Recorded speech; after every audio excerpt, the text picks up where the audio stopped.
Hello, all you fine people. Welcome back to the OS World Cup 2019. Continuing on with the round of 16 today. And for the rest of today, plenty more matches to bring to you people. The next one is going to be one of the winners bracket matchups. It's going to be the United Kingdom and Hong Kong. A rematch from 2 years ago. I am Doomsday, and joining me in the casting lounge is the man with the plan, Mr. Fours. Hello. Another great intro. I mean, another cast too, and another great intro. Maybe next time I'm gonna be able to do the intro. I will have to find an even better intro for you, Doomsday. You gotta get those little quips in, dude. Right. I mean, if it rhymes, it must be true, right? Isn't that how it works? Yeah. You can always trust a guy that has a nice bit of rhyme. Poet, he doesn't know it. Yeah. And well, you already said it. It's gonna be the UK versus Hong Kong, and I mean, just looking at it, you would definitely favor UK going into this. I don't think there should be any doubt in your mind that UK is favored. But it's not. I don't think it's gonna be easy sailing because Hong Kong has actually had really strong performances, and judging by some statistics, we prepared beforehand. Obviously, more like Doomsday prepared. We do see a pretty similar performance from Hong Kong and the UK, but the UK had Bubbleman and Spear and was missing last week.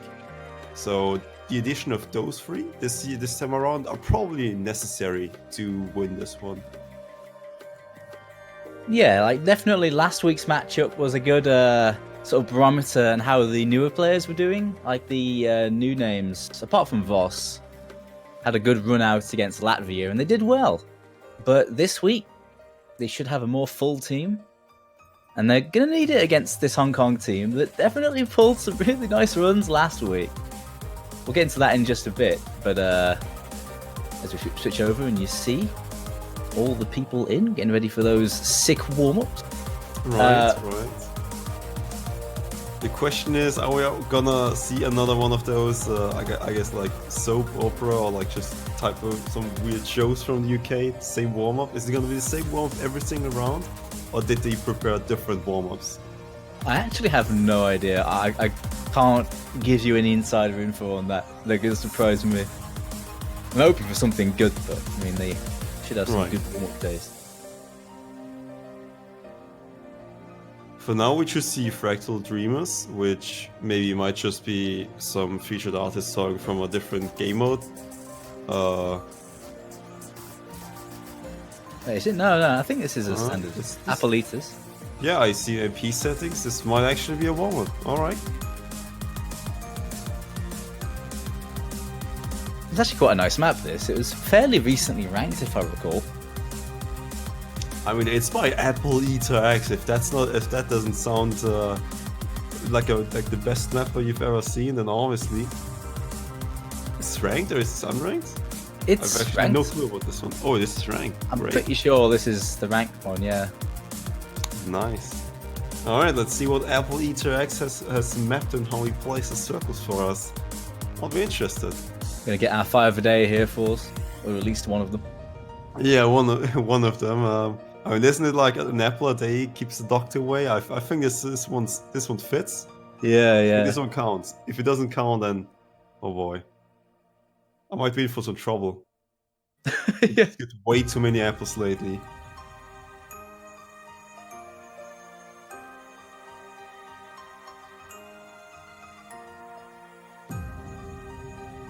Well, certainly compared to last week, we do have Bubbleman and Spare here. Neither of those guys played last week. Two of their very strongest players. Bubbleman also whipping out the easy, just like HAT is. Gonna have to flex with his 500k score max and big circles. Really would be a flex if you can, or if they can combo this, because this map's gonna be pretty hard on easy. But the easy warm-up's always the best ones, right? Gotta get ready for all the AR5 maps in this pool. It's very important. Right. I mean, it's a classic, right? Yeah. You start playing in the round of 16 and suddenly there's like some random Approach 8 map being whipped out and put into normal, and it's like, oh shit, what am I gonna do at this point? Well, then you just start playing easy and then you warm up with easy, obviously. That's what you do. No, there's no Approach 5 maps. There should be, though. Not biased at all. like one skill set I could play. Right, I might also not be biased at all when it comes to maybe I don't see a big problem with that, but other people do. Other people being one of maybe both of Kano, Ore, and Silver. Oh, I see. They just need to be cultured. Right. They just need to be, how should I put it? Not quite forced, but like convinced. Let's put it that way. That's a nice word. Yeah. We need to convince them very peacefully. That's something we might need to do. I'm actually not sure which team picked this warm up. It doesn't look very memey, so probably Hong Kong, maybe. My guess would be Hong Kong's. Hong Kong do pick a few memey warm-ups though, but I don't think this is a very UK pick. Actually, while this is being played, a quick word about Hong Kong, I guess, because I think this is their warm-up. Right. They had some very notable scores last week when they played against Norway, of course. Now, Norway, they're known as the super reading team, right? Well, Hong Kong beat them on the AR8 first map last week, which is one of the most surprising point wins in the entire weekend. And they had a very good set of players. You had 2 FCs and 2 near FCs, which is pretty incredible. And against the UK team, who have a very good AR8 roster, I don't think they're going to be very confident on that against this team. Not to mention that they also did very well on those double time picks. They had 4 million, or very nearly 4 million, on 2 of the 3 DT picks. So a very solid speed team. Again, another strength of the UK is their DT roster. So they match well on some of UK's strong, like, trump card skill sets, right? Right, and I mean, just thinking about it, isn't the Hong Kong's performance on Hidden 2 the best one in round of 16? Or was there a different team which got 3 a season, like almost 4? I don't think there was any more than 2 FCs on that map. I think we saw some close scores, but I can't see anyone beating 3.8 million, because that was definitely one of the lowest scoring maps generally last week. Oh, and the first warm has concluded, and once again we see a beautiful D rank. Now we're talking. Yeah, not being skinned in, because no one expected D ranks to be really, how should I put it, to ever be present. I mean, maybe when you get slowly towards grand finals and you have a team, I'm actually not really either. If you get a D rank probably in grand finals, chances are you're gonna lose the map, because it's literally a 3 versus 4 almost. Yeah, D rank's not being skinned in. No, I mean, it's a beautiful white border at least. Well, Hong Kong don't have Ming this year, so they do have Petal at least, filling in the gap. Right, yeah. Oh, here comes the masterpiece. It sounds like it, I'm hearing it. Maybe it's that weird, obscure other ranked map that no one plays. Actually, no, it's going to be the famous one, right? It's going to be the simplest one. Most likely. Maybe if I was in the lobby, you could argue, well, it's probably some unranked version of this. But I don't actually know many or at all any of this map or this song. I know a bunch of them in Mania or game mods, but standards? Not really.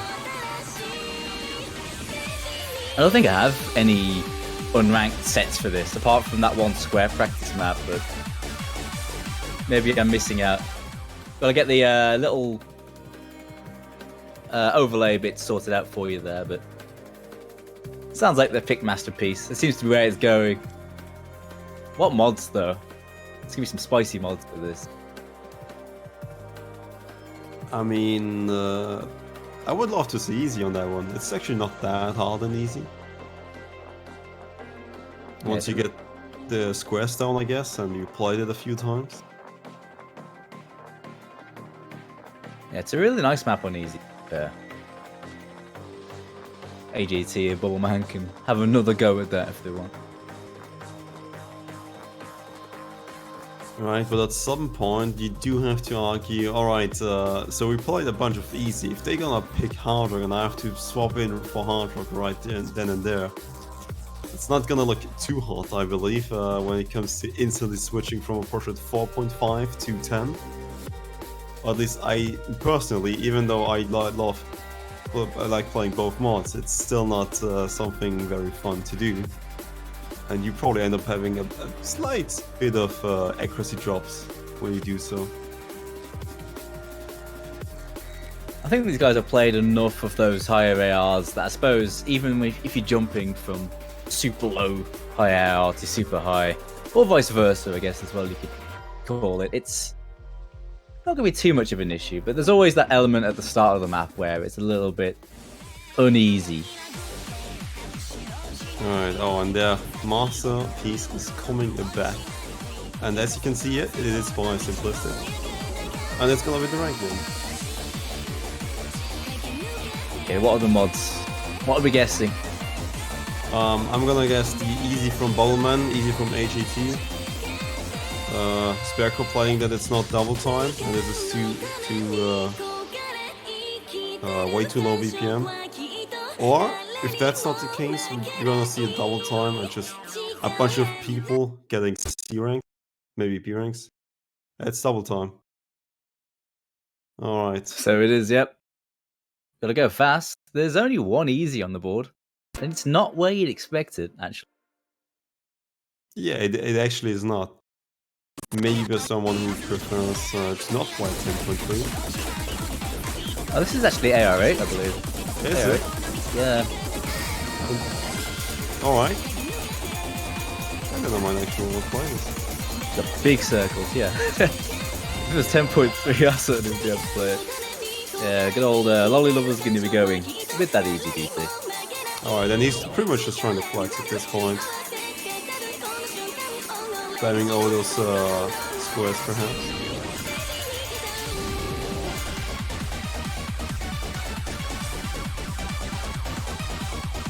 I mean, so far it's not looking too hot for Hong Kong on this warm-up, on the second one. But to be fair, I do have one easy. Also to note, we see some people playing with no fail. No fail does not reduce the score. So feel free to use no fail whenever you want. Usually, when you think about it, there should never be a team which doesn't use no fail because it doesn't reduce score. If you get a free handout, just take it. If you don't use no fail and you fail, you're gonna be that guy who's gonna be remembered as an idiot. To be frank. Yeah, just if someone actually takes no fail and then fails, the team fine. is going to be like, dude, Yeah. come on. Alright, if you don't take it and you fail, there's no way to really help you at this point. Yeah, I think someone's internet's having a bit of a moment. That's why the delay there. Of course, these guys are all playing from their homes, so you got to bear connection in mind. Alright, yeah. From personal experience, every time I play against a Chinese team in general, didn't really play against the Hong Kong team, to be honest. But like usually against a Chinese team, there were always DCs and just delays in general because of internet issues. Just, you know, the way it is, it's a global tournament, it's an international tournament, and sometimes you get a few hiccups here and there when the people is so far away. See if anyone hits the squares then. Let's see. There we go. We see the squares and we see why people... Alright. Wait, people died already? Oh, it's because we're so far behind because of the internet. I was like, hey, there's a bunch of no fails, so we're just really, really far behind. Yeah. Someone's internet was cacking out, so... It's okay, we get to watch without the music though. But yeah, I guess while this is going on, I have a quick word about UK actually from last week. I have a quick run over some of their results, and even though they were missing some core players, very solid set of scores from them. They had over 3 million, around 3.5 million on every map they played last week. Although they only played one no mod map, and that was the low AR weird map Incarnation. So they stayed away from like all of the standard no mod stuff last week with their newer players. But they had a really good account of themselves. 3.5 million on everything apart from that weird Carnation map. So DT, Hard Rock mechanics, having a good show despite missing a few players. Something you definitely have to just pay attention to a little bit is double time this harder. I would say feels probably harder for most people.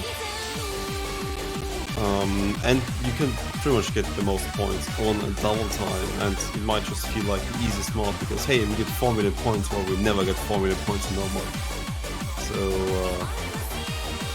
those are some small things to pay attention to. For now, we're getting into the roles. Any prediction bans for either of those teams still? I think the set of bans that UK could be going for could be a little bit mixed. If they target ban Hong Kong, they'd be looking at the low AR hidden, but I can't see them banning the low AR hidden now. They'll be confident against anyone on it, but they know it won't be a comfortable pick for them. They might be looking at something like No Mod 1 as a ban. Yeah. Perhaps. I think it's a decent map for them, but I don't think they lean towards picking it themselves. But they could also be looking at a Hard Rock ban as well. Hard Rock 1 certainly might be the most likely ban, I'd say. They might reconsider after that, though. There's actually a Hard Rock 2 ban Russia, which, I mean, it is a pretty weird map, and I think UK has a good enough of a lineup on that map. And it's probably just a weakness ban rather than a strength ban, I believe. And UK banning No Mod 5. Alright. Okay, so that's definitely more of a target ban than banning something they'd rather not play. Right. Some of the players that Hong Kong have on those trickier, rhythmically complex maps don't really want to trust it. UK's strengths do come in the mechanic.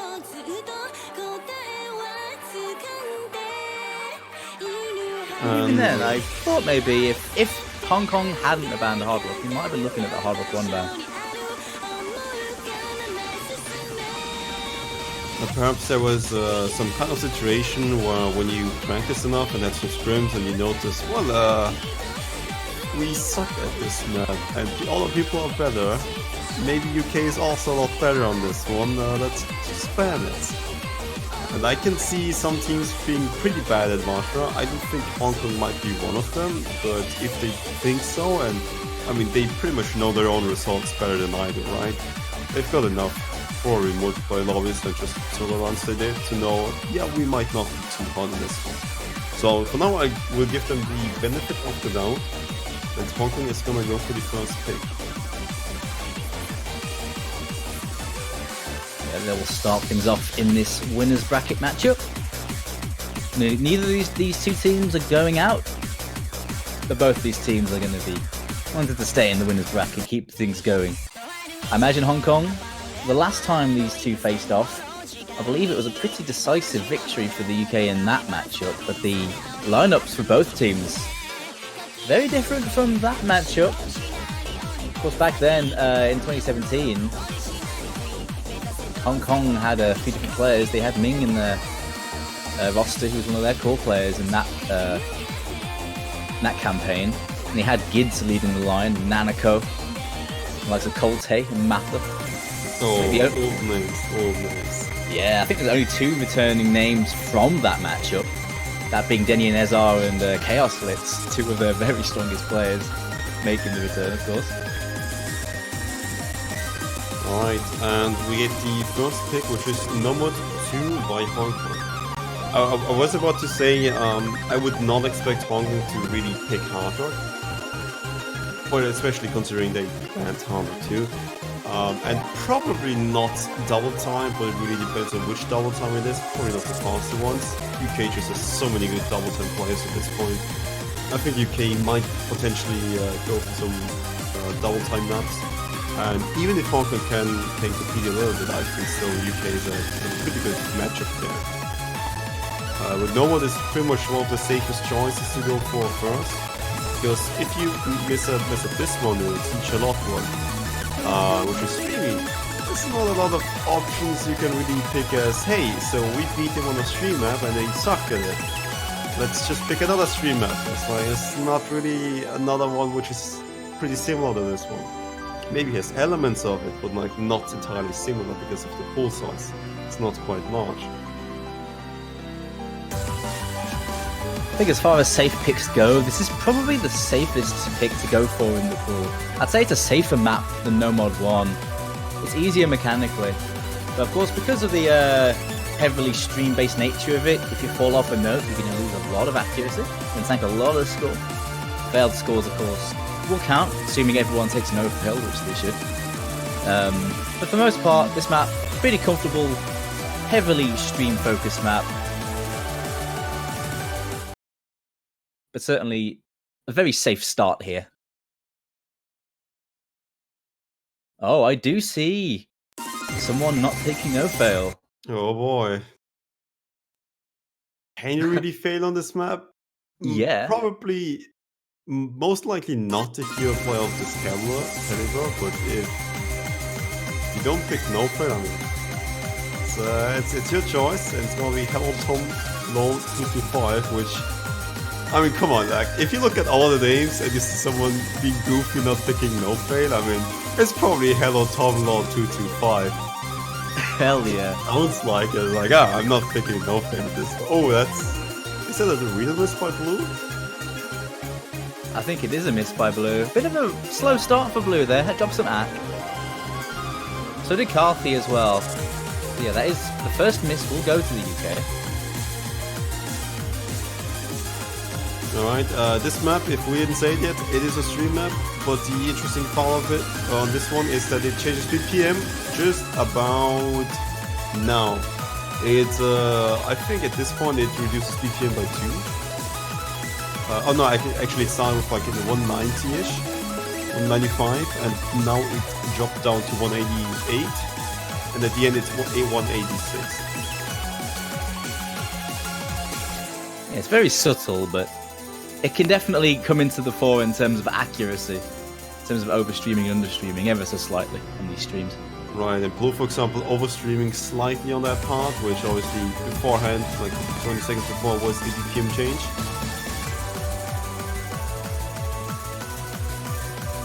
Yeah, solid stuff from both teams, still holding 3 FCs each. Petal with a couple of breaks, as well as Blue, so very, very close in this final section. Final big chorus, more big streams. Map doesn't really let up on those. Just a really nice act from MCY. It's spare. That's a very nice act by MCY indeed after the miss, which is a 98% accuracy, and then it is also missing there. And that was a harder part of the map. I'm not taking responsibility for that one. Right, yeah, the ending is. Oh, whoa, wait a second, Blue. Okay. Those were some interesting misses, but it wasn't enough because the UK had 3 FCs.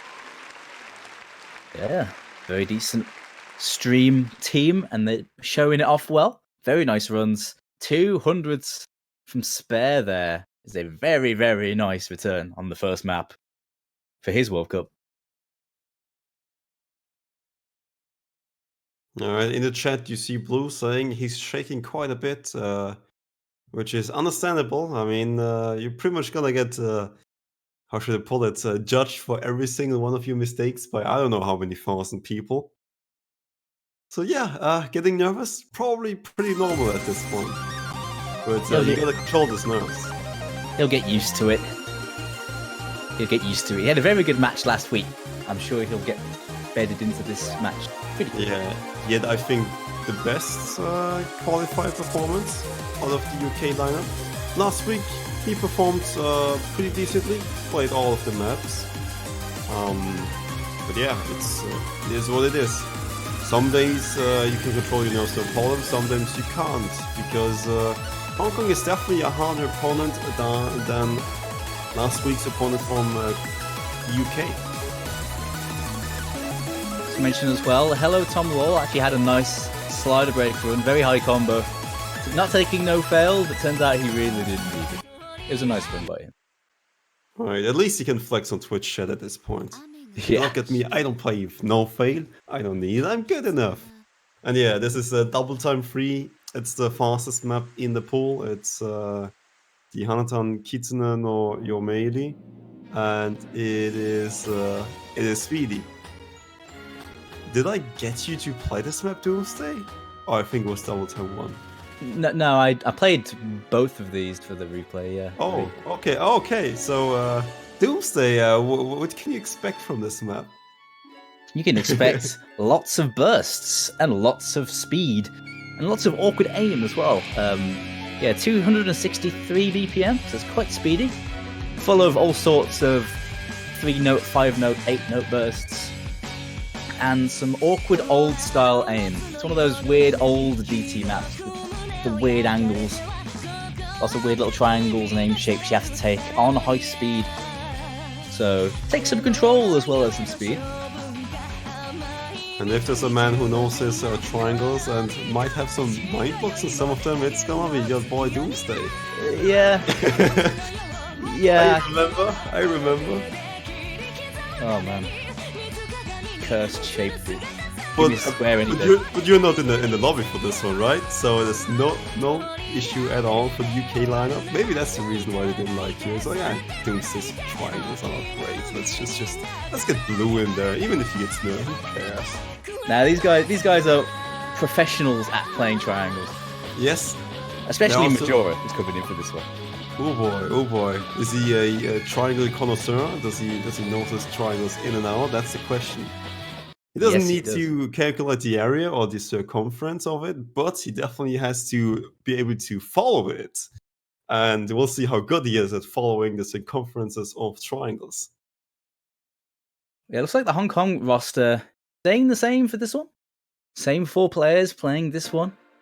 But we do see 2 swaps. Moriandra also joins the UK roster for this one. So the 2 swaps focused on speed. 2 very good double time players.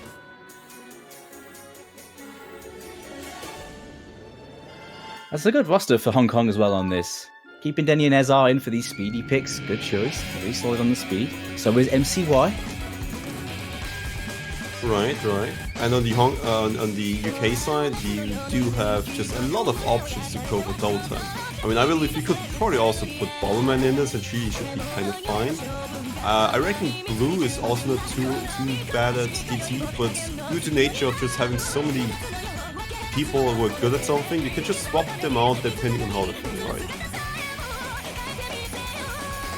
Oh, and it's the first miss, I believe, by MCY. It is pretty early on, but he followed up with another miss. And Hello Tom is trying to up the teamwork by also missing and helping out MCY. It's not looking too good for Hong Kong at this point, but it is, as I would expect, UK shows a really good double time team. Kafi also missed. Still holding a really good accuracy though, getting a few points for his team. Plenty to go in this map yet. Still 2 solid FCs on the Hong Kong side to try and combat the UK here.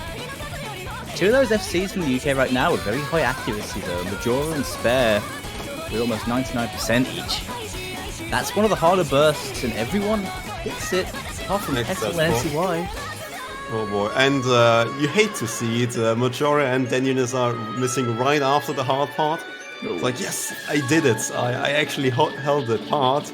Now it's time to just easily FC them. Oh, wait a second, this map still isn't over.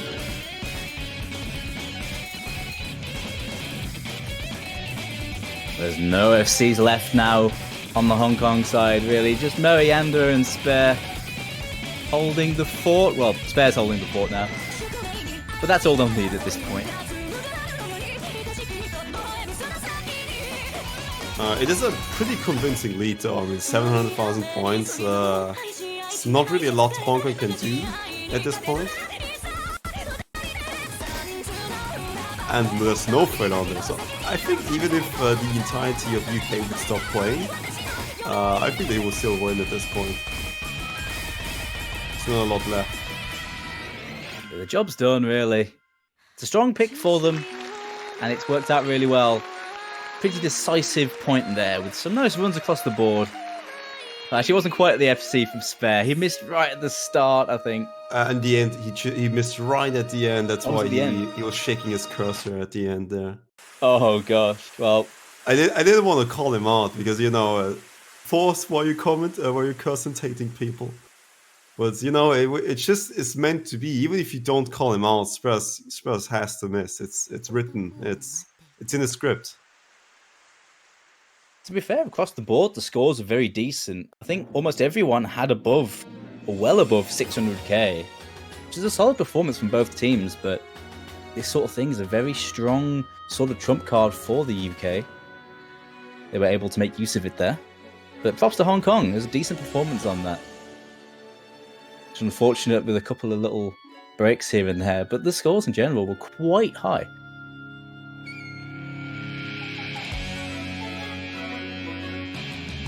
But are they gonna keep on being high in the next potentially Nomad or Fremont pick? I think Hidden is also an option, but Nomad probably being the safest choice. Hong Kong doesn't really have too many options. If they keep on losing every single pick, I think they only have 2 more picks. So they might be able to try something at this point, and then on match point they might try to go for something entirely different. Yeah, it's gonna be another safe normal choice, which is Tsuto Mayo. It's a humanoid song. I guess you could call it an alternate map. This definitely has also elements of a low BPM stream map because of the BPM and the way it's mapped. The PI time definitely reminds you of a alternate map, while the rest of the map pretty much feels like a low BPM stream map. Yeah, essentially. It's very linear. So it's all about dealing with actually low BPM spaced streams, really. It's just below 160 BPM. So it's not really in a range where people are going to be single tapping this, not really at all. But it's definitely more comparable to a stream map than a typical alt map. And well, of course, the last pick that Hong Kong went for was a more conventional stream map. Plays quite differently to that though. More about control. I mean, considering as well that UK did ban Senkyu Rambo, this is probably the closest analog to that map in this book. I would maybe argue Hidden 1, but it's pretty similar, I would imagine.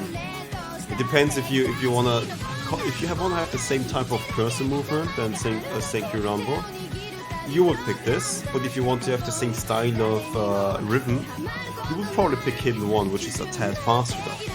And as you saw, UK is pretty decent at fast things. You might not want to pick fast things against them. Or Hidden 1 might be a little bit too fast. Senkyu Rambo 160 is not 190-ish, while Hidden 1 is 230 to 40-ish. Definitely understandable why you wouldn't go for Hidden 1 exclusively. Yeah, it's a very different feel, I feel, just because of the hidden and those hidden streams. It's a different skill set to playing something like this Nomad. But yeah, it's definitely comparable, and it could potentially, if they're feeling a bit brave, could be another pick they could go for if this one works well for Hong Kong. But we'll see. It depends on whether Hong Kong can make this one count. They'll really need to. If they give UK the pick being 3-0 down, it's a big mental barrier to overcome. But I feel like this is a decent pick to go for in the grand scheme of things for Hong Kong. Seeing some big swaps for them now as well. Chaos Litz, Judas, and Lolly Lover all coming in for Hong Kong, so a big swap on their side. Bringing in Chaos Litz with this sort of more standard map, very consistent player, one of the big MVPs of his team last year, and well, the last few years. Very scary player. And so for people are holding, which is to be expected, you shouldn't realistically miss between the key times. If you do, it's probably going to look really bad for your team. But this is the key time, and this is where people are supposed to miss. Yeah, it's the part where things get a bit more spicy. Lots more snappy rhythm to be made, and more snappy aim to be played.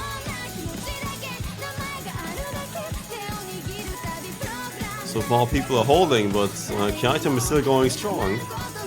And that's going to be the first miss by Coffee. Ooh, and this might actually be the first time Hong Kong gets a pretty sizable lead. Because we're gonna follow this Kiai team up with some pretty free-ish combo. And having 5 Cs against 3, that's I'll take it. I mean, this is gonna be the best chance Hong Kong is gonna get. Yeah, huge opportunity. Just need to keep their nerves in check. Take some deep breaths. That's a big opportunity with Carthy being the one to break.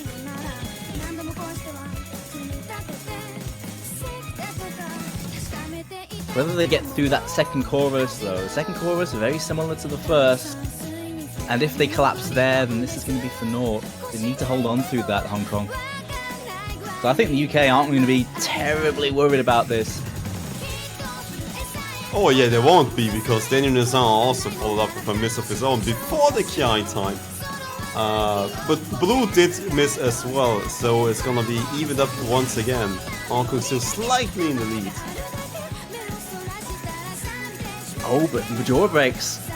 Spare breaks! Spare breaks, they've all broken. 3 FCs to none in favour of Hong Kong here.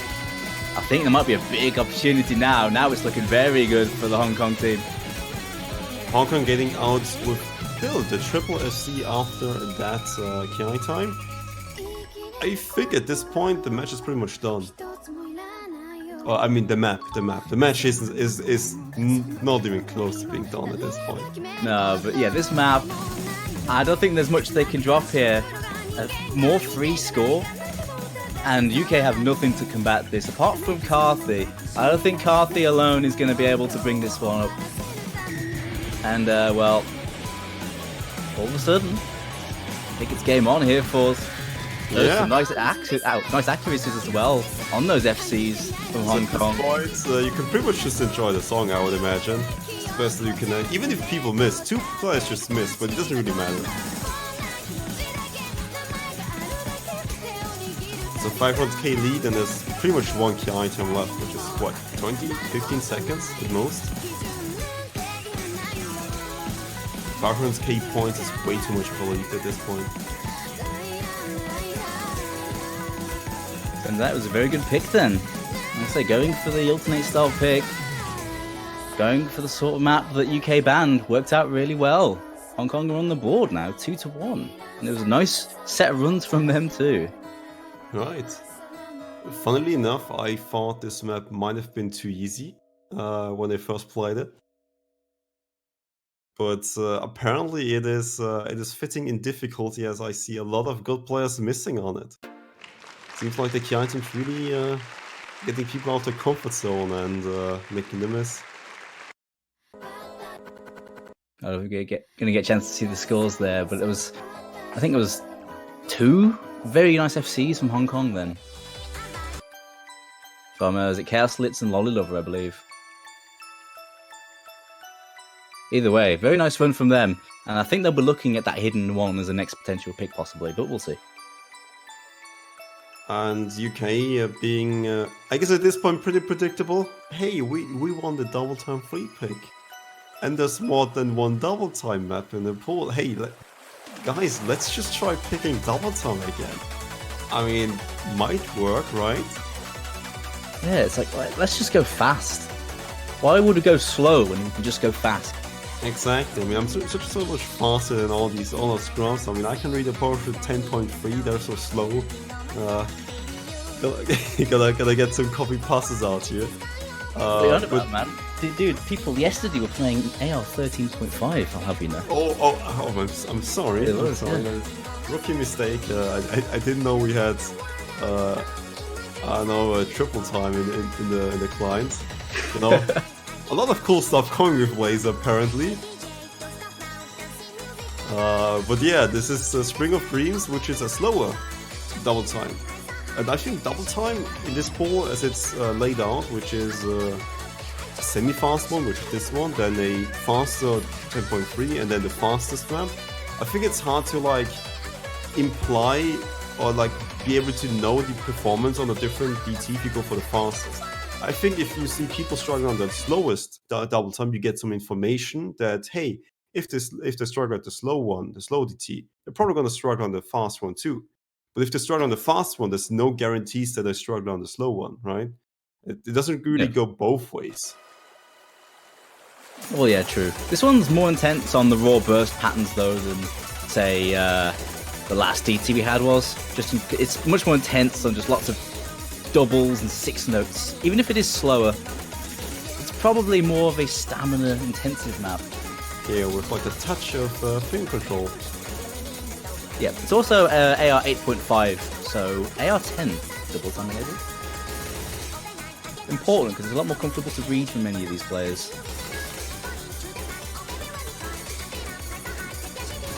There was a really early miss by Petrol, which wasn't a ghost miss. It actually feels like all the ghost misses have been removed from last week. And it also seems like not like a ghost miss from Mo Yandere. It's also a miss, and a miss by MCY. Yeah, on this chorus, 2 FCs got claimed. Still advantage UK though, but only by a whisker here. Ever so slightly, they have their noses in front after that first chorus. This map's very short, we're already halfway through. The map doesn't really change. The second half is pretty much exactly the same as the first one. What on earth is Spare doing though? What is that? He's SSing. I have to say it, I'm sorry. That is a tasty, tasty accuracy and coma. I mean, it would be a shame if something were to happen to it, wouldn't it? Pause, don't do it. Don't do it. Don't bully me.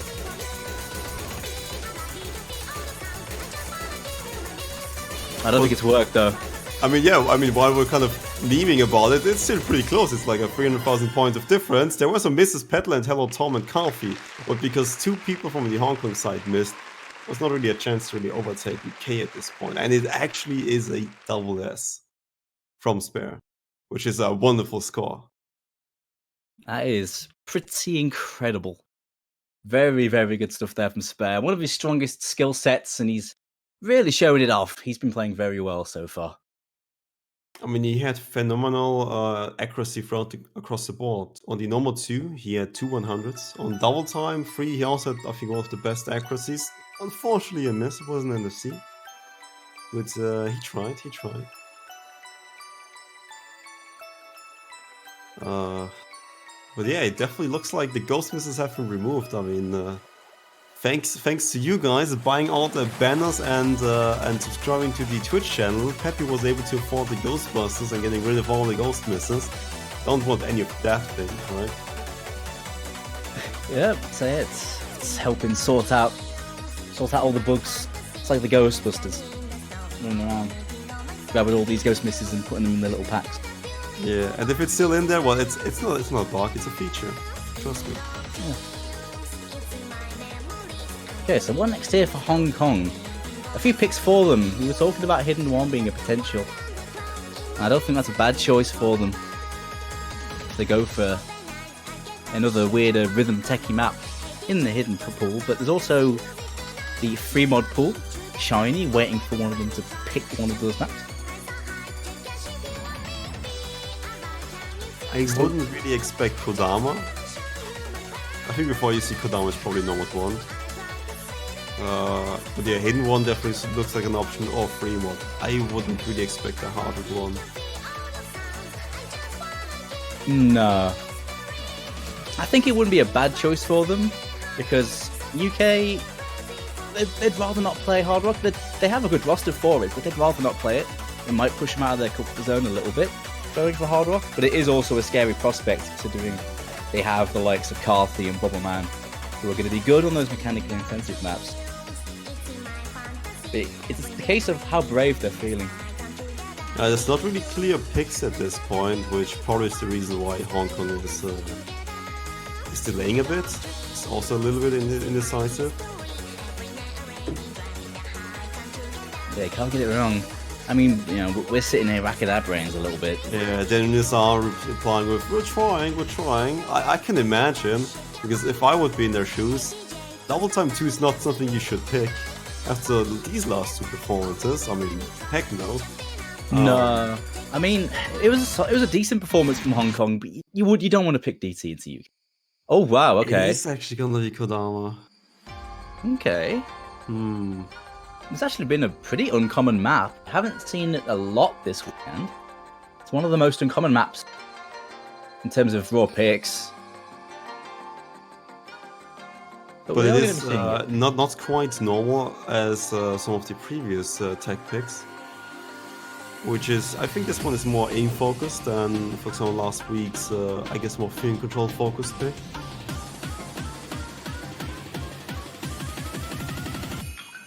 In terms of like how this map plays, it plays a lot like a more standard map with a bit of a tech edge. Like for a lot of players, this doesn't feel too different from playing sort of balanced, jumpy, streamy map. But you have those high slider velocity sliders and spaced little bursts you have to deal with that make it a little bit less than your average sort of standard map. It's got that little bit of weirdness and some buzz sliders as well that you have to be mindful of. Realistically, you're probably gonna miss because of your lack of aim. And if that's really the point, and if you give the opposing team a lot of information about this, it might backfire. But the interesting thing about this is it might not even matter potentially, because even if as Hong Kong you lose on this pick, UK is just gonna pick double time 2, right? They're just gonna pick double time 2, get the match point and win at this point. But if they win on this one, they might still have a chance going into normal 1 or some of the free ones, which are also a bit aim based, but also reading heavy.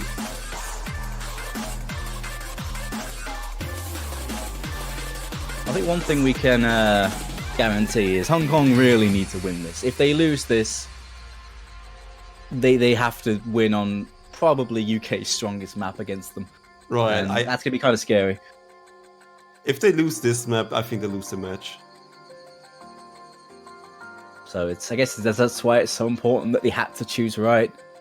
They must have picked this based off of the players being confident on this. I'm sure they must have considered Hidden 1, but they must have just turned it down. But you think if they do win this and then go on to continue the match, that map has to make an appearance, unless they go for something like Free Mod 2 or Free Mod 1 and roll the dice on a more sort of a map that's going to see a lot of FCs, right? Probably in this matchup. It's a tricky one. I guess you start out at square one, and that is winning this one for Hong Kong. We're seeing a bunch of swaps. We're seeing the consistency players of the Hong Kong roster in for this map, which makes sense. Lolly Lover and Chaos Litz, very consistent players. I would imagine the same roster who should play normal 1 is gonna play this map. Is what I would expect personally.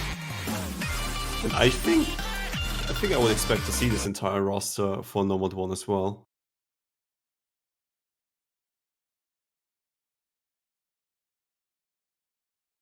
Also, the first appearance in OWC from Voss, who's coming in for this one.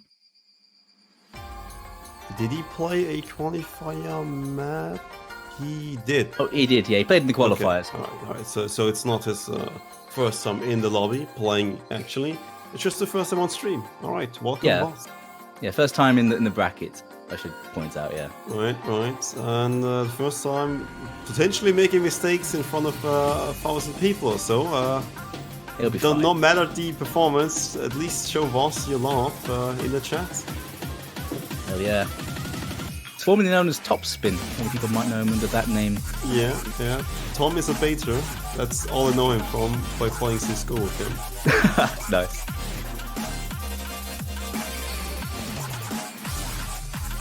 A warm welcome to Voss on the WC stage, and so far, no misses, but it hasn't been too long into the, I guess, hardish part. Well, there was one. Judas got the first break early on. Oh, I completely missed that one. So it is advantage UK in this slow part, but it doesn't last very long.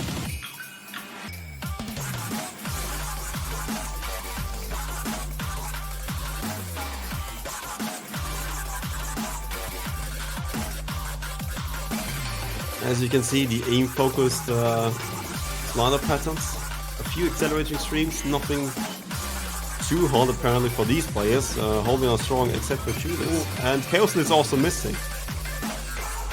And that's rough. One of their big carries are down. 2 FCs to a full set on the UK team. But there we go, a worst miss by Spare and Voss. Oh my god, that's wonderful for the Hong Kong side, because they miss way more in the middle of the map. So if Chaos and Judas keep on coming until the end, and Spare and Boss do too, Hong Kong actually ends up with a combo lead. Yeah, they ever so slightly have the noses in front, but that's a decent score gap they need to bridge. At the slow part, though, we've seen some very nice accuracies out, including an accuracy we won't mention from. Please don't mention it. I was going to say, please do not mention the forbidden name at this point. That's okay. I'm covering my bases, Fours. There's absolutely nothing going on. Yeah, because the issue with you is they know where you live, right? They don't know where I live. That's actually a good point. If I curse Bubble Man, I think he's going to come over from Wales and just clap me with the shovel. Alright, just keep yourself safe, dude. Okay, I'm going to go hide in the bunker. I'll see you later, Force. Alright. I'll take over there. I mean, I can welcome you. You can take refuge in my home for a few months to like kind of dive under.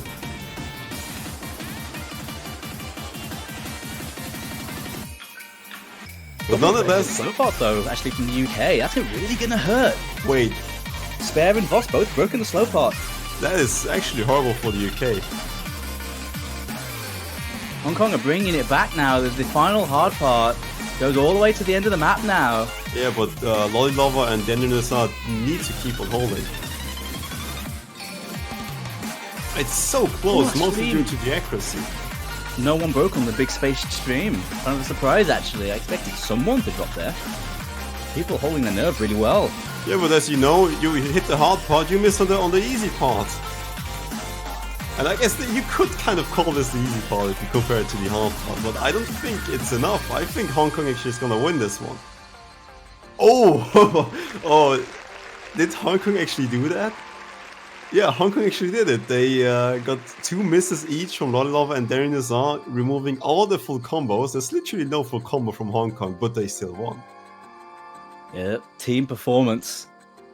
Teamwork right now for Hong Kong, and they stay in this game. Actually, that was kind of scary. Lolly Lover missed the end stream, but he didn't have no fail. Oh, right, yeah. Oh boy, I mean, that would be a really important pick, because I think United K is definitely poised and is ready to go for the next map. But Rory coming in, probably, maybe, no, actually Bubbleman might stay, because the next DT2 is aim focused. It does have some burst, but I think Bubbleman is just good enough for this pick, no problem. Let's go shout out those FCs though from Carthy and Bubbleman with 200s and 500s respectively. Pretty incredible. So 500s and 200s. Bubbleman had the 200s. Some very, very nice FCs, but it's kind of crazy to see 2 FCs lose to no FCs. Yeah, and you pretty much expected or like saw what happened. Chaos Slits and oh boy, who was on the top right again? It was Judas. Judas. Okay, those 2 missed earlier than Spare and... Man, I'm really bad with names right now, Boss. Was it Boss? Yeah. Jesus Christ. Alright, they missed earlier and would have gotten a higher combo, but since the UK side also had another 2 misses on the slow part, it didn't really matter at the end of the game. But Hong Kong still would have taken it actually, even if there wasn't a repeated miss by Spare and Boss. So here comes that pick that we predicted for us, and this is a very strong map for the UK. High approach rate double time. They have such a good roster for this. And I do wonder how Hong Kong are going to be on this sort of map. I'm not entirely sure. They do have some good players on paper for it though. MCY, Denny Nezar, I know they should be quite decent on this, but I think Denny Nezar is more of a lower approach rate DT player. I don't know how his 10.3 is. This map is definitely one of the most simplistic DTs. It has some aim patterns. Its focus definitely is the aim, and when you're just mostly busy signal tapping, you can kind of compensate for the approach 10.3 by just hyper-focusing, because you don't really need to be paying attention to any rhythm or just finger control shenanigans.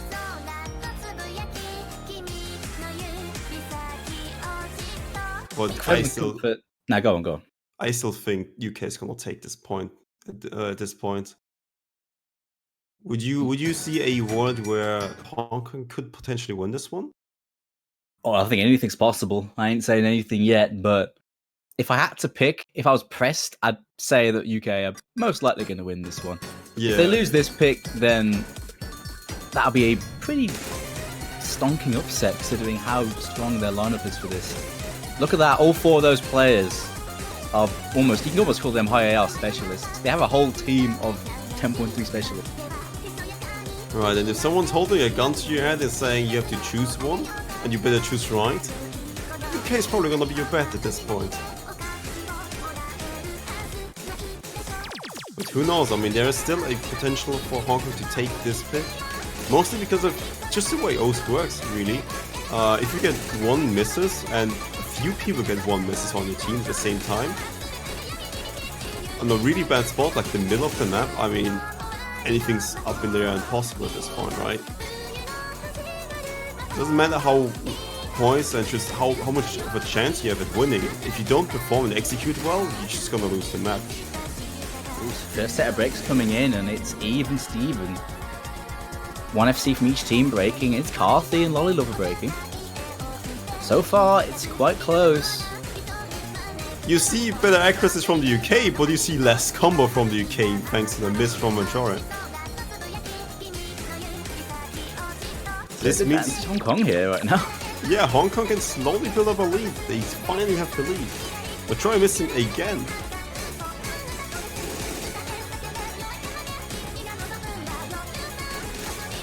So far, so good here for Hong Kong. Halfway though, plenty of this map to go. The end spike, probably near the end. Oh, MCY also missing. I mean, it's still 70,000 points of difference. That's a break on the easy part. That's unfortunate from MCY, but it's still fairly even. Probably advantage UK though ever so slightly, and that score lead's not very big, you know. It's reeling in. It's pretty much Majora's 100 combo over MCY trying to decrease the gap, and it's slowly working. And if you get some more accuracy drops by Hong Kong, I mean, UK's probably gonna take this. Yeah, Moriander and Spare holding really well. Doomsday! It's time to hide in the bunker because at this point, 2 people are coming for you. Oh no, I've butchered it. Moriander breaks, it's advantage Hong Kong. Near the end of the map, but there goes Petal. Spare holding on. Combo advantage for UK, Carthy recovered, and so is Majora. Ooh, so far I think it's a done deal because that was really close. Lolly Lover and Petal both missed at the end, which was pretty detrimental for their success. No full combos. Oh, actually, 1 full combo by Daniel Nassar. On the 1 slider break by Petal, but just a bunch of 1 misses right at the end. Spare getting the 4 100s and 1 miss. Pretty nice score and accuracy. Definitely shows that he's a good Dominant player, but whew. Doomsday, I was actually almost fearing for your life, cursing the UK there. That would have been rough. If UK lost that would have been a massive, massive surprise. Props to Hong Kong. Props to Denny and Nezar. Great FC by him. And a great act from Spare as well. I think he missed right at the end. He actually had the exact same combo as Denny and Nezar with the miss. But nevertheless, they do get it, UK, but goodness me. That was very nearly all hands on deck if they lost that point. But they didn't, and now it's match point. Yeah. I mean, if you really were in the situation where a gun was on your head, I mean, that was a moment where your heart stops beating for a second, and you're like, oh wait, actually, might this happen? UK still got it by the end, pretty close though. And Hong Kong can respond with a pick, but I think they're in the same dilemma again, right? What are they gonna pick? I think at this point, Hidden looks a bit tempting. Yeah, I'd say that was quite tempting. Because really, in terms of the sort of weirder maps, a lot of them have been claimed now. You got Consistency No Mod, you got Consistency Hard Rock, and then you got your free mod pick to propose. And then that Hidden Pool, very shiny Hidden Pool, not touched yet by either team. Neither team want to go for that low AR Hidden, despite how good they both are on it. They're having that sort of standoff on it. It's like the forbidden apple on the tree. It's like no one wants to really touch it, but they're tempted to. Like, well, we're Hong Kong. We're currently in a match point situation. We don't have anything else better left, so let's just maybe go for the coin flip.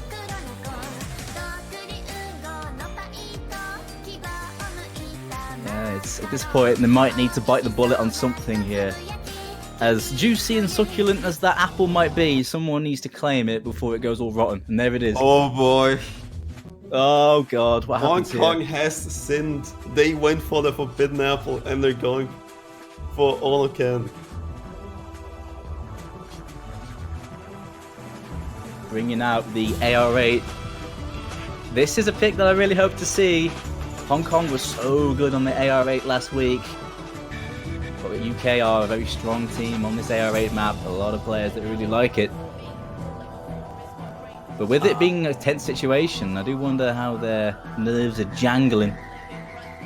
I'm gonna do a bold prediction here.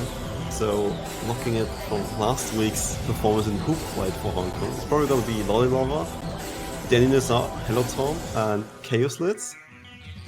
It actually is different from last week because you're using Judas in there instead of who's actually missing. Danny Nazar is actually missing. Interesting. Alright.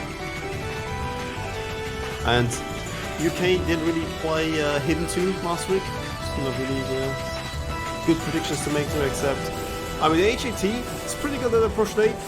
Ballerman as well. You can maybe see Spare. Spare is a possibility. It's not really the best approach rate play, but it's decent. Blue. Well, it depends on how the practice rounds really go. Yeah, I think I'd take Carthy over Spare on this. Carthy's quite decent on AR8, more so than Spare is. I'd probably give the 4th to Carthy here. But we'll see. It depends on how the practice runs went, of course. Yeah, unless we suddenly see Majori or some other random factor coming in, it's like, yeah, I mean, UFC's it every single round in single player, so let's put them in. But I think, yeah, it's most likely. I mean, they're probably also having the discussion internally right now because there's no one really joining, and that's also the great or like a good sign of a great team, because you have to actually discuss about who's playing. Even if you prepared picks and prepared lineups for certain picks, you can sometimes just interchange like a few players and then still kind of have a really good performance and not really be lacking in any situation. Yeah, there's definitely some choice that the UK team have on many maps. But maybe AR8, their lineup is much more specific. Oh no, it looks like we are going to be seeing Spare in this one. So yeah, you were right. Spare joining for this. Normally, at least from my knowledge from last year, they didn't play many of the AR8 maps. I'd say maybe he's confident on this one. Well, at the very least, it looks like he's the 4th person in for this one, really. More specifically. Well, this one is Queen 9. I think potentially there's a coin flip element of this map. You shouldn't really miss at the beginning. The only really reason you're gonna miss on this one is because of the ending, which is a bit spiky. Definitely the hardest part of the map. And it's pretty much just raw skill at this point. Well, as raw skill as you can get on a Pro Shot 8 hidden, right? I mean, you're not gonna expect a 6.5 star jump map like Nomad 1 is out of the Pro Shot 8 raw skill map, but I think this one is as much raw skill as it can get for the hidden pick, for the Approach Late hidden pick. Yeah. Like I said, the linears at the end definitely bring out a lot of aim control. And those weird little stacks bring out a lot of figure control. Watch your AK. We did see some AK tank really hard when those doubles and quads came in the later stages on this. But now we're starting after a bit of a delay. How will these two very good AR8 hidden teams, UK on match point right now to get into the quarterfinals of the winners bracket? Fingers crossed, butt clenched. Hopefully no one's gonna miss quite too early at this point. Gonna have to make it close to the last second, and we see HAT and Spear missing. So did Judas, though. A very early miss from Hello Tom as well. But it is going to be advantage Hong Kong in this early stage. Some early misses here for the UK, setting them back a bit. Harder part is to come, though, as we talked about. The quads are coming up very soon. very nice accuracies on the Hong Kong side. Bubble Man doing well too.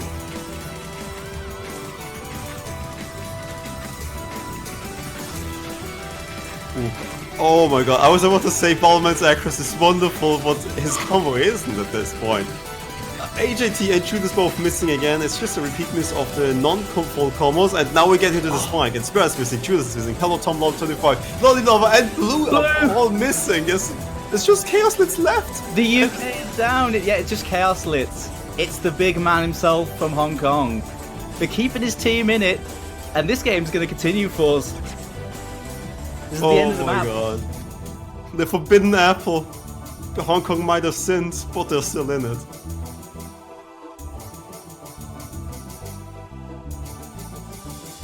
If there's one thing you can say about this Hong Kong team, is every year they give us such good entertainment. They never ever say never. Very good stuff, and they keep it in it. They are within touching distance of a tiebreaker against the UK here. Very nice run. Imagine if Hong Kong has actually taken DT2. UK would be sweating buckets at this point. Goodness me. Oh, UK going for the No 1-1. Alright. Yeah, I think it's a solid choice. I was about to say, which map could we maybe expect? Maybe 101, maybe No 1-1. Fremont seems a bit nah. Fremont 2 might be a bit too cold for them. And Hidden 1 after that might not be the coolest choice. No 1, the hardest, mechanically hardest map in the pool. Has streams, has jumps, is long, consistency is a big part of it. And looking at DT2, consistency game wasn't on point for the UK, but it was good enough. Yeah, got the job done. And they have such a good roster when it comes to these higher star rating maps. In terms of raw jumps, raw streams, they've got the names to pay the bills here. And we're seeing a strong roster. Blue, Bubbleman, Carthy, Spare. Seems like the roster you'd want. Pure jumpy maps. Right, and shout out to Barking Mad Dog for mapping this map, especially for the Odyssey. It's a wonderful song and map. Yeah, it's a good map. I do like my Barking Mad Dog maps. He maps some nice jumpy stuff. Really fun stuff, satisfying to play. This one's no exception. Yeah. I remember seeing some Barking Mad Dog be like, hey, can we put this in No Mod 1? And it's like, yeah, this is good, but then the ending spikes by 1.4 stars. And it happened with almost every one of his maps, so it's just like, hey, Barking Mad Dog, are you interested in mapping for Odyssey? And it's like, sure. And this is pretty much how No Mod 1 just came about. That makes sense to me, man. It's like... Okay, I want jumps, you want streams. BMD's your man. But this map's not all jumps, right? Plenty of weird little streams as well. This isn't your average No Mod 1 alert map. At least mostly. Mostly it's quite jumpy and when you aim, but when you look at the star rating, it's 6.6 stars. I mean, it's pretty much a star rating a jump map would have at this point. It definitely feels a lot harder and is a lot harder than you would expect it to be. Mostly because it's not just jumps. When it's just jumps and single taps, you can concentrate on them and have a very specific niche type of player playing them. Like, just concentrate a lot more on the jumps themselves. But this map actually alternates a bit between a stream part and a jump part. Stream part isn't death streaming or anything, it's just also quite spaced. So still, the name of the game is gonna be aim and just, raw mechanical aim skill. But you have to apply that aim skill to single taps and to jumps. Streams. Single taps and jumps are, I mean, almost the same thing, aren't they? We can get into the definition. They are slightly different. Yeah, I mean, anything's a single tap if you truly want it to be, like, just depending on the perspective. Yeah, man, just single tap everything. Anyways, looks like the map's getting underway, and there's a few swaps on the Hong Kong side. Petal swapped out for for Lolly Lover. No, he swapped him for Chaos Lids. That's a Chaos Lids. Swapped him for Chaos Lids. Makes sense. Get him in for No Mod 1. So one swap from the last map.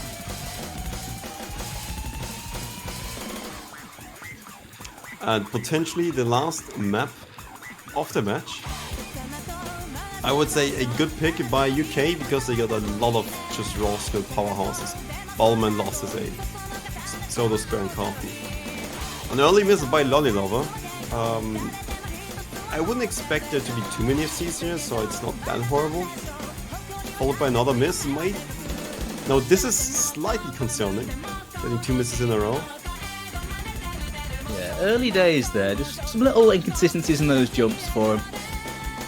Everyone else holding though, but here comes the first big jump set. Maybe an unpopular opinion or a hot take, but I think that those 1-2 jumps are pretty easy. It's pretty much what comes afterwards, which is, I think, almost harder, and I miss more often on it. See? MCY missing there, no one missing the 1-2s. Yeah, these big boy jumps doing the thing. But it seems like that first chorus claimed a lot of the Hong Kong team. There's only Denny and Hezar left. Easier part here with a few low spacing streams, apart from that little burst, but everyone gets it.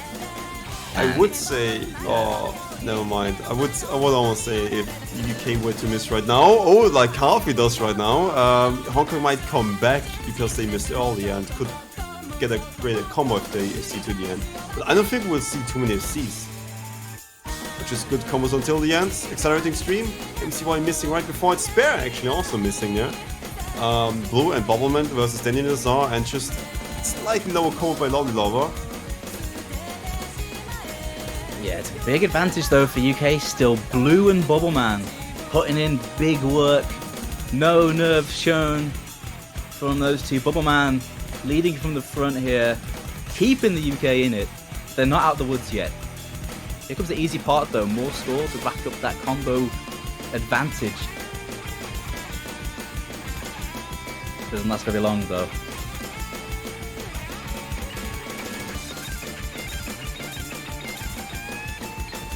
Another miss by MCY and Chaosnets.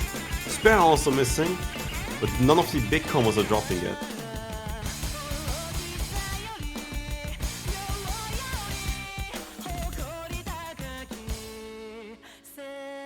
There's one more big chorus to go, and I think those UKFCs need to drop now, otherwise they are going to be home free.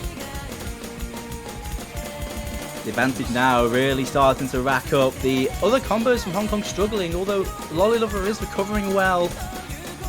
Yeah, but after this chorus there's still a little bit of time because there's a stream part, which you can see almost right about now. Okay, no, there's still a bit of the guitar doesn't really want to stop there.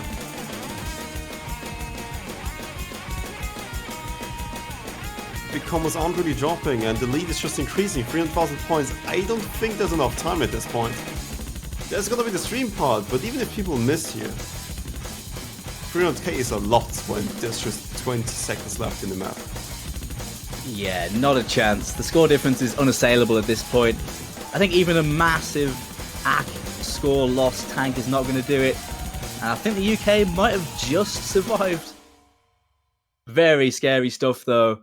But it looks like the UK will be taking the victory 5-3 over Hong Kong here. Good games, man. Hong Kong really making a fist of that, pushing them all the way. Well, almost all the way. Denny and Ezar with a very nice FC for his team, as well as Bobbleman getting that 700s. Blue also very nearly FCing, missing right at the end, but it was a very nice run for him too. Seems like Blue got rid of his nerves and isn't shaking as much, considering this performance. So well recovered by the UK side. And GG well played to both these teams. Even if Hong Kong lost the match, you can still show them you laugh in chat and in future matches because they're not out of the tournament yet. They still have the losers bracket to fight through. This was the winners bracket. So Hong Kong still has a chance and might be able to come up later. Who knows, maybe it's going to be a rematch somewhere in the losers bracket. Yeah, it's possible. Yeah, Hong Kong with some very strong runs there. Chaos Litz with that really nice FC on that AR rate to get his team through it. Denny and Nezar had a very nice match as well. Not only in that last map, but very solid all around in the performances he made. The UK though, I think the UK's success on that one was based on each of their players chipping in a little bit. Bomberman got a nice set of FCs. Carthy got a good set of FCs and near FCs. So did Spare, Moeandera, Majora got a couple of nice runs. Blue getting that nice one at the end as well. Everyone did their little bit. But anyways, looks like we're moving on to the next match, which is already getting underway. And that is Spain and Japan. Ooh, Spain and Japan. So it's another one of those matches which has a clearly defined, pretty much a clearly defined winner almost. I mean, someone who's at least favored to win, which is Japan. Just looking at the performances in the last round and qualifiers, it just seemed to be pretty good all around. It might not be one of the best teams in the tournament, but they're still definitely up there. And Spain, I mean, being seed 30, definitely has a bit of an uphill battle there.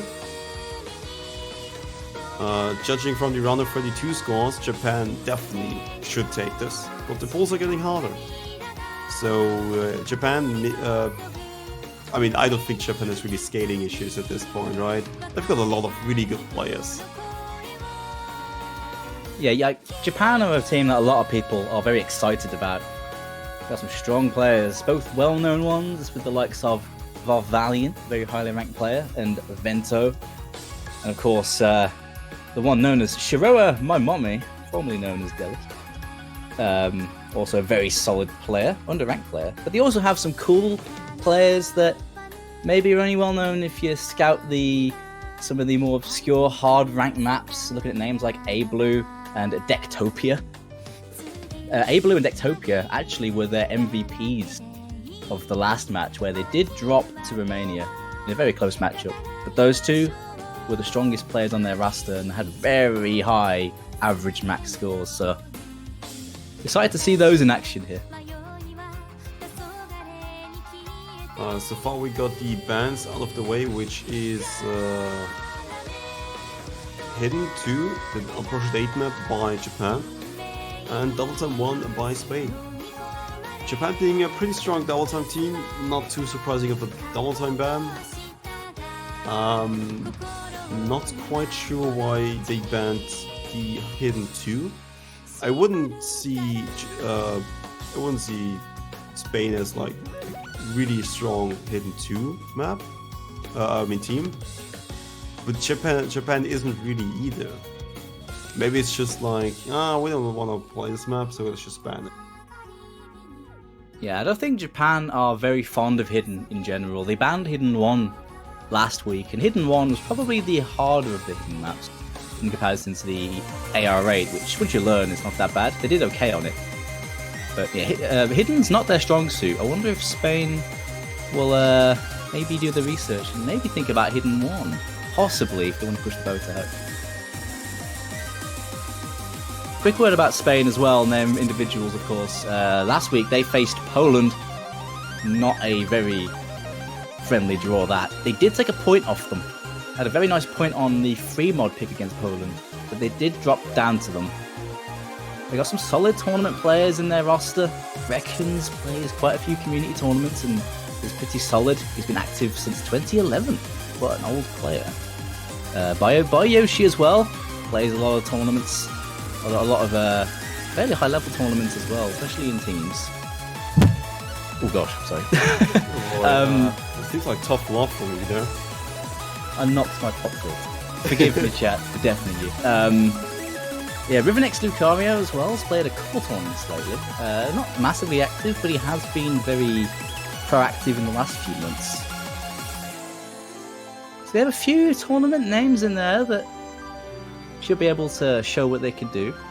And also, of course, interesting fact about them, mentioned this last week as well, but they have the lowest ranked player in the entire tournament.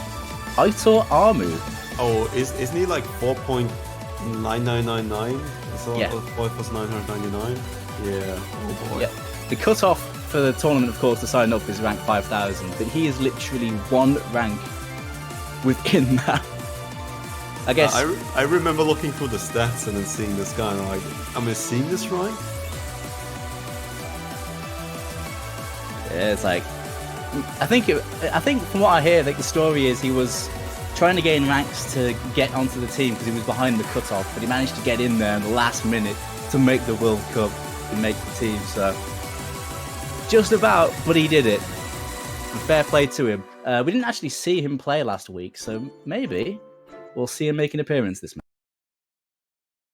Right, and we'll get into the first pick, which is number 2, a pretty, I would say, safe pick.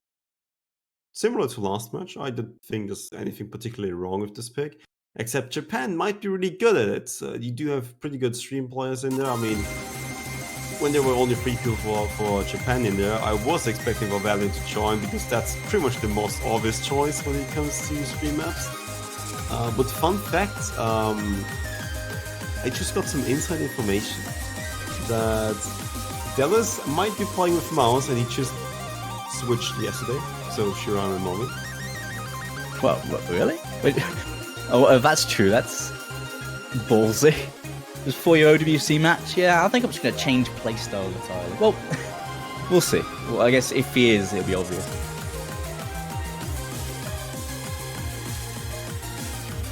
We've got our first break by Yoshi. Ooh, yeah, I see him snapping quite hard, so I actually think he's playing with mouse. Oh yeah, he is. Yeah, he's very snappy actually. Oh boy.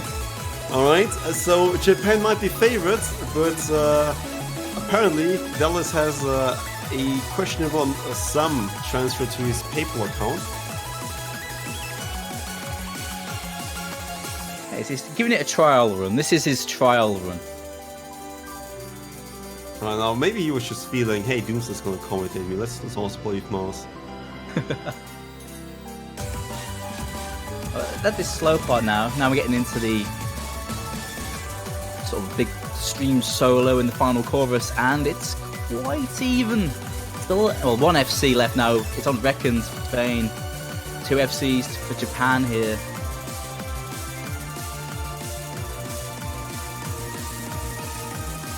Oh, another miss by Bedouin. This is gonna be really bad because beforehand it was just a trade of misses. Reckons also missing. Ectopia also missed. Vavalion holding strong against Bayashi, but he's the only FC in the lobby.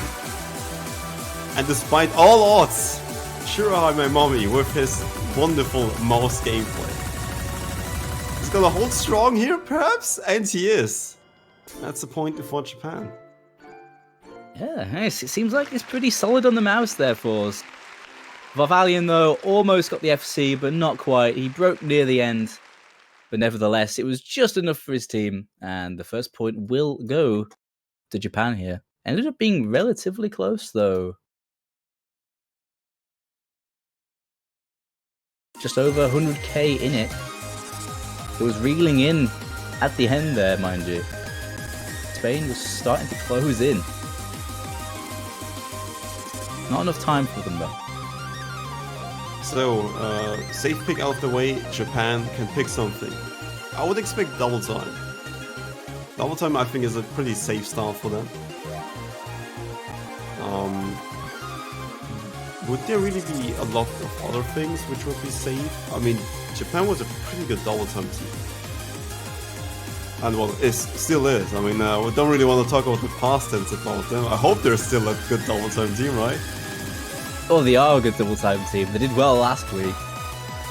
Would definitely expect a bunch of DT from them. I think they have enough mechanically intensive players that they could go for something like a No Mod 1 as a decent choice against Spain. You know, going when you're against maybe the more underranked teams, those No Mod 1s, especially when they're high star rating, become a lot more powerful for the favoured team, I suppose. But I would expect DT. I mean, Spain banned DT. Not only are they strong on it, but Spain are clearly a little bit worried about it. Yeah, the only thing I'm a bit scared about is you would expect Japan to maybe pick something like No Mod 1 as well for mechanically intense maps, or maybe harder one, but you would expect Dallas to play in those maps, and you might not want him to play in those maps right now, you know, for obvious reasons. Yeah, perhaps. It's not the Well, then again, no, because he actually did pretty well on that last map. He had a few breaks at the start, but, you know, he got through the ending course pretty well. Yeah, we'll still have to see how Dallas' mouse is actually going to end up being.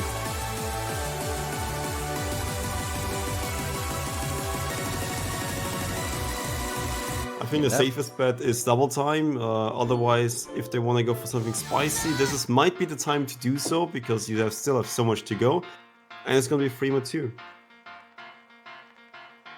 Okay then, so something a bit different then to start off Japan's picks. Going for the Jones-an Evil Elvis weird anti-flow free mod map. Awkward angles and awkward aim galore. On a long map too.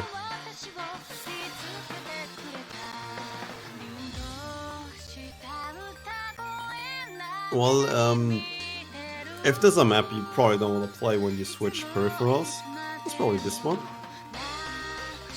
It's a bit of a bit ambitious, I suppose, in terms of that. This is the sort of map where you need to have your snapping on point.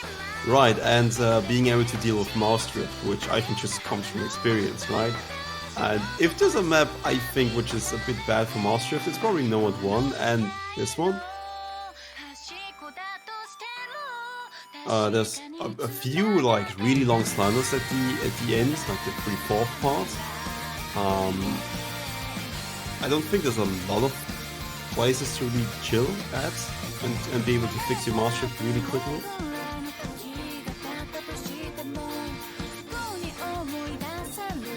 Yeah, I mean, there are like a few slower parts, right, where you can somewhat adjust, but there's not many, I don't think, if I recall from this one. Seen a few swaps as well.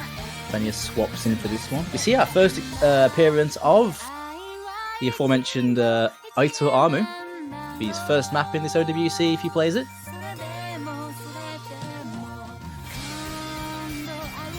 I think from both teams we'll probably just see one team going for hard rock and one team going for hidden, because that is the required necessity of a free mod.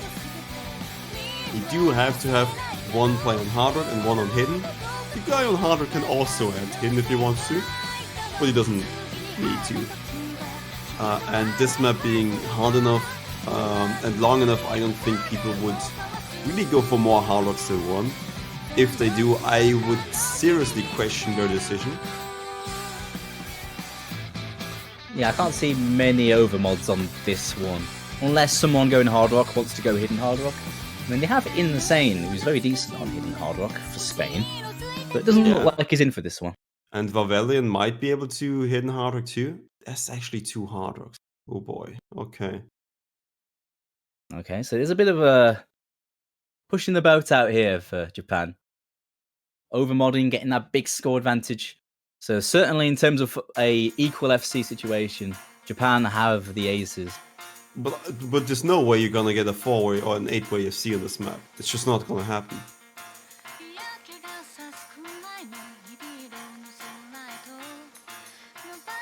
Japan most likely, if they're gonna win, is just gonna win because they have just more combo in general. Not entirely because of 4 C, but more just like, oh yeah, you have one guy seeing and then maybe a few people like almost C's are just, you know, missed in the middle. Same for Spain, I would assume. I don't think this is a map you 8-way C at all. Vento and Vavelian both going hard rock. Vavelian, I can see him going hard rock just for the sake of feeling more confident. And just, I guess, comfortable. He's a pretty good hard rock player. Yeah, imagine for a lot of the guys, especially on the Japanese team, taking the mods, that's just a comfortable sort of mod feel for them. Dectopia, Shiroha, both going hidden, it's their mods. Vento, Valiant, Hard Rock, hidden Hard Rock, it's their mods. Oh, Reckons. Oh, a slow bit, no! That's so sad, Reckons. Oh, that's gonna hurt. And Shiroha Mommy playing with him. I actually hate pronouncing his name. Let's just call him Dallas. Dallas is currently also the first miss from the Japanese side. So it's pretty even in the end. Unfortunate for Reckons, but turns out it's still even. That's gonna hurt.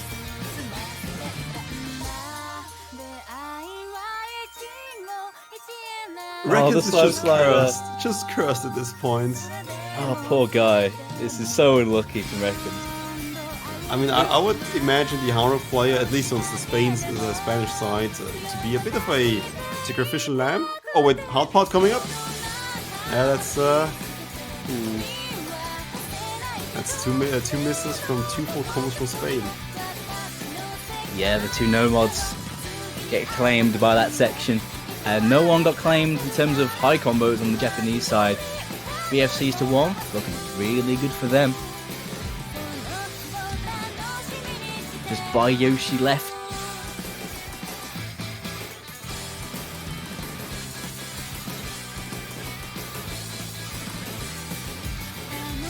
Could've, would've, should've, but in the end it doesn't really matter. The misses are what they are, and that's a huge lead by Japan at this point. And it's just gonna increase it. I mean, you're just slightly over halfway through the map, and looking at the combos, lead is going to be increasing. Yeah, I think it's just some coughs from Spain. They held on well in the first half. That hard part claimed Riven and Aito Amu. And then after that, Aito Amu and Reckons found a couple more breaks. They struggled to get another combo together, but Japan aren't giving him any room. Spain just doesn't like slow pass. This time it's Aito Amu missing on a really slow slider. Snap has a lot of those slow sliders though. And for those that maybe are wondering why people are breaking on slow sliders, they are the worst things to sight read. It's very easy to miss a slow slider and whiff the tick because you over-aim it. Very common, and the snap's full of patterns like that. And this is the pattern I was talking about when it came to mouse trip. Dallas didn't hold strong on it.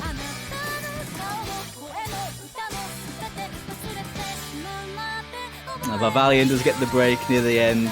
No FC for him again, but it's another high combo run for him with that hard rock. It turns out it's good enough. Yeah, it's absolutely fine. I mean, Adrian's gaze enough to outperform 2 of your opponents, and I reckon if you trade 1 for 2, that's work. Yeah, I'd call that value. It's a value trade. 2 nice FCs there from Japan. Take 1, get 2 free.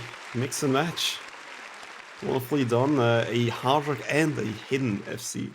Well, and a hard rock and hidden. Well, let's just call it 1 hidden and 1 hidden hard rock FC. There we go. It's not quite clear which the hidden I was referring to, because there is a hidden on top of that hard rock.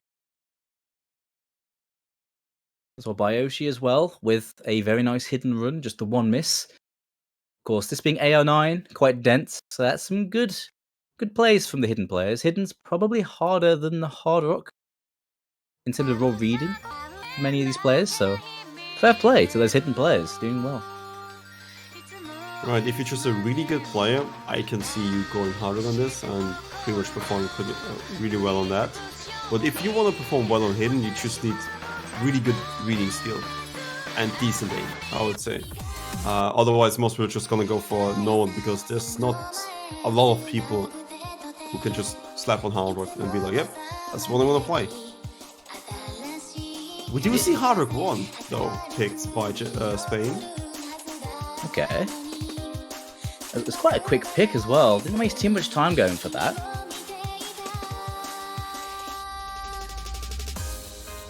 It's kind of an interesting pick. I feel like this one is one that's kind of even between the two. I mean, Japan didn't play any hard rock in terms of like hard rock modded maps last week. They do play hard rock on the mod maps, but forcing all of the players on hard rock, I wonder how their 4 is doing, because their new, or relatively new team hasn't really been tested on a pure hard rock map yet. Right, and actually, fun fact for the day, Japan on the qualifier performance was the 28th worst team, or the 28th in the standings on hidden, and Spain was 29th. So they're literally just equal on hidden when it comes to the hidden performance. But Spain was 41st in double time, and Japan was 6th. So, I mean, I think that's a pretty obvious disparity on double time. Pretty close on hidden though. Well, they choose to go for the hard rock, which was, and I think is one of Spain's best mods. But Yeah, it is. Is it? Well, I still think Japan has the advantage there. I think hidden is definitely more of a toss-up, but hidden one might be too weak for Spain. Yeah, I think going into hidden, it'd be kind of scary considering, it's. I think like some of the gimmicky players that Japan have might be quite good on that map. The players like Delis and that could carry on that, but we'll see if it pops up. I know Japan don't like their hidden much though, so I don't think they'll pick it.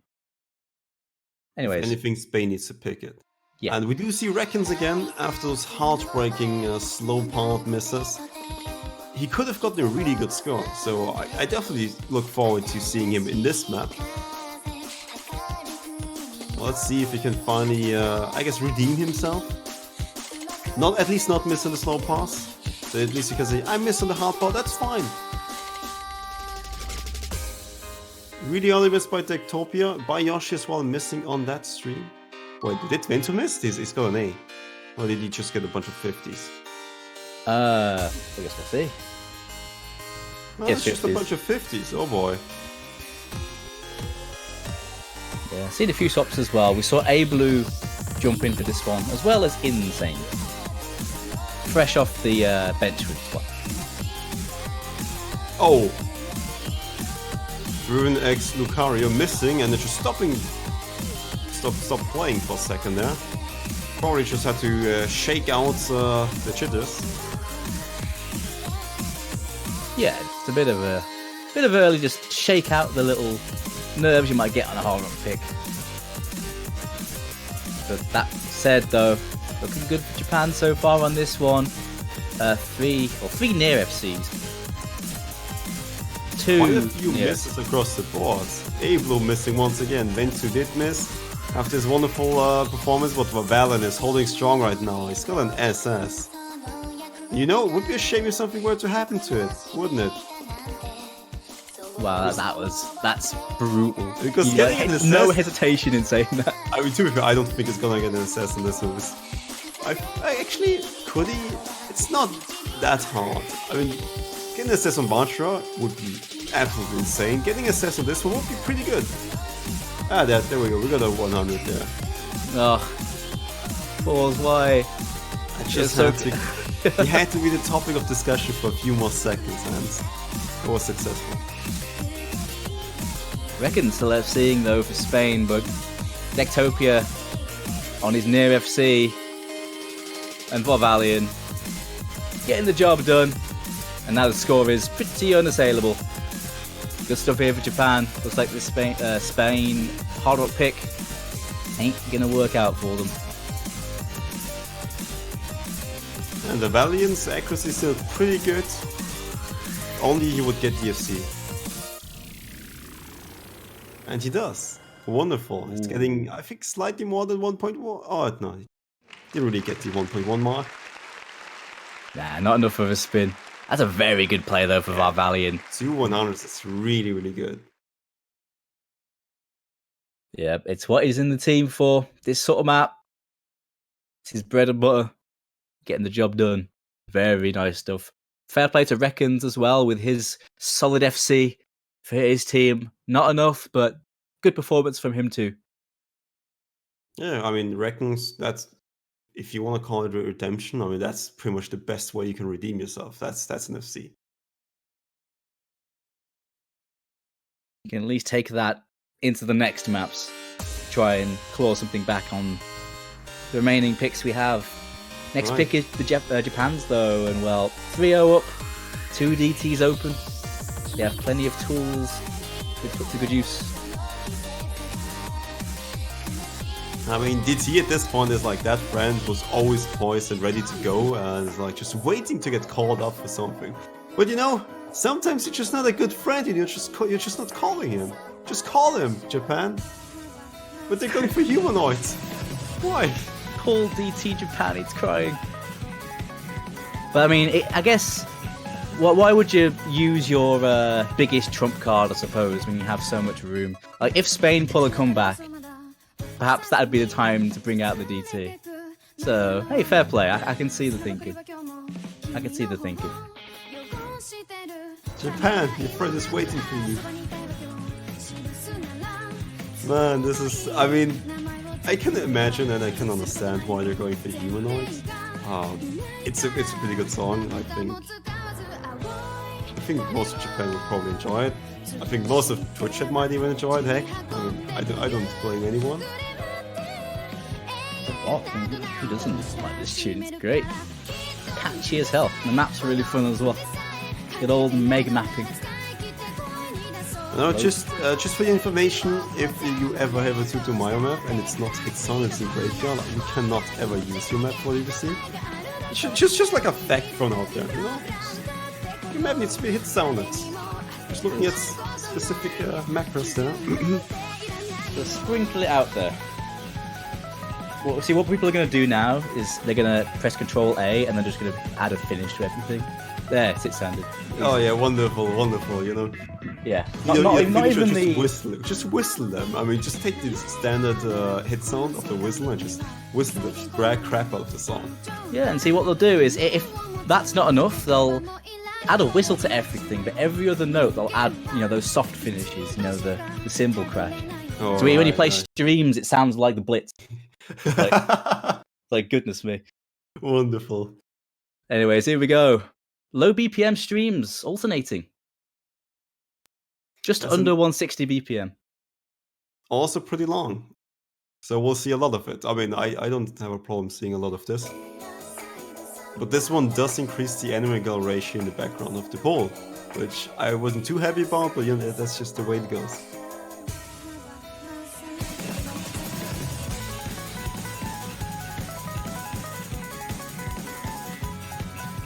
Alright, so far nothing to call out, so let's just enjoy the song until we get to the first chorus, which I think will be a very interesting point to look at for these players, because that's gonna be the hard part of hitting this. So at the moment, misses here really gonna hurt. It's a long map though, so even though it does hurt, it's long enough that there is potential for a recovery with these spaced out hard parts, and well, that's not going to help Japan. Early miss from... Oh gosh, never mind, your Delis, but followed up by 2 from Spain on the space stream. You can still save this a little bit as Spain, as long as you hold through all of the KI times. And the first one starting right now. How many misses are we gonna see?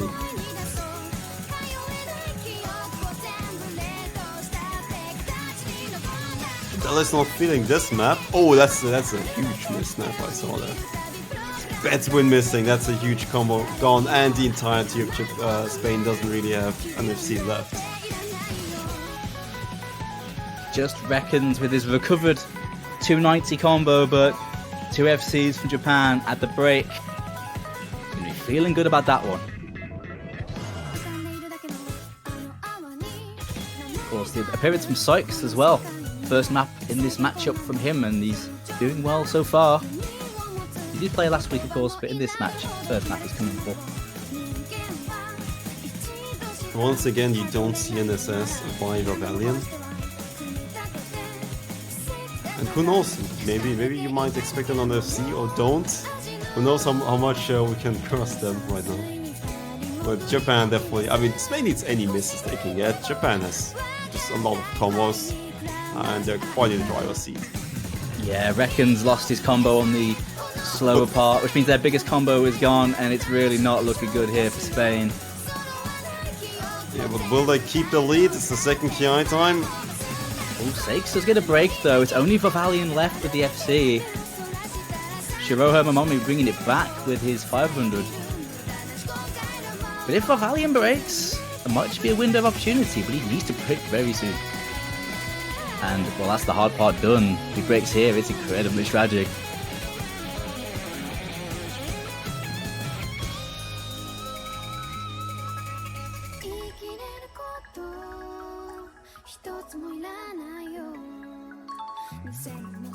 Gotta say, Vavalion's putting in some work this match. So far, so very good from him. They are big, highly ranked trump card. Puts a good use in this matchup right now. They're putting Spain to the sword. It's not as much of a lead as they want to, but you know, double time's still up for the grabs. You know, Japan. Don't leave your friends hanging. Just be a good friend. Call them. Say hello for once in a while. I mean, they could, but Spain would have to win the next pick for that. Bayoshi recovered a nice combo, by the way, but did find a break. He'll be their highest score for his team, but this pick working as intended for Japan.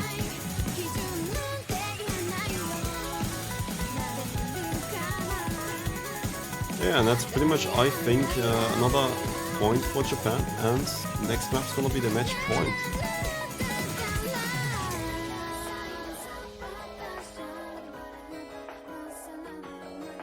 That is a big boy play there. Did we see the score? I'm pretty sure Varvalian didn't miss there. Oh no, he did. He did. Oh no, did. No. Okay, well it was close enough, right? It's still good act, you know. 250. Either way, it's a very big play by him. And well, Japan 4 points to the good, and plenty of picks left for them to abuse if Spain hang in this. But at the moment, Spain, they're being dismantled by this Japanese team. Doing very well so far. It wasn't a massive victory, though, it has to be said, but it was pretty decisive. Ooh, that's a curveball and a half. That's Spain picking Senkyo Lanbo, which is very spicy. I like it. Wonderful. Yeah, this is a good pick. When your back's against the wall, when you're running out of places to go, you go for the A-team style pick, the Hail Mary, the weirder stuff. It was either this one or Hidden One, but I don't think Spain had enough raw skill for Hidden One burst, so they just probably ended up going for this one.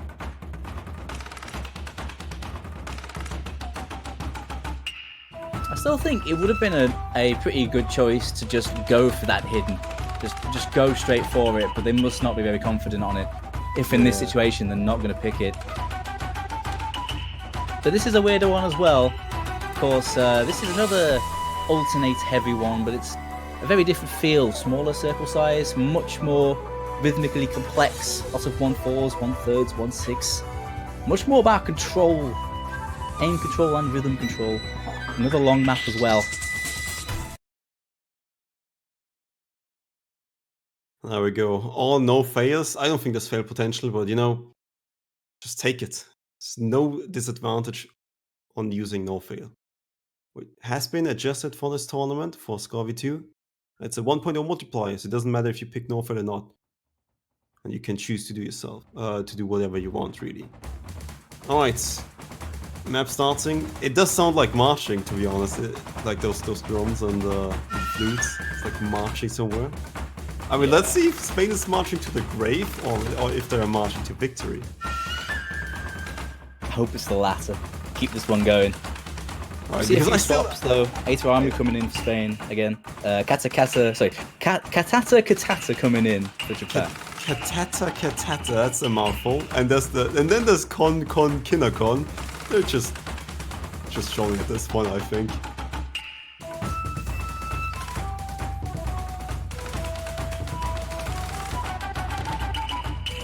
It's the final, well, possibly the final chance for Spain to stay in this World Cup. If they lose this, they are out of the tournament. This is their Hail Mary play. And the first part, probably one of the harder parts of the entire map, does claim 2 FCs from Spain. No breaks here from Japan.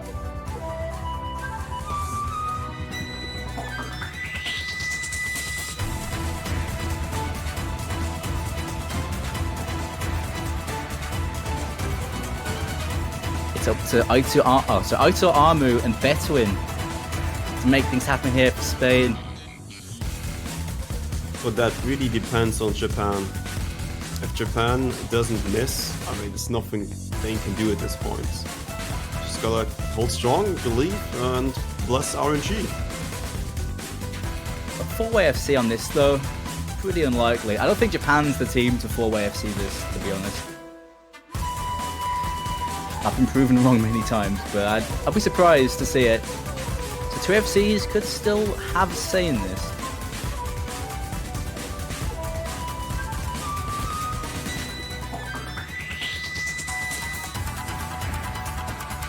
Kon Kinakon is actually the first Japanese player to miss.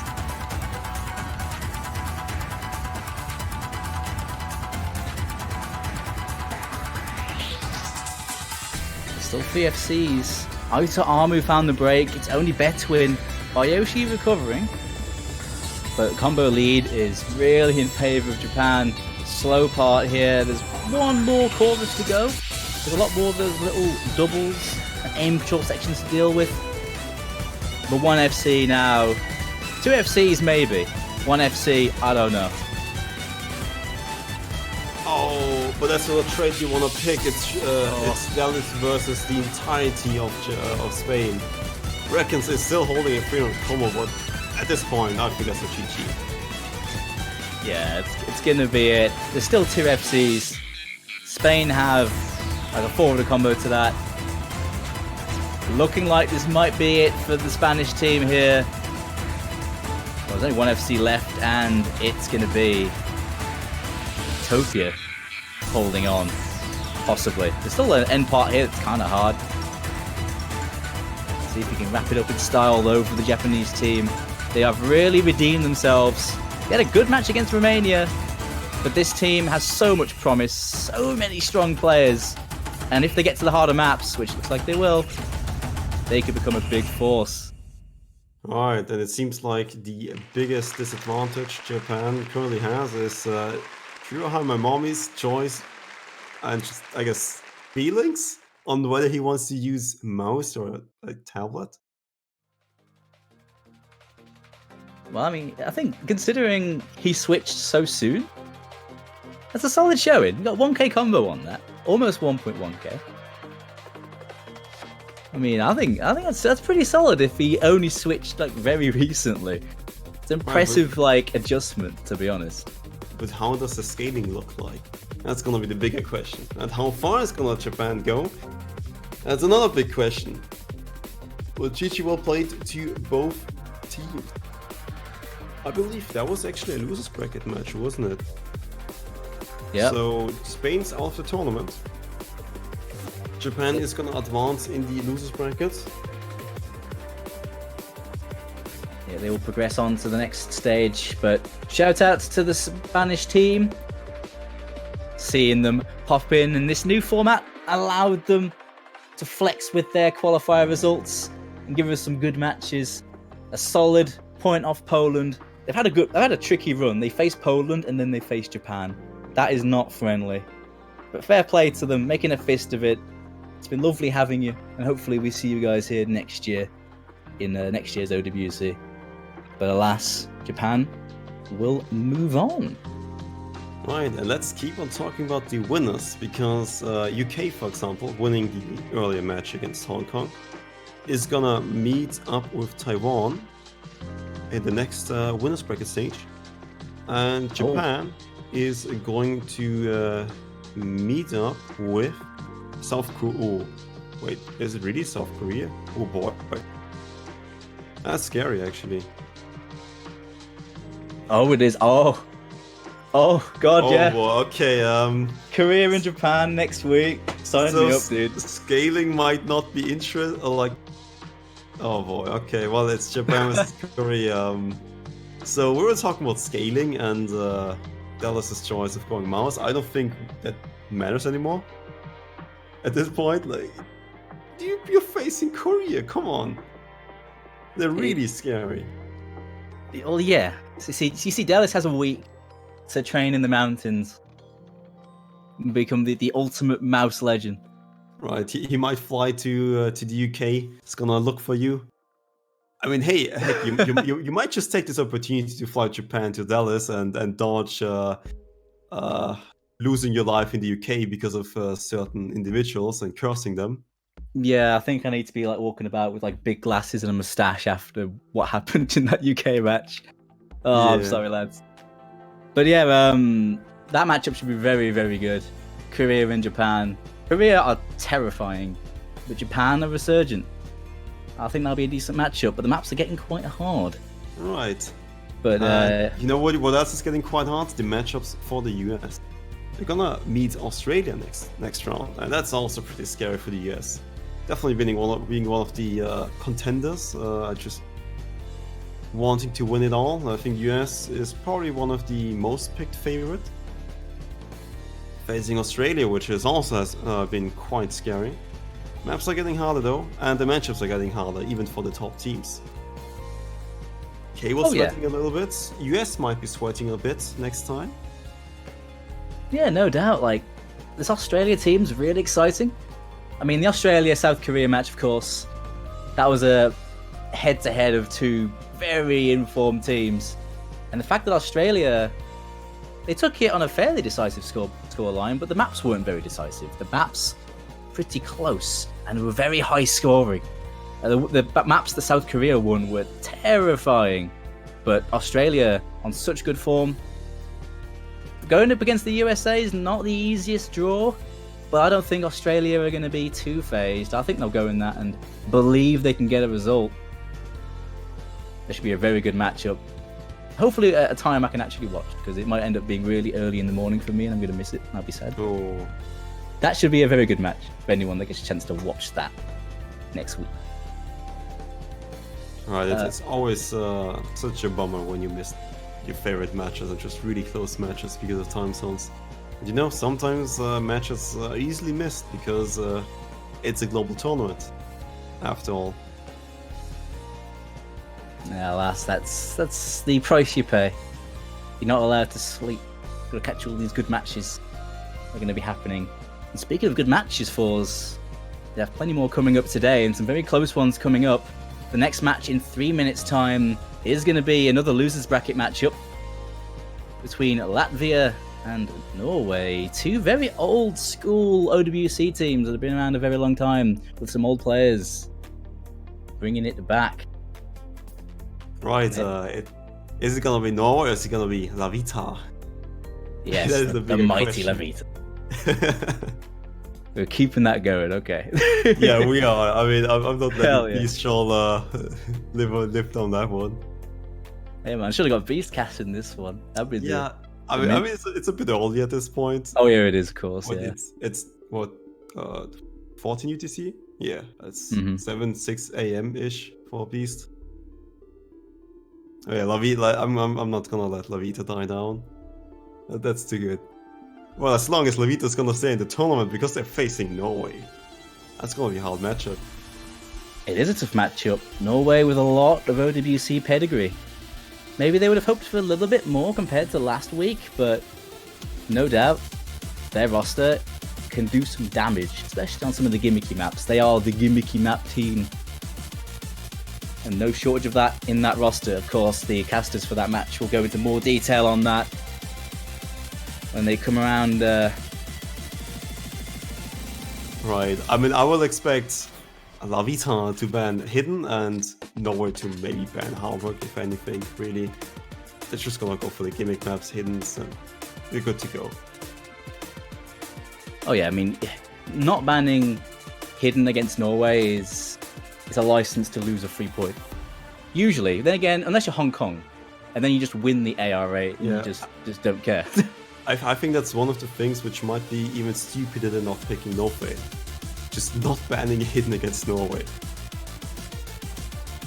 Because that's just essentially giving up a free point. Essentially. Then again, Latvia, man, they've been practicing that Hidden. It didn't look too hot for the last few matches. I mean, they could, but you know what is better than just 1 week of practice? An entire year of practice on a single type of skill set or mod. And you know, GN and Yogspy, they have plenty of experience in that. Yeah, Latvia are certainly a team more geared to the mechanics side of things. Many good hard-up players in their roster, which is a good sort of yin to the yang of Norway and their Hidden. So lots of contrasting skill sets should play out really interestingly in this do-or-die matchup. And I believe for this matchup, the casters we're going to be getting in just a minute, once they're all ready, will be Will Stetson and this one guy. You can have the USA connection for this one.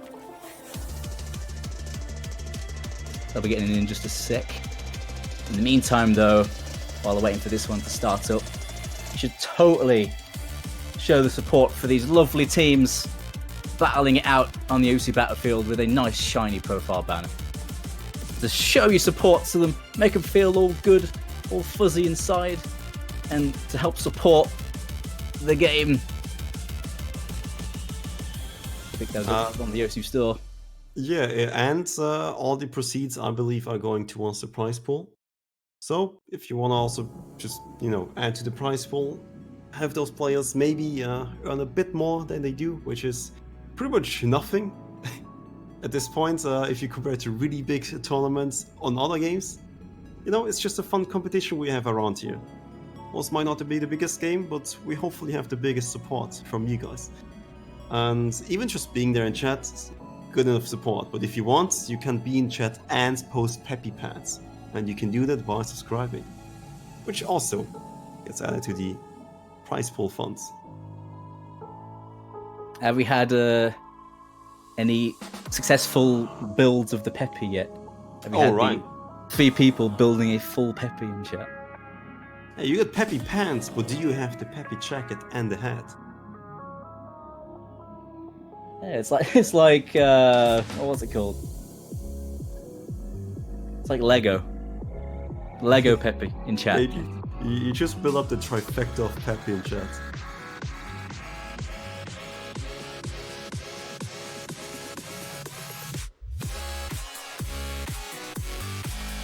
And with that, I believe we should be done, and I'm gonna pass the torch towards the next batch of commentators, which is gonna be this one guy and Will Stetson. Welcome. Hey, good morning. Hello, good morning. Good morning. Hope you're looking forward to the next matches. I believe you'll have a 2-hour block, so good luck and have fun, and we'll see you on Twitch. All right. Thanks for all your hard work, guys. All right. So, no need for even a welcome back because we're already here. As I said, I'm this one guy. He's Will Stetson. I am, in fact, Will Stetson. And we're going to be jumping right into losers bracket matchup, Latvia versus Norway. What's your thoughts, Will Stetson, on Latvia versus Norway? Sure to be an interesting match, I think. What with Yolkspie being hailed as one of the best players in the game currently, as well as GN. His team supporting him very, very adequately, I suppose. Unlucky matchup last week, however. Seeing them go into losers bracket so early, so maybe they'll have a bit better luck today going up against Latvia. I don't know if we have any warm-ups for this match just yet. I believe they were getting their warm-ups set up. I don't know what the maps were or what we'll be seeing, but I think they did send them to the ref and we got them beforehand, so we'll get to see those. We'll have some time to talk about the rosters a little bit, probably. Alright, hopefully. But yeah, I think the biggest thing last week, and we've talked about this a little bit previously, was Hong Kong did a really good job of not really letting Yolkspie play the game. Yes, this is true. That tends to be the strategy when going up against Norway, is not letting the best player in the lobby.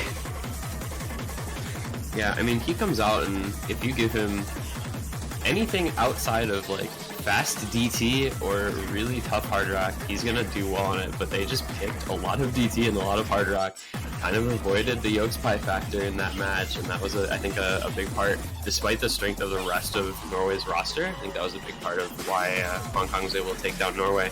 So we'll see what Latvia's kind of pick man strategy looks like, or if they reflect that same idea.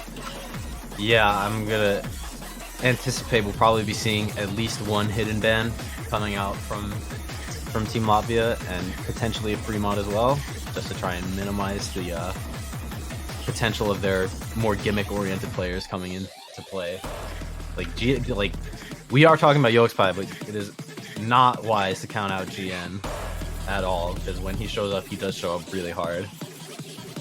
Yeah, so just briefly to touch on the rest of their roster, right? Yogspai is, of course, the captain and their most well-known these days in the tournament scene, most well-known player.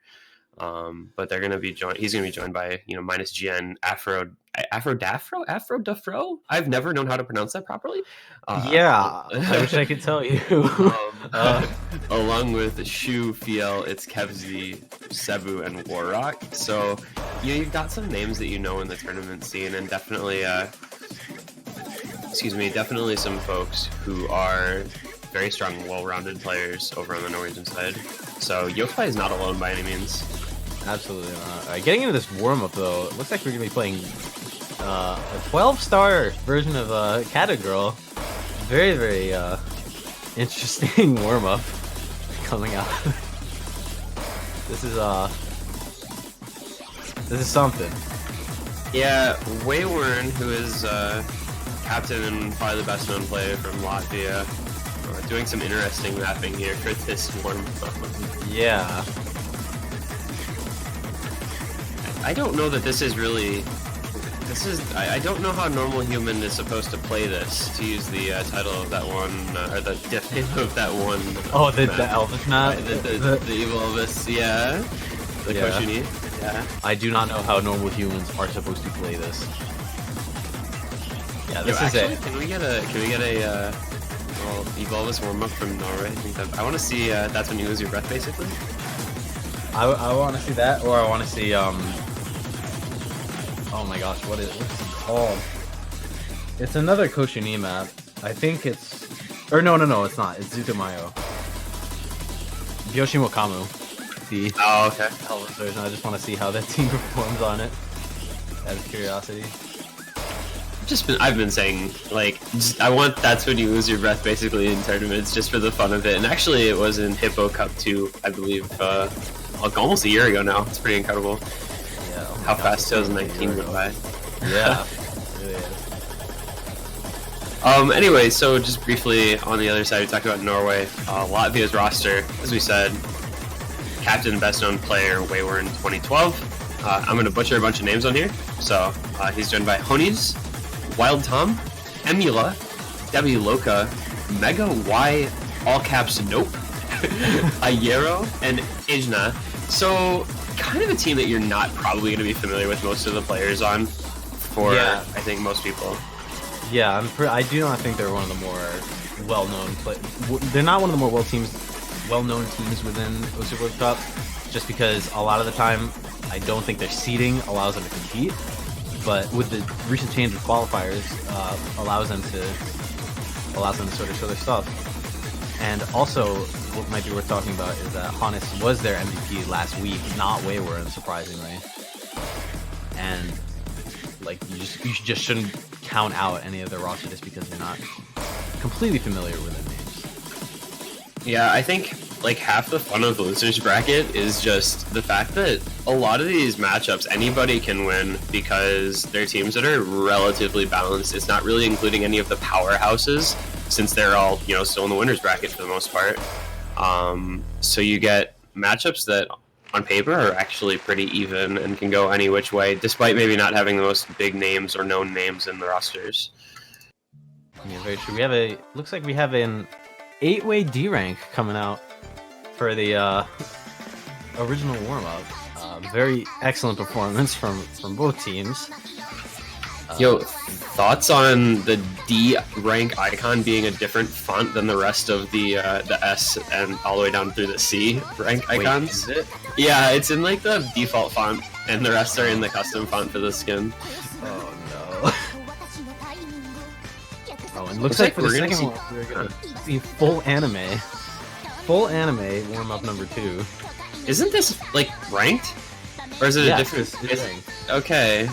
Yes, this is the Lit 120 set, I believe. These are the second the full length Hakone Hakoiri Musume. It looks like some very, very actually long warm-ups coming out from both teams. Potentially could be either stalling for the rest of their rosters or just actually want to try and get it in a full warm-up.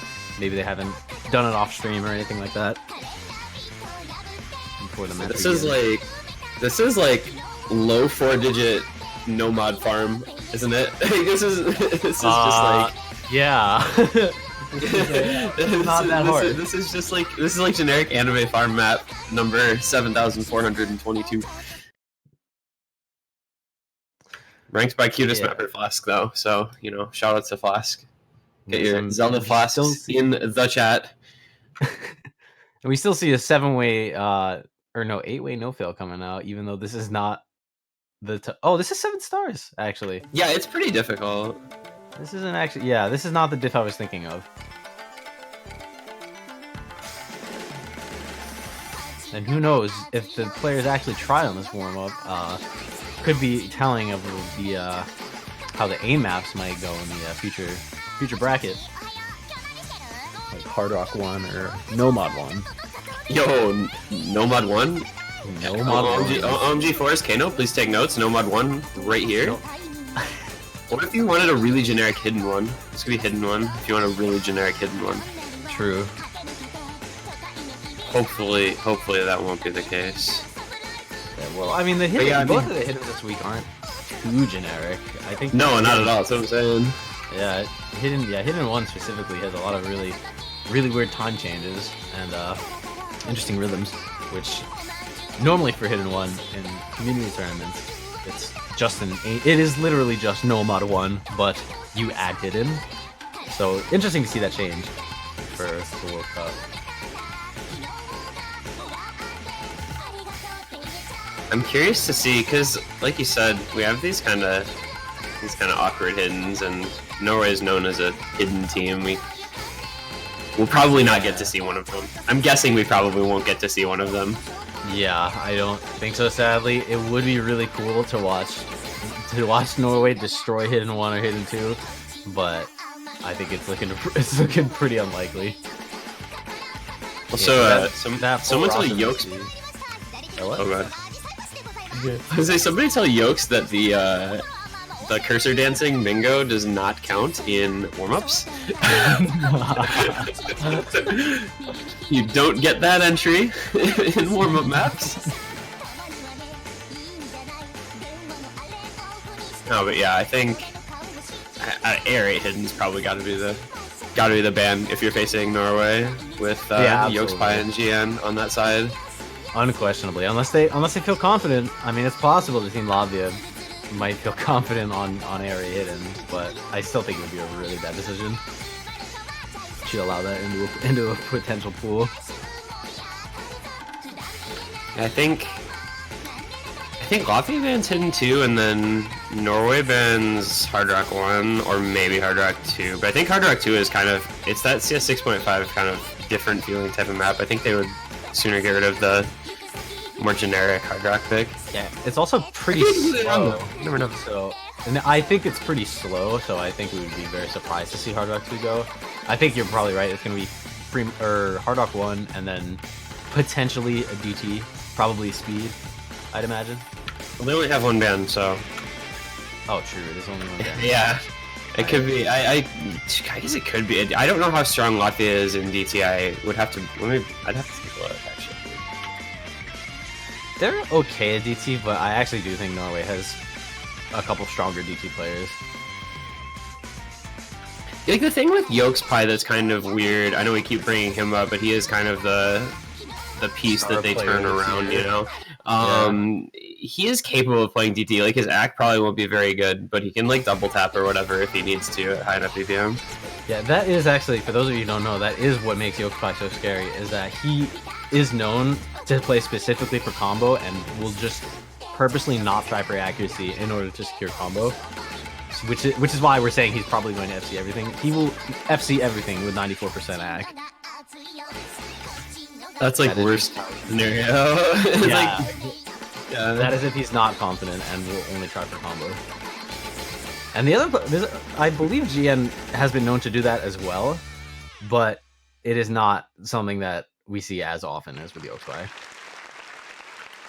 Looking at last week, Latvia played Fountain Field as their only DT, and it was actually one of their better scores in that match.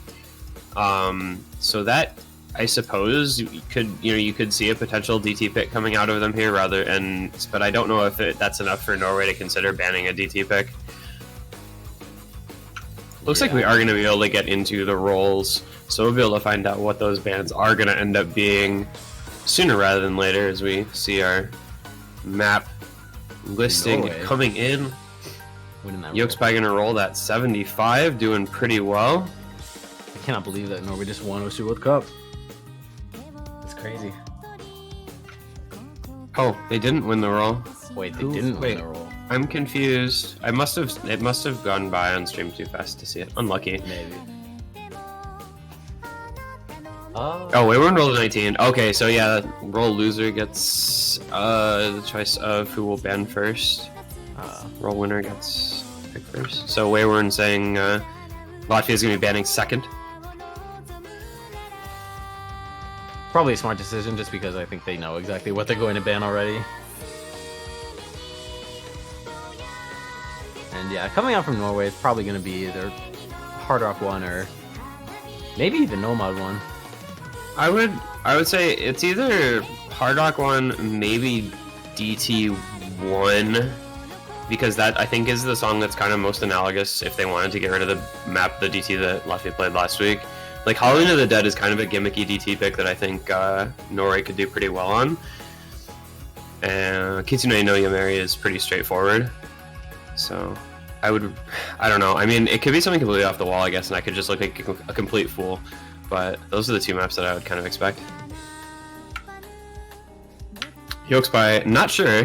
Being asked by the ref what he wants to ban, he's going to say, So They seem to have not considered yet what they're going to be banning.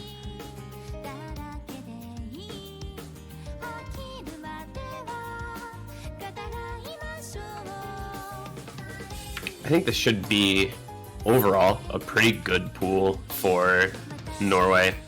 With you've got like an alt map, you've got a couple finger control picks, you've got low AR hidden if it doesn't get banned away, you've got the low BPM small circle.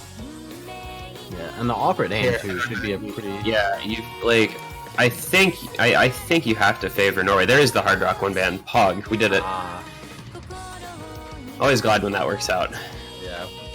For once, we actually picked the right maps that are gonna get banned. I think me and Bay both predicted wrong last week for both matches. And then there's yeah, the quick hidden too. Yeah, that was always going to be the ban for Latvia. I don't think they probably took much time figuring that one out. It was the area hidden, like just full stop. So the expected bans do come in from both teams. Latvia trying to take away from Norway's strengths, and Norway kind of trying to cover one of their more weaker kind of aspects with their own ban. Yeah, and I think that I think it's safe to say we're probably going to be seeing Hidden One get picked from Team Norway first, either Hidden One or like maybe Senkyo Rambu, just because there are a lot of. I do not think there's a lot of players in Latvia who can play that. And that is a map that is built for players like Shu, GN, even Yolkspy, even though I'm not sure how his act will look. But that is a pretty heavily Norway favored map, along with Fremont 2, which is just really, really awkward aim. And, but you know, it's tough to have a good feel for what to expect Latvia to pick because we just don't have a lot of data on them. It's not players who are super, into tournaments in the community scene. I'm missing a map, I think, on last week because there's only 4 maps here, and they played 5 at minimum. But they played like 1 Nomad, 1 Hard Rock, 1 DT, and 1 Free Mod. So, it's kind of hard to say, based on the past results, what to expect them to be the most strong on here.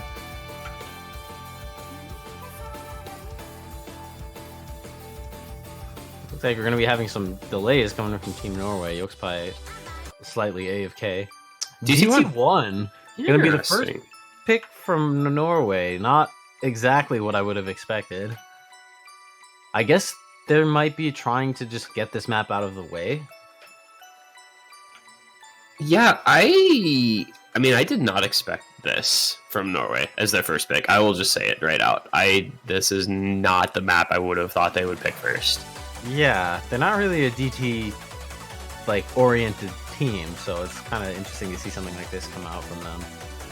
I mean, that being said, like, it is the lowest BPM DT. It's only 229, and it's AR10. It's not like it's a 10.3 pick. So, if you're gonna pick a DT, might as well be this one. Yeah, probably this is the one to do it. I think their strategy might be they're just going to get out of the way the map that is probably, like, realistically the most contested throughout these teams. And maybe once they get it out of the way, they can just sort of get their heads in the game, try and pull out their picks that they know they're going to be favored on. Could try and end it that way. But who knows? We might see some interesting performances coming out from Norway if they're confident enough to pick this first. Yeah, and, you know, they did end up playing all 3 DTs last week, of course, and by all accounts, really didn't do terribly. I mean, you know, we talk about Yokespy like he's the only member of the team, but Kevzy performed well on the DTs last week. GN performed pretty well on the DTs last week, as did Afro. So they're definitely going to be a team that, despite kind of their obvious strengths being more in the hidden and the gimmicky maps, they are a team that can still play DT just fine. So yeah, I guess we shouldn't be too surprised to see them kind of leaning into that pool. Yeah, of course, when I say that they're not a DT-centered team, this is just, of course, relative to how they perform usually on gimmick picks, which is really, I think, a bit more, a lot stronger than their DT performance. But that does not at all mean that they cannot play DT. I think we are about good to go here, so we will get to see how this first pick for Norway works out. It's going to be Waywern, Honij? I don't know. I believe it's pronounced Hannes. It's just Hannes? Okay. Against Yokespy, Fiel, GN, and Afro. So, going to be looking at probably GN and Afro, two of the higher performing DT players for Norway last week. It's a pretty quick one. It's only a minute 59, so don't blink or you'll miss it. We are going to see early breaks. GN, Afro, Mega, and Waywern. That's 4 FCs already gone across the board. 2-2 in the first 10 seconds. Yeah. Yeah, this is one of the more mechanically intensive maps as well. Hannes and Mega also breaking really fast. So as I was saying, this is one of the more mechanically intensive maps, so it's also interesting to see this come out first. Because I don't think their warm-ups were too serious either. So they're going from essentially trolling in a 4-minute anime map to one of the hardest maps in the pool mechanically. You know, that being said, I think Hakone Hakoire is like 220 BPM, right? And this is 229. So you've got bursts in that map and you've got bursts in this map. It's actually a huge brain strat. Maybe, but there's also only like 1 or 2 bursts in that map. It's generally listen. I'm trying to make justifications here, okay? After the only FC left. As we're about halfway through. No, Yokespy is also FC. Oh, I had a little, maybe a client issue? I'm not sure. I didn't see his comment. That's weird. And Yokespy is the only FC then. What the heck is my client doing? Hello? Okay. Oh well, we're good. Yokespy the only FC, but Afro only slightly behind. The entire team of Norway not able to really hold, or the entire team of Latvia rather, not really able to hold a combo right now. Surprisingly, Mega with an 81%. So this pick is working out for Norway as they are 1.5 million points in the lead here. Yeah, not much more to say than that. Yeah, and the map is now over. And Team Norway going to be winning by a ridiculous score gap, almost 2 million points. Yeah, that is a 1.775 million point win for Norway on their first pick, despite only having 1 FC. In fact, only 1 player over 770k, but didn't matter because Latvia just struggled throughout that map. Very, very rough go of things for them. That might actually be the largest score gap we've seen so far. Yokespy was 100,000 points away from 1v4ing. If he had better act, he may have actually had a 1v4. So it's like a very, very good pick from Norway to be from the first map. And Waywern immediately picking Kodama for Latvia's first pick. 4-minute professional box Camellia map. essentially the antithesis to what we just played. While that was fast burst, not too big jumps, this one is a bit larger jumps, much longer, a lot more consistency favored. A miss in the early stage or in the early portion of the map isn't really going to affect score too much in the long run. When with DT1, if you miss, it kind of destroys your score regardless of whether or not you're in the beginning or the end of the map. And I think we're going to be seeing some roster changes as well for both teams. Yeah, this is like a really big change of pace, as you said. I maybe question a little bit picking this against the Norway roster that's typically pretty strong at these sort of, tech type maps, but with being their first pick, you've got to figure Latvia is probably pretty confident on this this pick. So looks like they're going to be getting Wayward moved into the match, and Norway deciding on their fourth. Looks like it's going to be Shu coming in to replace Afro. Yeah, Shu known to be pretty good at these kinds of maps, regardless of mod combo. So I think it's a pretty good switch.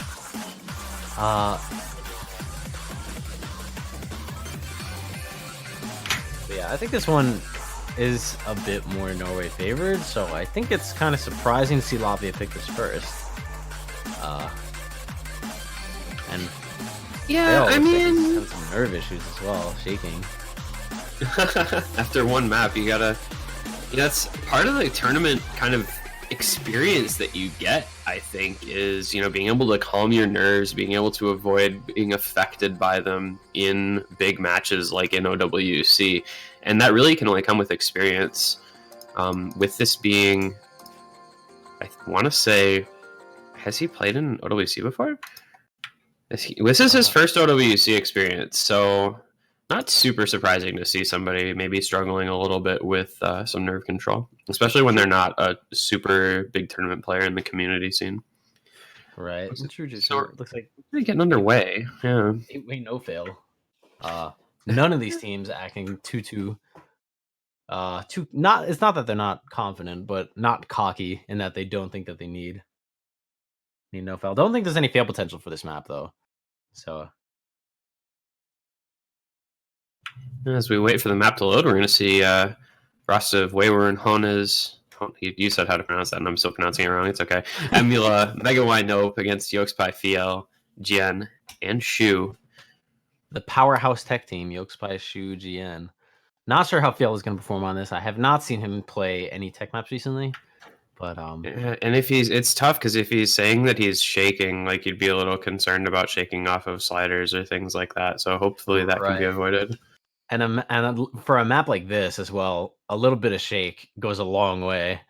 Like if you miss in the middle of a map like this, then it will absolutely annihilate your score. So if he does have like to like maintain a combo around the halfway point, and he notices that, if he's shaking, then that's gonna could potentially be a game changer for Norway. Yeah, we'll definitely keep an eye on his cursor and see how he does in this one. Just the intro here, pretty slow, kind of eases you into the map before things get a little more intense here. Get into those kick slider jumps. Already dropped a little bit of combo. Mega Y Nope actually dropping there as well. Losing a bit of accuracy too, 92% for him. Wayward dropping as well. Down to 1 FC and 1 near FC for Latvia. 2 of their full combos gone, while Norway still holding on across the board. Mega Y Nope finding another break as well. Not having a great go of things. Yeah, not exactly doesn't look like he's too strong on maps like this. Not able to hold the combo too well. It looks like he might be shaking a little bit as well. Wayward dropping again as well. Not really going to be allowing Latvia to kind of make up that score gap. You see a break from Shu on the side of Norway, so they do lose their first of their FCs, but they do still have 3 on the board against just 1 FC as Emula loses his longer combo for Latvia, so just the 1 FC left on that side trying to keep things alive for their team. Yeah, Hana seems to be doing work for Team Latvia right now as we approach the halfway point in the map. And we do see 2 more breaks from Norway, so just Yokespy left FCing, which is going to mean this score gap is going to stop increasing by quite such a vast margin. It should come down a little bit with that combo advantage on the side of Latvia now. Yeah, and there is if neither of neither of the high combos break either for Latvia, so it looks like, and for the next like 30-40 seconds, it is a slow part. So we're gonna be seeing that score lead start to decrease a little bit from Team Norway. Yeah, with Mega Wino and Hannes, both with 500 and almost 900 combos respectively. Weimer not too far behind. Gonna be allowing that score gap to decrease a little bit here. Once we reach the build-up portion, that's really gonna determine what happens, I think, with the rest of this map. Oh, and Weimer missing on the slow part. Emula missing too! Oh no! The supporting combo is gone from Latvia. You hate to see it, man. That's really huge. do. Just breaking just past halfway through on a slow section of the map. Going into the last third with a big combo deficit now. Norway's going to try to run away with that as we get back into the next build-up. Yeah, as we now see. It's Shu breaking! Oh no! Oh, Hannes though! The FC is gone Oh, from... the FC gone! Not even on the build-up yet. Oh my goodness, GN breaking as well. It's just Yolkspie with a high combo We're now. breaking in the slow section, and Yolkspie is just gonna go ahead and keep his FC rolling as Emula, Shu both find breaks. These are some surprising misses in some easier sections of the map, but Yolkspie not gonna fall victim to such nerves, and VL as well keeping his combo up. Yeah, it's just only Mega Wynove now with a 1k combo for Team Latvia. I actually do not think that they can bring it back at this point. I think it's pretty much over.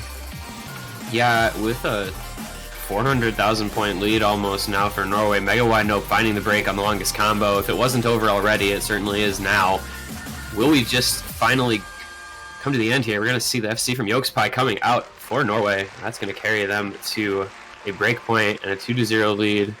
There you go, right? Yolkspie FC's everything. And an S rank from Phil as well, with a 900 combo towards the end there. Yeah, I think he only broke right towards the middle, so he did wind up only getting 620,000 points. Wayward immediately leaving the lobby. Don't think he was too happy with his performance there, but yeah, very, very solid win from Norway. Good breakpoint. And DT2 going to be the next pick from Team Norway. Halloween of the Dead. This is the more gimmicky DT, as I recall. Yeah, this was, you know, when we were talking before the match, like, if they were, like, I expected them to probably, to potentially pick this. I shouldn't say probably. If they were going to pick a DT, I expected it to be this one over what they did pick first. But this coming in as their second pick. So, as we said, Norway not going to have trouble with the more awkward, gimmicky DTs. They're going to be doing fine on those. It's really just that kind of higher-end speed type of DT pick that will cause maybe some issues, if at all, for a couple of their players.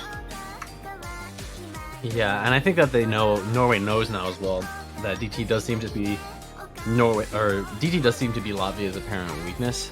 So I think that is why we haven't seen any of the slower maps coming out yet. And it looks like Wayward going to be restarting his PC. Don't think he's having some. I think he's having a couple issues with his computer, unfortunately. Yeah, input lag. Input lag for a match like this is not something that you're going to want to deal with.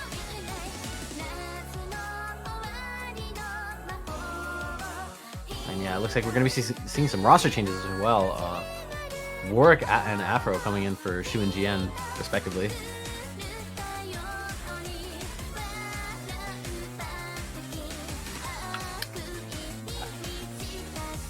Yeah, so no GN for this one, but Warrock Afro does seem to be one of their DT mainstays. As we said, you know, he was in on a couple of the DTs last week. He's been in now on both DTs this week. Let's see if this one ends up being as Norway favored as the last one was, because, well, it's safe to say that did not go super well for Latvia. Yeah, but I don't know. This is not too speedy of a map, so it could be like a bit. I think it could be a bit easier for Latvia to sort of hold their own, and also, like on the last map, not as similar, but I think that they might be getting more into the swing of things. Wayward and Hannes still performing really, really well on Nomad on the Kodama, and it looks like we're gonna be getting into it. Oh, this is Yeah. AR 10.3 though. Yeah, so I was gonna So- say 10.3 makes everything a little bit different. You know, having that high AR reading. We'll see how the players perform. This will be the first and only 10.3. Mega Wino already missing the first few notes of the map. I think almost every time we've seen this map picked, somebody has broken in the intro on those linear 3-note patterns. Warrock breaking in the intro as well, but Mega trading him. Mega with 3FC also 3. 77% accuracy, really bringing down the average of Team Latvia as the map begins. I think that's part of the kind of downside of, unfortunately, being from a somewhat smaller country. You know, it's harder to put together a roster where you'll always have a 4-man for every kind of map. So you often have somebody who's almost like a sacrificial lamb, and that makes it a lot more difficult to round out your team and round out your selections for any given pick. Yeah, and Wayward breaking early as well gonna be really detrimental for Latvia in the early portion of this map. Break more Warrock as well.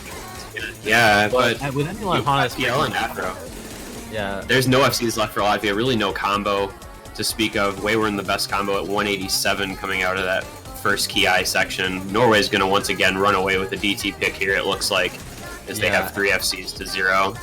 even if they were FCing, based on accuracy alone, it does not look like Latvia is too confident on this map. Yeah, Latvia has 3 players at 93% and 1 at 84. That is unfortunately not going to win you all that many maps, and Norway's going to take full advantage of it here, as they are, as we said, still 3-weighing and with reasonable accuracy as well. Yeah, Afro with actually really solid accuracy, 98.65. Gonna be doing a lot of work for Team Norway there, but like you said, still 3 FCs doesn't really matter with accuracy. Fjell And as I does say break, it, Fjell breaking but- only 2 FCs now for Team Norway. Wayward and Emula both matched him, so not really going to be a big deal. Yeah, and then Emilo breaking again. Highest combo being 200 for Team Yes. Latvia. 2 So, 1Ks still for Norway. Norway just looking for that double FC. We'll see if Yolkspie can keep up his 100% FC rate. His accuracy dropping a little bit, but you know, the important part is keeping that combo going, and he's doing that just fine, even through the slightly spaced kick slider stream pattern there.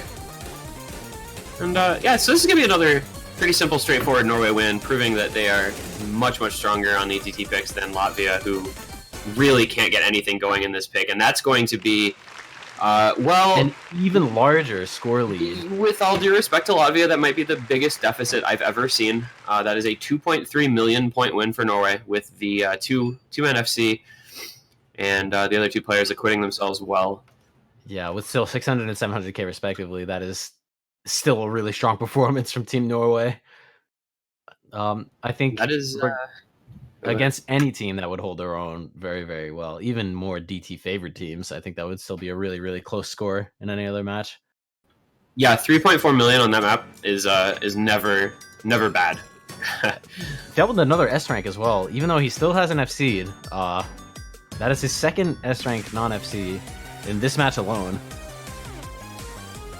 Yeah, you know, I mean, he said he was nervous and worried about shaking, and you know, yeah, maybe he shook off a slider or something, but still, S ranks are S ranks, man. That means you're performing pretty well. Yeah, of course. And Fremont 2 is going to be the next pick for Team Latvia. That is Immortal Philosophy, the very, very awkward aim map from Evil Elvis here. This is also, I would say, pretty heavily Norway favored, which is why I think that's surprising to see such a map come out from Team Latvia. I think in a match like this, pretty much any map you pick, you're gonna end up saying, "Oh, that's pretty Norway favored," Well, I would just say because the they are consistency of that. the stronger team. I This mean, is true. Yeah. I still think that the like the No Mod 1, No Mod 2 would still, maybe they are still Norway favored, but not nearly as much as a map like this where there's a lot of unconventional patterns. Where meanwhile, No Mod 1 and 2 are pretty much just stream maps, which are very, very like rudimentary. Like a Cherry Blossom stream map is a whole lot, I would say, easier mechanically to perform than on an Elvis map. Yeah, there's, you know, like, there's this certain like facet of Evil Elvis maps. They always are just. It's like you take a normal map and then you make it not quite normal anymore, and you get an Evil Elvis map. And they're like super interesting, you know. He goes and does some super crazy stuff with like his graveyarded and loved maps, but his more normal stuff is still just like rotated by like 30 degrees away from normal. You know what I mean? Yeah. He's kinda very, very good at He's super good at what he does. patterns. Like uncomfortable, but not to the point where it's stupid. I think is what Elvis is good at. Yeah, I'm not sure how the teams are gonna respectively perform on this map. In all honesty, I don't know how many FCs we're gonna be seeing on a map like this. And we got some roster changes as well for this map. Shu gonna be coming back in, GN as well for Afro and Fjell for Team Norway. And looks like Latvia has their core four still remaining in. Wayward, Hannes, Emula, and Mega. Not sure if they have a full team right now. Yeah, well, they had Ayaero for the warm-ups, and then they've had the same four for all three maps that have actually been played in the match so far. So not really sure what the story is there. But it looks like Latvia gonna go. Yeah, it looks like Latvia gonna go minimal mods. Yeah, one hidden, one hard rock. Norway HHR for Team Norway. That is an interesting one. I feel like, and I don't know if this is just my brain like being weird, but I feel like I associate Shu with HDHR. He is very, very good at HHR, but for a map like this, that is a very risky pick. That's a risky mod pick for sure. They are going to go double hidden with two players who hidden is almost like no mod for, with Yokespy and GN, so not a super big surprise to see both those guys. A little over mod. Not like they really need it, I don't think, in this matchup, but if you have people who can play it comfortably, no reason not to. True, yeah. And I guess the thing is, Shu is always going to be the one to play Hard Rock for this matchup, and I guess HDHR is probably easier for him to read than Hard Rock only. Yo, I had a new brilliant idea for free mods. What if free mods required everything? One no mod, one hidden only, one hard rock only, and one hidden hard rock. Oh my goodness. I don't even want to think about that. Yo, big brain moments for the rule set right here. So everybody, I've seen the intro. Yeah, everyone I've seen the intro with pretty solid accuracy too. Mega, still 96, but not actually that horrible in the grand scheme of things. Although, Yokespy holding that SS, GN with only 1/100. Warwick also with only 1/100. Shu kinda dropping accuracy for Team Norway, but I don't think it really matters right now because of his overmod. Warwick and Mega Y missing, however, gonna be allowing. Actually, no, that is gonna be still Norway. Yeah, it's a mirror miss, so it's gonna be a combo reset. Yeah, a combo reset, but Mega with hidden gonna be allowing them to maybe gain some score off of this. But actually, even then, still no, because his accuracy is. Oh, Shu missing out. Hannes, Emula, and Mega Y. Three misses it before the Ki there from Latvia. You hate to see it. Wayward, the only FC left in there. He's their nomad player, one of their two nomad players. Meanwhile, Yokespy GN still going strong. Yokespy still with the SS Yokespy still hidden. sitting on an SS. Yeah, that's yeah. I mean, on maps like this, he can do that.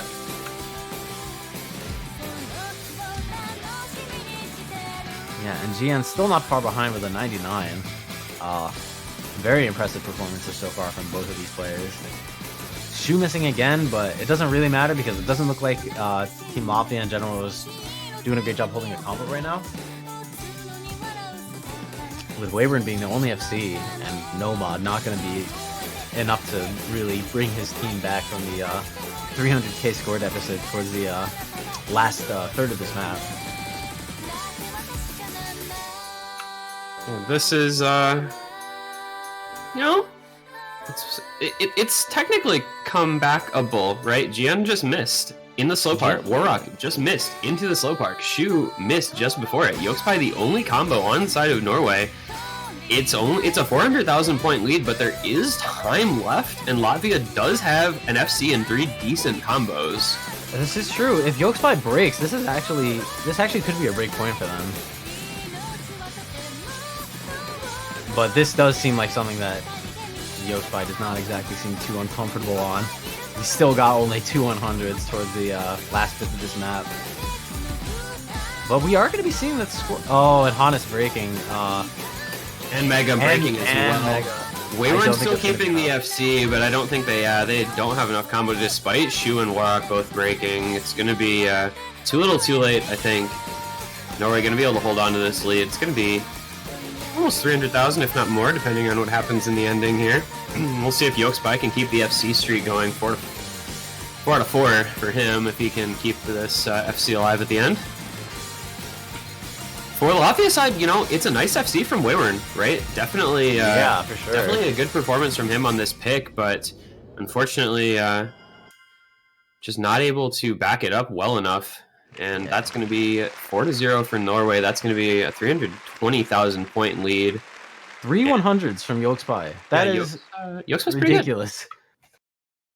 3 100s. Meanwhile, every other player on this in the whole match getting at the very least 17 100s, going up to almost 100 for Shu there with the HHR.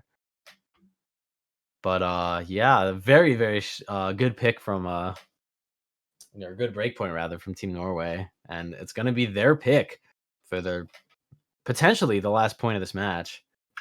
Do you just go a third DT pick here if you're Norway? Just say, you know what? they actually just heard us talking in the intro and are like, yeah, we're just going to pick nothing but DT now just to prove them wrong. But no, it looks like they're going to be coming out with Senkyo Ranbu. Alright, that was the other one, right? The finger-controlled Nomad. That was kind of an expected pick from them. Yeah, we'll probably be seeing not too many roster changes here. It's going to be probably Yolkspy, Shu, GN. Maybe Fiel coming in. Actually, no, Cebu coming in. Cebu. He's going to get to play in this match. Probably a good pick for this map, I would have to guess. They look to have been pretty consistently solid with their roster. GN seems to have forgotten that this is Nomad. I probably was looking to play hidden on this. Maybe could affect his performance a little bit on a map like this, but I am not sure it's going to matter too much in the long run. And yeah, Latvia's core 4 looks like they're going to be sticking in for this. Wayward and Hannes and Milo Mega. Not really sure what's going on with their roster. I thought they had more players in this. Yeah, I mean, they have a full team. Yeah. Like, they have 8 players on their roster. They're just only playing 4 of them. I mean, maybe people are not available. Maybe people are busy. Hard to say. Real life does get in the way sometimes. Yeah, of course. But, you know, I guess it's respectable that they're, even with 4 players, you know, doing their best, putting up a fight as best they can with a limited number of players. Yeah, that is very, very true. I think that against a team maybe of a bit lower caliber, they still would have a very, very fighting chance to win this match. But Norway is just very, very strong, all well-rounded. So kind of unfortunate for Team Latvia. Yep. So we're gonna get into the 5th and potentially final map. We'll see if Yolkspy can go 5 for 5. Put together a very impressive performance. That would probably make him one of the best performers this round, I have to figure. Yeah, I think that would probably make him, I'd say, the best. I'm not sure if we saw anyone with 5 FCs yet. But yeah, a map like this is pretty consistently difficult.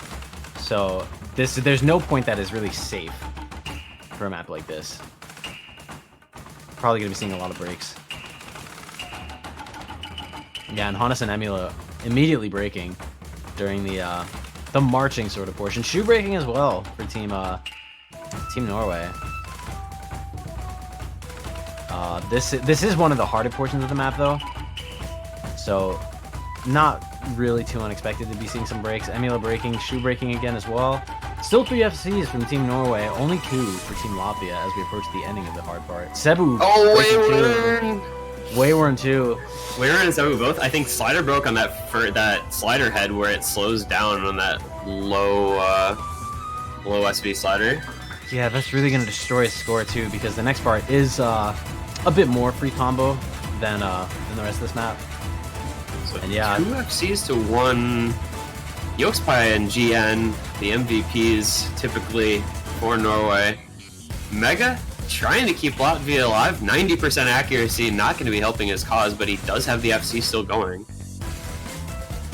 Yeah, if we see breaks from Yokespie and GN, still a very, very comebackable for Team. I love the word comebackable, dude. Comebackable. Thank you, Double Lift, for getting that into my vernacular. Yeah, I don't think that's actually a word, but I'm gonna just say it anyway. It's very definitely not an actual word. But Hana's gonna be losing his combo. It fits. Yeah, Norway keeping all 4 of their combos alive. The 2 FCs still going. Shu and Cebu, 500, 400 combo. Well, Shu does break immediately, proving that the caster curse is alive and well. But it doesn't really matter because we still have very good supporting combos from Cebu. And GN and Yokespie still holding those FCs with almost the same accuracy. Getting into getting into the last third of this map, there's already a 300k score deficit for Team Latvia. I'm not sure if they can bring this back.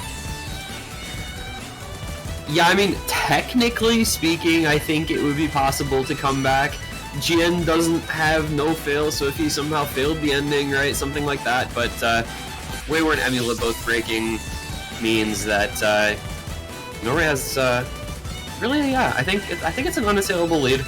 This is your solution points. if you are Norway right now. The ending has a little bit of fail potential if you're shaking, but I really doubt that we're going to be seeing a fail from either Yokespie or GN.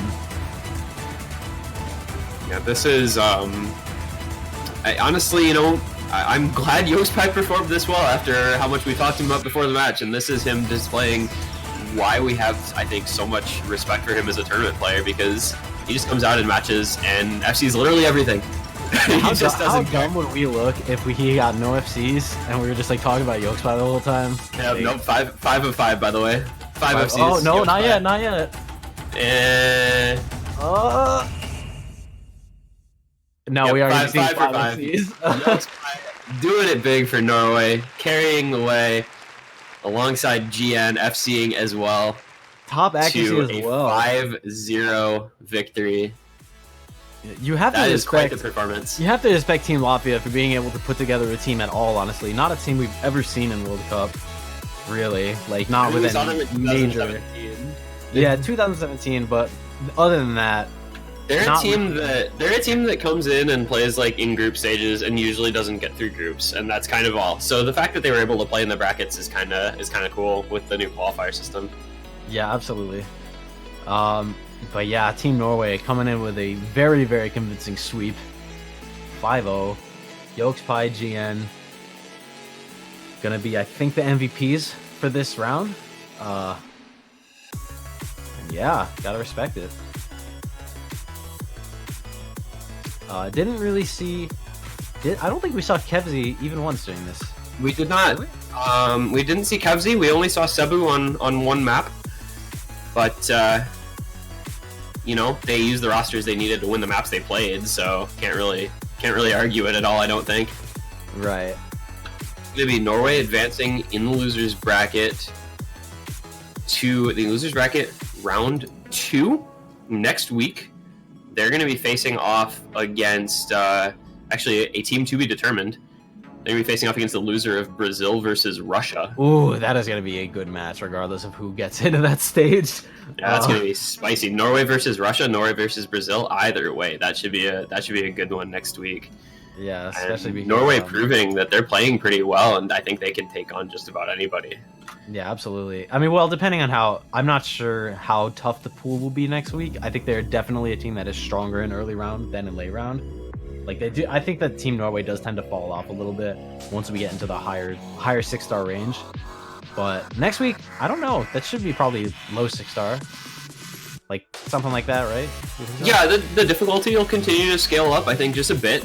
I believe they're not going to go too crazy. I think some of the feedback was that the Nomad 1 pick was pretty tough this week. So might be adjusting some scaling there, but we'll definitely be able to find that one out. So good job to Norway. Congrats on their win here. Latvia, of course, will be dropping out of the tournament, but as with every team, we appreciate their participation. Always cool to see some rosters getting to participate in OWC in the bracket stages that historically haven't been able to. Yeah, and I think our next match we're going to be starting in just a couple minutes here is Team Austria versus Team Belgium. Actually, one of the more hotly contested matches in the loser bracket. Yeah, I mean, we talked about some of these losers bracket matches being very close matchups on paper, and I think this is one that I definitely had in mind when making that type of statement, because they're two of those teams that, you know, they're probably not going to compete with your USAs and your Germanys and your United Kingdoms of the world, but against other teams in that kind of next tier down, there's a lot of teams that are quite close together, and Belgium and Austria are two such teams. Yeah. I think, yeah, they also have, just looking at both of their rosters, they have a lot of players, like respectively on both teams, that are almost the exact same skill set. Like, we have a couple of very primarily hidden players on Team Belgium, a couple primarily hidden players on Team Austria. There's a couple hard rock mains for both teams. It's sure to be really, really close, because both of these teams also have a lot of, I think, community tournament experience as well. So it's not like there's going to be a team of high-ranked standard players that only play solo against a team of like lower tier that only plays tournaments, and it's not going to be like an upset or anything like that. I think this is going to be one of the closest matches in losers. Yeah, I mean, if you just looking at the names on the screen, right, you see a lot of familiar faces in community tournaments. You've got Hanori, you've got 5Yoshi, you've got F-Blade on the Belgian side. You know, on Team Austria, you've got guys like Tepi, Fedora Goose, Tomadoy. Like, there's guys that are pretty familiar to anyone who's been around the tournament scene. You know, some returning OWC players as well. So definitely, it's going to be very interesting to see what kind of picks and bans we see based on the skill sets in common, and what kind of performance we see out of these guys on this map pool that you know is relatively difficult, I think. Yeah, I know that Hanori does play a lot of hard rock lately, but I think it's probably safe to say we'll be seeing potentially a hard rock ban from Belgium, or something that's high AR, maybe the 10.3. From Team Austria, I think it's a bit more up in the air. Not too sure what they're going to be banning, but I think they're a little bit more comfortable with high AR than Team Belgium. Yeah, I think Belgium maybe bans a DT or a hard rock. And if I were Austria, I would actually potentially look to ban a hidden, even though they're pretty good at hidden. I think that's kind of Belgium's main strength. If I had to say, they had one thing in common. Yeah, all right, yeah, and with it's like their primary strength. Yeah. So that one's gonna be. This will be interesting to see, as I think we're gonna be getting into it in the next few minutes here. Got a little interim time as they get everything set up. These are both teams that went up against pretty stern opposition in the round of 32. Austria drew Russia in the first round. Yeah, you hate to see lost to them 5-2. Belgium drew Brazil, lost to them 5-1. Like, those are not. Those are some pretty disgusting early round teams. Opponents. Yeah. Yeah, so it's just like, it's not even that they're bad teams. They just got super unlucky, because those are two of the teams in the tournament right now that have some of the strongest early round rosters, like, just in general. But yeah. I think we got just a couple minutes before the match begins. Yeah, I'm just looking to see, you know, kind of some commonalities in last match, if anything. You know, it looks like Belgium played a lot of mods in last round. They played all 3 DTs. They played 1 hard rock, both free mods. Austria, for their part, played a couple no mods, both hiddens. 1 each hard rock, DC, and free mod. So both teams kind of spread out their skill sets in their first match. Looks like Austria had pretty similar scores. They had variable in common, so both played the tech no mod. Both teams doing relatively well on that pick. Both teams, maybe potentially we might see Kodama come out then. yeah, both teams played Dynasty in the Hard Rock pool. Again, relatively close performance. Looks like Austria had a slightly better score. So, do we see Vajra? Hard to say. Fought in Field, both teams played that. So maybe we'll get to see CT1. Spring of Dreams. Yeah, that's been kind of the similar one there. So, couple picks in common to try to judge by. But, new map pool, right? Plenty of changes. So I think it opens up a lot of opportunity to utilize your skill sets to their fullest extent.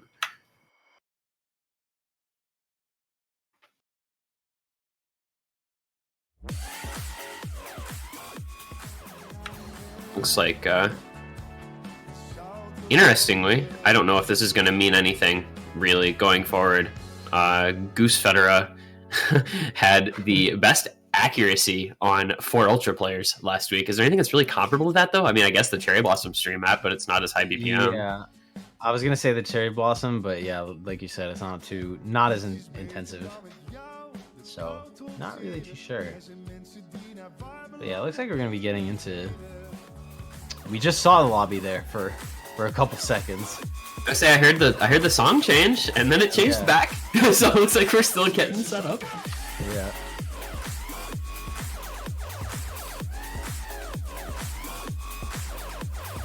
It's so cool to be able to hear Chameleon music, like.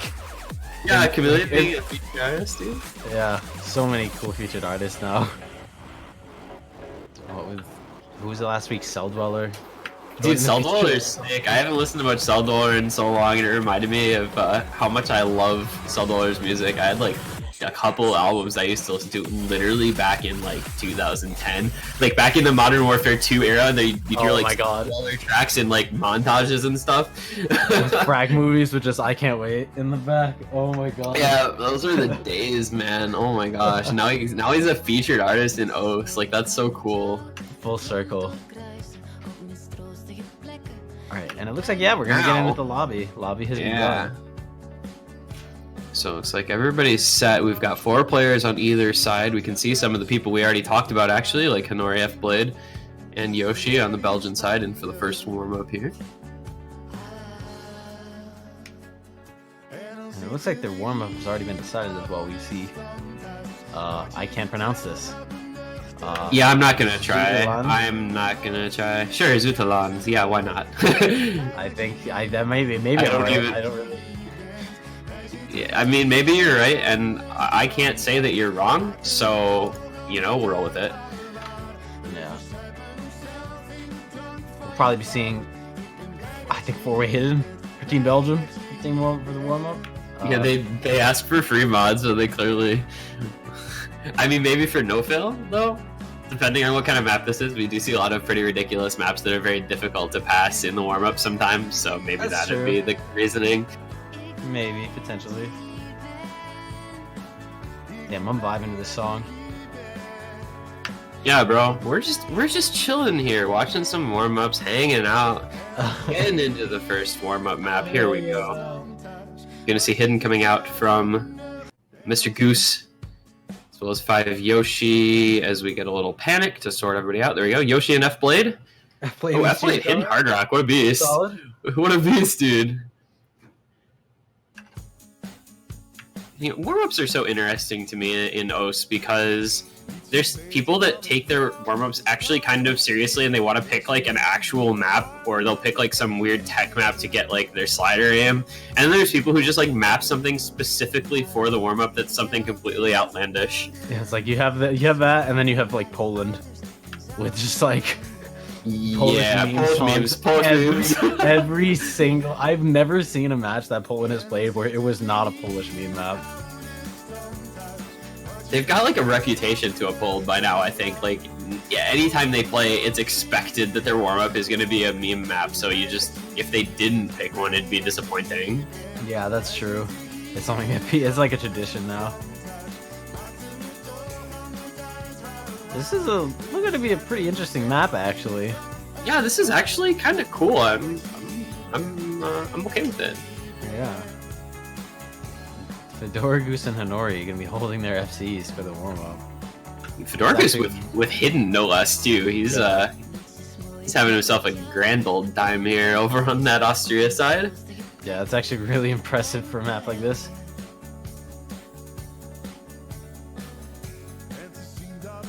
The song is so calming. This is the calm before the storm that is going to be this match.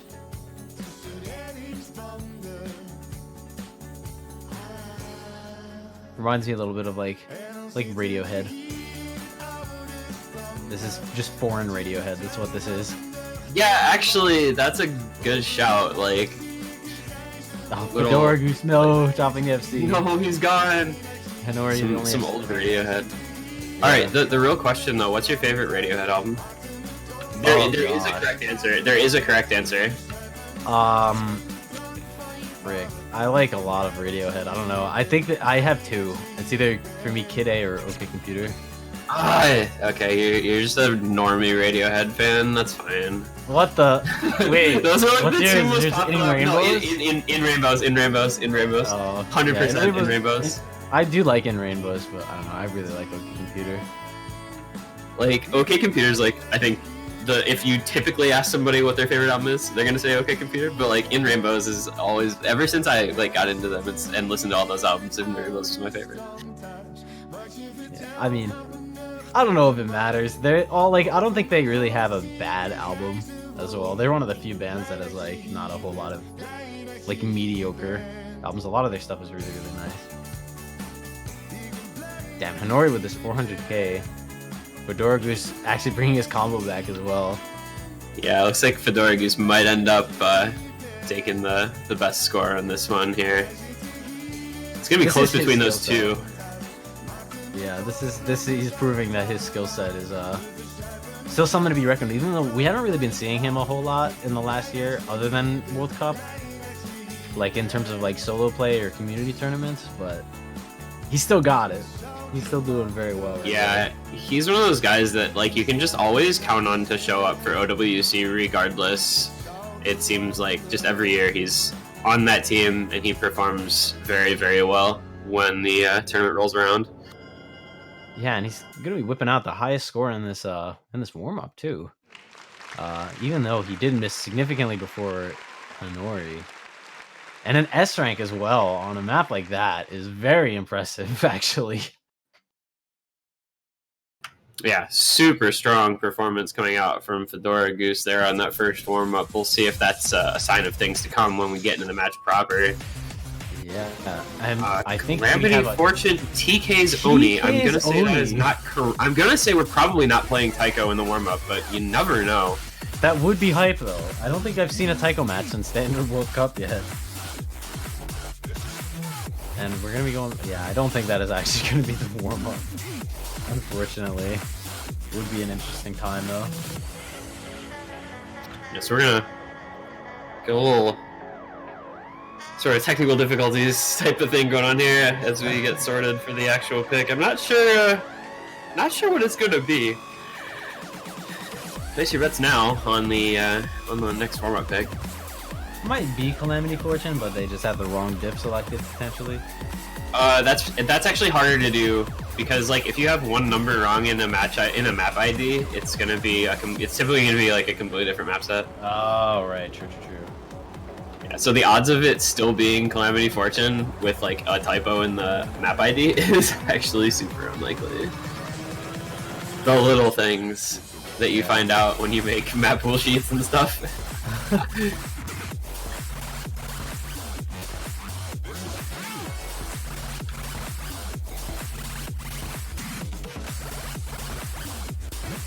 So we'll wait and see what the actual warm-up is going to end up being. Looks like we're going to be having still a little bit of technical difficulties. No big deal. Yeah, sort out the second warm-up. All good. Just looking at last week still.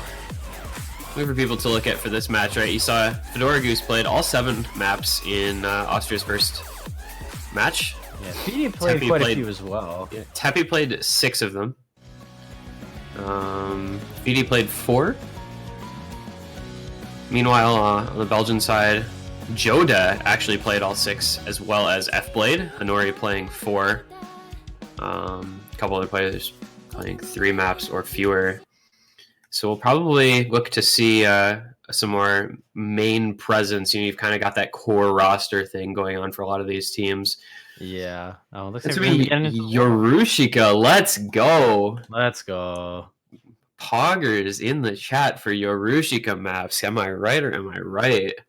You're right, but I fear lately with the course that the Osu mapping is going, I think we're going to be seeing.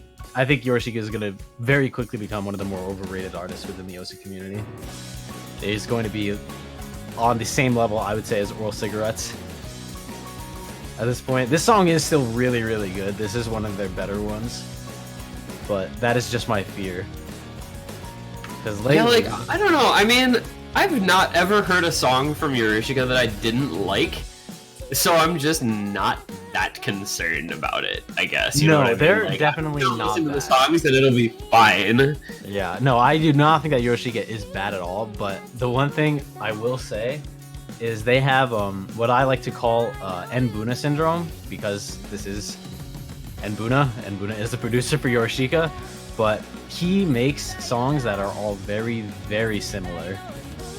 Like, Yeah, if you listen to like, there's 2 Yorushika albums, right? And it's literally like, and like, it's almost like a B-side type of thing, and half the songs just line up with the songs on the other album where they're very, very similar.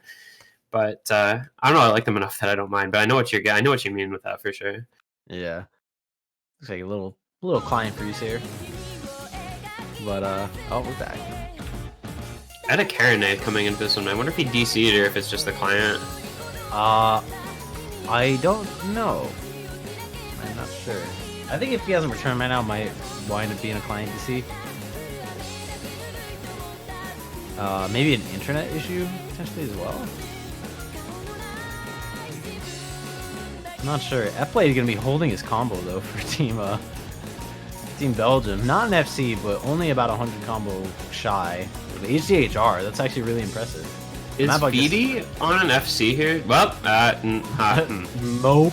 No, he's sorry. that is really unlucky, man.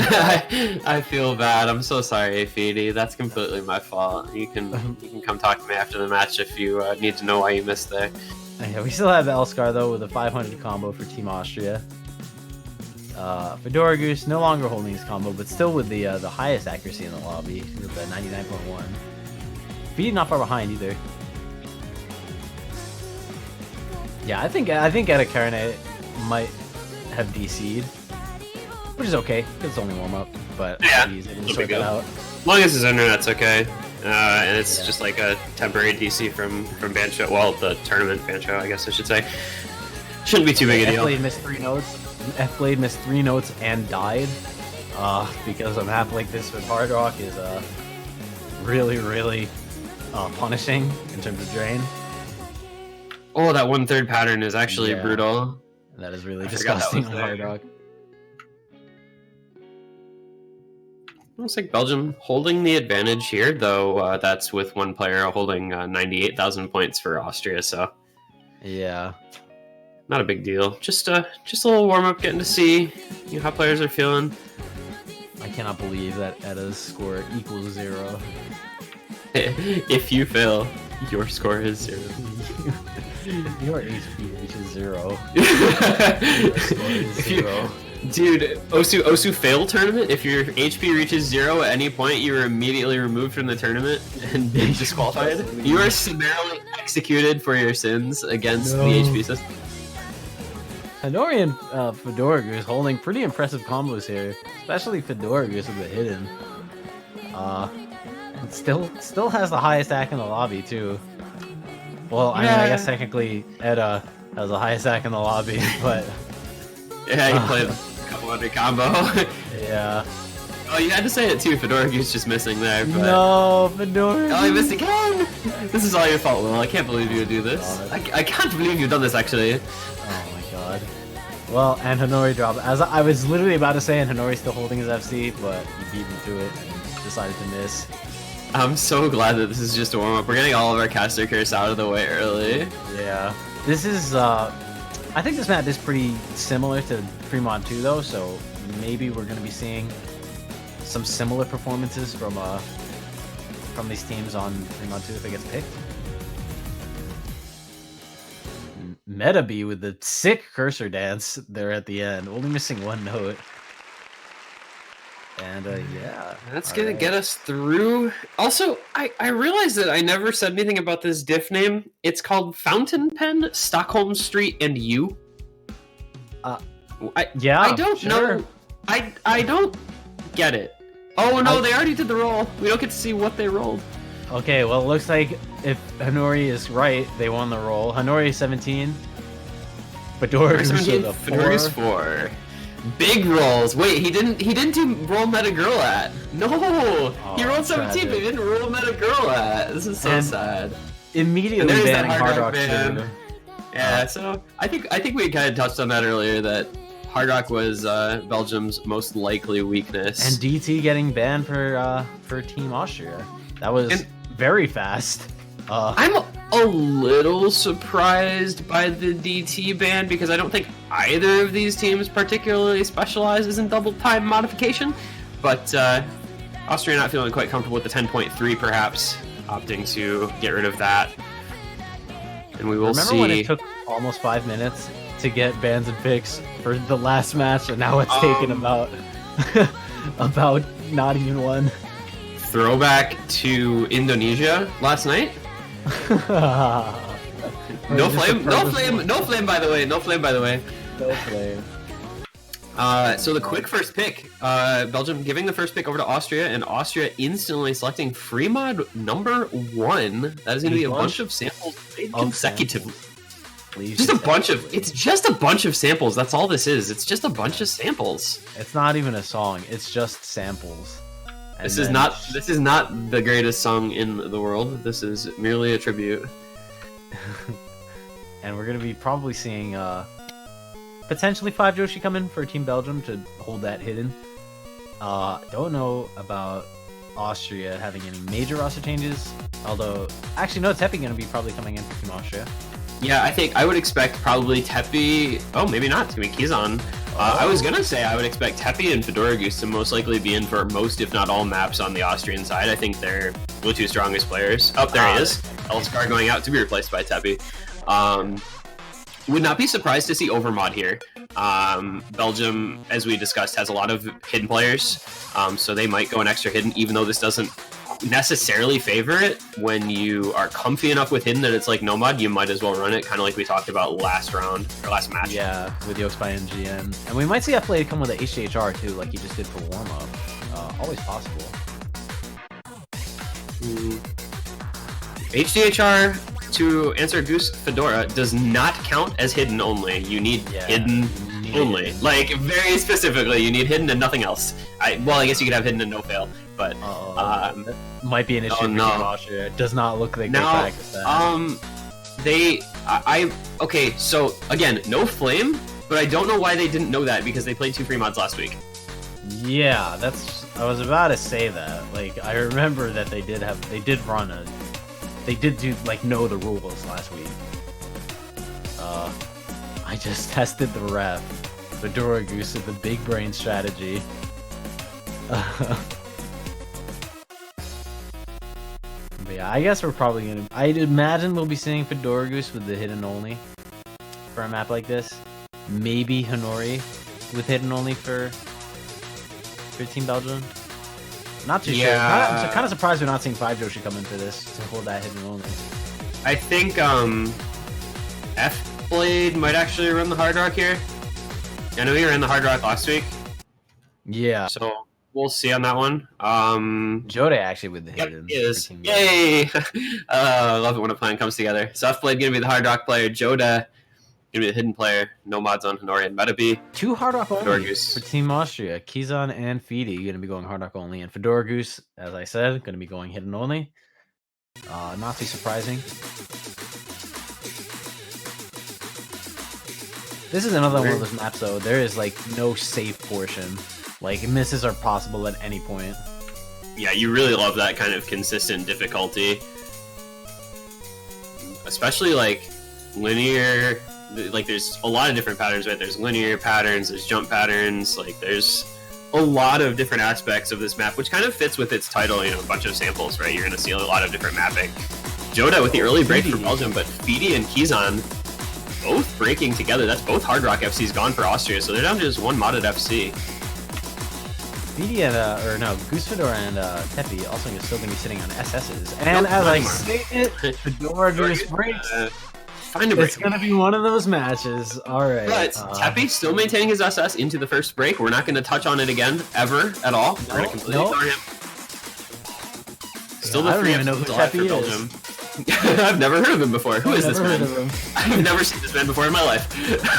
Still 3 FCs coming from Belgium. Joda, although breaking early, still going to be holding a good supporting combo. Fedorg is breaking there also, as well. Deathblade showing very strong accuracy. Hard Rock, and he's over 99%. Yeah, he is a very good Hard Rock player. And he's, as we approach the halfway point, he is the only Hard Rock FC remaining now. Oh, well, and as F-Plate and Metavi both breaking for Belgium. That's 2 of their 3 FCs gone instantly. Fortunately for them, only the FC of Teppy left alive for Austria, and Kizan finding a break. So it's going to be basically Hanori and Joda versus Teppy and Feedy here on very similar combos. Yeah, I think we might actually start to see that combo lead, or that score lead. Joda finds a break. Joda breaking, that is going to be a huge break for Team Belgium. This is completely comebackable for Austria. They're going to be starting to gain combo here so long as Feedy and Fedorgus don't break. Teppy's still sitting on the SS. Oh, that's unreal. I mean, he is playing Nomad and he is OD8, but like that's still a very impressive performance. F-Plate finding a break for Belgium. This is coming more and more back towards Austria. That gap's going to start coming down here. F-Blade finding another break. Freaking. It doesn't matter. Teppy and Fedorgus still going to be really bringing the... well, Metavi is not that far behind Fedora Goose, though, and Hanori is still FCing, so... Oh my god, 3 Oh! But Fedora Goose breaks 2! The lead goes over to Austria in the last moments, though. That was the most ridiculous score jump I've ever watched. That literally went from the bar slightly over to Belgium to like, oh no, Austria wins. Oh Everybody on Belgium just simultaneously decided to throw their pens away, and Austria takes the first pick. Teppy with the SS Nomad. Oh my goodness. And that was going to be ridiculous. 140k. That is a ridiculous performance from Teppy. Insane performance from Hanori too, still bringing out home 855k. Only one miss right at the end there. That was crazy. That was so close. And that's why we love some of these matchups, man. These teams are just so even. They're so even. Coming down to the last seconds, Austria barely eking out the win on their first pick of the match. Oh, Hidden and 2. Quickly Belgium in Hidden 2 yet? Right? The Hidden team first picking the AR8 Hidden. That's no surprise at all to me to see that one coming out. Yeah, this is what I love about these types of matches. I think that every single map is contested, like, really heavily. There's no definitive winner on anything here. And I think we're going to be seeing some pretty significant roster changes for this one. Looks like Fedora Goose and Teppy are going to be staying in for Team Austria. Maybe we will see Tomadoy coming in for Austria, maybe? And Izuko guy? Yeah, Tomadoy and Izuko. Nice! Good stuff, good stuff. Hell yeah. Alright, and F-Blade, Hanori, and Joda gonna be... Looks like they're sticking in for Team Belgium. Maybe we'll see 5 Joshi come in for the ARA Hidden. Five entire Yoshi? That's like a lot of Yoshis, man. Yeah, it's not just one Yoshi. It's not 2. It's we're not talking just one Yoshi. We're talking 5 Yoshi. 5 whole Yoshis, man. That's unreal. Oh my gosh. So I think this should be a pretty tight one as well. These are very, I think, evenly matched teams. This is on the Hidden as well. This is one of the hardest maps in the pool, I think, as well. The spacing and like angles on this map are absolutely brutal during the PI. Yeah. It's also the shortest map in the pool, right? It's 1:46 seconds. So it's one of those where breaking always matters. Like, you want to try and put together as good of a combo as you can. Keep the combo in favor of accuracy type of situation. Vice versa. My words. But looks like we're going to be set to go here. So we're going to see, as mentioned, Hanori, F-Blade, Joda, 5 Yoshi against Fedora Goose, Izuku Gayan, Tepi, and Tomadoy. But we'll see if Belgium can avoid heartbreak at the very end. Yeah. I really hope we don't see that, just because I'm sure even that loss there is probably a bit taxing on the mental state maybe for Team Belgium after holding the lead for such a long time. Fortunately, you know, you can think of it positively as best you can, right? Saying, hey, that was their first pick and we were that close. So try to keep the positive spin on it as best you can, and we do see a very early break from Tepi within the first 50 combo. I believe Tomadoy broke in about the first 10 combo as well.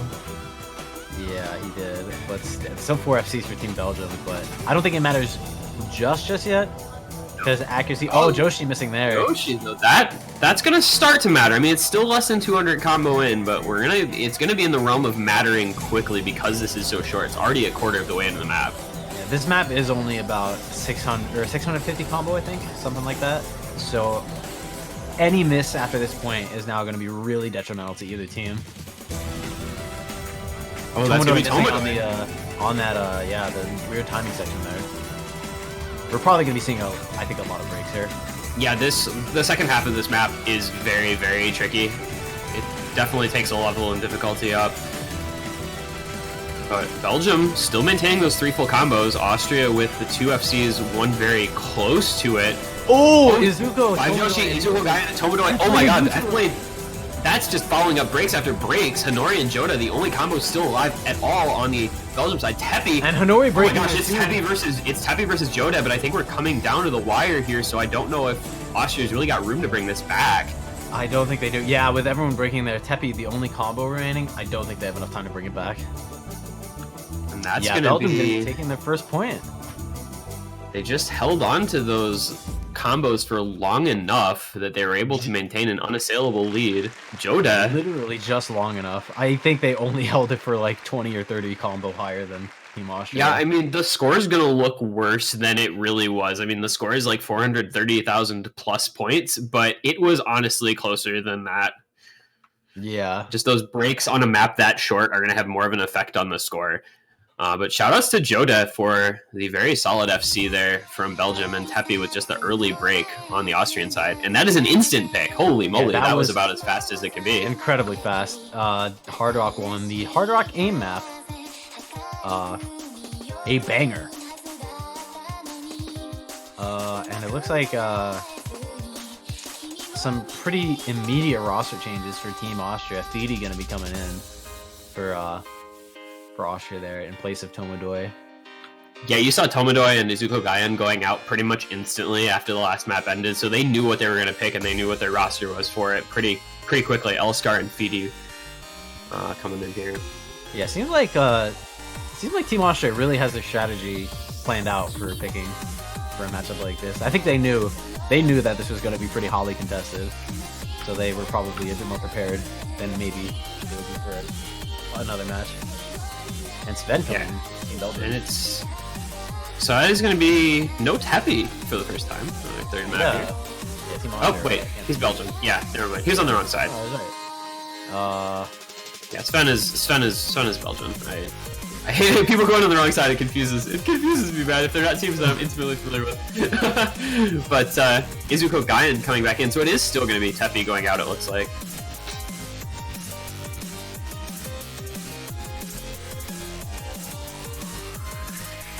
Sven saying help in the in-game chat. Not sure what the story is there. Not sure if he just kind of needs help in general or something specific. I think he was probably just like, he might be a bit nervous maybe. That might be what we're seeing there. Yeah, looks like we're going to be getting into this.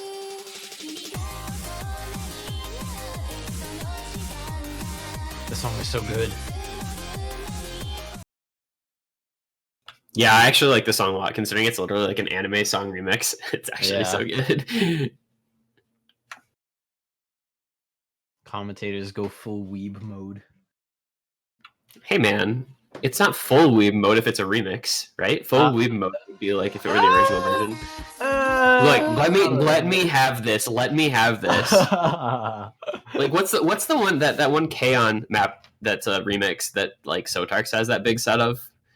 And he has like a map of his own of the full version, and then he has another set with a bunch of GDs that's like a cut version. I know what you're talking about. I don't remember. Yeah, same sort of thing, where it's like a remix of an anime song, so it's not like quite as bad. Yeah. We have some immediate breaks from... Oh, wait, that's not a break from Joda. That's actually just an 89% FC. It's hard rock. He probably got slightly off time on that stream. I didn't happen to be looking at his screen, so I'm not sure. We did see a break at the beginning, it looks like, from F-Blade, though. Yeah, very, very early break. Not really gonna matter too much in the grand scheme of things. This is a pretty consistently difficult map.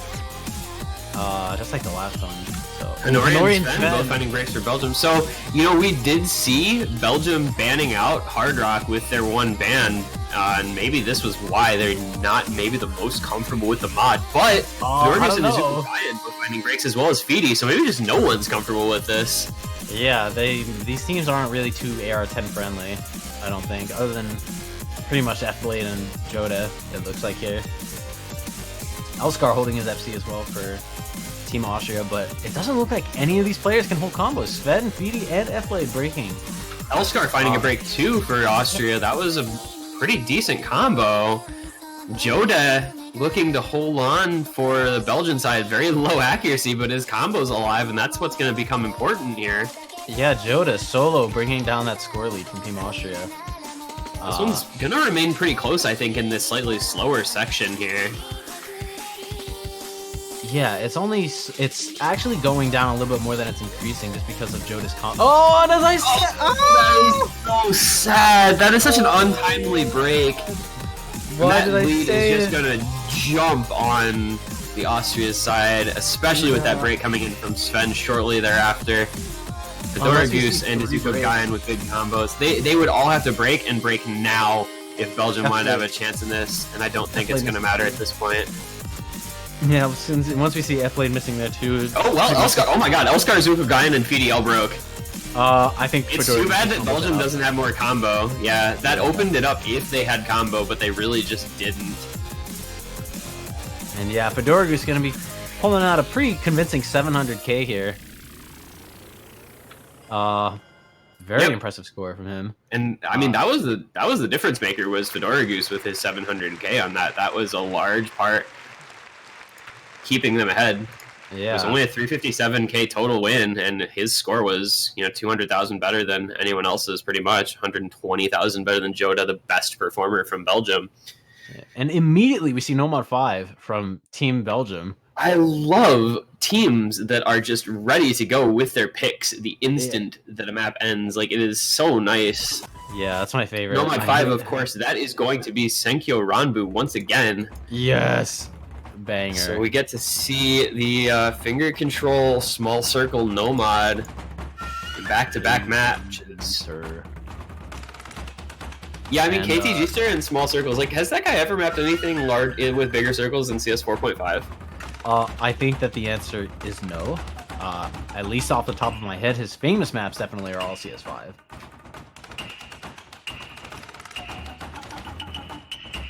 Looks like we're gonna see Owo Ryzen. Yeah, Ryzen coming in for Team Belgium. Teppy and Etakarine coming back in on the Austrian side to replace Elskar and Feedy. So these guys are super set with their rosters. Yeah, these are all some very prepared teams.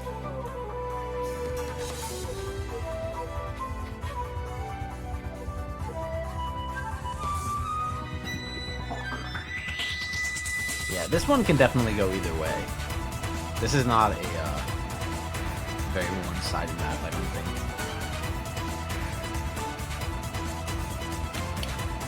Shoutouts to Etakarine, as we said, making his first appearance in a normal map in this match after playing in warm-up.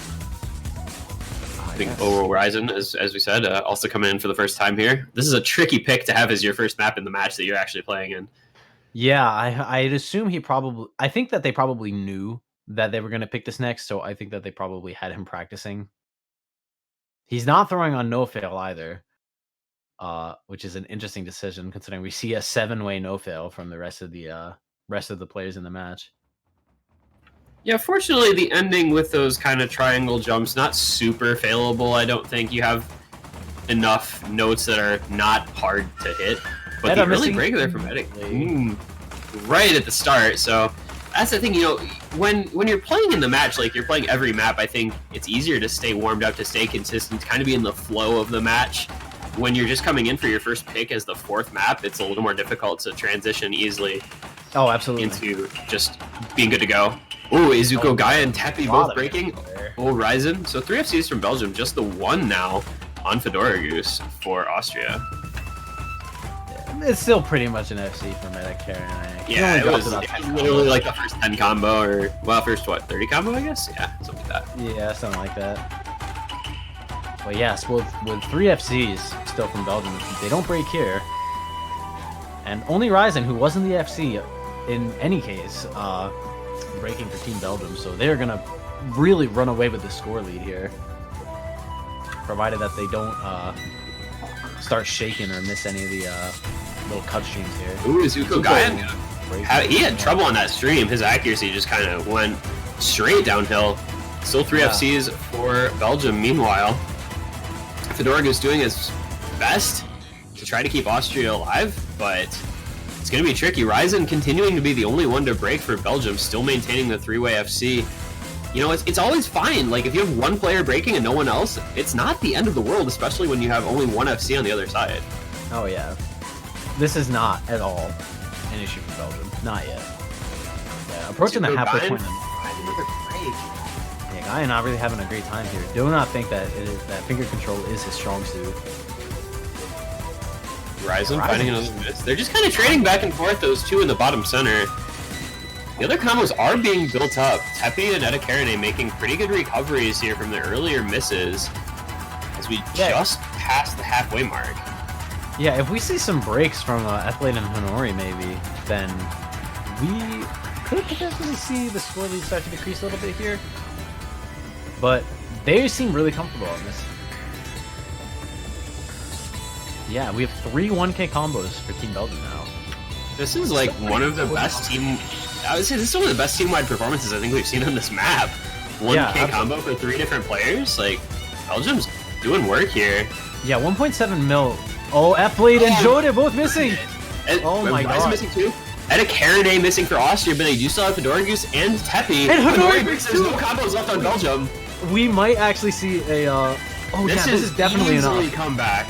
There is so much room for a comeback here with Fedora Goose and Teppy still maintaining the combos. Fedora Goose with the FC, Teppy with the 1K combo. That score gap is closing in a hurry. And it is now back in favor of Austria right at the end of the map yet again. If we don't see breaks from Fedora Goose or Teppy, they've got this in the bag. Oh, how it all can go so wrong so quickly, and Austria proving you just keep your heads up, keep your combo going, and a comeback is always possible.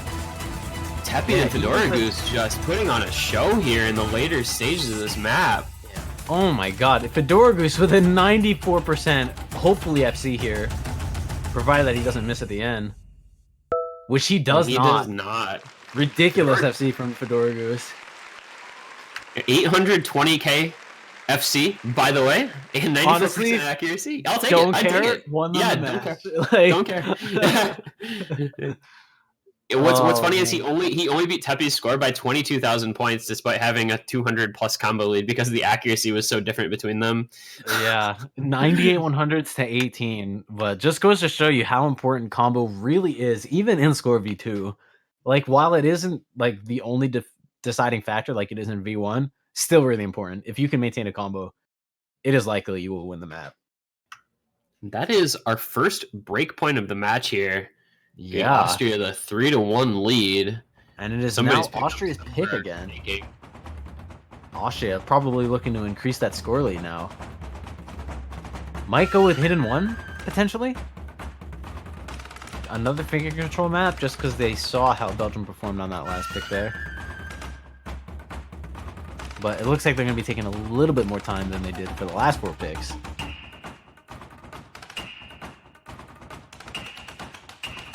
you know, this is, I feel like, always the kind of argument we have a little bit maybe about you win that first point you win that first break point, you go ahead, you know, maybe 3-1 or something, you know, and the decision there is, do you try to pick something safe to maintain the lead, or do you say, hey, we have a lead, let's go ahead and pick something off the wall? And it's going to be Kodama, so where that falls for them I don't quite know, but that is going to be that Camellia track once again. I think that's a bit safe for Team Austria. I do not think that that is as contested as something like Hidden One.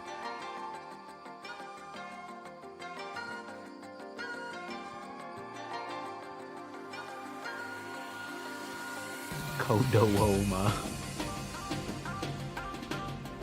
Yeah, does that mean Ryzen's coming back in?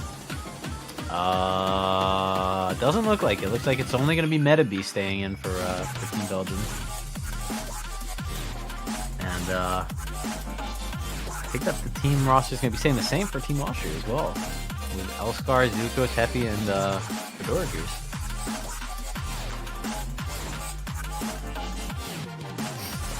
So I guess they're just pretty set and confident with these particular lineups for these matches, for these maps. Yeah, this is pretty much both of the team's core rosters, I would say. So yeah, I mean, as we've been saying, you know, Fedora Goose and Tepi, obviously the mainstays for Austria, Honori, F-Blade, kind of the mainstays for Belgium. We are going to get underway here. Belgium needs this one pretty badly. I think they really want the break back. Your mic is stuttering a little bit.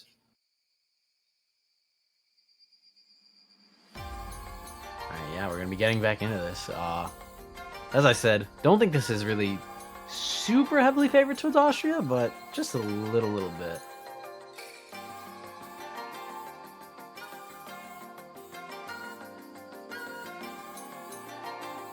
And no breaks on this intro section, which is probably expected here. The build-up is going to be where we're going to be seeing a lot of the breaks, I think. Ooh, and no breaks. Everybody FCs. Alright, so things staying tight here. Yeah. Getting into this first section. Yeah, and the accuracy is still going to be slightly in favor. Oh, Izuku breaking. First break. This, oh my gosh, this pick could come back. Oh, Metabee breaking too. That would be horrible to see a map like this be the one to come back and bite Austria. Yeah, it's so early though. F-Blade and Metabee both breaking, so it is 3 FCs to 2. Austria does have the advantage here early on.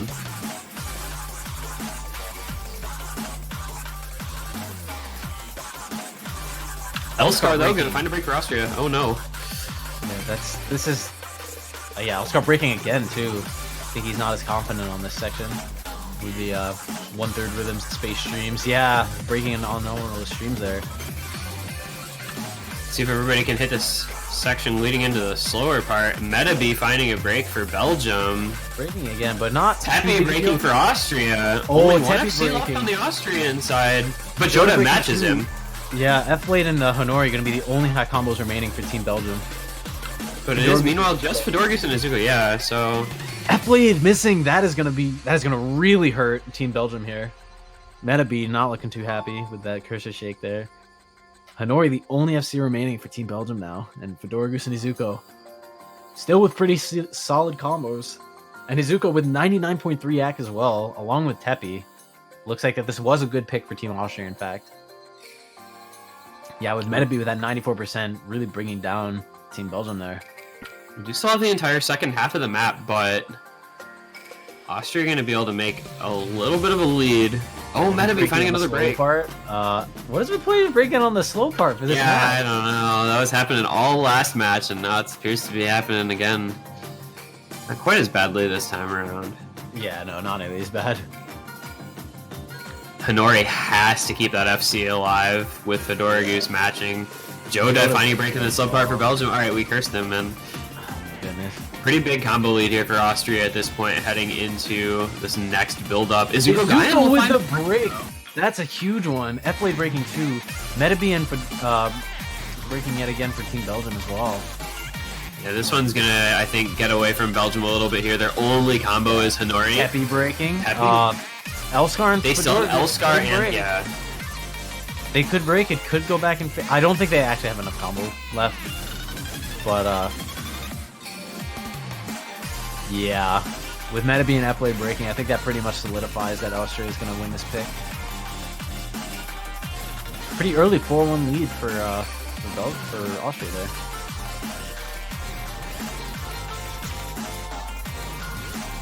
Hanori Yeah, breaking his FC. And yeah. Fedorgus breaking it too. We'll not get to see any FCs, but we do see two very solid performances. But unfortunately for Belgium, Austria just staying pretty far ahead in combos. Most of that very similar scores across the board. There, you've got 3 players within the 500,000s. Just Fedorgus at the 930k with the slider break at the end. Hanori slider breaking just slightly before. 2 slider breaks from both Hanori and Fedorgus there, but that's actually a pretty solid team performance from Austria. Like, no one below 500k. That's pretty solid. Yeah, everyone in that 500 to 600k range, and then Fedorgus just with the hard carry. And an immediate hit and one pick from Team Belgium. Exciting to finally see this. I have not yet seen this in a match. I know it's happened, but I haven't seen it yet. And 5 Yoshi coming in for Team Belgium. The hidden main. Not sure who their 4th for Austria is going to be.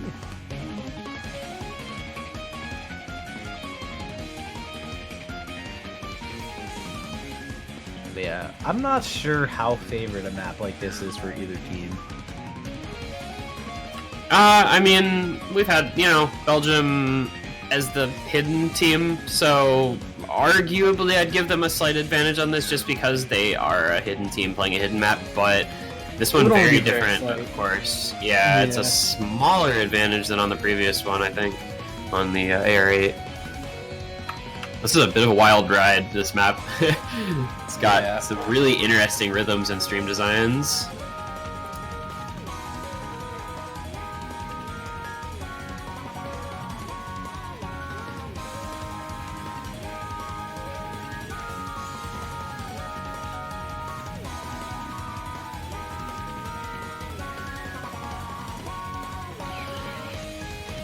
Looks like we're going to be getting into this now. Oh my goodness.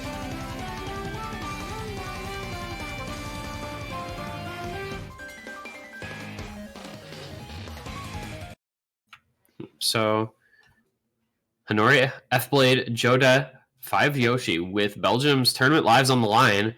Going to be going in for Hidden 1, taking on Fedorgus, Tepi, Izuku Gan, and Tomadoi.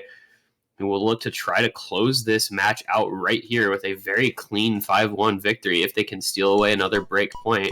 If not, Austria will still have their own pick to come to close it out, potentially, if they were to lose this one. Belgium bring it back to 4-2 in that case. Will we see a reverse sweep from Belgium? Well, it can't be a reverse sweep because it was never 4-0. Oh. So, no. We were right. Sorry. I want to believe. I would love to see this come back, though. Would like to see Belgium get another couple points here on the board. It'd be super cool. But Austria, you go in and try to do your job and close it out here.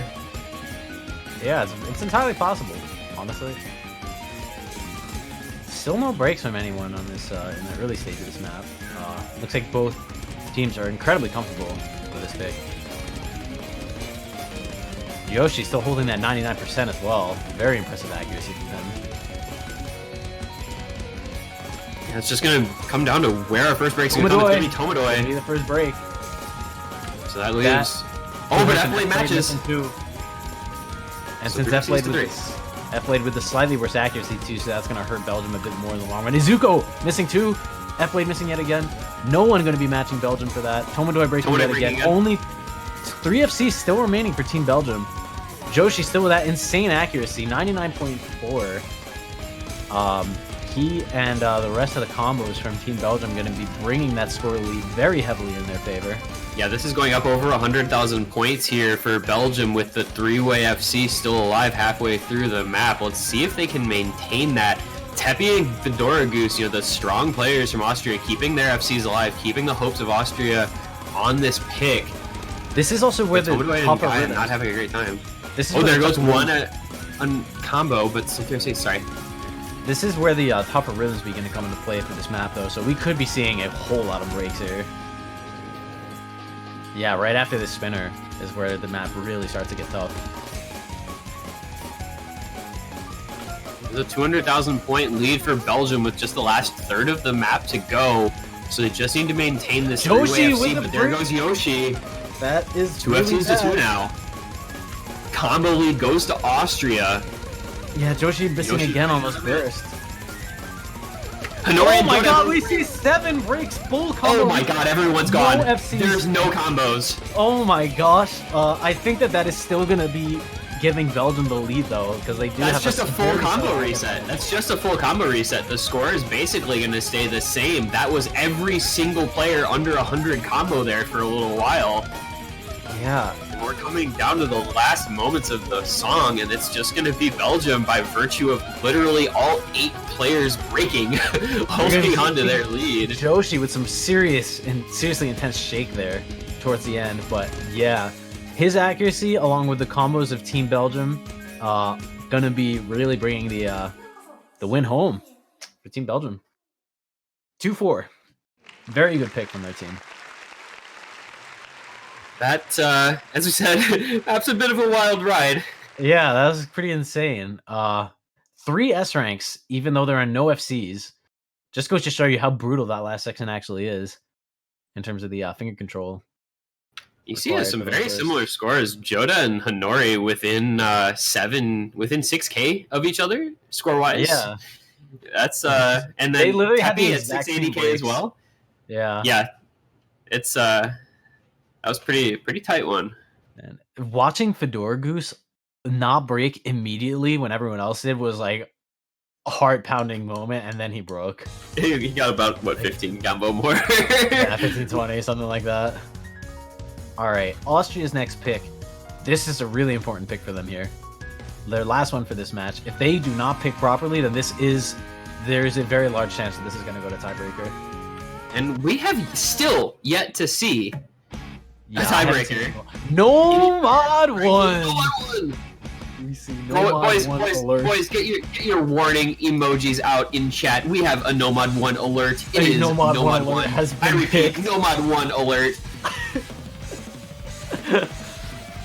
Get ready for 4 minutes of Osu.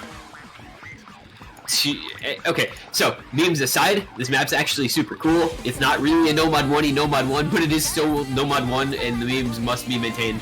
Yes, we are not going to be seeing 4 minutes of just jumps. It is not a raw aim map only. There are a lot of streams. The song is really good.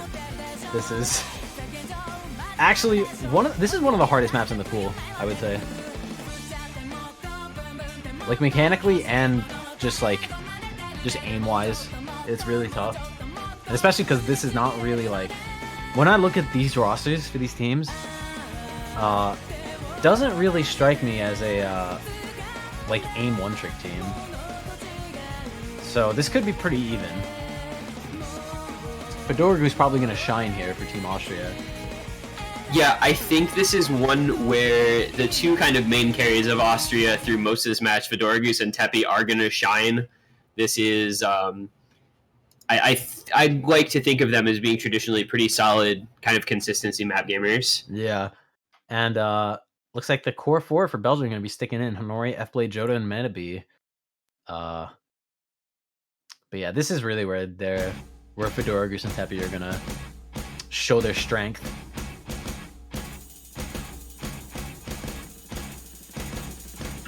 It's so funny to me where normally Nomad 1's like you have an anime song intro, and this is like completely different where you have this like it's like Boogie, this intro where it's like finger control triplets and kick sliders.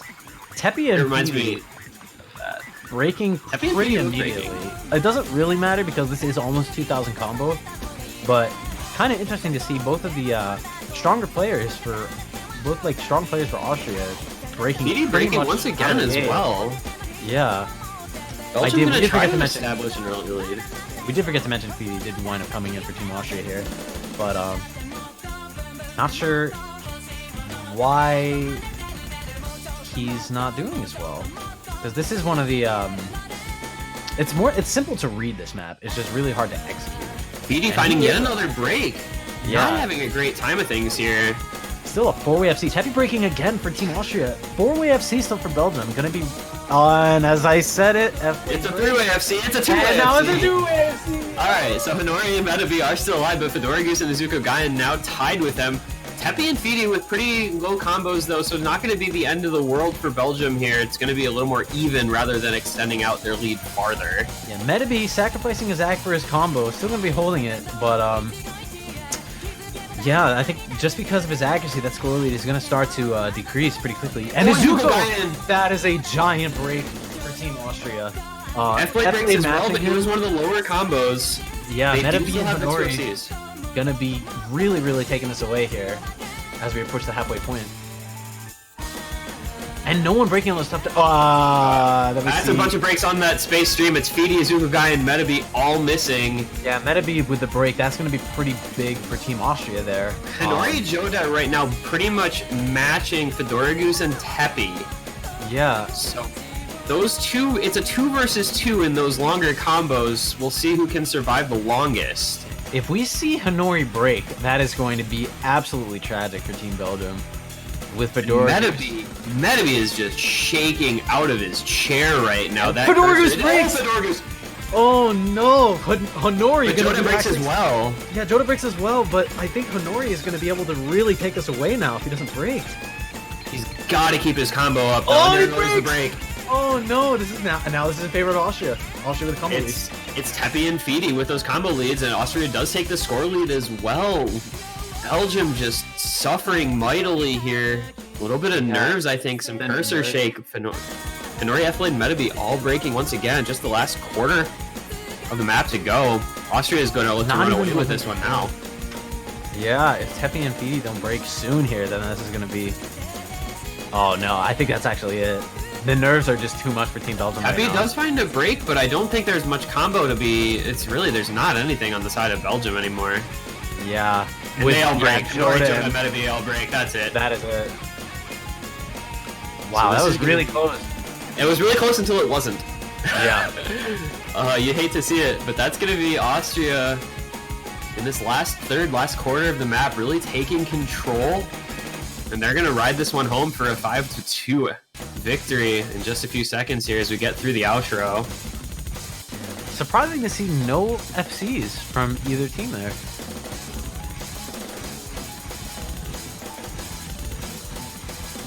This is a pretty tricky map, so not overly surprising to not see any FCs, but oh, and some looks like we do see an early. No, it was he left instantly. Oh, he's probably not too happy. Yeah, I think Joda not too pleased there. Left instantly before the post map screen had popped up, so it looks like he was decent at the end of the map, but it was actually just he left instantly because there's that lag between the client and the tourney display client. But that notwithstanding, it is going to be Austria, your victors here, 5-2 over Belgium in what was really a pretty closely fought match despite the somewhat larger score line. Yeah, I don't think there was a really lot of really close maps here. I can't speak. Sorry. It was definitely like a pretty back and forth, pretty close matchup. It's going to be Austria going through. They'll be facing Hong Kong next week. That should be a banger. Yeah. Hong Kong, I think, looks pretty good.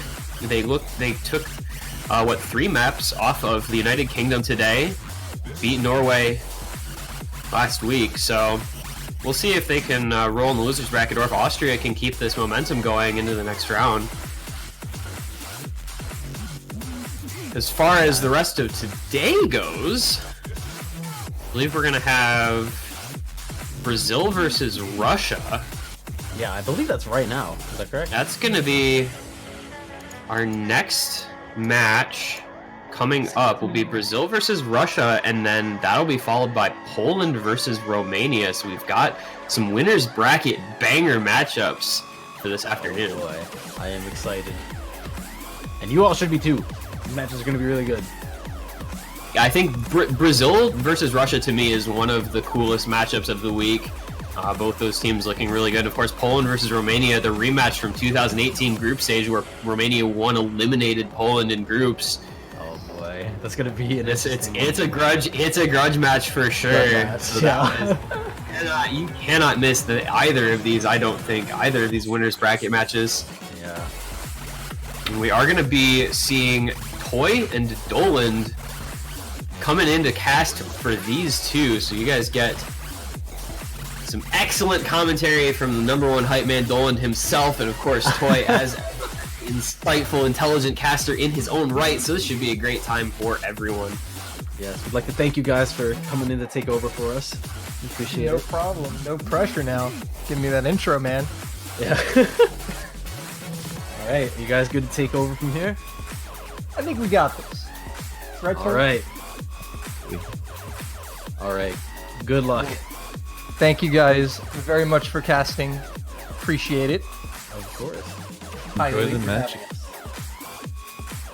Well, all right, Toy. It's the match. One that a lot Here. of people have been waiting for. Brazil versus Russia.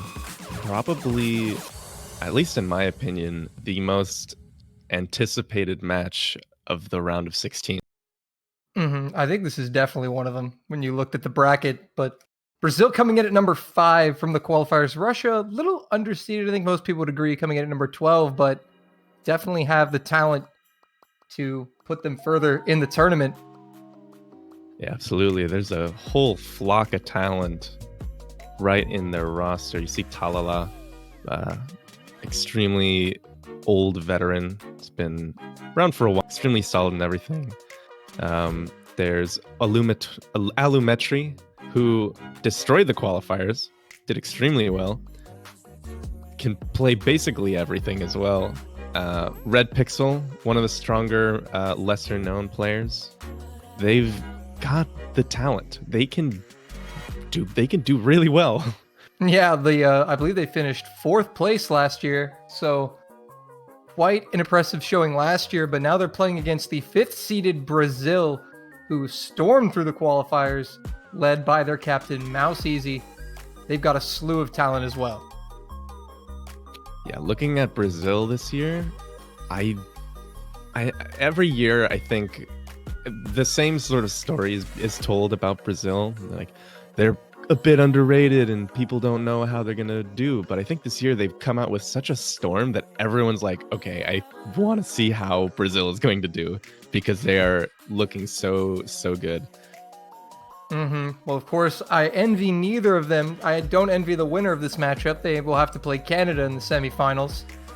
So, not exactly going to be an easy time for the winner, but a win in the winner's bracket is very important because you don't want to fall to the loser's bracket. You have to play more matches. So we'll see which team.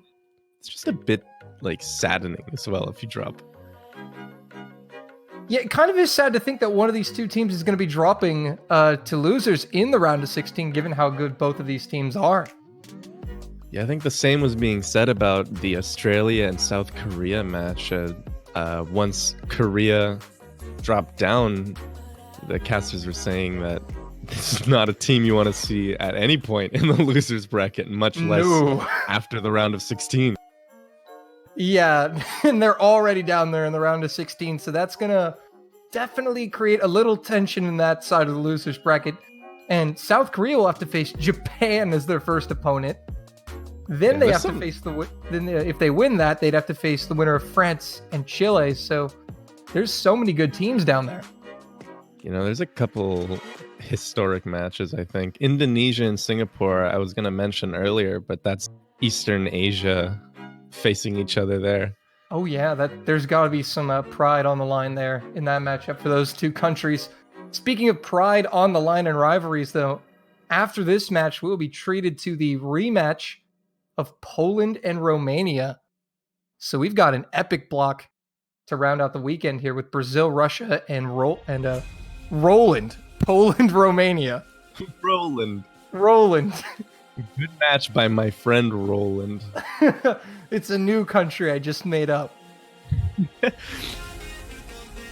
Anyway, so as soon as the lobby is set, we're going to get in here. Oh, there we go. It's like they were listening. Yeah, like right. they That's were on. weird. Right, very weird. So Brazil and Russia. Both two countries with, I would say, pretty big fan bases. Oh, absolutely. So I think a lot of people are going to be tuning into this, really hyping it up. Angel Sim, Miss Magius, Mystia, Idealism, these are all names that have been around the World Cup scene for quite a number of years if you've been watching the World Cups for a significant period of time. I So I think think both Brazil- of these. What were you saying? No, go ahead.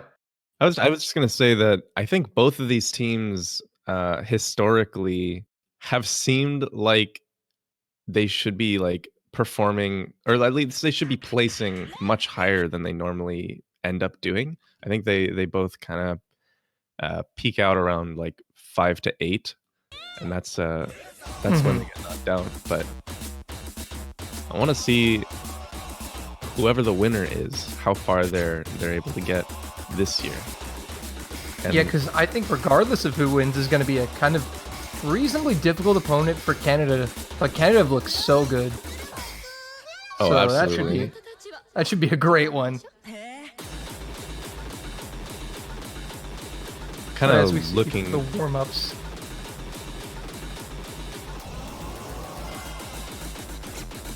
Looking at how Brazil has been doing, I think like on paper people kind of went into this match thinking that these were going to be pretty equally matched teams, and I still kind of think that. I don't know. I don't want to say that Brazil is going to come out with anything less than incredible performances today. I can almost expect to see Brazil like take it pretty handily. Yeah, I think on paper Brazil is the favorite here, but I think just kind of the question mark around this match is the fact that you've got a team like Russia who placed 4th last year, coming in the qualifiers seeded 12th. Just seems like a little lower than they should be. As you said, they're a team that normally peaks out around the 4 to 8, 5 to 8 range. So I think it was really unexpected for a lot of people to see Russia come in 12th. And of course, for seeding, that makes the bracket very interesting, being that they have to meet Brazil here in the round of 16. It just feels too early, you know? Doesn't Yeah, feel it feels too soon. hasn't been enough tournament yet for these sorts of matchups to happen. But it always is interesting when you get this, because then you see, okay, well, they're on a slightly less difficult map pool than normally we'd expect these teams to be squared up on, so how does that affect things? I gotta say that the map pool this year have ramped up in difficulty much faster than in previous years. Mm-hmm. And I think that's made for some more interesting matches and a lot more, I think, strategy rather than just consistency between teams. Mm-hmm. I still think there are definitely a few consistency picks, but I'd have to agree with you. The difficulty of these maps are going to make matches like this really interesting. And I assume that both teams are coming into this fully prepared, because despite the seed disparity, Brazil knows what Russia is capable of. Russia knows what Brazil is capable of. So I don't think there's going to be any underestimating going on despite the seed numbers.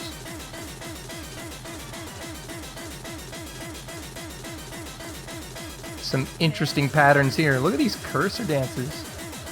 Man, if they had storyboards enabled, this is a map from like what 20.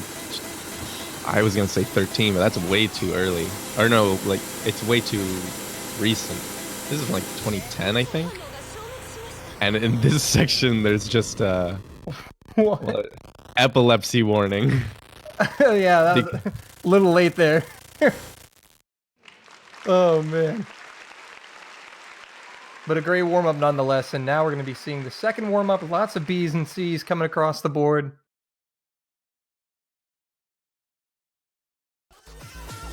Classic. I'll bet you Brazil probably picked that just because of his matches. Probably. Would not be surprised. There's no What? bigger old map hype man than Mismagius. I mean, I can't disagree. But I'd love to look at the stats as always. So, from the qualifier, we see Brazil, the 5th seed. Again, something to note about Brazil, they placed first in hidden. So that's their strong suit. I don't think that's a big secret of many people. I think everybody pretty much knows the fact that Brazil is just a great hidden team. Got a lot of great hidden players. They also performed well on double time, placing 4th. Yeah, I think that's where I would see their strengths really come out. I honestly, they're just so well rounded because I'm thinking about their hard rock performances, and that's also just so solid. Yeah, their hard rock is about on par with Russia, who came in at 14th to Brazil's 12th in the hard rock section of that. But Russia's best performance was double time, coming in 6th there. So these teams, as the stats would have us believe, are pretty almost equal on double time. So, do you think we're going to be seeing a lot of double time played here? Or are we going to be seeing it avoided? I think much more played than avoided. Double time's not something that teams tend to avoid, and even if they try to, there's still 2 other maps to pick from if one is banned. So DT is almost an inevitability in these sorts of matches. I do want to point out, though, that Brazil in their match last week against Belgium, in 3 of the maps they played, they had 3 FCs, and in the other 2, they had 2 FCs. So that's already looking really strong. That shows definitely consistency on a high level. And you definitely need to have that if you're a team that's going to make a deep run in this tournament. Russia came off a 5-2 win over Austria, who we just saw play in the match before.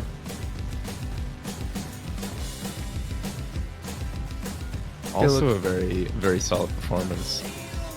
Yeah, I think both these teams had pretty good performances in their previous round matches. They looked very well. Played, I think, up to expectations.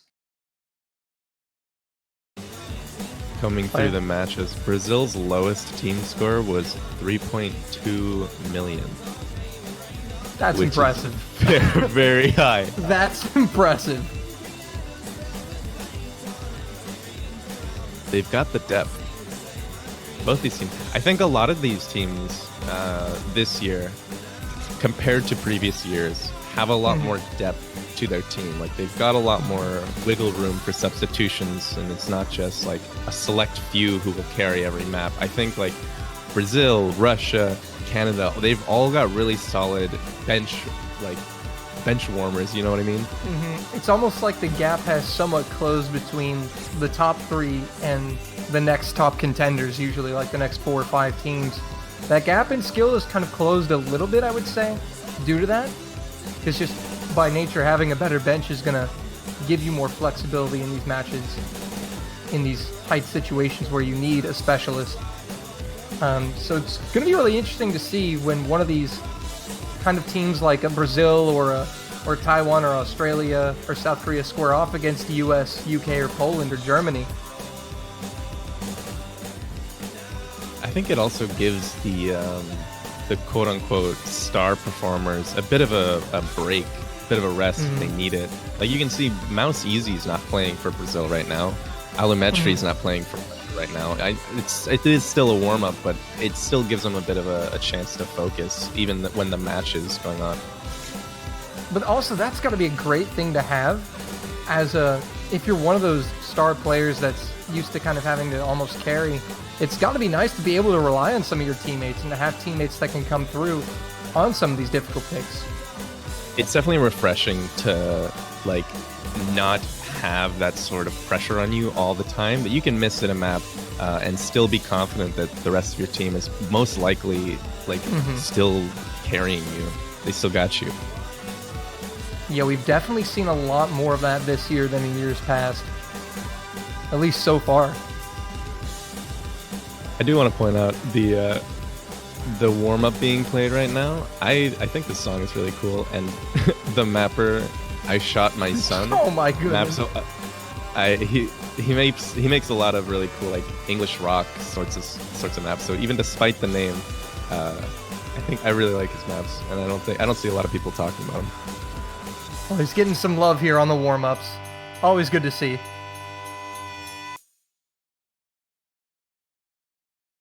And that's going to do it for warm-ups, I believe. Yeah, that's a beauty. It looks like my intestines.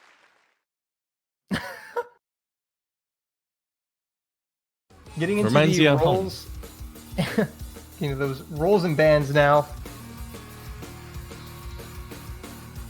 So both these teams very good at double time. We can pretty much expect to not see a double time ban. I don't think that we're going to see a DT ban unless there's one map that's really giving one of these two teams trouble where they think that they just can't win.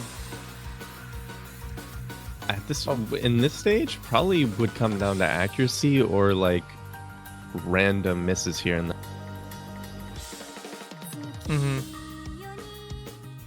But here is the pool for the round of 16.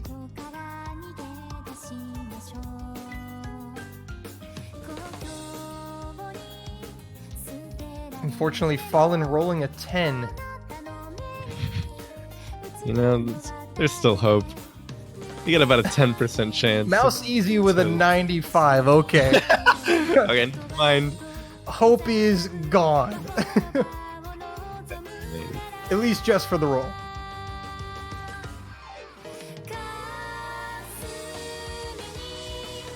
Oh wait, was that not the roll? Oh no, that's right. Doesn't the loser get to pick, or the winner get to pick if they ban first or second? The loser picks whether they The like ban to order. ban first or second. Yeah. Okay. And then the winner gets to pick who. The pick order. Mhm, yeah. Oh, okay. I was like, did I miss a roll? So alright, it's going to be Brazil actually up to ban first, Russia electing to ban second. And Russia will start the picking first. So both these teams putting their opponents first in their respective departments. Brazil will have the first ban and the second pick. Russia, the opposite. The Tactical Nomad 1 ban coming out from Brazil. It's always hard to say whether Nomad 1 is ever banned because a team can't play it. I don't think that's usually the case. I think it's just because it's generally really long, and I don't know. I don't think people enjoy playing Nomad 1 a lot. I could be projecting. Could just be my own personal biases coming out. Oh, but a DT ban will come out from Russia. DT2 getting the boot. That is Halloween of the Dead. Maybe Russia's just seceding to Brazil and their DT squad, because Russia's isn't weak by any means. I'm sure they could do well. I think they're just afraid of how consistent Russia or Brazil can be in those sorts of maps. Yeah, but also you got to think about it too. As you said, accuracy is a big factor still in this stage, especially in a match like this for these two teams. So if they don't feel confident on one specific DT map, knowing that their opponents have a really good DT roster, they may just want to get out of the way and try their hand at the other two. But the pick from Russia will be Charlotte. I love Charlotte. Another Cherry Blossom map. Cherry Blossom getting a lot of love in these map pools. A very popular selection. So Russia will lead it off with Nomad to start one of the most anticipated matches of the weekend. By the way, we want to thank you guys for tuning in. Almost at 4,000 viewers right now. And don't forget, guys, you can still buy your banners to support your favorite teams throughout the duration of the World Cup up until Grand Finals. That snazzy looking banner on your profile. Ain't it snazzy? Bit of a strategy sort of thing, whether you want to support your favorite team or whether you want to try and predict the winner, because if you do predict the winner, I believe the Stays banner on just for longer. stays on for longer. So it's, if you like the aesthetic, you might want to pick who you think will win. But if you're just there to support your favorite pals, definitely go for the country that you enjoy the most. Have you bought your banner toy? God, this would be such a good plug if I had, but I don't want to lie. What? I have not purchased a banner, no. Exposed. It's okay, Toy. You have plenty of time. But anyway, looks like we're just about to get set here. Brazil and Russia look like they have their rosters set for this Snowmon pick.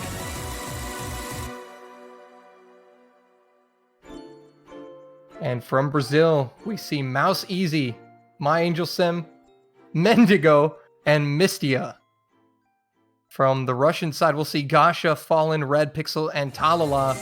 Again, these are two star-studded lineups, Toy. There's a lot of talent. Just by saying these names, you get a little bit better at Osu. Oh, really? I just repeat it. Man, Keep going. I should be good. I've been casting these World Cups a while. Am I doing it wrong? I think so. You're playing the wrong game mode. Oh, that's why. I'm gaining skill for a mode that I don't play. But anyway, all jokes aside, here we go. The hype match of the week. Brazil, number 5 versus number 12, Russia. Give your teams your energy in the chat. They're going to need it. Nomad 2, the more streamy map of the round of 16. Oh, 195? Yeah, 195 BPM. There's one particularly long stream right here at the beginning, though I don't see anyone having a problem with it. Look at that. Yeah, so far, nobody having a problem with it. And Russia will eke out the accuracy advantage and take the slight lead, but still no misses to come from anyone. Out drop from Mendigo, but that's it. Again, a testament to the quality of the players in the field this year. We're seeing a lot more 2-way, 3-way FCs this year than I think we've seen in years past, but Mendigo will find a miss. And so Russia gonna take a little bit of an advantage here.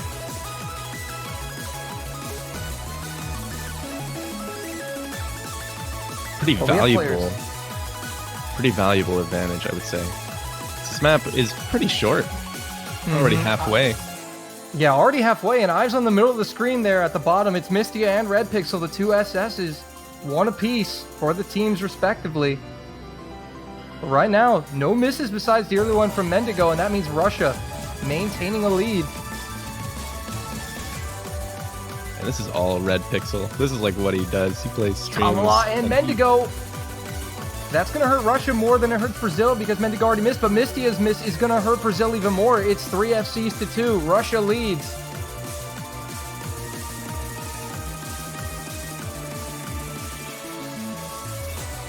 Well, sometimes watching these players feels like you're conducting an orchestra, just how easily they play these. Kind of, in a way, yeah. But now we're even in terms of FCs, and Brazil is slowly pulling it back, but there's not enough time. We're at the very end of the map, and Russia have put in the work.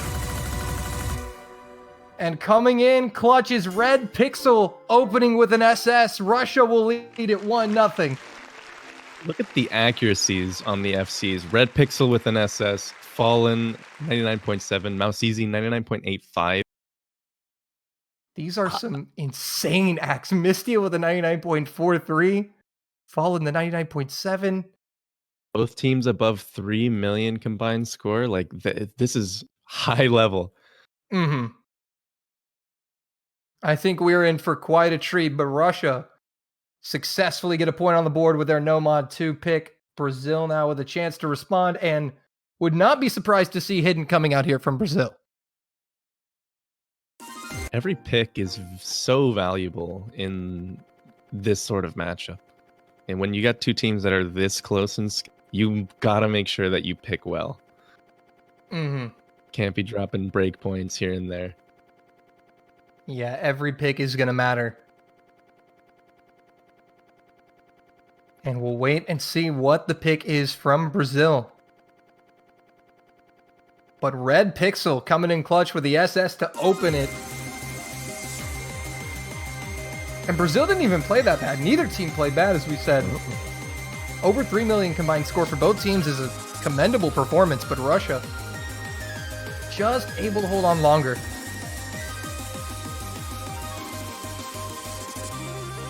And I think this is a match where we're going to see teams take time to make picks.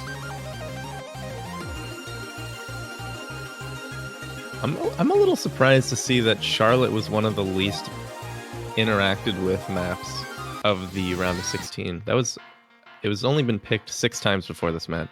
And now Immortal Philosophy, which was also only picked 6 times. Like the 2 least chosen maps. And we're seeing both of them first. Yeah, really interesting strategies here, but it's going to be free mod 2 from Brazil. So with the new rules, that means one player must run Hidden, one player must run Hard Rock.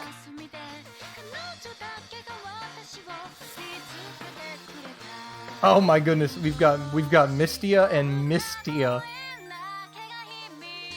I think I'll say Mystia and then Mystia. It's a slight difference in how I pronounce that second syllable. This is gonna be fun. You could completely butcher one of their names. You could say Mystia. Mystia and Mystia. Yeah, because I feel like Mystia, M-I-S-T, is like mist, you know? Absolutely. Like Mystia.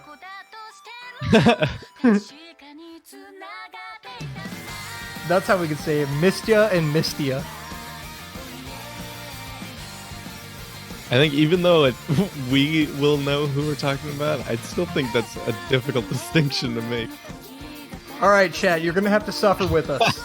You could say Mystia on the left. Mystia L and just say Mystia that R. this way. You can say Mystia for the one with the Y, and then Mystia as the one that has the I. They both have a Y. No, they both have a Y one. The Y and the I is No, a no, bit I mean the one that's on on spot number 4. Which I'm just would be gonna like, call the one on the left I and the one on the right Y. I guess. I think Mystia is like the way you have to call the one that starts with the Y and then has the I. And then Mystia, Again, the one that starts with the I and then Folks, finishes this with the Y. job does not come with a pronunciation guide. Hear me out. We call the left one Mist, and we call the right one Ya. Okay. Wait, no. The left one has to be Ya though, because look, Ya's at the end. Oh god. We could call the right one Mist and the left one Ya. All right. That's what we'll do. We have to solidify this now because So Ya going with the hidden. Oh, Mystia. It would be Mystia. That would be Mystia. Just call it that way. One, we got our system, all right? Let's not make this any more complicated than it needs to be. Oh my god. Oh, we always have fun here at the OS World Cup. But there are the mod spreads, so it's going to be Mouse Easy going with no mod for Brazil. My Angel Sim on Hard Rock, Ya with the Hidden, and Mystia no mod. For Russia, it'll be Alametri with the Hard Rock, Okinatori and Red Pixel with the no mod, and Axe WB with the Hidden. Can I share a little fun fact? 6 of the players on the team of Brazil start with the letter M. 6 of their 8. Oh, wow. You got Mouse Easy, My Angel Sim, Mystia, Mendigo, and Miss Magia. That's actually true. Interesting facts. But as we get into kind of the exit the intro here, Brazil holding the slight accuracy lead, no drops from any player yet. And the tricky thing about free mod, especially when there's no mod advantage too, you got to pay attention to which mods drop because that can heavily affect the score. Yeah, there's a higher potential for points to be gained if you're running either hidden, more so Hard Rock if you got good accuracy. But this is dead even right now. Once again, we've got 3 SS. We got actually 4 SSs right now, 2 apiece for each side. These teams are matching each other so well right now. They didn't call this the match of the century for no reason. Russia will eke out the accuracy advantage though as we get to the halfway point.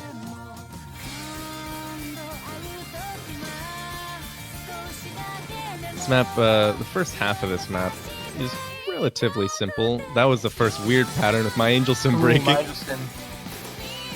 So Russia out in front. That was the Hard Rock for Brazil. That's actually going to hurt them the most, considering that Hard Rock does give you the highest score multiplier. With 96%. Even if there is a Russian miss, unless it's from allometry, it's not going to equal out.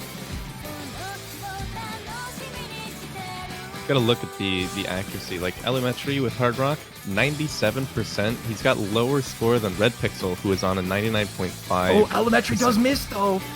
And tanks a lot of AC. He's down to 96 now. And that's going to allow Brazil a chance to come back in because Angel Sim has gotten his combo back up to 260 now. Both Hard Rocks are down. It's still like pretty dead even. Pretty dead even as we get into the final third. Something could be on here. This is Brazil's pick. The map doesn't get easier. It's just much. Okay, well now it's an easy part, but you know it. The patterns at the end are much harder.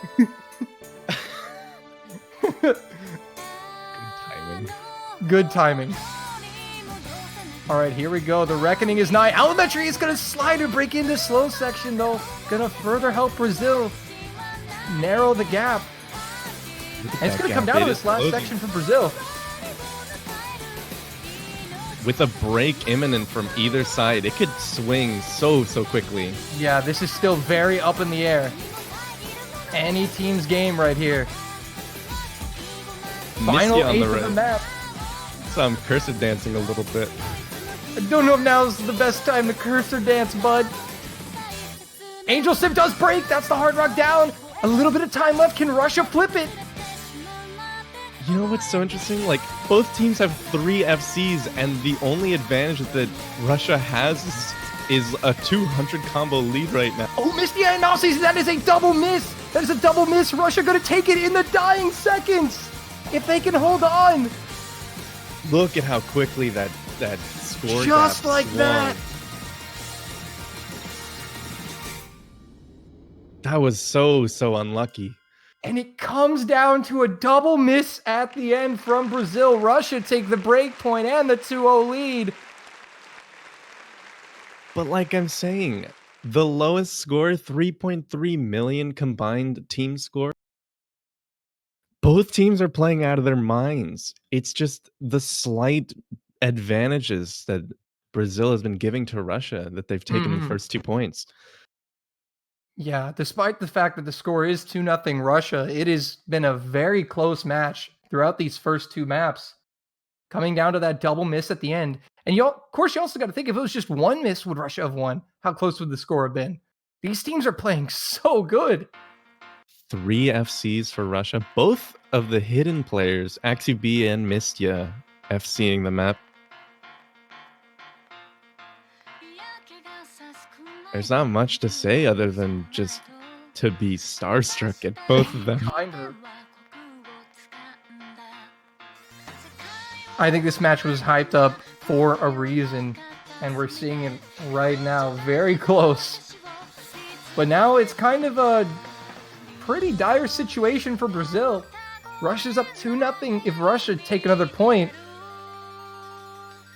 it's not really good for Brazil. You don't want to let Russia get a huge lead. Thing is, even if they do gain like a big lead, there's just the potential to like reverse sweep it as well. Like the matches are not blowouts by any means. They are very close. Just unfortunate breaks from Brazil at the end, handing the break point to Russia. And now we are waiting from the pick from Russia. Momentum in Russia's favor, because now it's it's back to them. They get to pick whatever the heck they want. And they went for Nomad 2, was the first pick from the Russians. They might go for like Nomad 3. Well, I think they would like to stay in Nomad. Yeah, that might be the safe play for now. Nomad 3 might be a tough map to call. I don't think it's super popular. It's got some patterns that make you reconsider whether you're comfortable with it, but I'm sticking with it. Hard Rock 2. And so we're going to dive into Hard Rock. This has been a really popular map.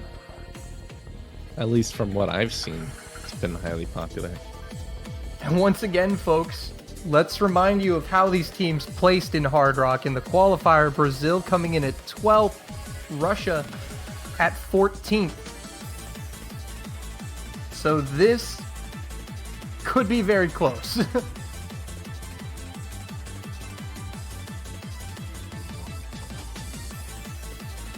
I think Brazil had one of the highest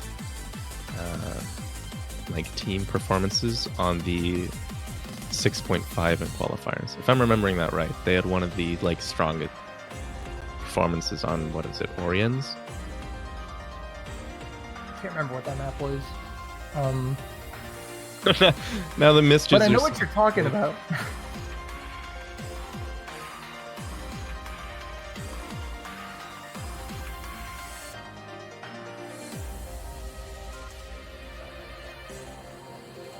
And so we're waiting for the fourth man from Brazil.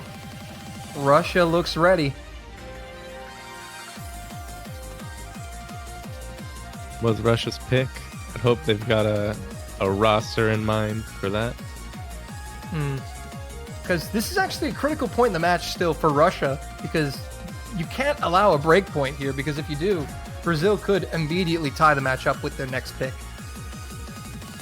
And I think it would be safe to say that that Brazil on their second pick are probably going to lean towards the hidden pool or the double time pool. That's probably a pretty solid guess. I think hidden's got to come out at some point. Mm-hmm. But yeah, even if you're up by 2 points, it can very, very quickly drop back down to a tied situation. If you miss your own pick and your opponent picks well. Mm-hmm. So Russia trying to preserve the advantage here with their second pick, Hard Rock 2. Brazil still looking to get on the board in this match. It's going to be some large disparities in accuracies, I think, across the board for this map. Red Pixel and Mandingo will trade early misses at the start.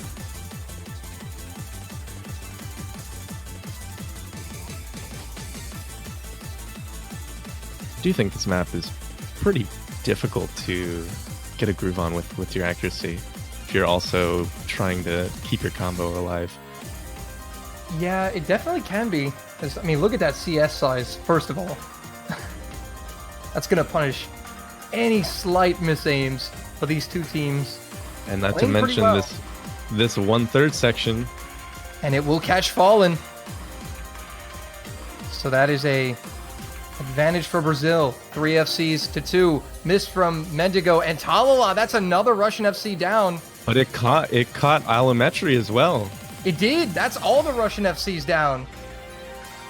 They had a slight advantage with the highest combo to the early miss, but Brazil with both Mistias and Mouse Easy. That one section swung it really, really quickly. And look at that. Just like that, Brazil look like they're going to answer quite convincingly. Yeah, with the miss there. Misjid just finding an unfortunate miss at the end. Mouse Easy will break. No FCs will be remaining on the board. All the Brazilian FCs drop, but they put in the work. And look at that. Almost 3 million points for Brazil. And that is held out long enough. That is a huge win for Brazil on Russia's pick.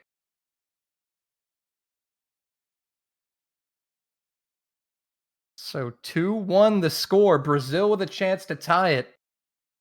The biggest score difference we've seen this match. And it wasn't too big either. Just Yeah, some look at the early breaks. miscounts. I mean, Mistia with a slider break. Coming in with the S rank. But it was mainly just because Brazil were able to hold their FCs for much longer than Russia could.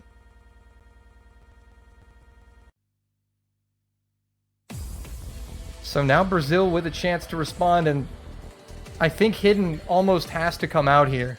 I think double Quinine, time, you're right. Yeah, I was like, I think double time is too risky if you're Brazil, considering Russia's skill on DT. No, I definitely think Hidden 2 is Brazil's strongest bet at this point, or at all. Strongest AR8 Hidden performance of the qualifiers. Russia had 2 FCs on Silver Orbit last week, so definitely not weak on Hidden at all, but Brazil just dominating this sort of field. The number 1 ranked Hidden team coming out of the qualifiers. But again, as you said, 2 FCs on Silver Orbit for Russia. That's nothing to make light of. I think for Russia here, your mindset going in is if you can somehow find a way to take the point, you will steal so much momentum from Brazil. They may be able to kill the match early. Looking back at the match between Russia and Austria, there were no FCs. That was my bad. But they did have 3 900 combos. They did not do poorly as a team by any stretch of the imagination, but there also were no FCs.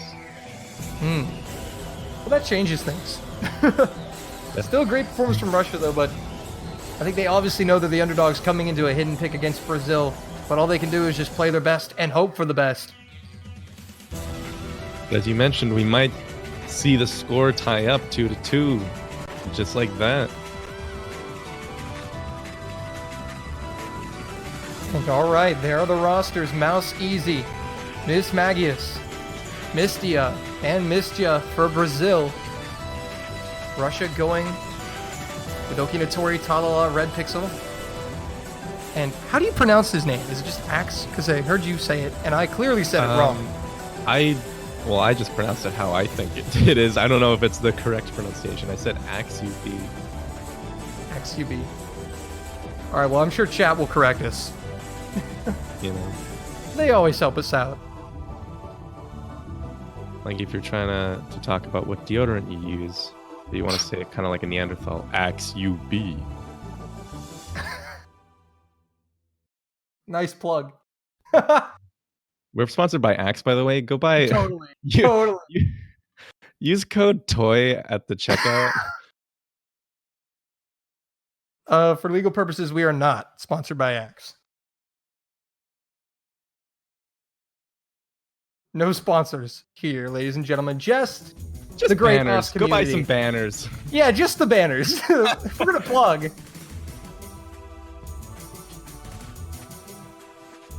But anyway, getting into this hidden pick from Brazil, the low AR hidden pick. Miss Magius will find the early miss from Brazil, giving the slight advantage to Russia here. And this map's not too long, Toy. It's real short.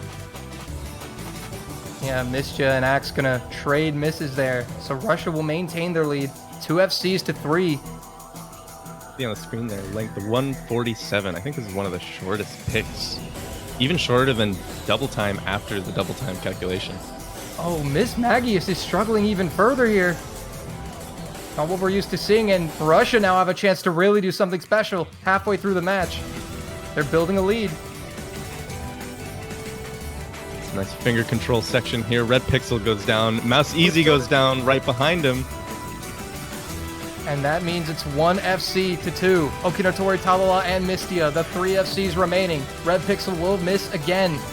But Brazil need a miss from the FCs of Russia soon. Here come the jumps. Talala and Mistia do miss. That hurts Russia slightly more. Mouse Easy will drop again. It's now Mistia versus Okinotori. Mistia does drop. It's Okinotori. And with a backup combo from Axu at 500, it's Russia. It's Russia all the way back home.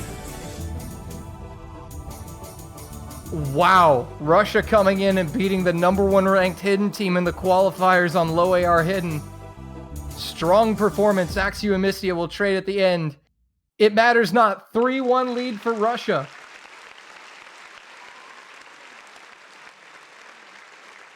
And that is a S for Okinotori and FC, the only one. Doing some good work for his team. Okinotori, a pretty renowned old map player, and this is definitely reminiscent of some old maps. And now we find ourselves in a weird position here because Russia now lead 3-1 with the pick, a chance to put this match to match point already. And if you're Russia, that's exactly how you want to end this match. You don't want to give Brazil any opportunity to come back into this match and gain momentum.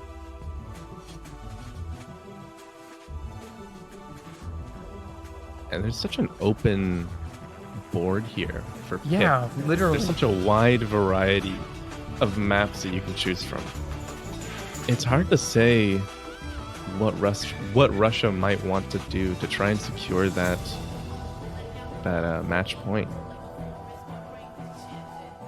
Honestly, it is really hard to pick, especially with the kind of guess at with the maps that are available, as you've said. I know one map that's been really popular in the no-mod pool is Senkyo Ranbu's been getting a lot of love this weekend. Just surprising to me. I'm looking at the stats sheet. It's been picked 10 times. It's been the most picked map, more than any DT. And it's like a finger control map as well. I think most of the time teams tend to shy away from these, especially with nerves. It's something that's pretty difficult to pin down during a match. It's hard to play low BPM when you're shaking. Definitely. That might be... I think Senkyo Ranbu might be a great map for Russia to throw at Brazil right now. I mean, Brazil a great team, but their confidence right now has got to be not the best. Definitely shake them up, but at the same time, you risk shaking your own team up. Mm-hmm. It They is might a wanna risk go to take. safer. They're going to go for no mod 3, though. What I thought they were going to pick last time. I'll give myself that. More of an aim map, but a little bit more secure, I would say. So some Camellia will be played here. Russia picking Kodama from the no-mod pool. I think if you're Brazil, you need to kind of just settle down and get back into the rhythm. They've clearly been shaken here at the start just a little bit. But I think no-mod's actually kind of the perfect thing to help a team like Brazil settle down, get into the game, and ultimately just play the game again. Yeah, just close your eyes and listen to the music, and then open them because you got to click the circles. Keep them wide open, but also close your eyes and just listen. No. Close your eyes and open them at the same time. Keep one eye open and let the other one rest. Is that what you do, Toy? Is that your That's secret my to hidden advice. success? Well, all right. A big point coming up here for Brazil. They could really use a break point right now to get them right back into it. Russia trying to extend the lead.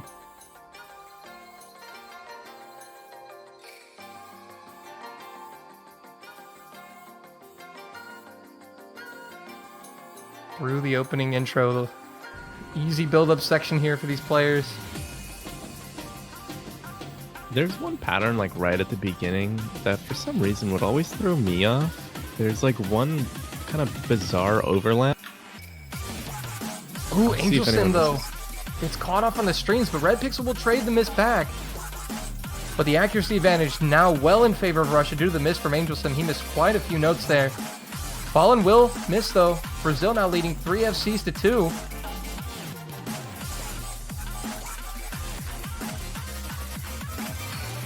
It's a bit of a strange place for Red Pixel to miss. He like didn't miss on the stream. I mean, look at Fallen as well. There's like really bizarre places for Russia to be missing. Yeah, definitely some unorthodox misses, but Fallen now will miss part of the stream just like Angelsim, but Angelsim is going to trade the miss. But for Brazil, they lead with 3 FCs to 2. Alametri and Talala doing their best, but Mouse Easy, Mistia, and Idealism keeping them well in check as Fallen continues to struggle. I gotta say, the Red Pixel has done a brilliant job getting his combo back up, but unfortunately for Brazil, Fallen struggling and my Angelsim now recovering. He's gonna put Russia slightly behind the ball here as we get to the halfway point. Red Pixel's not got too far behind in his combos. And with my Angelsim also breaking now, it's still in Brazil's favor, but Russia's not that far behind. They're deceptively close. Yeah, they are deceptively close, but Russia, they do need a little help from Brazil. Realistically, I think if they want to win this, they're going to need at least one miss from one of the 3 full combos. And the unfortunate part for Russia is they've put themselves in a position now where they kind of all have to hold now if they want to get this point. They're more than capable of doing it, but the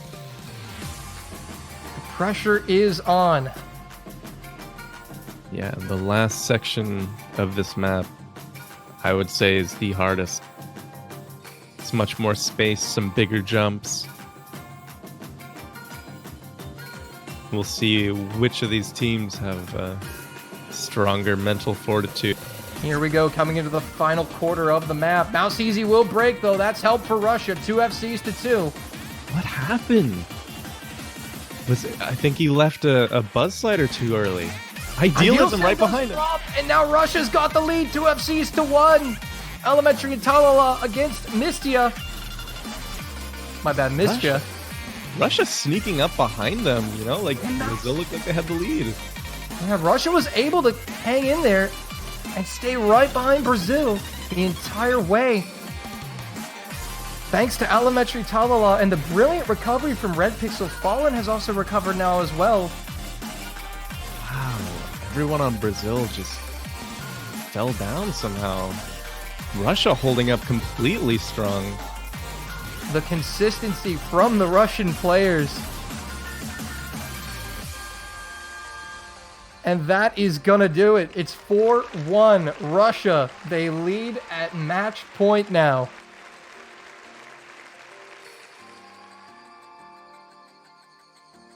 What a solid performance. Probably the most dominating score difference of the match so far. And like we said, that was Russia's pick. Securing a match point. Brazil has been backed into a corner here. Yeah, Brazil will now have to win 4 in a row. One of which being the tiebreaker. Indeed. The good news for Brazil is that if that trend goes, 2 of those 3 maps they'd have to win before tiebreaker would be their picks.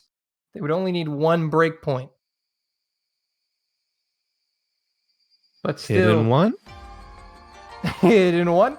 Question mark? Maybe they'll go for DT now. Press their luck. They might. That's honestly got to be a huge dilemma for Brazil right now. Did they go with Hidden, their bread and butter that they lost a point on, or did they go with DT? Or maybe they throw Senkyo Rambu at them just to try to shake them up, throw them off their momentum. That may not be too bad of an idea, but I think at this point, if you're Brazil, you gotta be nervous.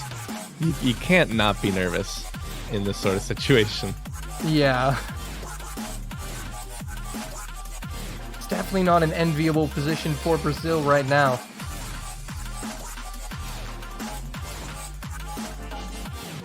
I think I could also see no mud for. The thing is, I feel like I could see Brazil picking any one of these maps.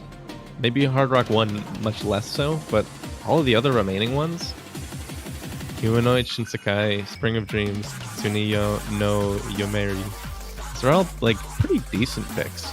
Yeah, and even Hard Rock, they could make a case for themselves because that was the 1 point they took. This match was the break point off of Russia's pick. Brazil has not won a single one of their picks.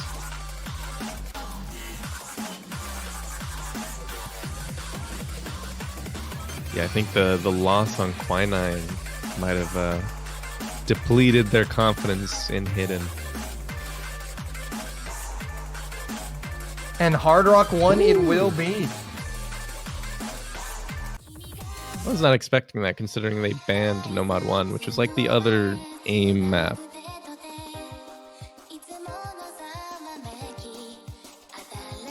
Yeah, I think though it's a good decision when you think about it. Just the current state of both teams. Brazil won their singular point on Hard Rock, and the 1 point Russia lost, which was their pick, was a Hard Rock pick, so it's kind of all Brazil has to go off of. Kind of the only semi-weakness that they've seen from the Russian side is that, we beat them on Hard Rock once. You made that sound like those were two different maps, but they were the same thing. You're talking about the same event. Brazil, the one pick they won, and then Russia, the one pick they lost. Well, I mean, yeah, it's Hard Rock, it's the same map. If you think about it, if you're Brazil, well, we won Hard Rock, they lost it. It's a no-brainer. Pick Hard Rock. It's a no-brainer. I do think that the sort of strategy with this is just hoping that Russia has some silly miss, because this map has some like pretty wide angled jumps. Not wide angle, but they're pretty big. They're big in spacing. Cross screen almost. Fine. I think it's pretty easy to just get a random miss and then drop a lot of score. It is do or die for Brazil in the winners bracket.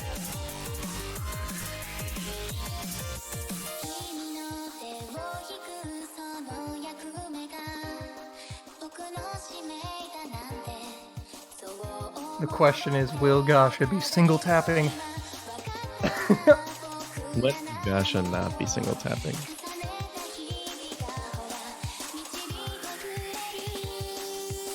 I want to shout out again Jordan the Bear, who single tapped Senkyu Randu, like 270 BPM single taps for the entirety of like a 4-minute song. What was that? That's ridiculous. And he full comboed it. It was the highest accuracy. What happened? All right, so a little bit of a late start there, but no early misses from either side. But the accuracy advantage is definitely with Brazil right now.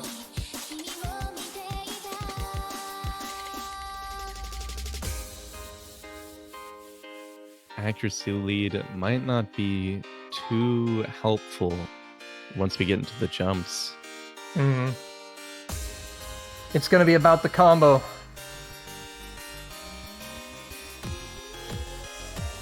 Vajra might be about the accuracy, but this map, I would say, is definitely a lot more combo.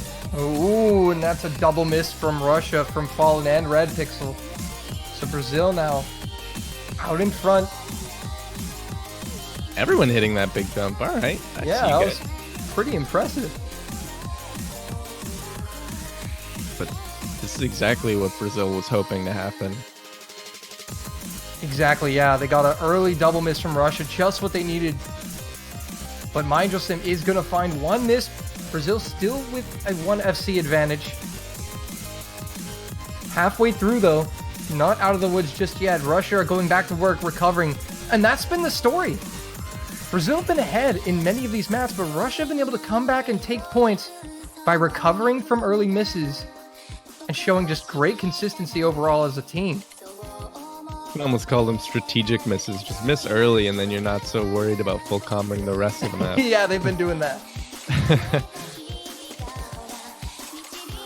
But that very slight lead that Brazil has is growing very, very slowly. Oh, that's a miss from Gasha and Fallen. That's another FC down. It is. Oh, Mistia is going to drop as well. So it's 2-1 in terms of the FC count now. Mistia. Mendigo is down. Now it's 1-1.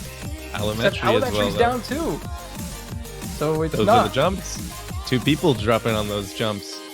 It's Mistia, the lone survivor so far.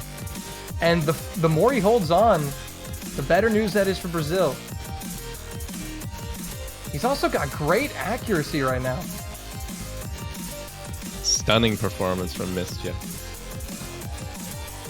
Red And that's Pixel as over well. 1 billion points for him. So Yeah, Brazil, Red Pixel. will retaliate. They finally answer the Russians. It's 4-2 Russia now.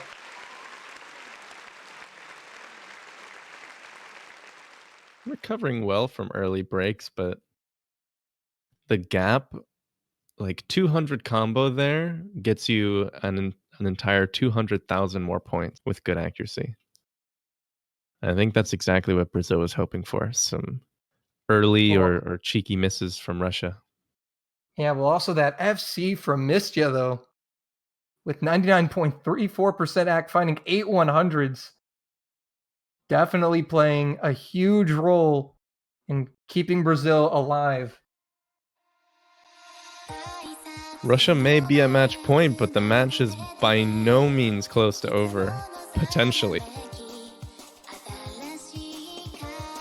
Yeah, now Brazil's got a little bit of confidence, a little bit of momentum. But they've still got some work to do, and this is going to be their hardest challenge yet because now it's Russia's pick. Falling into the favor of whatever Russia chooses right now. Now, maybe Russia wants to go with Senki now. Yeah, I don't know if they're going for DT. I think they're both going to avoid it. I'm surprised. I'm a little surprised. I think it's just because of how the match kind of turned into an early 4-1 lead for Russia. Now Brazil's backed into a corner like, oh, we picked DT, but it's kind of a toss-up. We'll pick Hard Rock. They get the point. And now Russia are picking Hidden. What? Russia's enacting the same strategy It's Brazil the did same last strategy. Hey, they lost Hidden on their pick. They lost. Why don't we try Hidden? Although I don't know if the same line of questioning would work considering Brazil's Hidden skill, but they did get that point. Well played on Hidden earlier, but they're going to go with the same strat that Brazil is.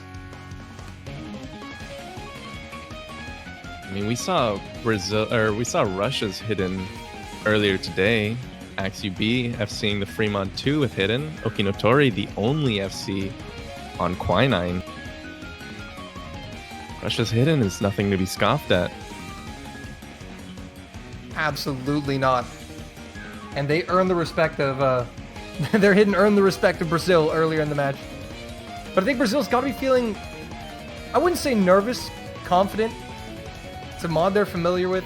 They know Russia can play. They know they have Okinotori, who's playing absolutely out of his mind with the FC earlier. They know what to expect. But Brazil have to deliver an A+ performance here to keep this going. Hopefully their spirits are a bit lifted from winning the last map. But Shinsekai's got a lot of points where if you're not like completely on top of your finger control or your reading, like you can miss entire patterns. And we'll see which team is on top of their game. Here we go into the Hidden pick from Russia. I'm sure everyone's noticed by now. The map spells New World with sliders. Nice. It's a cute, unassuming intro. But here we go into the breakdown now. Very streamy. Here's the first quicker stream. Not catching anyone. I think everyone's really in the zone now. I think all these players are sufficiently warmed up.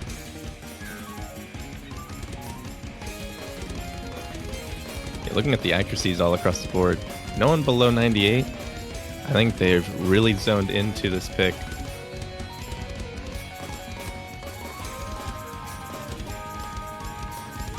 And if it turns out like anything like the first couple of maps of this match, it's going to be really close. Yeah, it could be a one miss decides it type of thing. Oh, and there's the miss from Mistia.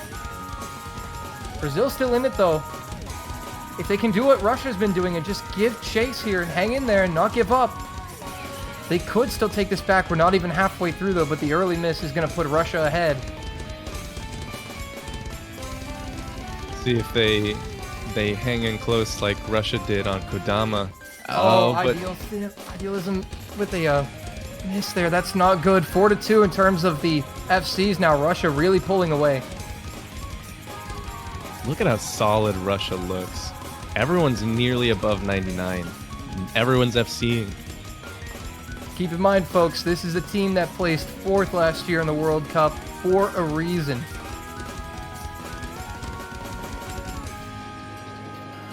Brazil doing the best they can, but what can you do against a quad FC? I don't know if I saw that right, but there were 4 different combos for Russia. Like they all had a different number.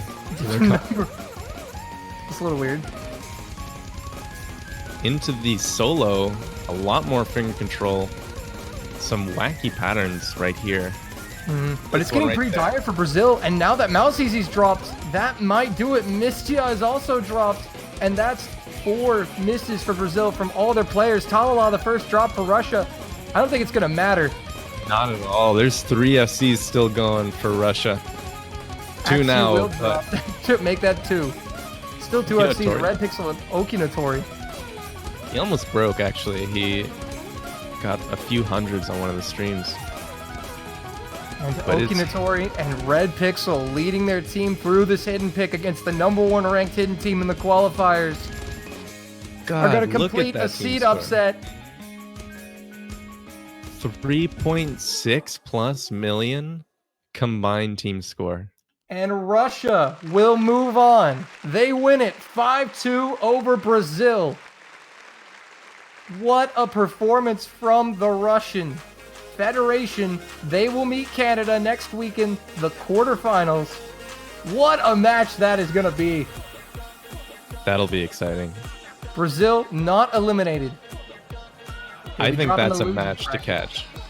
Absolutely. That's going to be a great match next week. But there are your winners on the screen. The Russian Federation take it 5-2 over the 5th seed Brazil. And that Can we means coin that? Brazil will be dropping to the losers bracket to play Norway next week. We're going to be shifting gears here, though. Moving Yeah. into another pretty... Spicy match, if I think Fours would say. Poland versus Romania. Now, for those that don't know all the background information, this is going to be a little bit of a rivalry. Last year in the group stage, Romania, the team that eliminated Poland, who were then the defending world champions from the group stage, now they will meet in the round of 16 winners bracket. But this time, Wolf is here. Rafis is on his optimal setup. But Badu has been performing absolutely insane for Romania. Eternum's been popping off as well. Oh, I'm we so could glad be you in said for that. something. I'm so glad you mentioned that because Badu is... Oh my gosh, he was the MVP of the round of 32 by such a long shot. It wasn't even funny. I mean, well, Mouse Easy was very, very close behind him, but Badu played so well. He played 7 maps, 7 out of 8 maps, if I recall right. 7 out of 8, FC'd every single one of them. Just on such a wide variety of picks as well. 2 Nomads, hidden, a Hard Rock, 2 DTs, and both Fremont. FC'd every single one of them. So this will be our last and final match of the round of 16 this weekend, I believe. Poland against Romania. Now, for those of you that maybe haven't understood how things have changed since last year, things have changed a little bit. For Poland, this is not the same Romanian team that played them last year. I would beg. That's what I would say. Because Badu, as we've seen, incredibly strong. Eternum has been playing really well. Romania has players that have been showing up. They're one of the countries that has been on the rise. But Poland this year, unlike last year, are at full force for this match against Romania. Yeah, I wanted to say that Romania will give them a run for their money because they're just playing so well, but Poland at this point might be too tall to top them. Like they've got a really solid lineup, and I don't think after last year they're going to be messing around at all. Oh, absolutely not. Absolutely not. But this is a big match for both teams. I also mentioned Wubwolf was playing in the Game Osu tournament, placed 3rd there, so he's definitely been practicing. He's back to form. Wolf is awoken. He always goes into hibernation during spring and summer, but comes back in the fall. Comes back for OWC. And here we have the rosters on the screen. Bartek, Demo, Merrick, Rafish Twajstari, Waxen, Wubblefoof, and Mr. Boom. A lot of familiar names, a couple new names to the Polish World Cup roster, but a lot of familiar names on that list, Toy. I think they were unable to add one player to their roster who was Tujastari. It's the same name, just an A after the first word. But Oh, wow. that would have been a That would have been fun. mischief situation. But despite that, they're looking real good. I mean, Bartek, I really want to see how he performs because he's been playing in tournaments like pretty recently and he's been doing very, very well. He's been setting some incredible solo DT scores like on his own right. Didn't really get a chance to show off what he was made of last year, which was his first appearance, but I think this year he's really going to shine. And now we look to the stats for these two teams in the qualifiers. Poland, the 3rd seed, coming in off of a very impressive performance. The one fault I would say of Poland in the qualifiers has to be their DT. They come in though 5th no mod, 4th in hidden, 2nd in hard rock, 12th in double time. Overall, very solid performance from Poland there. And Romania down in the 14th seed, coming at 10th no mod, 12th hidden, 19th in hard rock, and 18th in double time. Honestly, after this round, maybe I don't know how accurate those qualifier statistics are going to look because pools are only getting harder. Yeah, I think kind of after this round, we may have to start throwing those out the window because, as you've said, the map pools have been scaling up in difficulty quite a bit compared to the other years.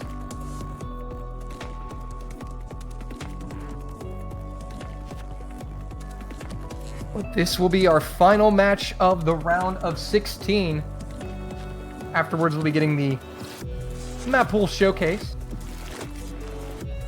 for the quarterfinals next week. I'm looking through the match results for Poland versus Spain last week, and they had a couple of really solid performances. They had 3 FCs on both Variable and Ring of Fortune, but they did leave, I think, some room for a pretty decent team to take some points off of them. I know Spain did take 1 off of them on Mephisto, but definitely some other opportunities.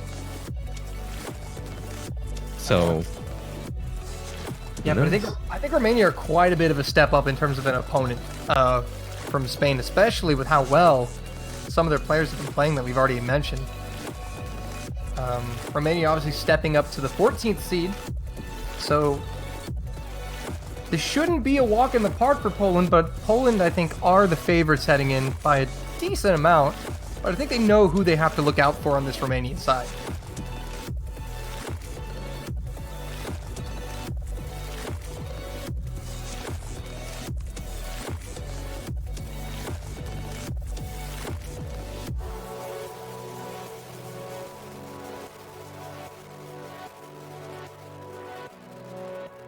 So we're just going to be waiting until the lobby is all set up and ready, and then we'll be getting you right in to the match as soon as we can. But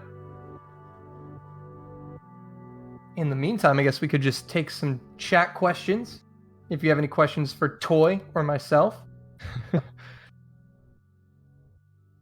we'd be happy to answer and help in the downtime.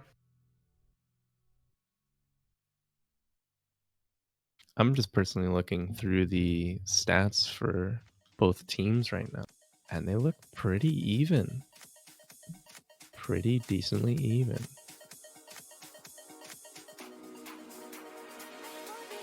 Top 4 for both teams are kind of averaging around 85-ish% max score. Because Romania's got 4 players that play most of the maps. They got Kamsiala, Afterwind, Eternum, and Badu, who all played at least 6 maps. A little more spread out for Poland, but they've got a lot more depth, I think. Most players around 80%, 85%. They don't have the one player who really seemed to dominate for them like Badu did. Everyone for Poland really Just spreading played out, wild. yeah, spreading out the work among them. And here we go. We're finally into the lobby. Who put clock strikes on? That's so mean. Oh, I think This I is don't the know. map that Romania. Oh no! I think they may have chosen it as a warm up. They chose it as a warm up. Oh my goodness! What savages! I can't tell if they did or someone else put on clock strikes, but if they did, If they that did, is- oh my goodness! what a power move to try and like completely shake the nerves of your opponent if this is their actual warm up.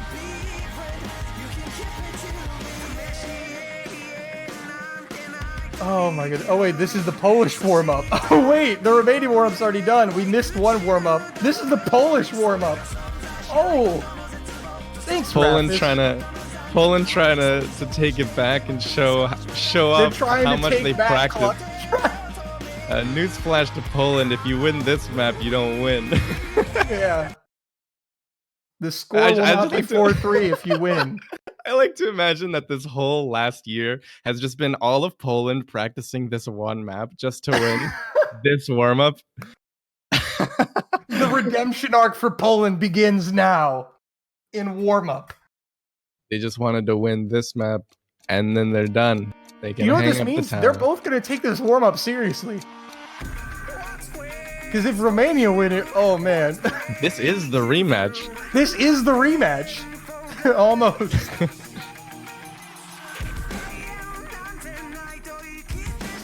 All right, folks. Well, a very serious warm up.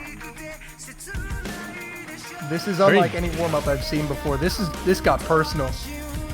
Very different rosters though for both teams. I think Mm-hmm. Marek was not a part of the team last year. I don't I believe it was Alien who was playing besides instead of Eric last year. But just a few roster spots, but here we go. Some of the same characters still in for both teams. And right now, Romania is slightly leading, but no misses. Marek will find a first miss in the warm-up. So Romania holding the lead. And for those that don't understand, this was the map last year that Romania eliminated Poland from the World Cup on. So Poland picking this map to try to get a little redemption. Yeah, last year, Rafis, Boom, and Waxen all played this map. For Romania, it was Badu and Eternum. Oh, actually, no one, only Badu from Romania. It's is only this team. Badu, yeah. It's a completely reformed Romanian team, keeping up with the times, completely evolving. And in a way, it's almost looking like that last match. Everyone from Romania Yeah, this is Holding playing combo. out so far the same way. with one This player is from so Poland. creepy. But it's not over, folks. We're only halfway through. Let's keep that in mind. But so far, it has played out very similar to how last year's went. It was Rafis, Boom, and Waxen all holding full combo last year, And, and everyone from Romania. this year. But Marek only finding one miss. He has recovered quite nicely. But unfortunately for them, that's put Poland behind the ball. They're going to have to wait for a Romania miss if they want to take clock strikes. What if Romania just four-way FCs this? I don't know if... It's hard to tell what Poland is going for here. I don't know if they were going for the redemption or if they're going for a reenactment. They even put the Hard Rock on. There Yeah, was an everyone HR did. back. It's hard to say. Into the final section here. Romania have the lead on clock strikes.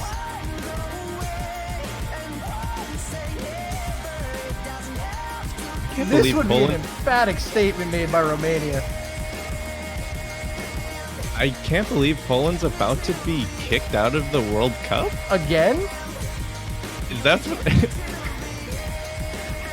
the former champions. And Romania, oh my goodness, they're gonna come in with over 4 million.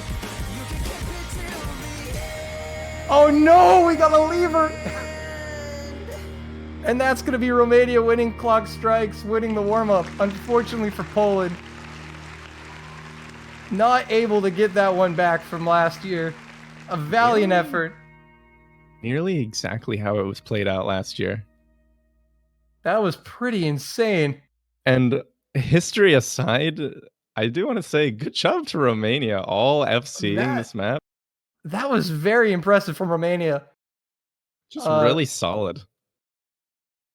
And let this be a message, guys. Don't sleep on Romania. They can do some things. But anyway, obviously that's not going to have any effect on the real match in terms of the score. The difference this time is Poland has their secret weapon. Wolf is hiding in the wings, He is ready hiding to play. and waiting. And Poland will be taking the role. So Romania will decide who bans first. Poland will decide who picks first.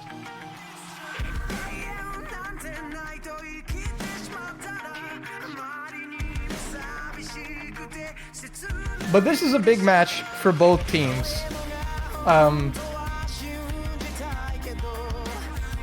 Obviously, the last year of the rivalry, but also for carrying on in the winners bracket. The winner of this will meet Germany in the quarterfinals, while the loser of this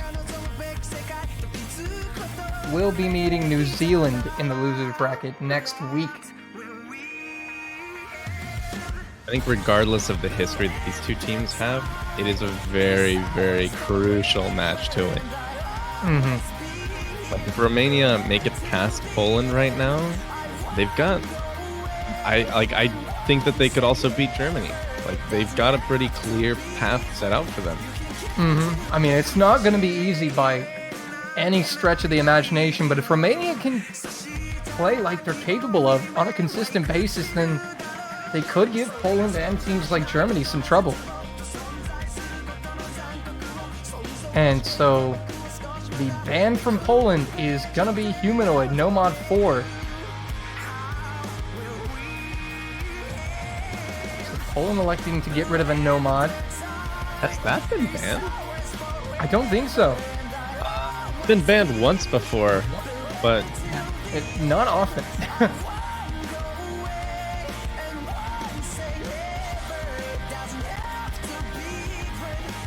Humanoid's one of those maps that once your team can do decently, like you can do it basically every time. There's nothing to like drop on there, right? It's all the same sort of map. There's no what's the word I'm looking for? There's no tricks up its sleeve. Alright, so Romania will ban double time 3. Pretty smart, I would say. Poland, some fast boys on Poland's team. They are the speedy boys. And looking back at Fought and Field, they had 2 FCs. Romania had 2 FCs on the faster DT of last round, but I don't think 2 FCs will be enough against someone like Poland. And Poland will... Poland with the first pick. Badu says clock strikes HR1. Wait, no wait, oh whoops. Not Looks even- like... No, that was not the pick. That was not the pick. The referee got jebaited. The referee got jebaited. It's actually Poland's pick right now. And they actually opt for DT1. Yeah, I was gonna say.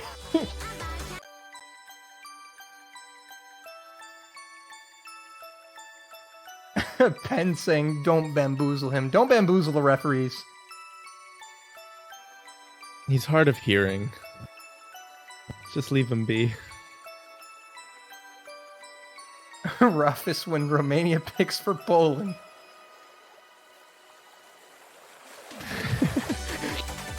Oh man. All right, Spring of Dreams, double time, gonna be our first pick from Poland. Not a huge surprise here, seeing double time from the Polish.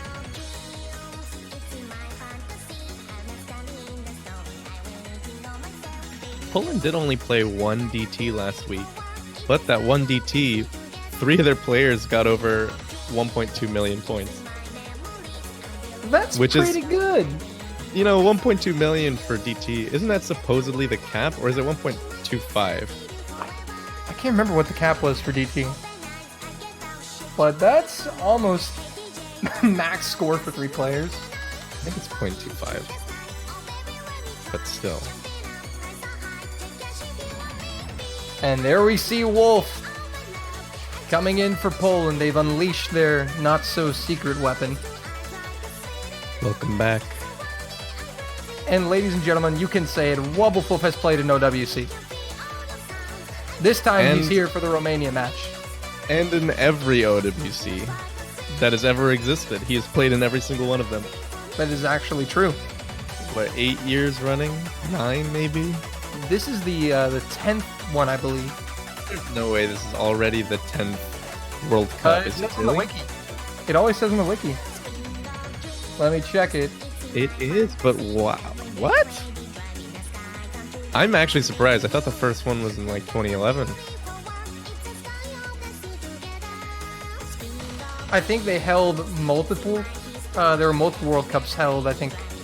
Because it was like, it wasn't called the World, it was like OSU World Cup number 1 and number 2 before 2013, right? Yeah. If I recall right, I think that's how it was. It was, I think, 1, 2, 3. But yeah, the 10th anniversary of the OSU World Cup, the 10th edition.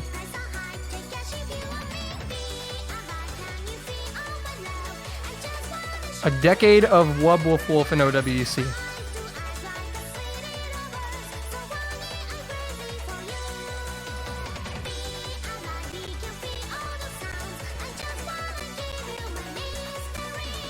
Alright, so it looks like we are set for our final round of 16 encounter between Poland and Romania.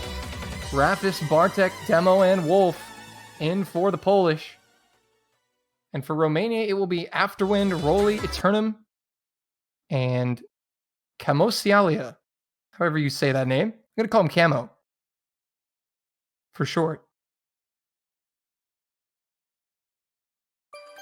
But here we go, folks. The rematch is on. Not sure if you would say camo or chamo. Chamo. I'm not sure which one's correct. I don't know. Juan, can you help us out? Early break Anyway, from we're- Bartek. Yeah, early break from Bartek there. But that was a very early break, so it'll give Romania a minuscule lead here. But like we saw in that warm-up, a minuscule lead is all they need. Yeah, If Demo they- does find a miss. Romania looking really strong up the start of this DT pick. What a way to start a match for them. It would be if they could take an opening break point. Slightly unfortunate for Poland already. Yeah, but Poland's still in it. Bartek, though, does find another miss, and now it's getting pretty dire for Poland. We're already almost halfway through. Eternum will find the first miss for Romania. Still 3 FCs strong for Romania, though. Their lead grows. Halfway over on this map. Still not out of the woods yet is Romania. They got to bring it home if they want to secure the point. Poland giving chase as best they can. Rafis and Wolf keeping up the FCs. Look at the act, though, from Rafis and Camosiala. Insane stuff. Rafis goes down, though. Rafis goes down! And that's going to spell an opening break point for Romania. I don't know if there's anything Poland can do at this point. Oh, no. Rafis's miss was a client. Oh, it was just client. It was DJ client. And yet, despite that, Romania is still, like, increasing their lead. That was a real miss. Afterwind, too. Afterwind does miss. That's the second Romanian break, but that's only 2 breaks, and the map is over. And Romania is going to strike first against Poland. Camo and Roly coming in with 2 FCs versus Wobblefulf's 1. SS for Camo, actually. Insane performance from Camo. You talk about 1.2 million scores. There's one for Romania. Wolf and Rafis coming with great scores, but unfortunately Bartek and Demo just couldn't keep up. What a great team performance from Romania. And I think with how well Badu did last week, I think Camo was actually pretty overshadowed. He played 6 of the 8 maps and FC'd all but 1, and that one being the hidden 2, the Air 8 hidden. But everything else he's looked solid on. But man, that was Romania without Badu even in on that double time pick. Camo with the SS. A very strong start for Romania. This is how they dreamed of starting it off. Now the question is, can they capitalize on the early advantage? I don't want to like jinx it in any sort of way, and I know that Poland is not the sort of team to have any like mental battles to fight, you know? Like they're not the ones to like lose morale in these sort of match. I think that they may have. Yeah, do you think they may have like gotten in their own heads about this match? Well, also you got to remember on clock strikes, didn't one of the players instantly leave before the scores were shown? Yeah, Boom. So I don't know if that was, could be some tilt. That's very uncharacteristic of uncommon of Poland. Considering in 2017, coming back from a 5-1 deficit to win a match, or 6-1, I think. Yeah, that's the sort of mental fortitude that you need in a team, but we'll see how that plays out in this sort of match. Also, Badu, you see, getting hyped up. Let's go, boys. Throwing out the friendly banter there.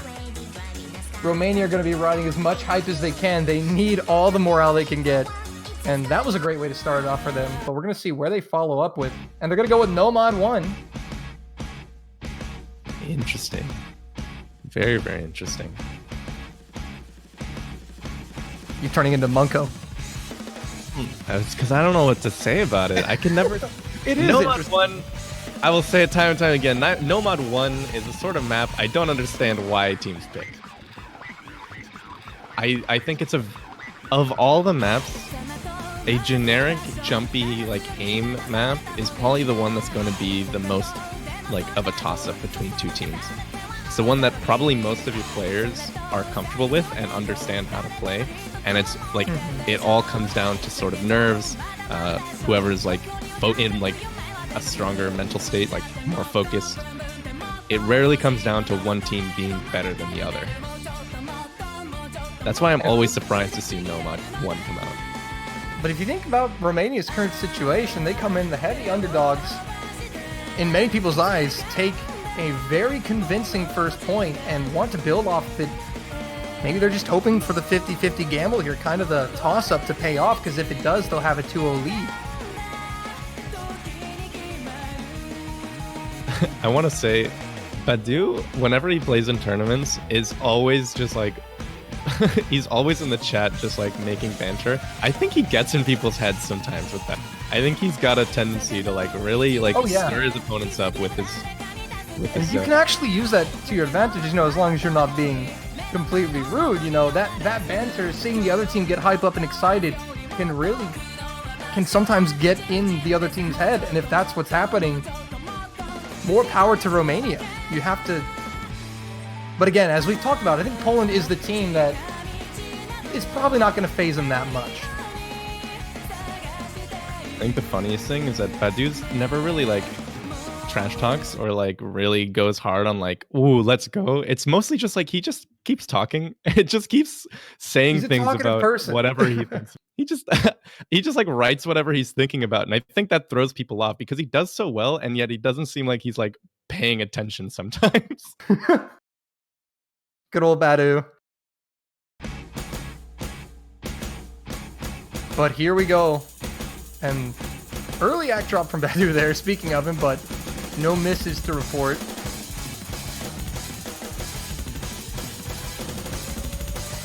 Building into this Nomad 1. Once again, a pretty lengthy map here, almost 4 minutes long. Wolf with the early break. But that's not going to matter too much considering that it is a 4-minute long map. It's quite long. It's pretty fair, I will say. Like, it's all very, very even in difficulty. The ending does get harder, but like, it feels like a very fair map. Yeah. We've seen this map banned quite a bit, so it's kind of great to see Nomad 1 get played. But so far, no misses. The accuracy advantage with Romania. Waxen will find a miss. Wobblewolf had the early miss, excuse me. But Waxen does follow up with a miss here, and now Romania. Eternum, though, will counter it. This map, Mallet of Desires, is one of the least picked so far of the round of 16. I think you can kind of see why. It is pretty difficult. It's tough. And Camo and Eternum will double miss. Now Poland will be eking out the slight advantage because Wolf has recovered quite well with Waxen. But Twajstari is going to find a miss for Poland right as they take the lead. Yeah, like we're saying, there's a lot of room for the scores to flicker back and forth. Waxen missing again. Badu and Afterwind. It's only one FC on the side of Poland from Mr. Boom. Oh, but Afterwind to FC for Romania does drop. Eternum drops as well. Twaj again.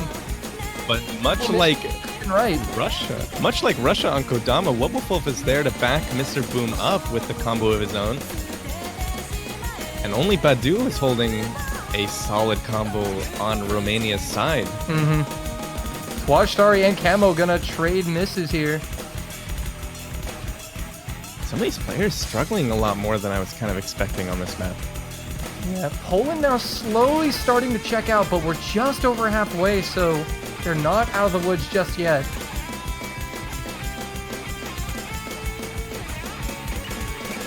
Camo will find another miss. As well as Eternum, now they're chain missing together. Camo again, Twaj, another miss. But unfortunately for Romania, that's two of their players consistently missing to one Polish player, and that means a big advantage for Poland. Wobblewolf making up the little bit of score he lost early on.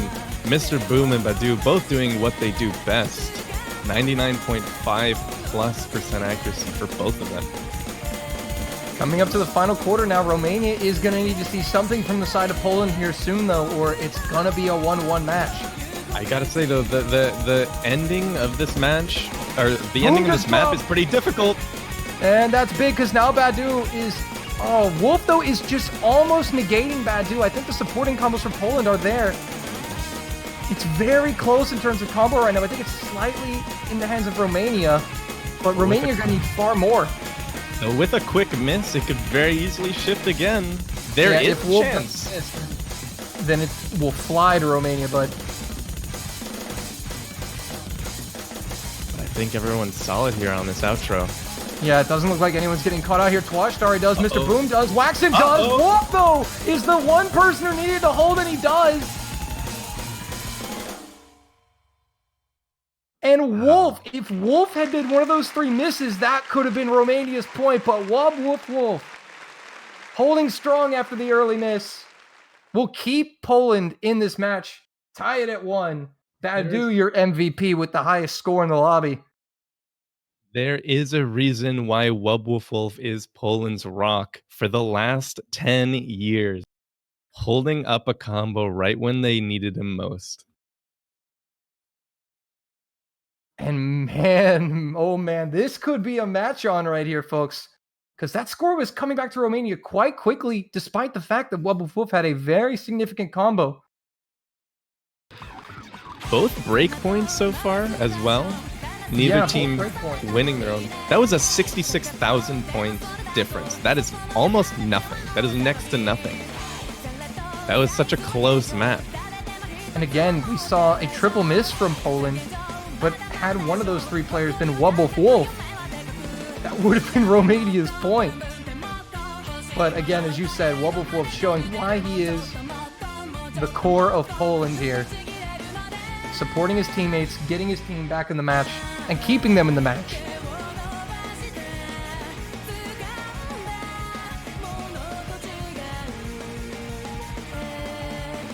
Romania won the first map by such a large margin and only just barely lost this one.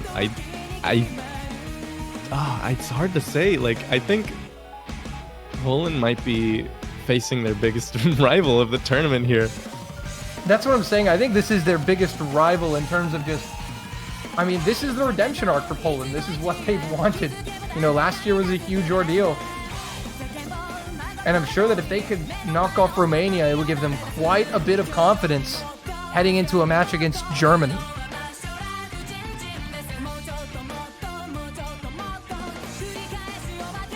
But I think Romania are out here looking to make history. They made it once before. I think they want to make it again. And now Poland will have the next pick. Again, it's really hard to kind of tell where teams are going to go with a pool like this. I think of all the teams in the tournament, Romania might be the most understated. You know, you've got teams like Brazil and Canada, who everyone's been hyping up as being teams to watch out for, but Romania's kind of crept underneath everyone's eyes. Kind of like the ultimate dark horse. The actual ultimate dark horse of the tournament. Hidden one coming out from Poland, Shinsekai. Picked only 3 times before this. 4, I think, counting last match. But this is the least picked map. And with we did see in the match with Russia and Brazil, but it's not made too many appearances since then. It'll make another one here. Healthy amount of bans on it too. I don't think teams are very fond of it. No, not too many. I think this will be something where Wolf will shine once again. Streamy, sort of finger control hidden. I think that might be a place where Romania kind of drops off a little bit. Poland really going after their weaknesses rather than what they believe Poland's strengths are. And we see Roholt coming into the lobby for Romania. Eternum will fill in that 4th and final slot.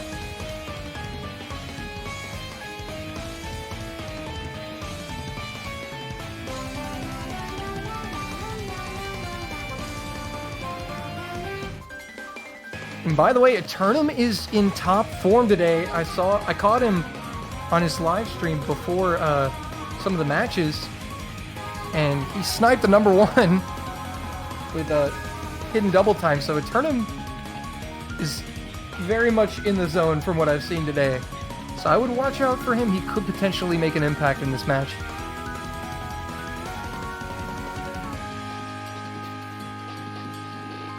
If there's anyone to look out for, I'd say Afterwind for Romania. Afterwind did really well on Silver Orbit last week. Badu, of course, everyone knows to keep an eye on Badu. But I would say the person to actually watch out for Afterwind. Poland didn't play Hidden last week. So it's hard to say where they might be in terms of readiness. Well, we will find out right now as we get into the hidden pick from Poland. It is Shinsekai, the HD1 pick. And for the last time of the round of 16, we're going to spell out New World here. Yep, last time. Moving on into a New World with the map will showcase coming in like right after this match. Get to see what next round is going to look like, the quarterfinals. Ooh, Twajstar will find early break, giving the slight advantage to Romania. Also, accuracies are something we're going to have to pay attention to this map because they could come into play. And with a map that's so finger control heavy, yeah, accuracy will play a big role. Yeah, Eternum does find a miss as well to kind of negate the miss from Twajstar. Poland now in the lead with a slight combo and accuracy advantage. Ooh, Afterwind will find a miss there as well. Poland's going to really start building now after the first quarter. Lots of misses. Rohulk and Twajstari dropping immediately after. 3 FCs still for Poland. To 1 on the Romanian side. And so they're going to start checking out here. But Eternum does have a good supporting combo. I think, though, Poland has kind of really found Romania's weakness here. Yeah, now it's just all up to Poland now. Halfway through, though, this is where you don't want to miss. Romania's got a lot of really strong performers, but I don't think they've got the same sort of mod coverage as some other higher teams that were ranked higher in the qualifiers. So you can see Poland coming in, Bartek, Wobbleful, Mr. Boom, all still holding their full combos, and high accuracy ones at that. Yeah, and I think Poland are getting close to the safe distance. Romania are going to need to see a miss from Poland soon, or this one could be sealed up. But there's a miss from Mr. Boom. Certainly going to help Romania a little bit. A little bit, but the longer Bartek and Wobbleful hold, the but the easier- score... Oh, Afterwind and Bartek do miss. That's going to hurt Poland a little more than it hurts Romania. Rohulk will find a miss, though. Bartek continuing to struggle. You know, it's kind of Badu and Wobbleful again with supporting combos from Eternum and Twatch Starry. If one of those two break, I think it could shift back. There's still a bit of map left. There's still a But bit of not map too- left, but it's going to have to happen soon. Twashtari and Eternum both will trade misses. It's Wolf versus Badu. But Mr. Boom with a big drop there. But it's not going to be enough. Wolf is going to be able to carry this through for his team. Yeah, I don't. Oh, he misses at the end. Whoa. And Badu. Look at these synchronized trades. This is all planned. Has to be. Poland lead it 2-1. They held out for just long enough. Bartek, Mr. Boom with the 1100, 1200 combo. Afterwind recovering nicely, though, with 95% accuracy, not going to be enough.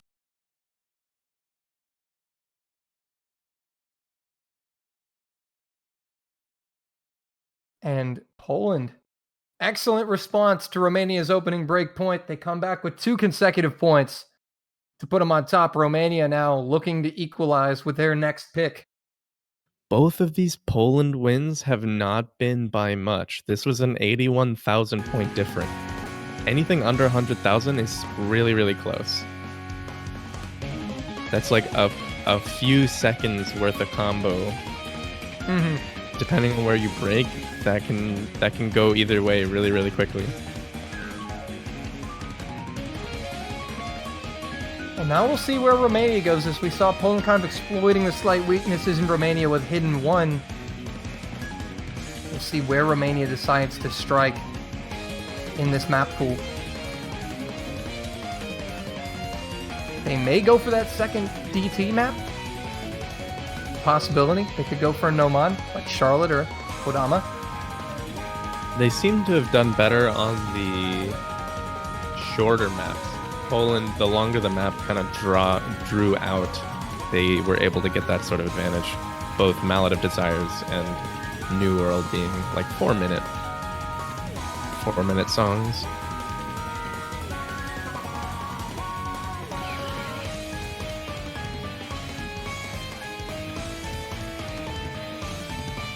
And as you could see, Wolf saying, "I'm trying to beat 182 points here. Please come closer." Trying to keep things interesting here, though Badu just wants it to end. Hard Rock 2 is where they're gonna go. We've seen it come out a lot. Like I said, also a bit of a shorter map.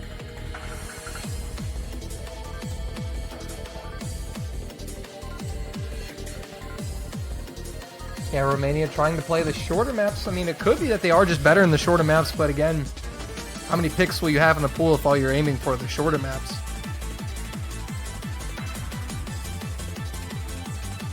But I think it's important, especially for a team, to try to continually get points on the board if you're the underdog. You just need to pick the maps where you think you can win, because the more points you get, the more morale you get, and the better you play. Poland came in a little bit frazzled, it seemed, from their first pick, but they've jumped back quite nicely. Yeah, Poland, I think, have definitely, after that first map, have cemented into this match. They're up 2-0. But one thing to note, Romania has been keeping these matches close. By no stretch of the imagination have these maps been blowouts. These were picks that Romania had some crazy, a miss from Poland happen at the end of both of those. They could have won.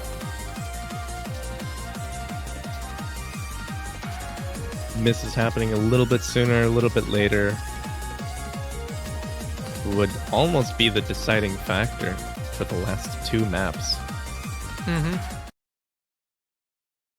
Getting right into it. But the difference right now for Poland is Wolf. Wolf has been the one to keep Poland and basically kind of put them on the board here with their first 2 points with his consistency and his recoveries. And now into Hard Rock, which is Romania's pick. Badu, Camo, Eternum, Roly for the Romanians. For Poland, Rafis, Waxen, Mr. Boom, and Wolf.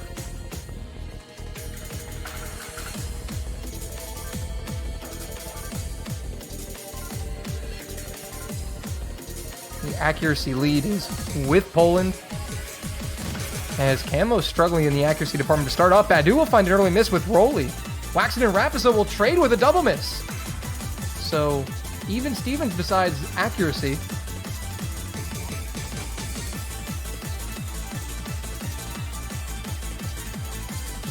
And that miss will actually slightly favor Romania because they missed first. Oh, Camosiala breaks right after you say that. Yeah, so Camo Ciala's miss is going to put Poland right back in the driver's seat, and look at them, already building advantage. Wolf and Mr. Boom, the 2 FCs for Poland. It's only a turn for Romania. Badu and Roly, though, are shortly behind with really good supporting combos, as well as Waxen and Rapis. Camo is making a difference right now, though. Let's see this pattern right here. Catches Waxen. And nobody else. Wolf and Boom still holding strong. Look how close the score difference is, though. We're heading into the final third, and the score is this close. Combo advantage is with Romania. They're pulling it back. But the accuracy of Poland is keeping them in it.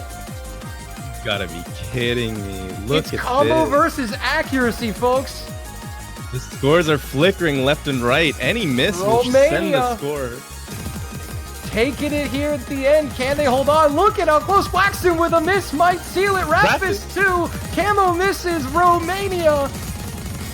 Badu and Eternum misses. Is he going to hold? Wolf misses at the end, and Romania have tied it at 2. What is Holy moly, going folks. on? That's a 104,000 point difference.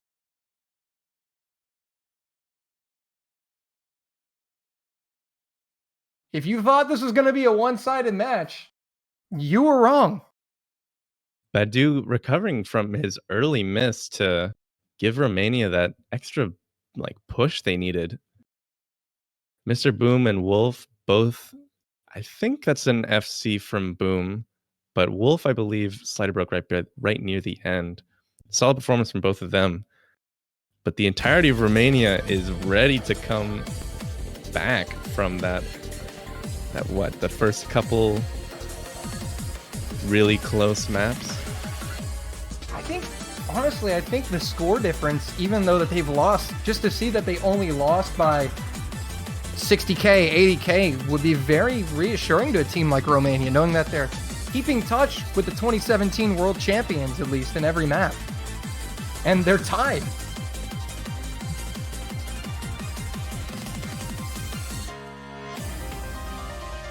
I think it was insane just how close that map was up to the very end. You saw scores flickering left and right. It was so hard to determine who even had the advantage at any point. Yeah, the advantage was definitely switching back and forth, but Romania able to hold on in the end.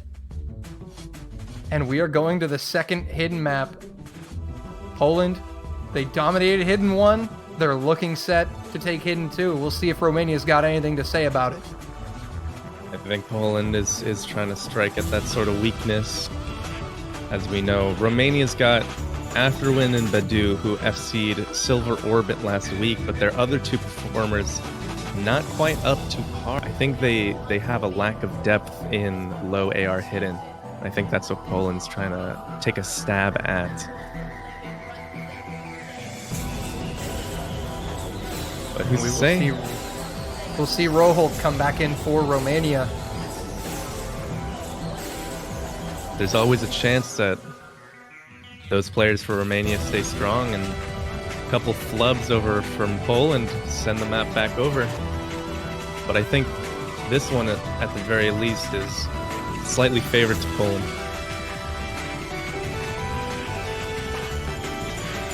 Yeah, definitely. You would probably say Poland the favored team on this one after the previous performance. But again, as we've noted, Romania were still decently close.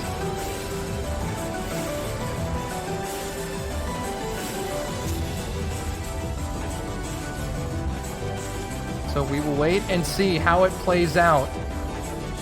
But Kamosialia coming in as the fourth man for Romania to set the field. Poland, it's going to be Bartek, Demo, Twashtari, and Wubwolf Wolf for Romania. Afterwind, Badu, Roholk, Kamosialia.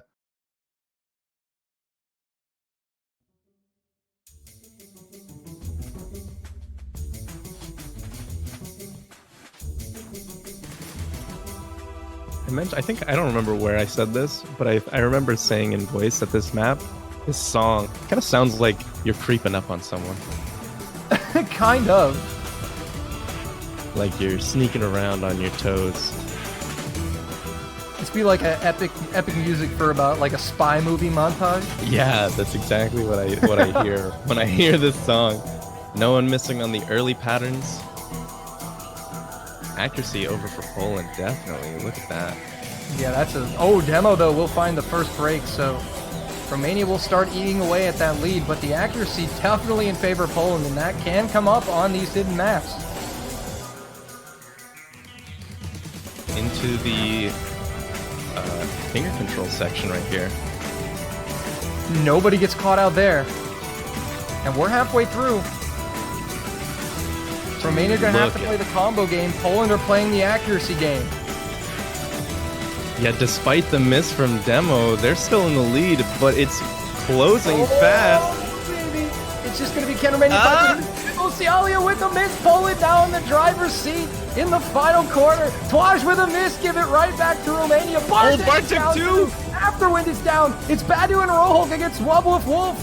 Oh my gosh. I was just about like to that, note. things have changed. If Look at the score Romania difference, hold though. Accuracy. the accuracy of Poland, they are trying to bring it back. They might.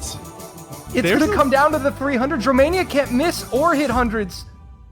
But Look at Romania are going to Badu. hold it Look at Roholk. by 33k. It's Romania. What Up is 3-2. going on? Holy moly. Lots of S ranks, but it's Roholk and Badu who get the full combo. And Wolf, once again, doing his best with that FC, but unfortunately for him, his teammates not able to bring it home. Slider breaks from Demo and Bartek. That is unfortunate. The only actual miss for Poland was from Twashtari. And You know, again, pretty- look, Afterwind, he had a slider break too.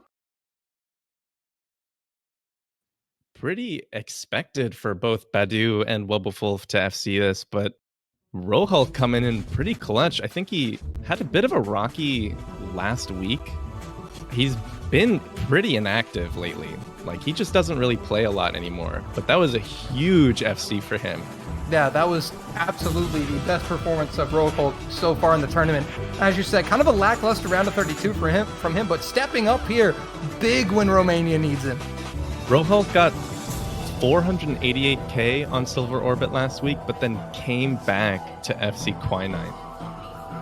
By the way, Toy, you want to know what the pick'ems were for this match? The percentages for the... I can only imagine something like 97%. It was for Poland. 94% for Poland, 6% for Romania is what the community voted. And Folks, Romania... that 6%'s looking real strong right about now. Romania, almost- that was a break point. It's hard to say. It's hard to call at all because all of the last like 4 maps have been They're so so close. close. Needless to say, guys, I think 94% is a little inaccurate. These teams are going at it. That's what I love to see. Back And and it's forth. Romania's pick. Fremont 2. Okay, so free mod coming out from Romania.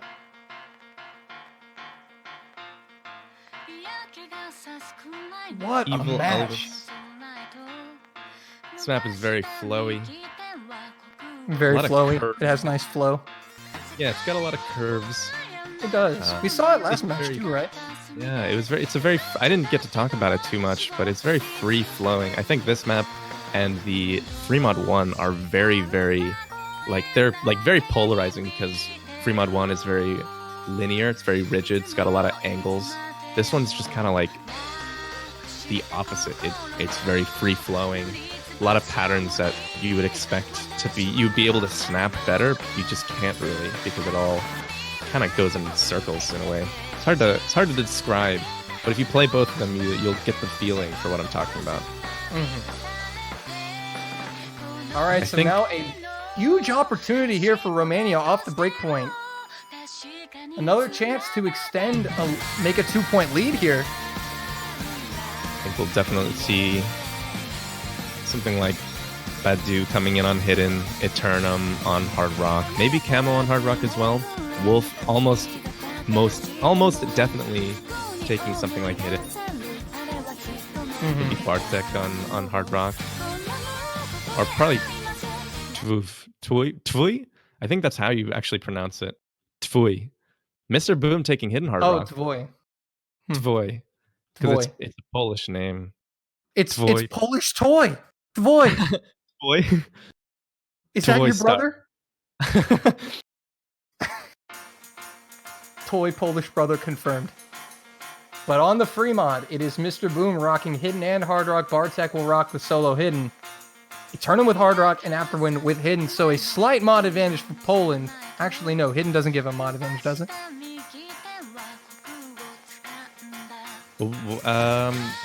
I just kind of missed what you said. What did you say? I forget, does Hidden provide a score advantage? It does. Oh, it does. Okay. Okay. Though it is less than Hard Rock, but a lot of the time, you get a lot higher accuracy with Hidden than with Hard Rock, and sometimes that difference just means that Hidden players get more score than the Hard Rock players. But when you're someone like Mr. Boom who plays with both mods and gets good accuracy, that provides a pretty big advantage for your team. Yeah, it's actually putting Poland ahead despite the fact that no one's actually missed yet. I think it's an interesting Mr. strategy. Boom does find, I think that's a slider break. Or no, was that an actual miss? I think he missed the note right before that slider. I didn't get a good look because I was looking over at Wubblefulf, who I'm surprised they didn't give a mod. I guess they wanted Wolf to be the no mod consistency.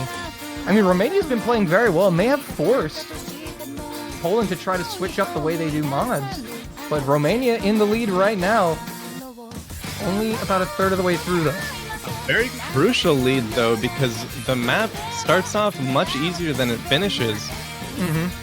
And also, you gotta think too, the miss was from Mr. Boom, the player who would be bringing in the most points for Poland, given that he's got the most mods. So that's gonna slightly hurt a little bit too. There's 4 SSs out there. I just realized as well. The accuracy from both teams holding strong. They're all no mod SSs. All the no mod players were SSing except for Voy. Tvui, Wubblefulf, and Badu all dropping their SS, but look at the Halfway accuracy through. from Eternum. 99.7 with Hard Rock. That's ridiculous. Romania's starting to check out here a little bit. Look at everyone though. Everyone's Mr. Boom still is broke holding. again. Despite, I don't know, dude. Mr. Boom breaking, it can still swing back to Poland depending on there's how plenty of Romania misses. time. The question is, we've seen that On the longer maps, Poland have come back in the end. Romania have faltered near the end. We're going to have to wait and see what happens. But right now, it's looking very good for Romania.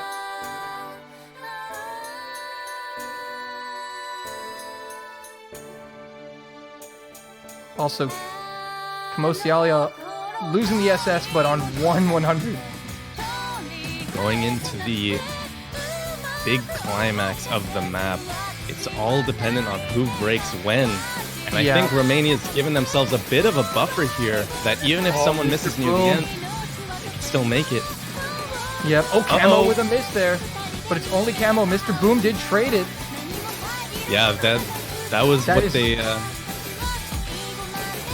Poland needed so much more to happen for them there. But Camo does find another miss, but it's not gonna be enough. Wolf does drop, and that's gonna seal it. Camo was the one miss that they were kind of allowed to have because of Mr. Boom's earlier misses, but now with Wubblefulf down as well, Romania looking like the biggest point difference of the match so far.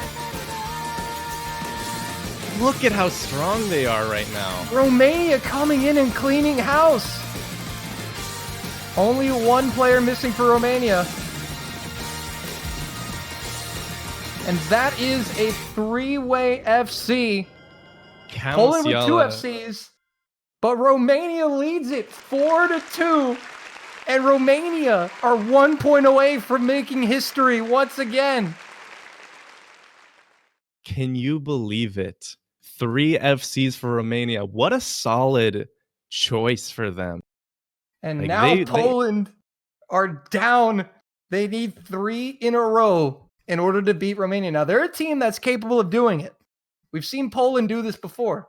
So I would say not all hope is lost. But Romania, I think, is playing... I think even if Romania lose this match, I think this is the best that they've played. They have really stepped up today, all their players as a team, and it's showing. They stepped up because they knew that this was such a crucial match. And if you're Germany sitting here awaiting the winner, what do you make of this match? I'm sure they were strategizing to see Poland, but now what? Now you kind of have to put those plans on hold and await this match out because Romania has far exceeded expectations. We knew they were capable of doing it, but they finally put together a solid performance all around as a team, and they're being rewarded with a 4-2 lead.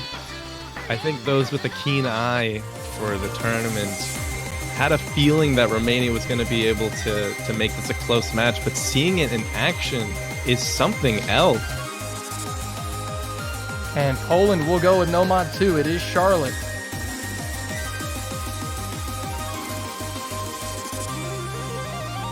Badu saying, oh, come on. He does not like the pick. So they have forced Badu out of the lobby. Badu is notoriously anti-streams. He does not like to play anything that's above, I think, 170 BPM that has long streams. So he's going to let his team take this one. Oh, and Wolf is out as well. So the two kind of cores for both teams stepping out. But Rapis and Eternum are there for the respective teams. Interesting to see who the 4th players for both squads are going to be. Or 3rd for Romania, for that matter. I think for Romania, the important fact right now is that you have not beaten Poland yet. They have to get one more point. That's what they need to be saying to themselves. We need one more. Let's go get it. Conversely, the hill that Poland has to climb, they still need to play the tiebreaker if they want any chance of winning. And looking at how No Mod 1 went and how similar the tiebreaker is to that pick, it could be anyone's game on that tiebreaker.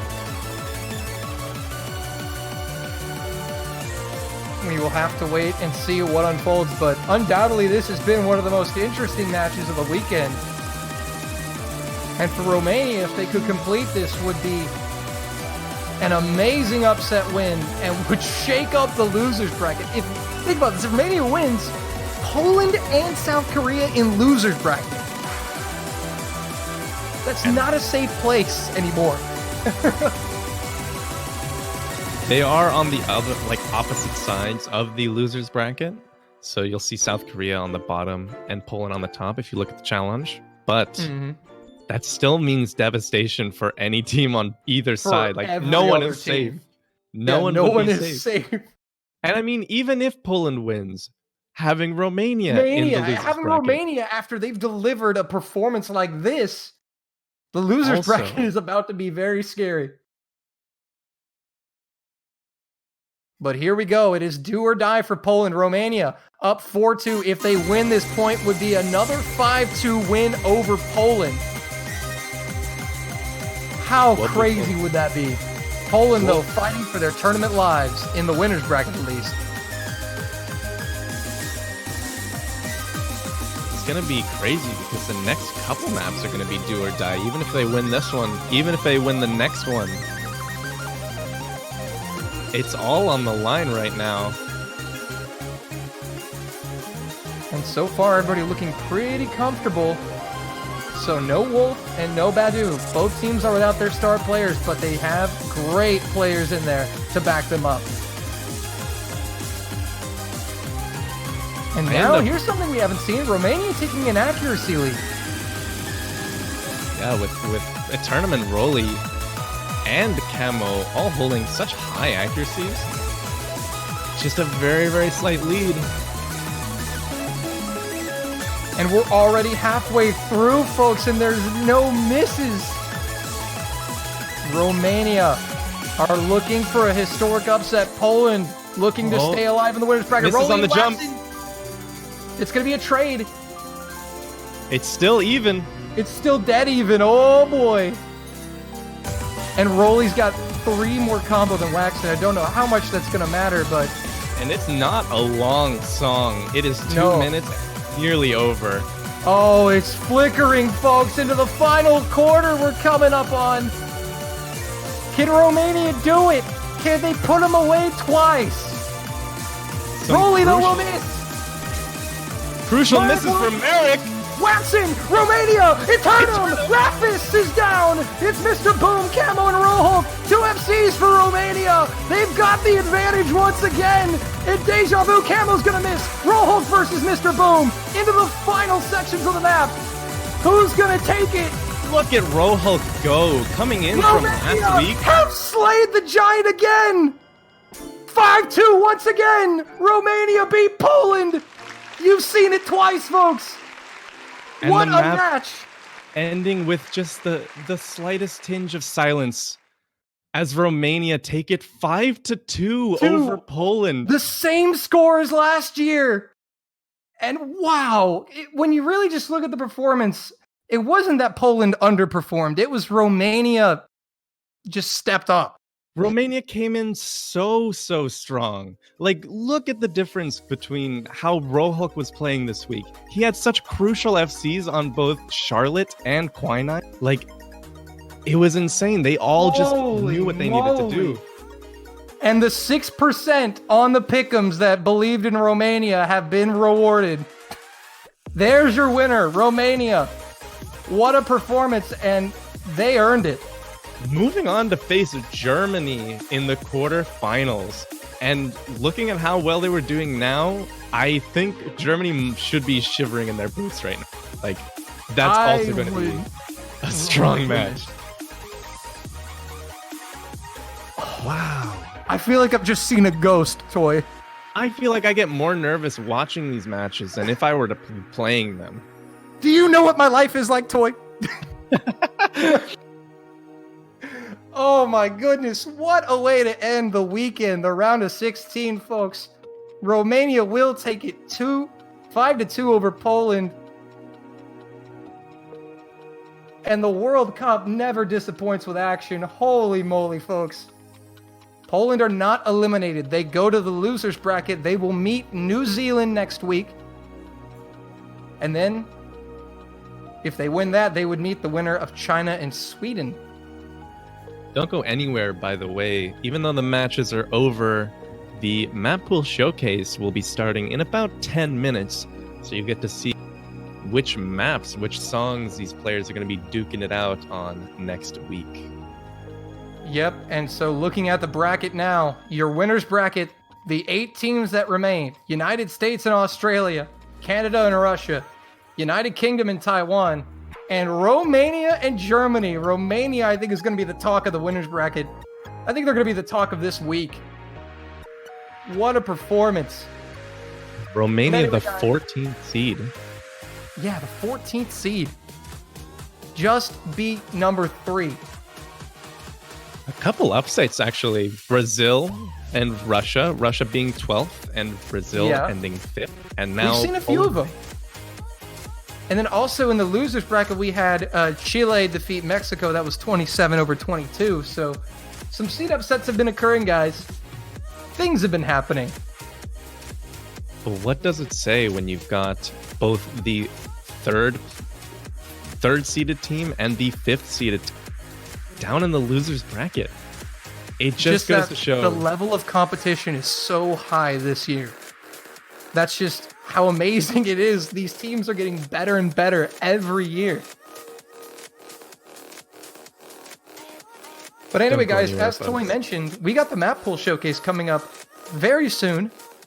So don't go anywhere, and I believe it's going to be Azer and OMG4s taking you through that.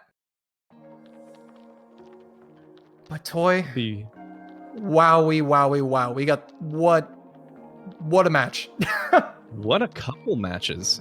Yeah, Brazil, Russia, and Romania, Poland we both came in. I think on paper, Brazil and Poland were the favorites, but many people's minds, both getting beat by a score of 5-2, I think.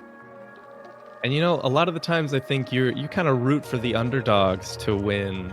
If you're about to face one of those two teams next week, you're like, I want to face the team that on paper looks weaker. But when they come out with a performance like this, you almost wish that they didn't win. You almost wish that Romania, you weren't facing them next week. Yeah, now Germany. Geez. Think about Germany. They've got to completely scrap all their plans if they made any for Poland, because Romania has just flipped the tournament on its head. But anyway, it's been a exciting and fantastic week here of matches. But we are going to go ahead and be signing off here shortly and switch it over to our casters who will take you through the map pool showcase for the quarterfinals. Toy, you excited? Oh, I'm very excited. Nice. But anyway, guys, we've got a lot of them, but here they are. We got Azer, Kano, and Force. Surprise. What's going on, guys? Yeah, we got an extra guest today. It was supposed to just be me and Force, but turns out Kano's gonna be sticking around. Nice. Yep, I wake at 5 a.m. Here we are. Hey, you gotta love it. You gotta love it. Well, It's gotta be worth it. you guys know maps. I don't. So I'm gonna say goodbye. Have a good one, Dolan. Take it easy, Yeah, Dolan. totally. Thank you for casting, man. It's always No good problem. to watch. It's always a pleasure to be here. But you guys have fun with the maps. Right. Bye bye. But don't forget to take some notes, because I mean, you've got to commentate, right? Yeah. All right, we'll do. You guys have fun. It's all like an adrenaline rush from watching that. Right, That yeah. was insane. Oh man. I don't even mean, know just how the we XDs and chat and follow that everything. up. Yeah, guys, we promise OWC is not scripted. All right, it's a promise. I think. We So that wasn't part of the script.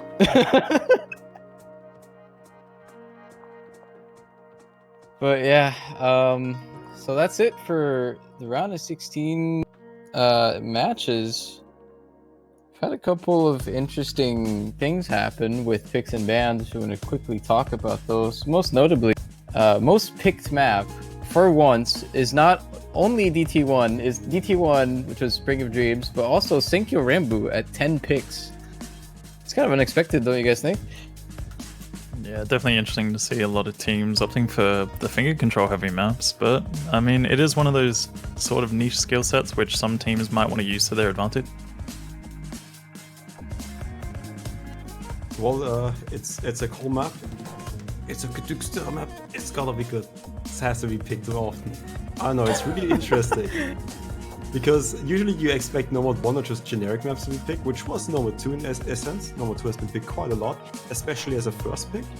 but number 5 just being like the kind of random ball thrown out there, they call it the curveball. I think it fits, and people went quite a bit for it.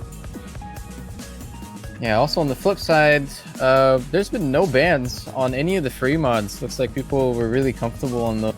And unexpectedly, most banned maps are Quinine and Kitsune no Yomeiri, the DT3.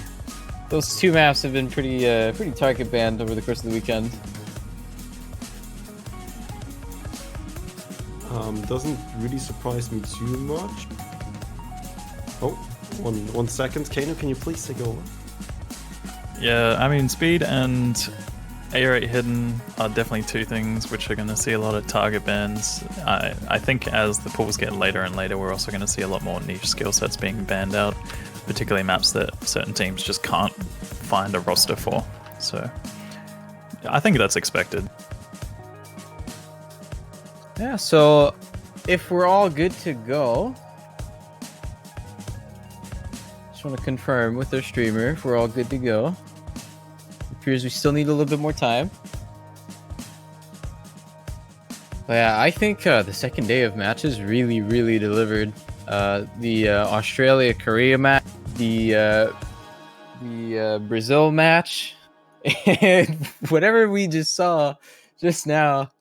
Those are some good matches, man. I thought at the beginning of the round those 2 were going to be the best ones, and I think they definitely were. Still a lot of adrenaline, obviously, from watching the last match, but overall, I think, as you said, second day of matches were really good. It's kind of expected when you see a lot of the teams sort of evening out. You see a lot of the teams getting knocked into losers bracket, having very close matches, and the same in the winners bracket as well. What do you think was the most surprising match, actually, Kano? Or like the most surprising result, I should say? It's hard to say for me because I feel like, I mean, I casted Finland versus New Zealand, and that was one of the lower bracket matches, which I was expecting to be a lot closer in terms of score, but New Zealand also took that one away, and I was very surprised because obviously it's been a while since they've made an appearance in OWC, and Finland have always been a pretty solid team overall, so to see them knock out this early against New Zealand was quite a surprise to me, actually. I think for me it would have to be Brazil-Russia. I think, I don't know, just based off the last round, Brazil was the strongest team, right? And Russia didn't do so good, but it looks like the tables turned today, and Russia like really showed up when it mattered. It's probably the hardest match of any of the other matchups this round, right? Like both of these opponents are really scary. Like they're both top 4 contenders. So that's what we've seen a lot in the winners bracket so far, and as you mentioned with that match, it was insane to see how well Russia performed. I mean, if I'm not mistaken, they beat Brazil on the A-rate hidden, which I think Brazil was first place in the qualifiers for that map. I think so, yeah.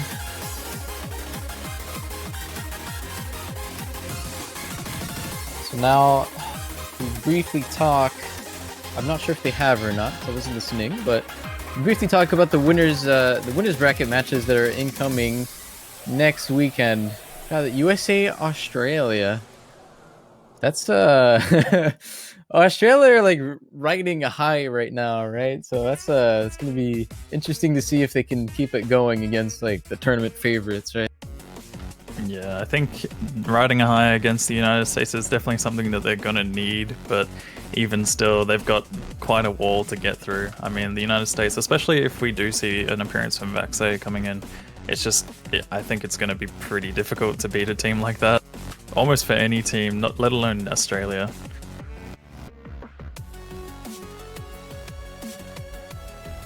And So I mean, obviously, we've also got... Yeah, sorry, you know. I was going to say, we've also got, Canada versus Russia as well. How are you looking forward to that one? Pretty good. We actually faced Russia twice last year, so this is I mean, I think we're both pretty familiar with each other. We faced in round of 16 last year where we beat Russia, and then we faced again in finals where Russia beat us. So I don't know. It's kind of a coin flip. We'll see how that goes. Should be an interesting one though. But just to update you guys on what's happening right now. We are waiting on a small replay issue. So as soon as that's taken care of, we can start with the showcase. So for now, we can keep on talking about the brackets. So on the other side of the winners bracket, we also have UK Taiwan, which I think Taiwan is being a little bit slept on. I feel like a lot of people are talking about a lot of the teams that are really showing up this year, but I haven't really heard many people talk about Taiwan too much. We'll see if they can earn the credit that I think they deserve right now. I think for sure Taiwan are definitely being slept on. I mean, they're a team that have so many substantial tournament players that we've seen show up in community tournaments, and they're proving themselves already. They are in the winners bracket against the UK, and that's going to be a match, man. Like, next week has some crazy winners bracket matches and even some interesting losers bracket matches. So overall, it's just going to be ridiculous to watch, because we thought we saw some crazy matches in the winners bracket already, but there's many more to come.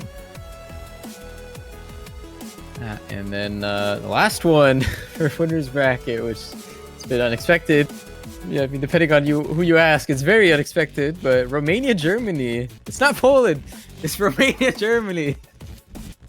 I mean, if you were to go based on the pick'em results, I would say it's an unexpected thing for sure. Because I mean, a lot of people were expecting, based on how well, I think it was 6% voted for Romania. If I'm not entirely sure, don't quote me on it, but I think it was around 6% on the pick'ems. So obviously 6% of people probably expected this result. The other 94, not so much. But here we are with Romania versus Germany in the winners bracket. They must feel so smart right now. It's kind of hard thing to predict. You'd think last year was a fluke. You would think so, right? Turns out it's not. For sure. A lot of people with those pick'em results are just sitting there with the smuggest look on their face right now.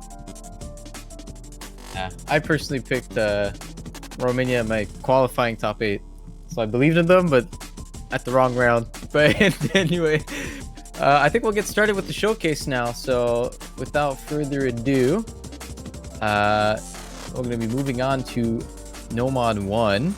It's exclusively mapped for the World Cup, so this should be a good one. No one's seen this yet. Wow, Well, another it's exclusive map. Oh. Hold on. Nomad 1. So It's the wrong Nomad 1. Okay, never mind. We're starting with Nomad 2. Look, I did it on purpose, but we had a few issues, so I couldn't lead into it. Because everyone's memeing about the Nomad 1 alerts, so now we just swapped to Nomad 1 and Nomad 2 for the streamer to be Nomad 1. No, is this officially Nomad 1 or Nomad 2? This is pretty much the streamer, but it's Nomad 1 for now. Alright. So it's Nomad 1, but not Nomad 1 alert. It's gonna be over the top. It's come on, guys. It's budget Nomad 1, all right? It was trying to be Nomad 1. Yeah, it's 6.3 stars. You see a few jumps. We took the feedback really seriously that the jumps were too hard, so we just figured, yeah, well, people like picking the stream maps. Let's put another stream map in there. So this is Nomad 1 and Nomad 2. Yeah, I mean, and to correct myself, because I guess I was misled. This has not been exclusively mapped for WBC. I think a lot of the people that are playing in the World Cup have at least played this or a map on this set in community tournaments over the past couple of years, right? So I don't think anyone should be surprised by anything in this map. It's definitely going to be a map that a lot of people are very familiar with, for sure. As you can see, this map is the stream focus pick, and it is 202 BPM, so a bit of stamina required for this one. Streams definitely do get a lot more intense in the second half, that's for sure.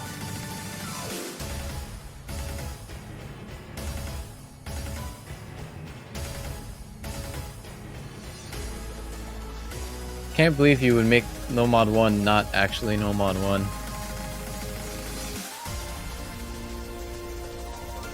Oh yeah, Kenya pretty much said it all. It's streams. Most people know this map. Yeah, I'm not sure if it's gonna be as frequently picked as the stream map this week. Might be, but actually, well, time will just tell. I would say, because the Cherry Blossom map kind of is like a stream and an aim map. Definitely has spacing in it. I think this is more along the lines of what people want to see. Like, the players that would normally play this map would love to play this map from how I see it anyway. Okay, so now moving on to Nomad 2. Yeah, Nomad, Yeah, Nomad no, 2. no, It's no, exclusively mapped. The stream There map, it is. right? It's the correct one. No, it's the tech map. Good. Just kidding. Yeah, it's the right one this time around. The Sparrow of Feria, exclusively mapped by Tochi. How does this one go, Kendo? Well, as you can see, this is the map that was meant to be in the No Mod 1 spot, but yeah, this is pretty much an aim focus map. It does have a couple little things which could trip a few players up, but it's pretty much all stock standard aim. This is going to be nearly 6.8 stars.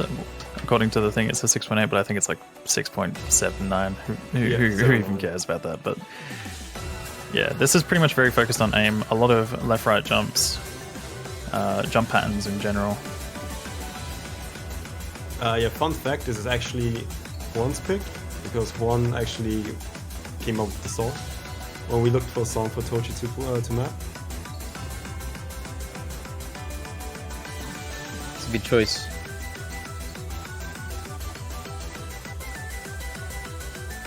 The thing that's going to be very different about this map from last week's is that it's a lot more focused around consistent aim. So as much as the star rating jump isn't that big, it's definitely going to feel like it is, because this is going to be a map that really tests aim. It's going to be one that separates aim players from, you know, consistency players. I mean, I think, I think you could maybe make a case that it's not that much of a step up, because the other one was 6.6 stars in streams and in aim, while this one is mostly just the 6.8 stars in aim, and the streams don't really feel like too much of an issue. There are some streams here and there, but they're like not completely free.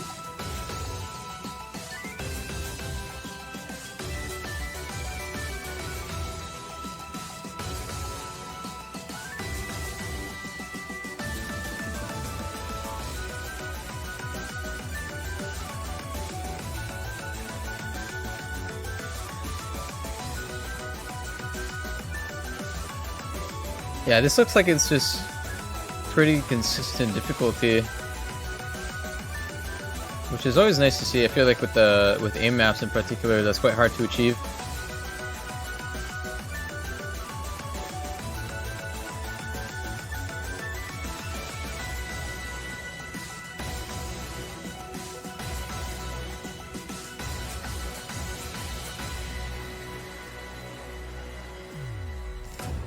There are actually some unranked map sets of this song, but they're mostly on the 6-star level or 5-star level. I think one of them, which I just noticed, because I wanted to add on to that by saying this is actually the full version. I think most people will have only heard the game version, I guess, because this is from various other games, right? So the one that just cuts off at 2 minutes right there. So it does have 1.6. That double, for example, was 1.6. There's 2 1.6 in there. Should maybe cost you 100. Shouldn't really make you miss. Yeah, that was one thing that I mentioned earlier as well, about how there's going to be a couple of little tricky parts which, you know, throws in something different within the aim pick. But yeah, the 1.6 doubles at the end of sliders are going to be something that players might drop a bit of accuracy on, but they're definitely not impossible to hit.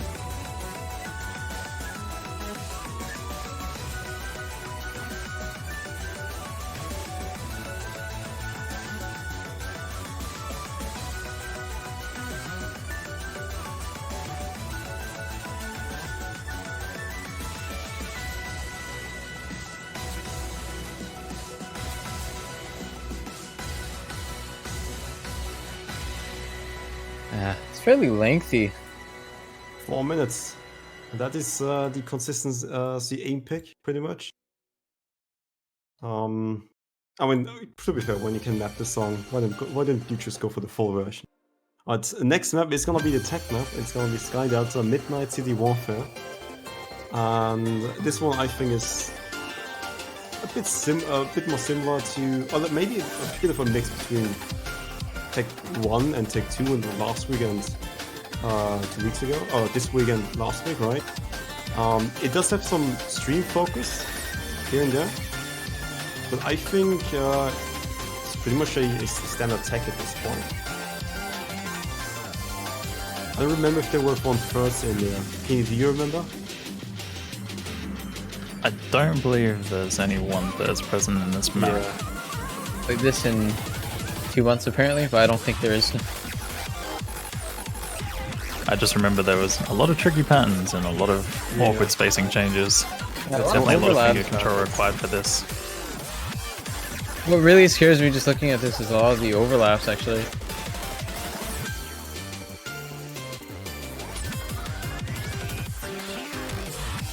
It's definitely one of those things which will probably appear a lot scarier when you're looking at it on the default skin though. Oh, yeah, I just noticed we're not actually using the Thomas skin. Or at least the one we did use for this weekend. This means we might see some smoke. Oh, we actually will see smoke. Oh boy.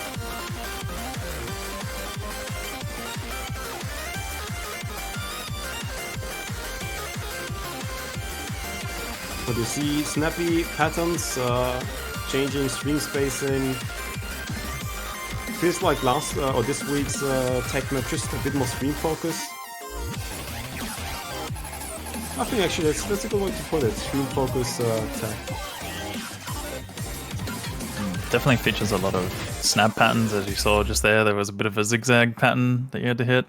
And on top of that, I think it feels kind of similar to the alt pick from last round as well. It's like a mix between so many different maps and so many different styles. Because you have a lot of those snaps in between sliders, like single distance slider snaps. I was gonna hype people up for this one, but no time for it. It's Borisito Bio. I think people are very happy to see this, considering how many people have been enjoying this type of music recently. Funnily enough, I didn't really want to put this one in. I think Kano doesn't either, but we just put it in because we know people will definitely like it. I'm a bit upset if it isn't there. I mean, it is what it is. It is pretty decent alternate pick, but this one, I think also feels pretty similar to the last week alternate pick, as in it has the very snappy patterns, very snappy alternate style. Mostly those humanoid, huh? Yeah. I mean, it's the same artist. Not the same mapper though, thankfully.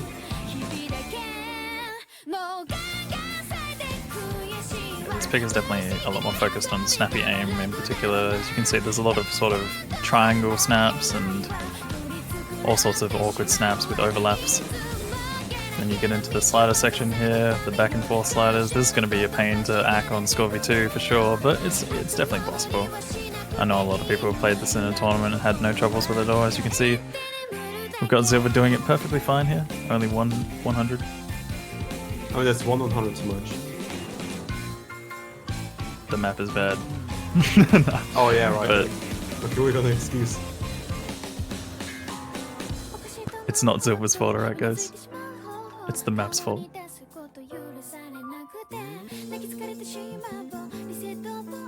I gotta admit, that's probably one of my favorite parts of the map, actually. I quite enjoy playing that rhythm. You see,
Hello, everybody. Welcome back for some more OS World Cup 2019 round of 16 weekend. And we are live now with the next two matches of this weekend, starting off with Finland versus New Zealand. I am joined on the commentary booth by everyone's favorite water floating device, kayak. I mean, Kano. How's it going? I'm doing pretty good, man. How are you doing? Yeah, I'm doing well, man. It's very early in the morning. Well, very early. It's 9 a.m. here in the UK, so I've woken up specifically for this because we got some really good matches. As I mentioned, 2 in a row, starting with Finland, New Zealand, followed by Australia versus South Korea, which is a really exciting winners bracket match. So definitely looking forward to that one. But first of all, we have your oceanic partner, New Zealand, going up against the EU team of Finland. Yeah, I was going to say we've got basically both of our neighbours facing off against each other at this point. You know, Finland's not that far from you either.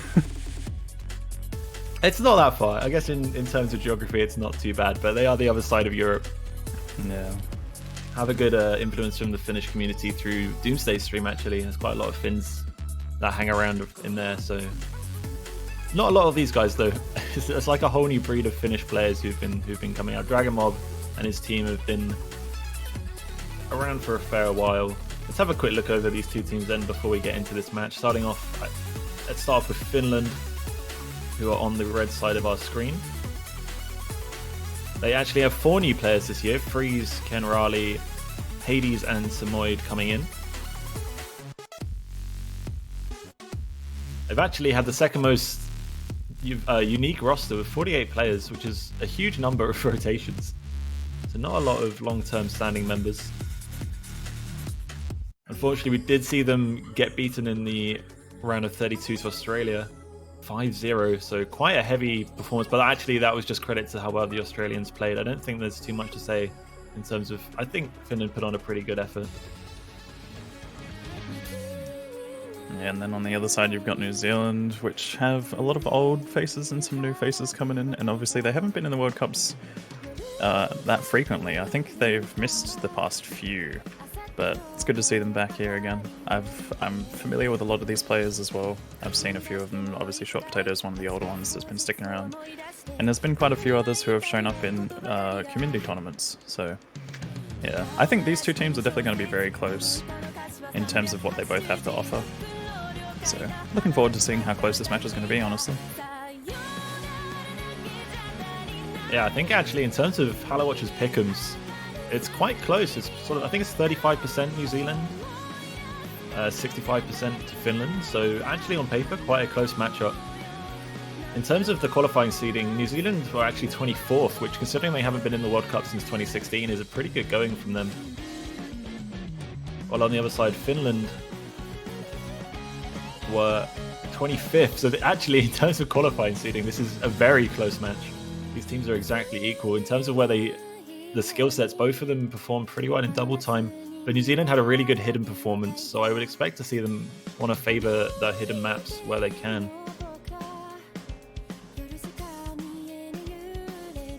I believe as well that Finland have opted to skip their warm-up, so we will only be seeing a warm-up from New Zealand for this match. Damn, looking to get straight into it. They are ready, they've warmed up. Yeah, it can be that, I suppose. It could be either that they are already ready and wanting to get into the match, or they may have some time constraints which they just need to shorten the match length. You never know. Maybe they feel that actually sometimes warm-ups are detrimental in that if you pick a very memey warm-up that actually isn't a particularly intensive map, you can sometimes relax focus, lose concentration, that kind of stuff.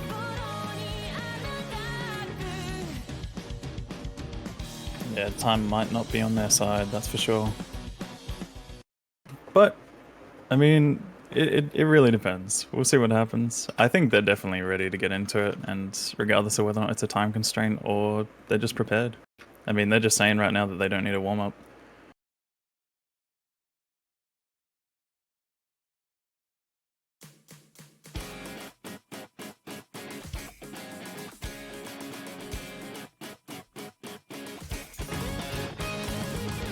Alright, I believe this is then the New Zealand warm-up. Wasn't this? Why do I recognize this map? Wasn't this last week's free mod map? This was indeed last week's free mod. Yep. What is happening? Why are they playing this again? Maybe they loved it so much. I guess maybe they want to see how Finland does on free mod. Maybe, seeing as we do see a couple of them taking mods. Obviously, it could just be a case of actually, you know, using the warm-up as planned or as intended.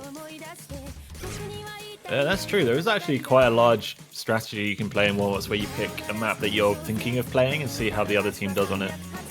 It is worth noting that, yeah, this is a different difficulty of the warm-up of the map from last week, so not the exact same map. This one being the collab extra difficulty. I mean, close enough, guys. Come on. It may be 7 stars, but like it's basically what we've been playing this whole time, right? Yeah, it's basically the same map.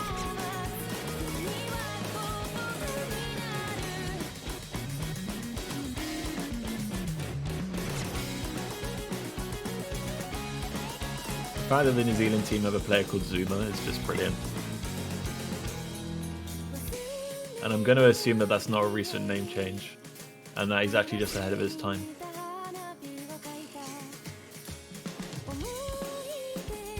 I mean, that's how the Zoomers are these days.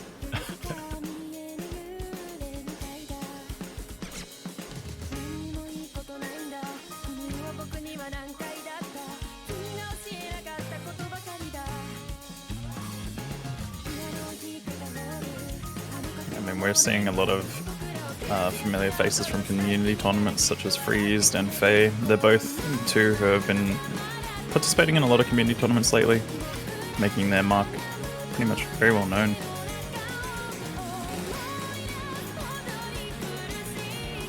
Yeah, I mean, the skill for the New Zealand roster is there. They definitely have the potential to do quite well.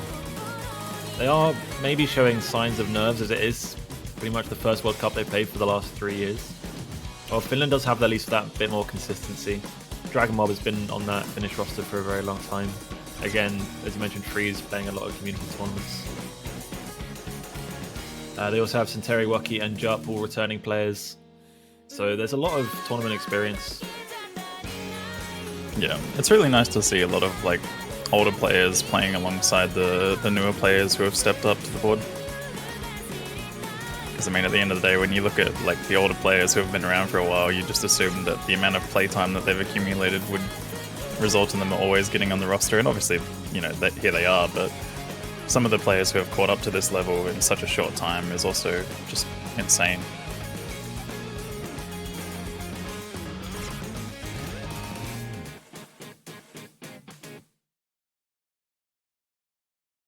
It will be interesting though, because neither of these teams, Finland hasn't made it out of the group stage since 2016. They've played every World Cup, but they haven't made it out since 2016.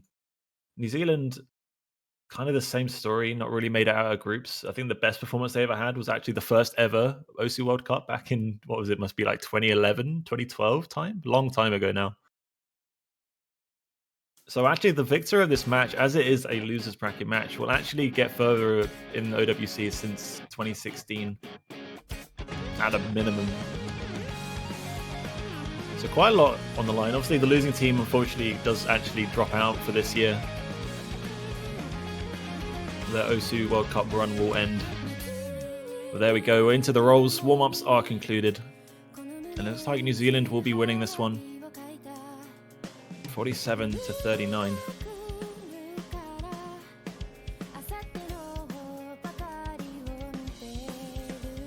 Now we're going to get into the choices. Who's going to be banning first and who's going to be picking first.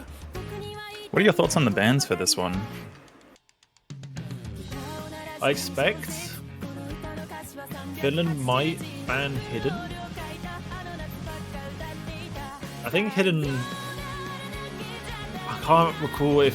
I feel like Finland has a better AR8 team than it has just standard Hidden roster. So they might opt to ban out Shinsekai. Just from a glance value, just based on qualifying results, Finnish team finished 30th in terms of Hidden scores, while the New Zealand team were 15th. Which is quite a big difference in terms of overall Hidden performance. For maybe double time from New Zealand? Both teams did quite well in double time though. I'm not sure. Maybe just opt for a no mod ban.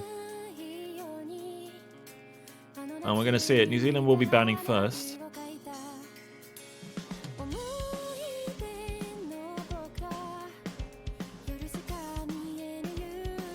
And it will be double time. Double time 3. Tsuneno Nomieri, sorry. The high BPM, low AR double time banned out from the New Zealand squad. Yeah, you gotta wonder sometimes when it comes to these double time bans, because I know a lot of teams definitely take a lot longer to warm up for speed, and sometimes no matter how much warm up you get, you just might not feel it on the day. So it's hard to say whether or not they just don't want to play double time or if they just weren't warmed up enough for it. But at the end of the day, I think that's a pretty solid ban from them. It's always a safe choice to ban out one of the harder maps, especially if your team is struggling to play it.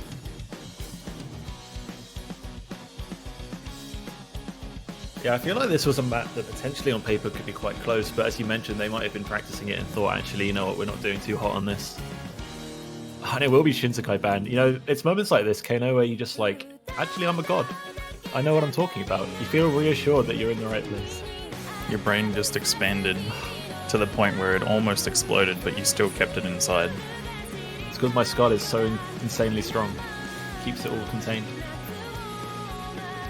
You The love sheer power. Alright then, yeah. Shinsekai from Finland. Double time 3. I'm not going to try and say that again from New Zealand. Removed from the pool. I expect to see definitely at least Halloween of the Dead play this match. And definitely Quinine as well.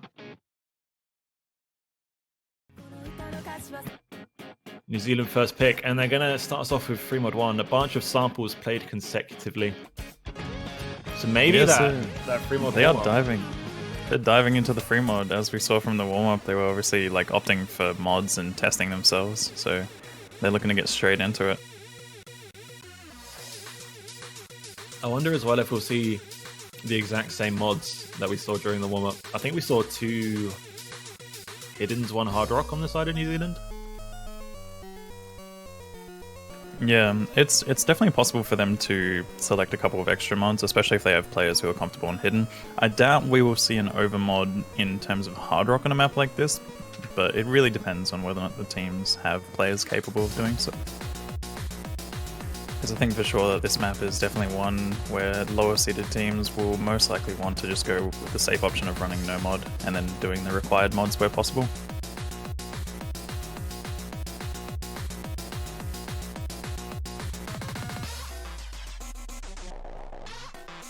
Yeah, I think given the free mod rolling, we'll see 1 Hidden, 1 Hard Rock, as you said, 2 no mod from both sides. I don't actually see either side to overmodding this. Are there any Hidden Hard Rock players on the field? I'm honestly not too familiar. I mean, Faye is capable of playing Hidden Hard Rock for sure, especially on something like this, but I think he is more likely to be playing Hidden. As for Finland's side, I'm not too familiar with their players. Obviously, we did see Freeze go Hard Rock on that last map, but I think he'll probably just be sticking with Hard Rock's solo.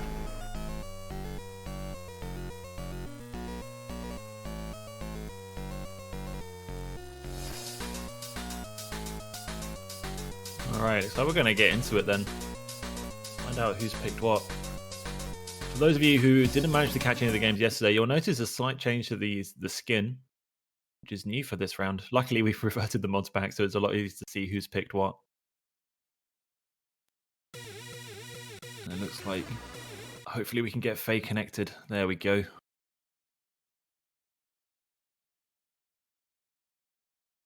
And yeah, as I did mention, Faye is actually going to be going for the Hidden Hard Rock on this one. Zuma opting for Hidden. We've got Jup going for Hidden Hard Rock. And we also see Wookie going for Hard Rock and Freeze with Hidden. So there is a tiny bit of an overmod, but nothing too substantial. Freeze and Yellowy both finding misses in the early section, but it's early days, so there's plenty of opportunity.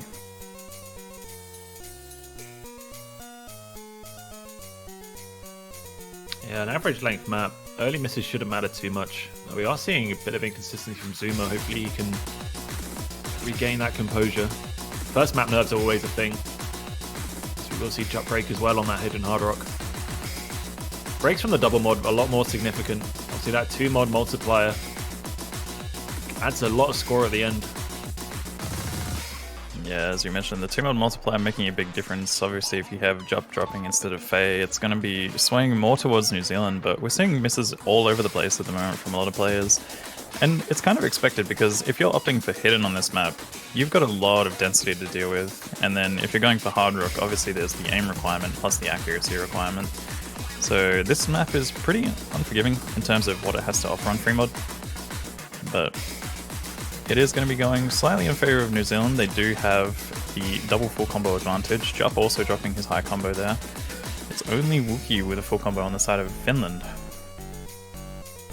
He is rocking Hard Rock though, so a reasonable amount of score multiplier, but it's Faye right now for New Zealand that's giving them this massive score lead. Really good accuracy on the hidden Hard Rock as well, doing a lot of favors for his points. But as I'm talking about him, he breaks, of course. Why wouldn't he? So he that's just the rule. The rule of thumb. Whenever a caster talks about a player, it's over. It's over for that player. Seeing a couple of chain misses coming in from Freeze and Samoyed on that flow pattern. Jup and Wookie also dropping as well. It looks like it's going to be all over for Finland. Yeah, that's a big combo drop. All 4 players reset their combo during that section, while Short Potato on that no mod for New Zealand is still holding a double S, in fact. Yeah, Short Potato is definitely a player who should be comfortable on a map like this, and if he's playing it on no mod, you know, he's going to be perfectly fine. He's been around for quite some time. I would say he's quite good at Hard Rock, but obviously seeing him on a no mod is something that you would not expect that on a map like this. And we do start talking about him and he misses. I tried to stop. I tried, Kato. I tried to give him it, but I think he's done enough here. I think for the New Zealand team, now losing isn't really an option. We're into the final slice map, and looks like their first pick's going to work out. That free mods scouting they did in the warm-ups paying dividends here. A 500,000 point victory on map number 1 is a good start to this losers bracket match. Yeah, that was a pretty convincing win for them, especially once you saw all the players of Finland drop. You just knew it was pretty much game over. You know, the New Zealand players had done their job. They'd held on as long as they needed to. So, kudos to them. Short Potato with insane accuracy, by the way. Only 2 misses. There's only 100 for Zuma as well on the hidden. Accuracies here were really good across the board, in fact. That's a really good map as well to just settle nerves. It's not overly difficult, and it's not like too reading focused. It's just kind of a map, you know? Yeah, I mean, I have to admit that whenever I'm dealing with nerves, I feel like my reading always goes like, you know, bonkers. It just something goes wrong. Like it's either perfectly on or it's perfectly off. But I guess in this situation, they were still feeling it. Finland, on the other hand, might have been struggling a little bit with that aspect. It's hard to say whether or not nerves are playing a big thing in this match, because I think these 2 teams should be fairly comfortable when it comes to nerves.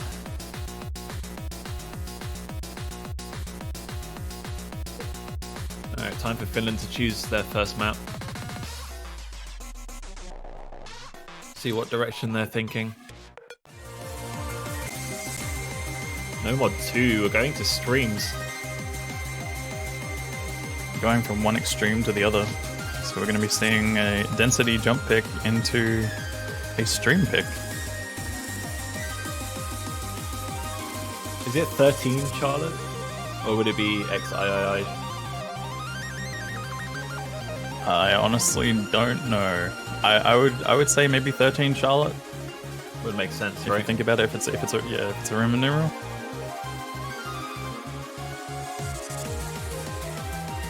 But yeah, it's pretty much what you expect from a Cherry Blossom map. It's just a lot of streams. At 195 BPM, those are just shy of that 200 mark. It shouldn't be too intensive for these players. Yeah, this map actually has a changing BPM as well. It goes from 186 up to 195 at some point, if I'm not mistaken, but the stream length is definitely something that changes throughout that point.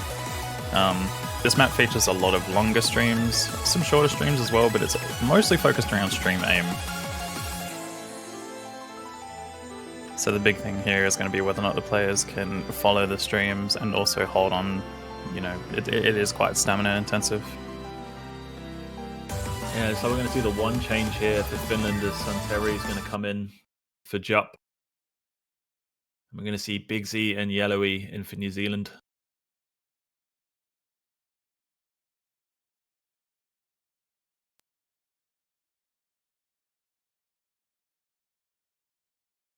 See how everyone's warmed up, got them fingers ready. Beautiful 70% axe across the board. Love that first stream for that. Yeah, nothing like an abrupt start when it comes to a stream map. If you have a stream and you just happen to mistime it ever so slightly, your accuracy is just going to look really, really bad. But luckily enough, we have plenty of opportunity for it to pick back up as the map does progress. Getting into one of the longer streams, all players are still holding on pretty comfortably, seeing a few act drops. Nothing too detrimental at this point. It's still pretty close. It's only about a 20,000 point difference. Getting the spin to win in. Yeah, still early 4 double S's. 2 apiece right now. It's just Samoyed accuracy right now that gives New Zealand the advantage. And it will be Waki first to drop from Finland.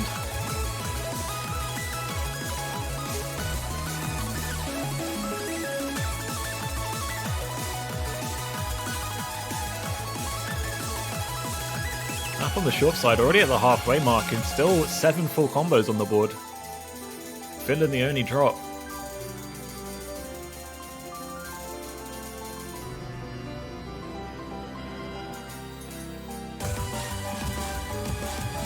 Really impressive stuff so far. But New Zealand needs to find breaks here for Finland to win their pick. And they do. Yellowy is going to drop. They're going to need another. There goes Zuma. Finland making a comeback now. Big Z down as well. Going back in favor of Finland at the moment. They're dropping combos all over the place. There is not a single combo on the side of New Zealand. Finland is going to be running away with this one. Oh, it looks so good for a moment. But now Freeze will drop, so 2 full combos left for Finland. It was definitely looking really close for a moment there, but then it just, after all those combo breaks on the side of New Zealand, it just went right back to Finland.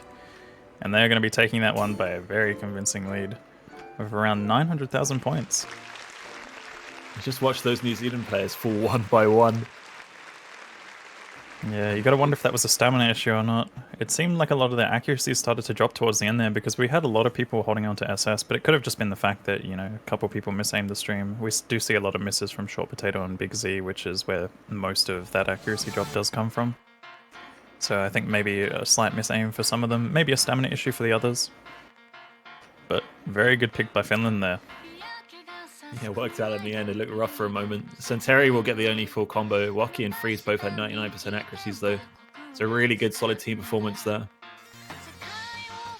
And we're going to go straight into map number 3 then. Looks like Immortal Philosophy, the second free mod picked by New Zealand, hoping to recreate that first map performance.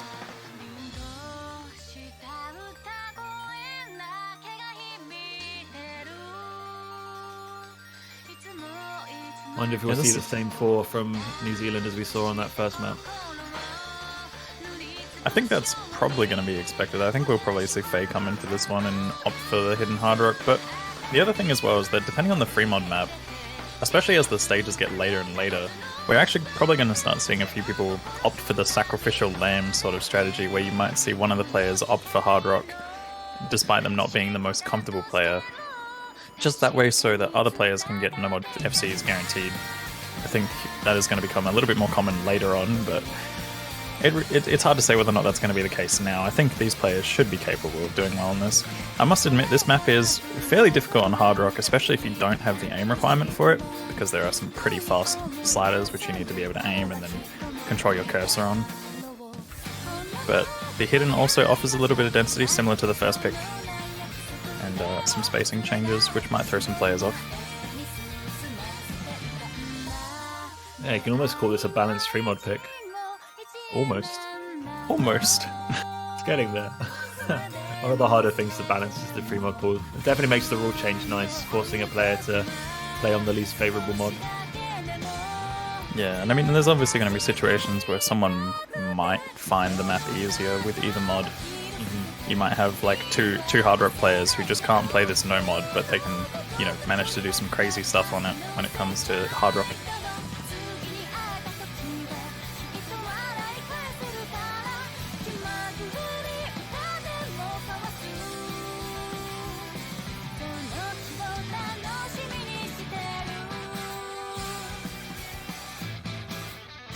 like Finland will be making no substitutions from their first attempt. Oh no, actually, Waki is out. Like Centeri. It's the same lineup they had for the... It's not even the same lineup because Jup's back in. Never mind. But we do see Yellowy in for New Zealand. Also got Faye coming back in once again for the Hidden Hard Rock. Jump opting for Hidden Hard Rock and Freeze going Hard Rock. So we actually do see the bonus Hard Rock from Finland once again. Yeah, this time Freeze though instead of Waki. So you mentioned a bit of a different map. So I must admit, the rule changes this year also offers a lot of diversity in terms of who will run the modification, because the fact that you're forcing a player to run Hard Rock, you might have someone who's a bit more comfortable on a specific type of free mod map. In this situation, we're obviously seeing some changes from Finland, so it could be whether maybe Waki just doesn't feel like he's playing the best, or maybe it's just a map that he doesn't perform too well on with Hard Rock. Finland have obviously opted to change up the players with which mods they're running, so this time we're going to be seeing Freeze on Hard Rock.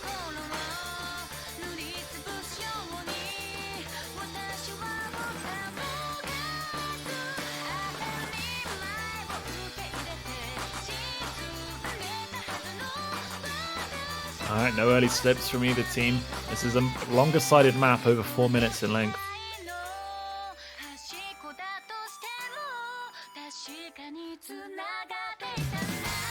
Right, Finland have the lead on a small accuracy advantage at the moment.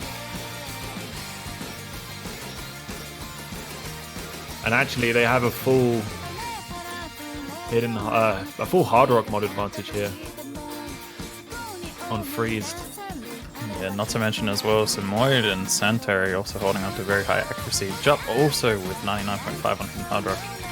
Finland do have a very good accuracy advantage going for them at the moment, but we are getting into some harder sections where players are likely to break, and as I say that, Jup is going to be the first one to fall victim to one of those sections. Yeah, this might end up the same as that first map with the Hidden Hard Rock for Faye, paying a lot more points towards the New Zealand side. I'm getting thrown off because he doesn't actually have no fail on. It's the only player without no fail from the side of New Zealand. And we do see him fail actually. We've got to keep that in mind, that the option for failing will result in his score counting as 0, so you know, it could have just been a case of him forgetting to put it on, but who knows. I mean, as long as he isn't failed by the end of the map, it should be fine for him. Nonetheless, he does end up breaking on the slow section. I wanted to point that out before, but the no fail mention was just too spooky. We do see a drop from Freeze though, so advantage is in New Zealand again. The score is flickering back and forth though, it cannot make up its mind.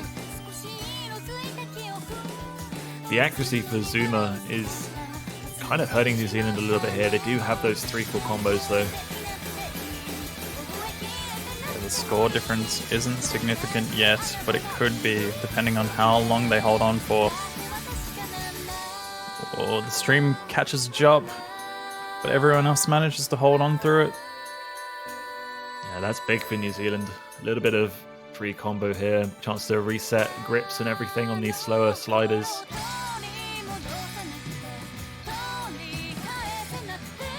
But also another opportunity for the nerfs to set in even more.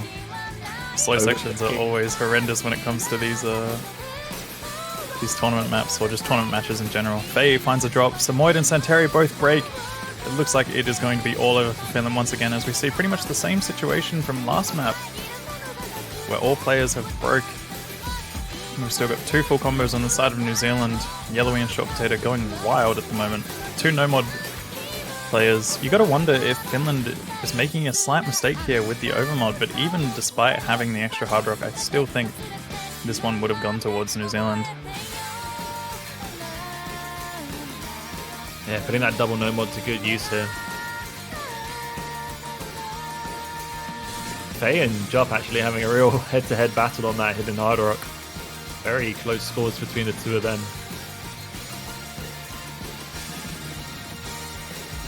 Looks like New Zealand will do enough here to secure a second point. Short Potato does break on the last triple pattern. But Yellowy will get that full combo.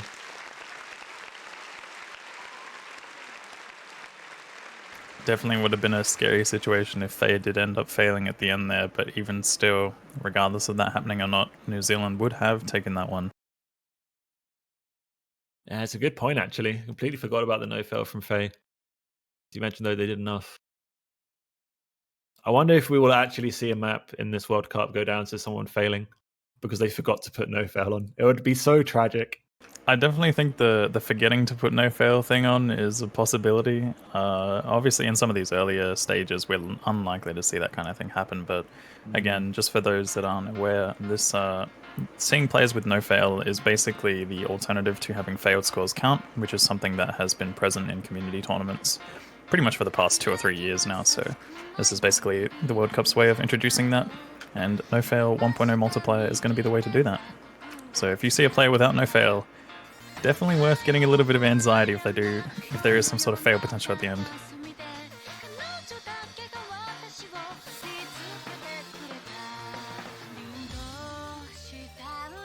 Alright, finish pick. We saw them take the stream map for their first choice. Not a huge number of stream maps in this pool. And with Shinsekai banned out by themselves, which was the only other really streamy map in this, you wonder where they'll go next. Maybe, I don't know if they feel like playing Quinine. It does have streams in it. It's hard to say because I think maybe Kanade might not be a bad option for them. It's aim plus a tiny little bit of stream component. If they're capable of hitting the really hard streams in this map, they should be able to beat New Zealand on this because we've seen a couple of drops. But even in the free mods, it's hard to say. The hard rock players on both sides haven't been doing particularly well. Obviously, Faye did really well on the first free mod map, but the second one, that was looking a little bit more rough. They're going to be opting for Senkyo Rambu, which is the finger control heavy pick. And I guess in a way, it's a stream map.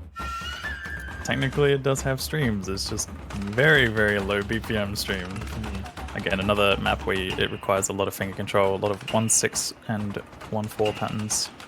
And yeah, just all sorts of, you know, it feels like a BPM change despite it not actually being a BPM change. It's just the way that it has been mapped.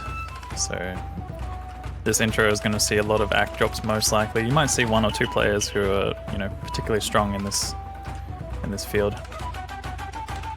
Yeah, this map has a real skill set to it. Low BPM finger control. You need some snappy aim during some patterns as well. And it's long. You have to keep consistent.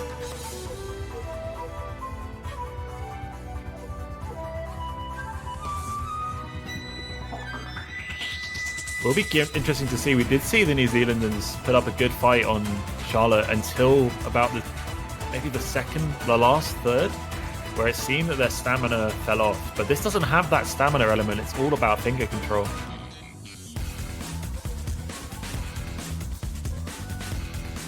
Yeah, stamina definitely isn't the thing that is required for this map at all. It's going to be more about aim control and also obviously finger control, keeping your fingers, you know, consistent on a low BPM. It's not an easy task for a lot of people, especially when it comes to having to focus on, you know, a lot of aim control where you have to snap to each pattern. It gets quite tricky. A lot of distance changes.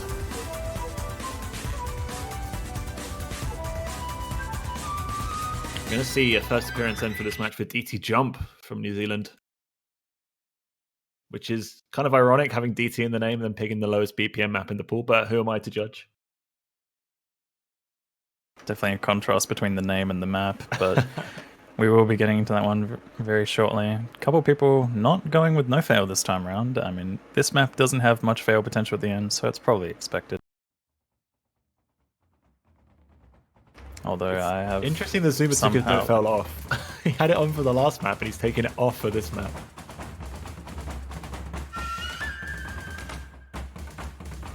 You would expect players joining potentially not to put it on because it's their first map, right? And they go, "Oh, I haven't got no fail on. I'll make sure I put it on for the next one." But I'm actually not sure if when a map is changed, do all the players have their mods reset?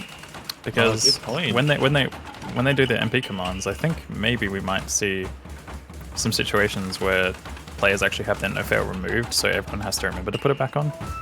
And the client is kind of weird sometimes, but yeah, getting back into the map though, Santori, Wiki, and Samoyed have all dropped. It's only Freeze holding on here against 3 full combos. DT Jump coming in and having a couple breaks in this intro, but it should pick up in due time. Freeze also finding a break early, so that is not looking good. As I mentioned as well, Samoyed, I did point out a miss, but I believe that was client lag. This intro has destroyed almost everyone. Only 3 players standing. Zuma and Yellowy holding on for New Zealand, but look at that, as you mentioned, that early accuracy as well. Everyone finding huge accuracy drops. Yeah, 96.8 being the highest for the Finnish side, both from Freezed and Santeri. DT Jump finding another break. There's breaks everywhere. It's only Yellowy now who's on a full combo. No one looking particularly consistent on this in the early stages.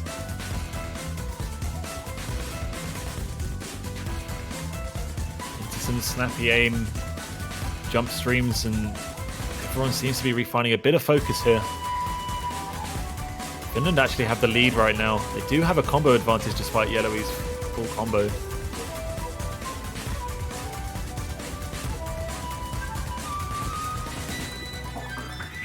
This one's going to be really back and forth all the way to the end, I think, and as we find some more breaks. Yeah, the combos are quite mixed at the moment. We have Yellowy with the highest combo. He's doing work for the New Zealand side. But on the other hand, you have Finland with a lot of mid combos. One on the lower side. Wookie does actually find a break. Despite the score going in their favor, it looks like it's going to be tiptoeing back to New Zealand in due time if they manage to hold on any longer. The accuracy advantage, I would say, is in Finland's favor. It's hard to say because Samoyed is sitting on a 93% that has a high combo. But it's going to be going back towards New Zealand. Any break here is going to change things. Yeah, New Zealand just needs to hold on now. All 4 of them are building up a decent combo here. That reset from Waki actually being really significant. And that's a huge miss from Freezed. That's going to give New Zealand a massive advantage now as Waki will break again. Looks like New Zealand are going to steal this point away.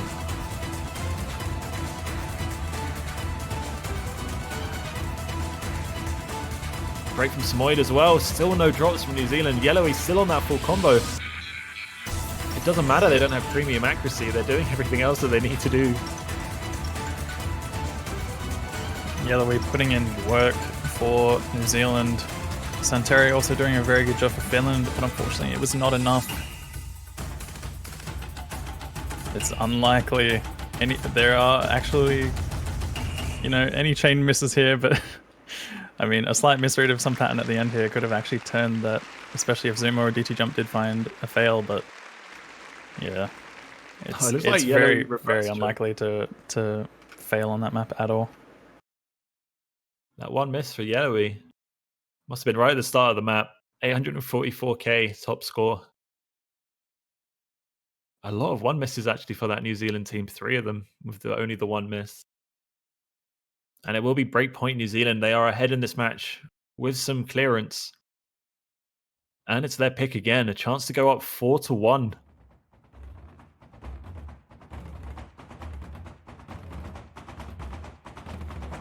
I mean, despite Finland being the ones to skip the warm-up, it's hard to say if they're feeling ready at the moment. They've only got 1 point on the board. They need to pull something out in order for the comeback to be in full force.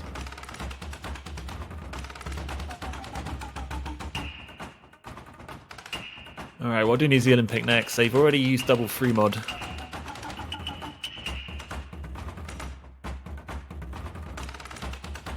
I think we're probably going to be expecting a hard rock or a hidden coming out from them some point soon.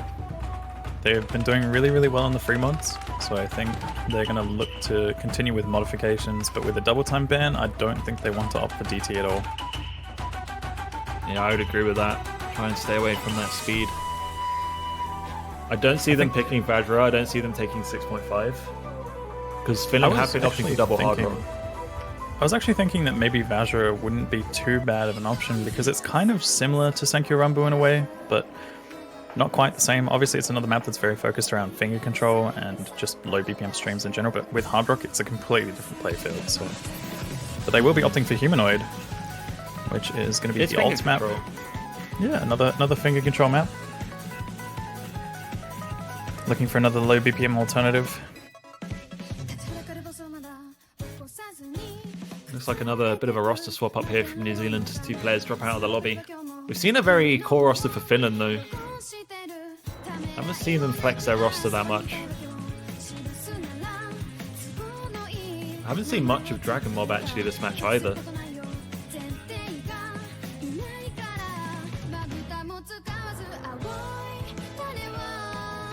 Actually quite surprised to see that. He's definitely one of the better aim players, the captain of the Finnish team as well.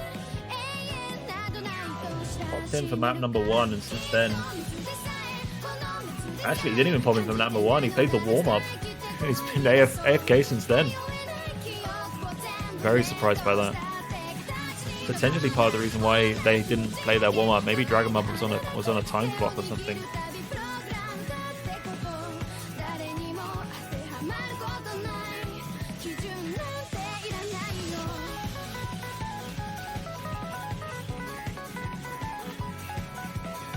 Alright, New Zealand short 1 player for Humanoid. It looks like it will be DT Jump filling in that last spot.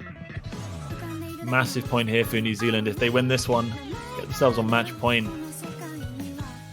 I still just love the irony of seeing DT Jump come in for all of the low BPM maps. It is great.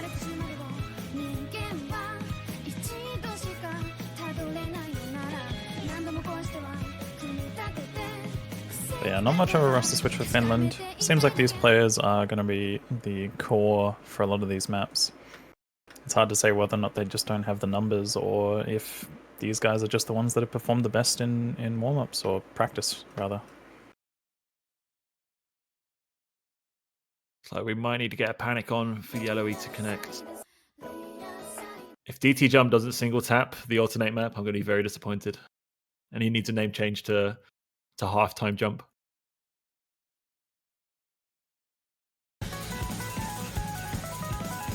Alright, there we go. We are underway.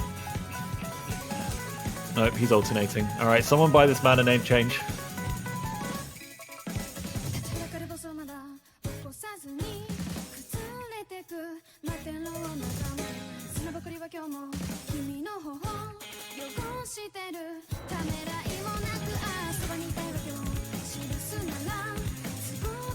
It's like a strong start for New Zealand. We do see the early break from Samoyed for Finland. But Short Potato now matches.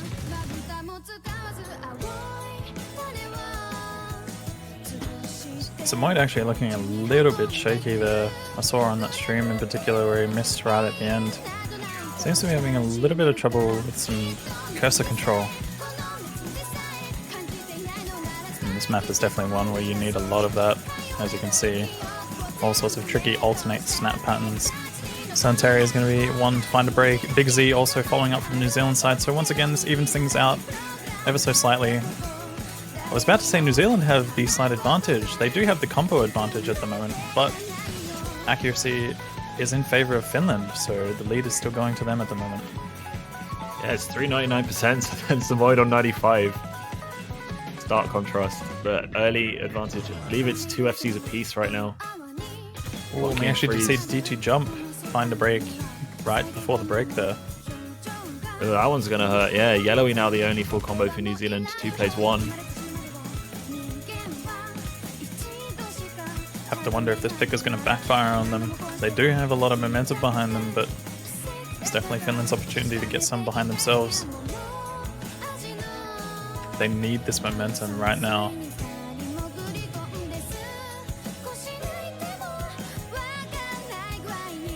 Some phenomenal accuracy coming out from Freeze and Wookie at the moment, though. Samoyed and Big Z both finding breaks, trading once again.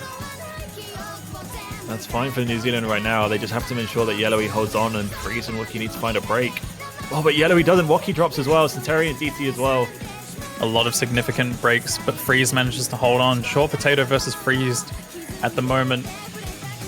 If Freeze does happen to find a break anytime soon, it could be all over for Finland, especially if Short Potato manages to hold on. But either one of those 2 combo breaks on each side will result in this point going to either side.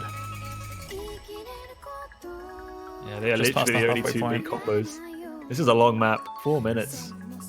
Short Potato sees the pressure that's on him right now, as well as Freezed. Freezed is holding on with 99.9. That's wild. That's like 1/100, I think. This is a mental run from Freeze. He's Just literally extra pressure. I was going to say pretty much solo carrying, but again, as you mentioned, there's a lot of pressure on him. Short Potato is trailing behind by about 150,000 points. But the longer that Freeze holds on, the better it is for Finland. He's doing the job that needs to be done. Managing to get through that really, really tricky quad section. Sunfairy finds another break. Yellowy has dropped as well recently. It does not matter at all. Freezed is just carrying this one so hard. He looks so solid. What is this accuracy? This is a ridiculous performance, exactly when Finland needed it. Even if he breaks now, I think he's done enough.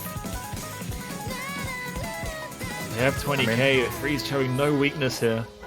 Freeze was off to a little bit of a rough start in the first few maps, but he is picking it back up, pretty much carrying Finland, getting over a third of their score. He was 210 points off that 1 mil score, which I'm pretty sure on a map that has no spinners, that's a 1/100. That is a ridiculous performance. As I mentioned, Freeze is one of the, tournament players that have stepped up in community tournaments, and he is really showing it here right now. After a bit of a rocky start, this is the Freeze we were expecting. Yeah, just this map has a bit of an outro for some reason. I'm sure one of the players hasn't skipped, so the score screen should come up very shortly. I hope.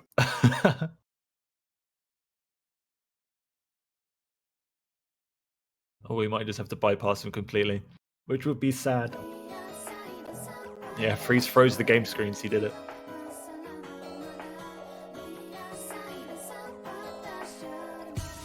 Freeze literally living up to the name on that one.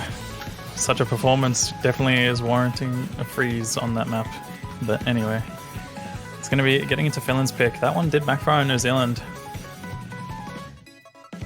Yeah, massive point for Finland to win. New Zealand win that, but they're on match point. It's really hard to say if that actually backfired on them. They did really, really well overall. It's just that Freeze was just so strong.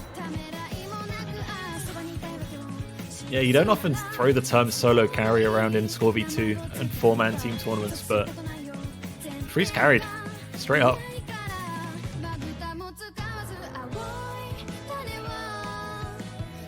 Finnish pick though, still 2 double time maps. Wonder if they'll opt for either of them.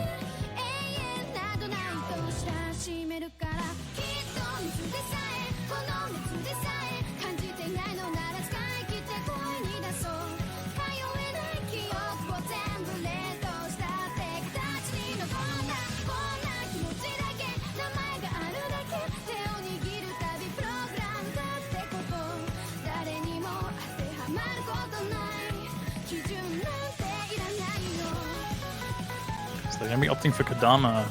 Bit of a change in pace. Going to be opting for the tech pick. How many times has this been picked this round? I haven't seen it yet. I think I've seen it once or twice, but I haven't been paying attention to every single match. I've been kind of MIA, obviously pooling and stuff, taking up a lot of time, but yeah, it's definitely something that's big on the weekends. Been picked twice, but it's still tied as the least picked map, along with Canada. Poor Canada. Poor Kodama. It's always the 6-letter ones. Starts with a K. Starts with a K. Starts with a K. Anything that just starts with a K, man. I'm surprised he's left behind. K now. Yeah. I mean, I think I'm only on for one match, which is this one, so... And the next one. Well, yeah, technically, the block, you know. Hey, man, you get to commentate your home country. Be proud. True. That is very true. But why do they always put the biased commentators on for that?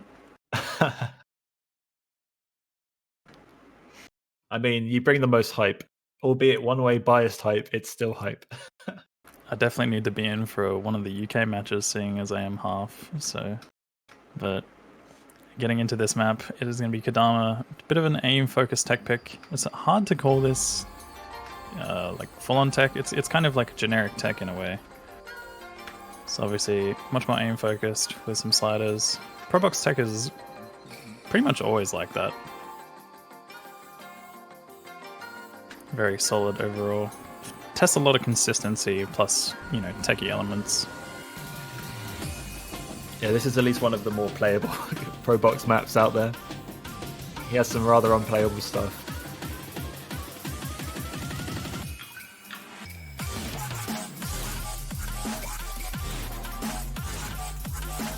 Straight into those sliders.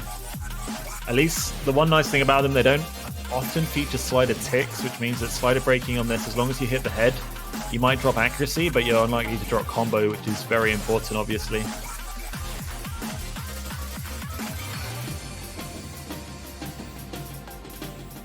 Yeah, it's definitely important for the players to hit the circles. I agree there.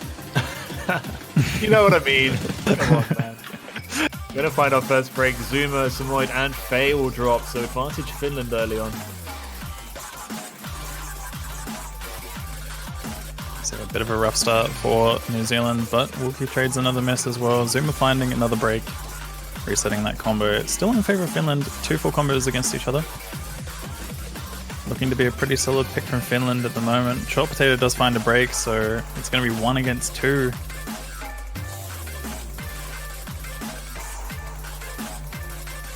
Almost at the halfway point. It's now 1 versus 1, but Santeri drops and Big Z now the only full combo left, and he's on 99%. That score's going to come back very quickly. New Zealand going to take the lead. Right before the break as well, we see Samoyed finding a combo reset, and Finland are not looking to be in any good position right now. Big Z is doing work for New Zealand. They've got a couple of high combos as well, 300 combos. And we're getting into a slow section as well, so this is the worst place for Finland to find breaks. That's a 4 combo reset for Finland as well. Faye and Zuma both have more combo than anyone on the Finnish side.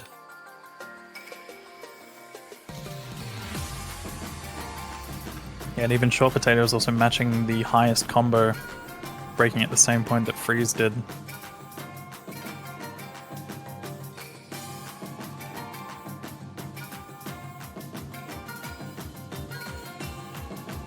Every note that Big Z hits is a lot of score here for New Zealand. Sees Faye's slider break, but it's not the combo that matters right now. Finland are definitely going to need a miracle, and Samoyed breaking there is not going to be that miracle. Santeri also finds a break. Big Z manages to hold on through all of that, so New Zealand are going to run away with this. Big Z ends up breaking, but I don't think it's going to be enough. Zuma, Short Potato are both holding on to very high combos. It's only Freeze for the Finnish side. Yeah, that score lead just growing and growing. 400k now. As we see a break from Faye. Freeze is trying his best here.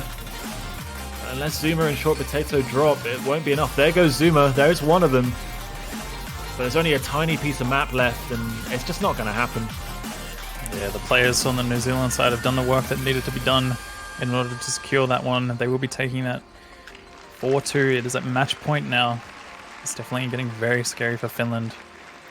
Tiebreaker is still a possibility, but it's not going to be easy. 2 S ranks there. Zuma and Big Z both finding slider breaks. That 99% as well. Both Big Z and Short Potato. Really respectable accuracies for a map like this. The accuracies do kind of even themselves out though. They had a lot of 98% on the Finnish side with 196. Faye was a little bit on the lower end as well. But yeah, definitely 99% on that is not something to bat an eye over.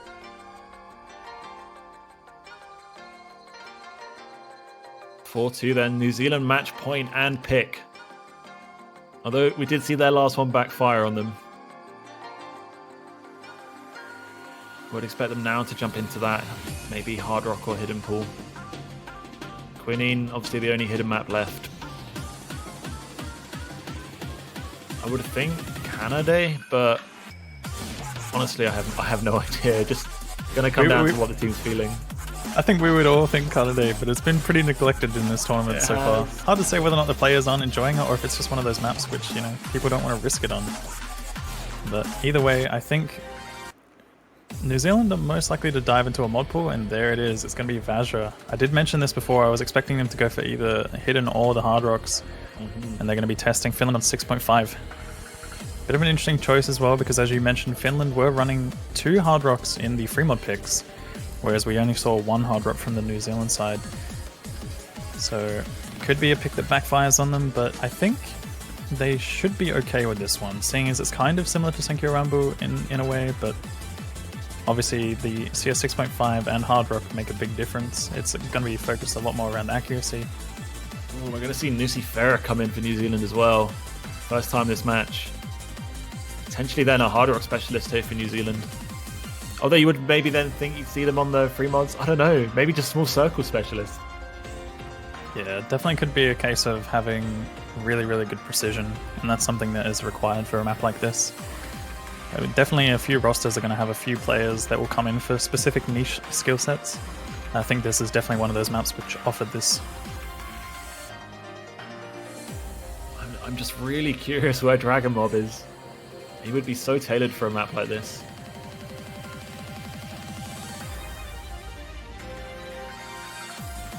Definitely have to wonder if it's a case of availability or not. Should be Could really also sad. just not be feeling it, you know. Some days players might just be sick or something. True. Anyone gets the common cold. Playing with the common cold is probably one of the worst experiences. There's nothing worse than having to sneeze mid-map, especially on 6.5.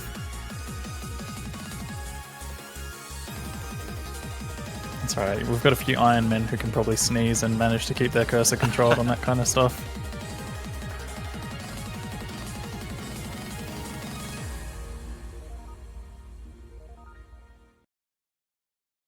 It's once again similar roster for Finland.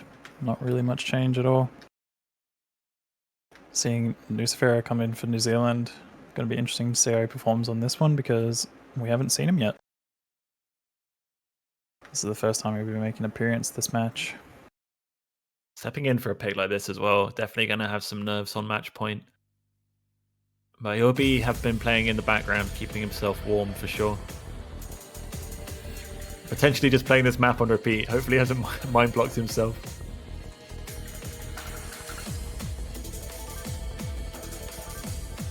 Yeah, it's like, you know, playing it on repeat just makes me think, you know, he's been assigned Vajra duty. But it's not looking good It's at not all. looking good at all. Oh dear, 2 drops early for New Zealand. Nucifera and DT Jump will find breaks. Yeah, It's a finding short break map as on well. the short snap jump, but it's definitely going to be a case of who holds on through one of the harder sections in the middle, I would have to say. Sunterry does actually find a break for the Finnish side, so it's going to be 3 full combos against 2 in Finland's favor. One of the harder sections is going to be coming up. We're getting into a slow 1/3 part. This is where you're going to expect a lot of players to need that snap control. Might see a few people be single tapping through this section. It's definitely a common thing that I've witnessed. Sunterry finds another break. So far, all players holding on. Ooh, Nucifera and Yellowy break on that part, along with Samoyed as well. Still in favor of Finland, though. They have 2 full combos against 1, and DT Jump with a 400. 89% for DT Jump though. The accuracy from the two players actually, the entire of the New Zealand roster is really suffering right now. 2 players on 90%. Oh, Freeze right now, full combo 98%. Waki with a full combo. Looking really good for Finland right now. Yeah, I mean, you can see the score difference between Freeze and Short Potato at the moment. It's almost 80,000 points. It's going to be pretty much all of those 2 players to hold on now. Finland is looking very, very strong. Short Potato finds a break. Freeze is going to be holding on through this. Finds a bit of an accuracy drop. But Finland are going to be taking this point away from New Zealand. And yet again, another situation where a pick backfires on them, all because Freeze has hard carries. What is this man doing right now? Keeping his team in the World Cup.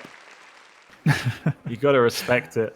Wookie also did have a very solid performance as well, only finding a slider break with a 700 combo. Very well played by him. Short Potato did the best that he could, but unfortunately was not enough for the New Zealand side. If you've got to give New Zealand something for this, it's the team consistency and all 4 players achieving a B rank. It does at least look pretty, right? That is consistency on their side for sure. Nucifera coming in for that one wasn't quite the best performance we would have expected, but it's hard to say. Maybe he would have been better than any other player that had been practicing this. Yeah, CS 6.5 is that kind of map that, with nerves, is just extra hard. Any kind of cursor shake and you can just slip off a note. Yeah, I mean, breaking the nerves on a map like that is not easy at all, and that being his first map of the match, definitely not the way to do it. Well, Kano, will we have it? Will we see our first tiebreaker of this World Cup? Is it really the first tiebreaker of the World Cup? There hasn't been one yet. Damn. That's crazy. I mean, it's possible. Finland are giving a fight that we were expecting, honestly. I think it's just a bit of a surprise because this match has been so back and forth. We've seen both of them take their own picks, and now we're seeing them trade picks. And now they have the opportunity to pick something. What do they opt for? Still no touching of the double time pool. Both Spring of Dreams and Halloween of the Dead been ignored. I would think that maybe they'd be looking at it, right? New Zealand banned double time 3, so they're banning double time. Albeit the speedier of the 3 double time picks, but maybe that means that Halloween of the Dead might be a good pick. But then again, if you don't have players, you can play 10.3. You don't want to play Halloween of the Dead. It's really tough to call at this point. Yeah, Halloween of the Dead is a very interesting map on 10.3 especially. I don't think a lot of teams particularly want to play that map. But here we go. We're going to be seeing a double time pick, the first one of the match, Spring of Dreams. This is probably a good choice by Finland, assuming that they can play it pretty well, because New Zealand did opt for the ban on double time 3. So they wanted to remove some speed from the pool, and maybe they were just hoping that Finland wouldn't want to match them on double time, but we're going to be seeing that happen now.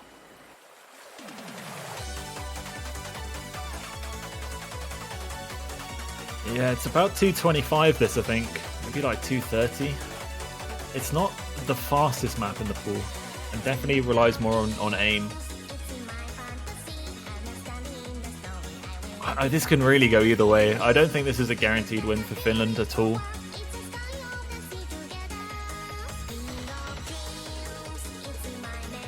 We do see Big Z come back in for New Zealand. Lucifera looks like they might be staying in as well, so getting more than the one map rodeo. Just to mention that we are slightly overrunning on this match. So the match coming up after this one will be Australia versus South Korea, and that match will be pretty much starting straight away after the conclusion of this one. We were expecting a very, very close match, and that's what we're seeing right now. This one, I can't call this pick. I think Finland will probably take this one just based on the fact that New Zealand banned out the other double time, but it could go either way. It is not necessarily the fastest map in the pool, especially in the DT pool as well. As you mentioned, it is 229. I think it's so hard to call because this is another one which is very focused around finger control.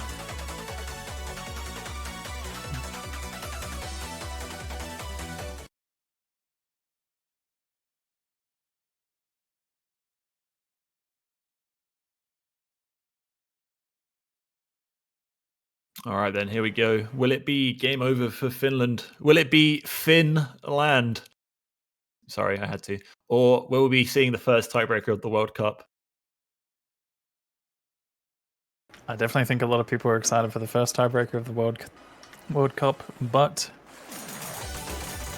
I don't know. This map is just going to be so scary. It's a huge change of pace as well. I mean, we've had a lot of like slow or low BPM maps so far. They obviously had New Zealand ban out the other double time, and there's been no double time picked, so things are changing up.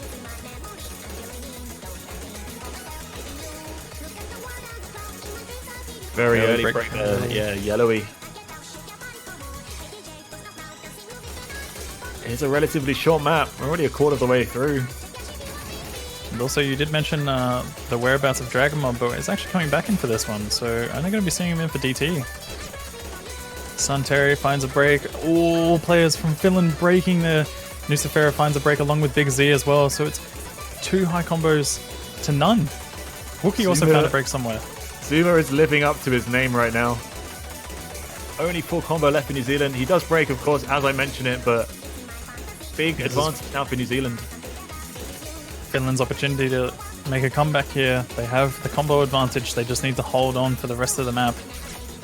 If New Zealand find chain misses, it could go back in their favor, but Wookie and Santerio both find a break. Dragon Mob also breaking. Freeze is the only player still holding on for the finish side with 99.2. Can Freeze do it again?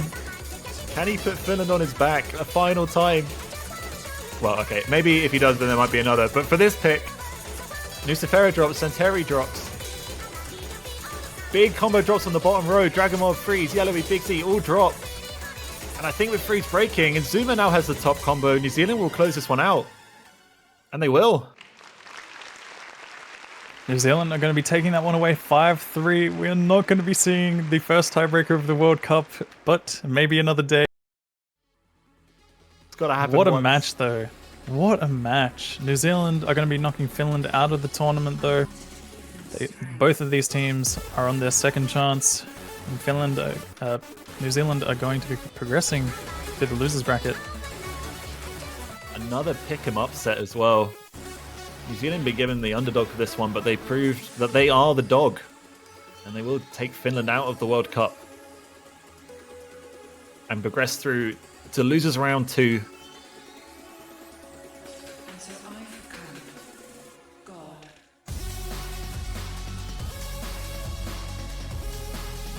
I mean, very, very solid performances from both teams. Freeze definitely getting the MVP for Finland towards the end of that match. Some insane performances overall. New Zealand had quite a few MVP trades across that one. We definitely did see Short Potato, Faye, and Big Z step up a lot. Yellowy as well on the map. But we're going to be getting into the next match, which is going to be Australia versus South Korea. Oh, little spoiler there. You can see that they're little spoiler of the warm-up. Yeah, we will see then that New Zealand will progress and they will face the loser of Poland and Romania in losers round 2. A match which I believe is happening later on today.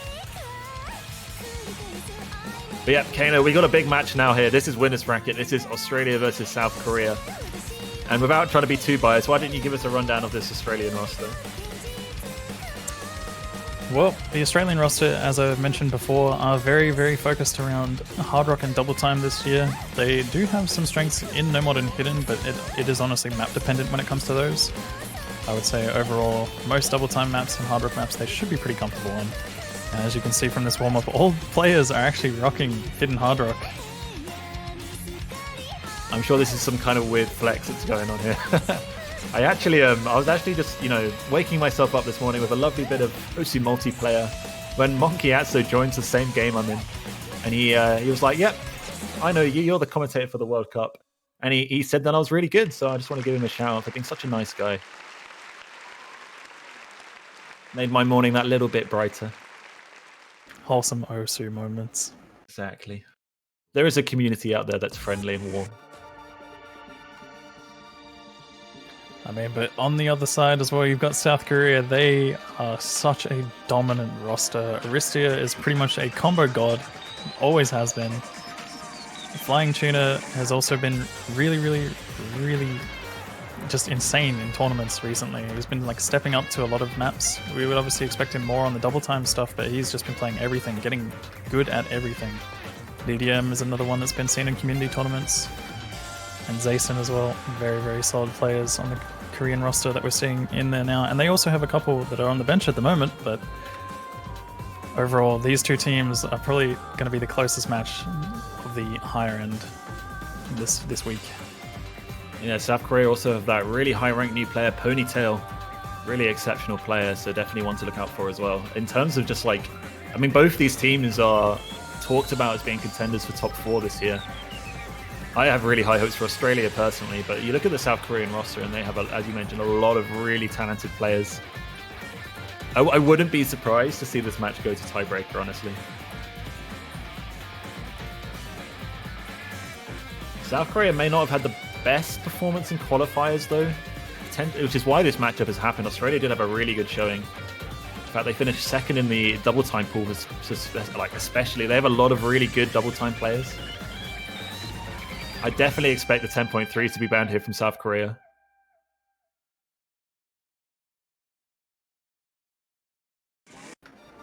From when it comes to the bans, I think Australia might be opting to ban out some hidden against South Korea, just taking the safe route.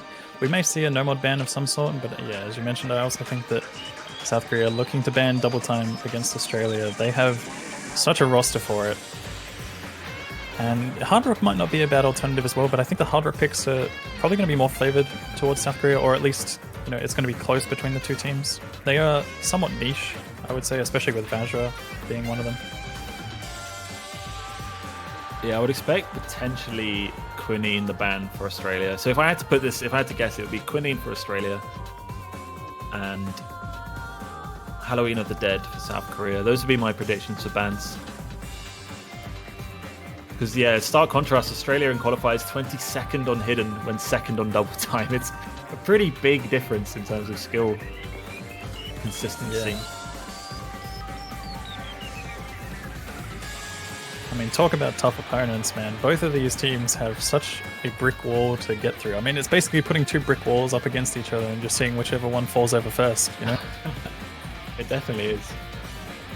Actually, this is also another fun thing. So the match we just watched, these are the two victors of the previous matches, if that makes sense. So Australia came through against Finland and South Korea came through against New Zealand. So we kind of saw losers versus losers, and now we're going to see winners versus winners. Both of those qualifying round of 32 matches were both 5-0. So it's like you've got two really good teams battling out now here in winners bracket. I mean, we saw how close the other two teams were, so we're probably going to expect pretty much the exact same thing out of the two upper bracket as well. Also, Australia qualify seed 8, South Korea 9. They are literally as close on paper as you could have ever put it. They're 3rd and 4th in average top 4 ranks. Like almost every stat on paper puts these teams at like level pegging.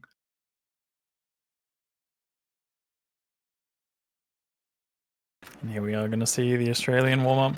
Another Danganronpa super mix. We saw it last week. We're going to see it again. Grand Senpai mapping.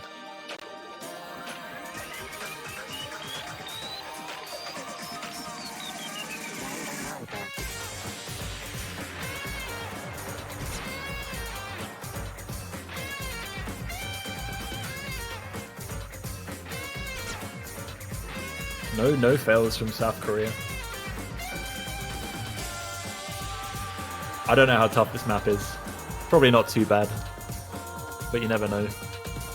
I would say it's pretty evil, but when you have Aristia on South Korean side, Aristia just pretty much combos anything.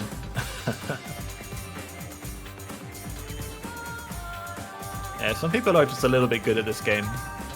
Just a little bit. Only a little tiny bit, They're only playing in the World Cup for a reason. Yeah. Definitely not a very friendly sight read if you're not aware of how fast these sliders are, though. Do you not assume when you see a full screen slider it's going to be like the speed of light? Honestly, not always. We've seen a couple of full screen sliders which just go slower than a snail. I'm trying to think of one map in particular. I think it was the Journey or something. One of the Dragon Force maps. Can we talk about Grand Senpai here on his own map and how he's achieved 40% accuracy? Well, clearly he was trying. Yep, an attempt was made.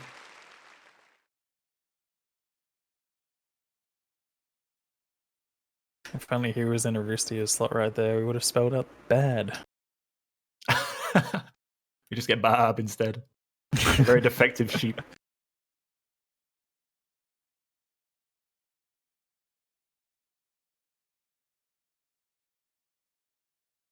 Oh, we're going to be getting into the roles very shortly. Jordan the Bear rolling for a 66. Is that the role that's going to be taken, though? It's the first roll. According to the referee, first roll will be taken, so 66 for Australia. It's above 50, you can't really complain at that.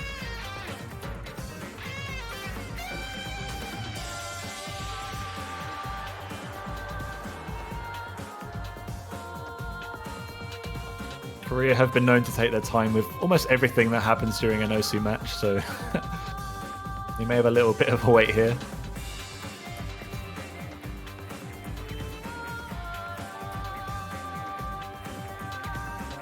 $16 from Gomo, so no luck for South Korea. Australia will get that choice.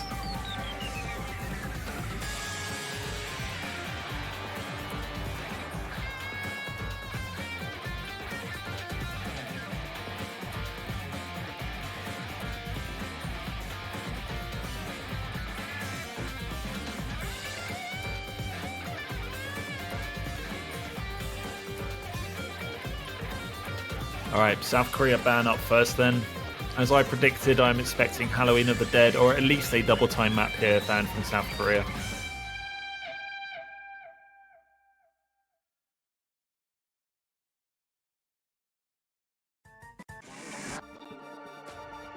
Right, I believe they get to choose who bans. I don't think they've been picked as the first ban, right? You are correct. Yep, sorry, I misread that. I just read South Korea ban and we just put the 2 and 2 together. It's understandable, babe. I know it's morning. But you I better wake can't up. use This is now. going to be a match. I can't use We already the had a morning. good match. It is morning, but I've been awake for at least 3 hours, so.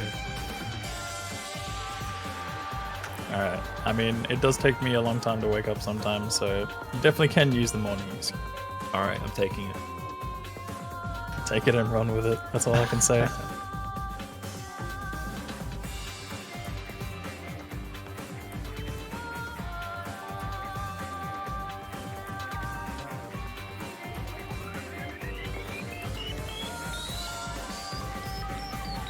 Okay, looks like they will ban second, so we'll get Australia's ban first.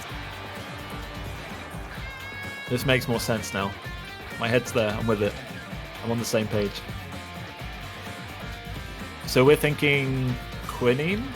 Definitely thinking that the AR8 hidden is going to be banned, but there might be another map that they're opting to ban. It's hard to say.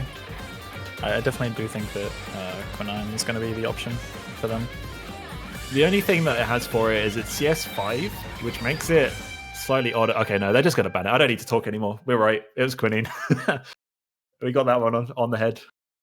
South Korea did perform pretty well on the last one, so I think they're opting to remove, any form of strength from South Korea. Yep. Seeing as I'm expecting a lot of these maps to be very, very close. Alright then, South Korea ban. What's your prediction? I've said mine a few times now, so... Well, I think the safest alternative would probably be one of the double times. Halloween of the Dead is a possibility for sure. We may expect Kanade actually banned, but they could also go for something that they're just not feeling comfortable on, which might be a free mod as well. I think a model philosophy is not a bad alternative as a ban.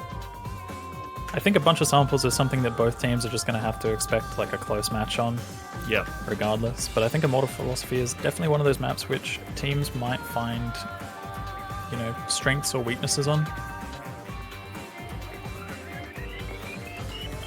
I know you mentioned they might ban Canada, but I expect they might do what every other team has done and just ignore it. And just pretend it doesn't exist. Every team just forgets it doesn't exist. Oh, Korea's certainly taking their time on it, and it will be double time 3, in fact. Itsuno no Yomieri. Not a bad option for them. Opting to ban speed against Australia. Obviously, very, very strong double time roster from their qualifier performance. So I think overall, these bans are very, very smart from both of these teams. Yep, but I definitely expect then this entire double time pool to be exhausted during this match. And probably most of the no mod pool. And looks like Australia will take the second pick of the match. So the first team to start us off will be South Korea. Now the real question is, where do they go? Because honestly, when I look at these two teams, on paper, I don't know where they go. Which team picks what? I mean, at the end of the day, you could pick anything, and I think these two teams are going to be fairly evenly matched. We can probably expect South Korea to avoid a double time pick, that's for sure. Yeah, I think that one's a given. On the other hand, On the other hand, I think everything else is pretty much an option. I can see Australia maybe opting to avoid Shinsekai, and maybe Vajra, but even then Vajra is definitely something that they would be capable of playing. Senkyo Rambu is probably going to be one of the maps which is sort of an in-betweener, I think, when it comes to these two teams. I know there's going to be a few players who can get good accuracy on it. There might be a few that struggle a little bit, so maybe that'll be an interesting act pick. You know, as you mentioned during the warm-up, they have a lot of very good aim players. I wouldn't even be surprised if we see South Korea take no mod 1 this game. But we're going to start off with 13 Charlotte. This stream-focused map, 195 BPM. Very dense from start to finish.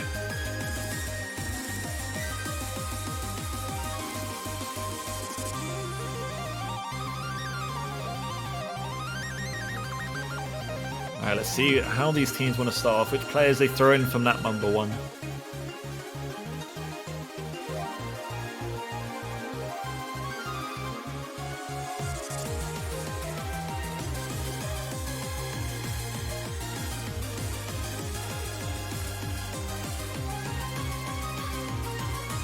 That's already a scary looking lineup for South Korea.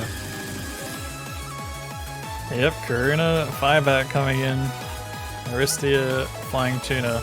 That is a terrifying lineup to face on streams. We're going to be seeing Shirha and Ugadi, two of which were expected. Raraku is also going to be coming in as well. Very well-known stream player within Australia. And a Secret Box. Honestly, I haven't had much of an opportunity to see a Secret Box perform, but this is On definitely paper. going to be one of those opportunities. I mean, he's capable of playing pretty much anything in the game. Another Yeah, on one of those paper. players- Number 1 Australia right now. That is true.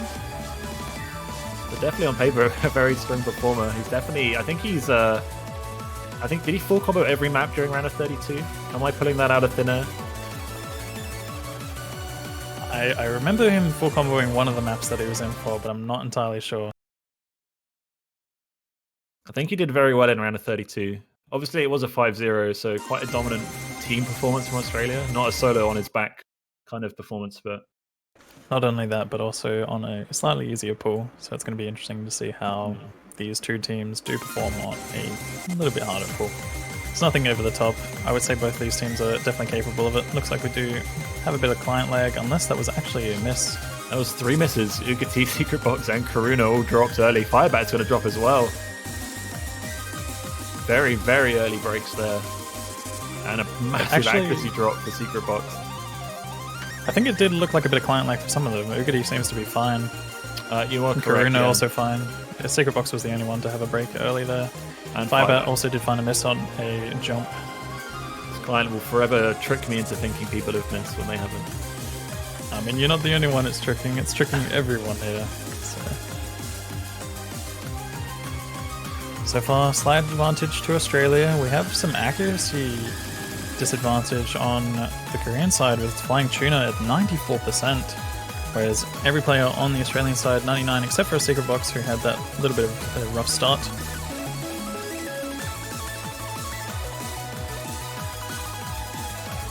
Everyone looking good so far. Everyone's building up that combo.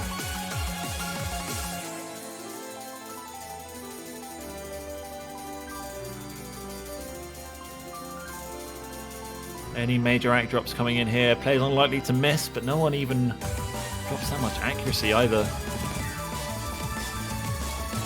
Going to be getting into one of the tougher aim sections.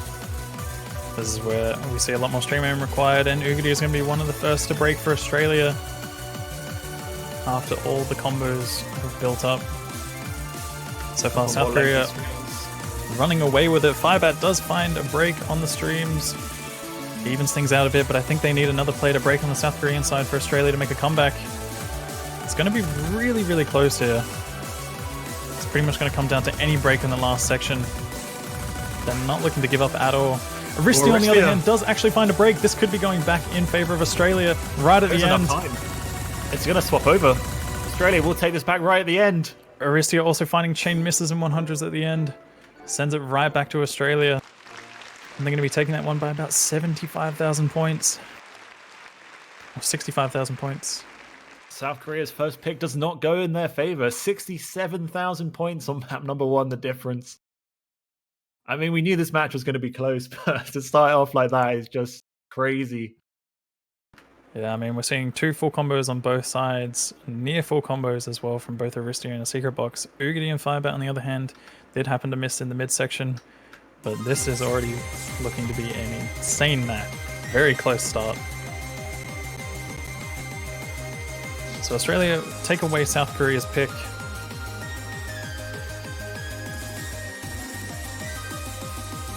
What's it going to be for them?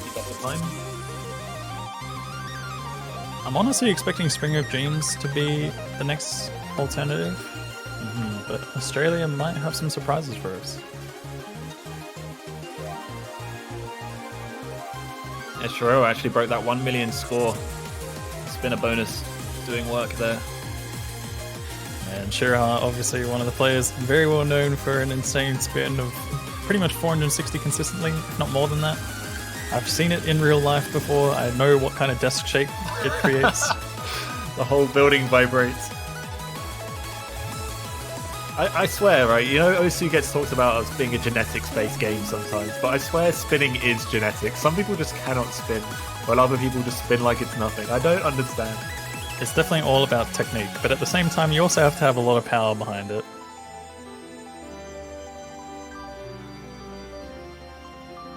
I'll never understand. I think I spin on average like 330. It's so slow.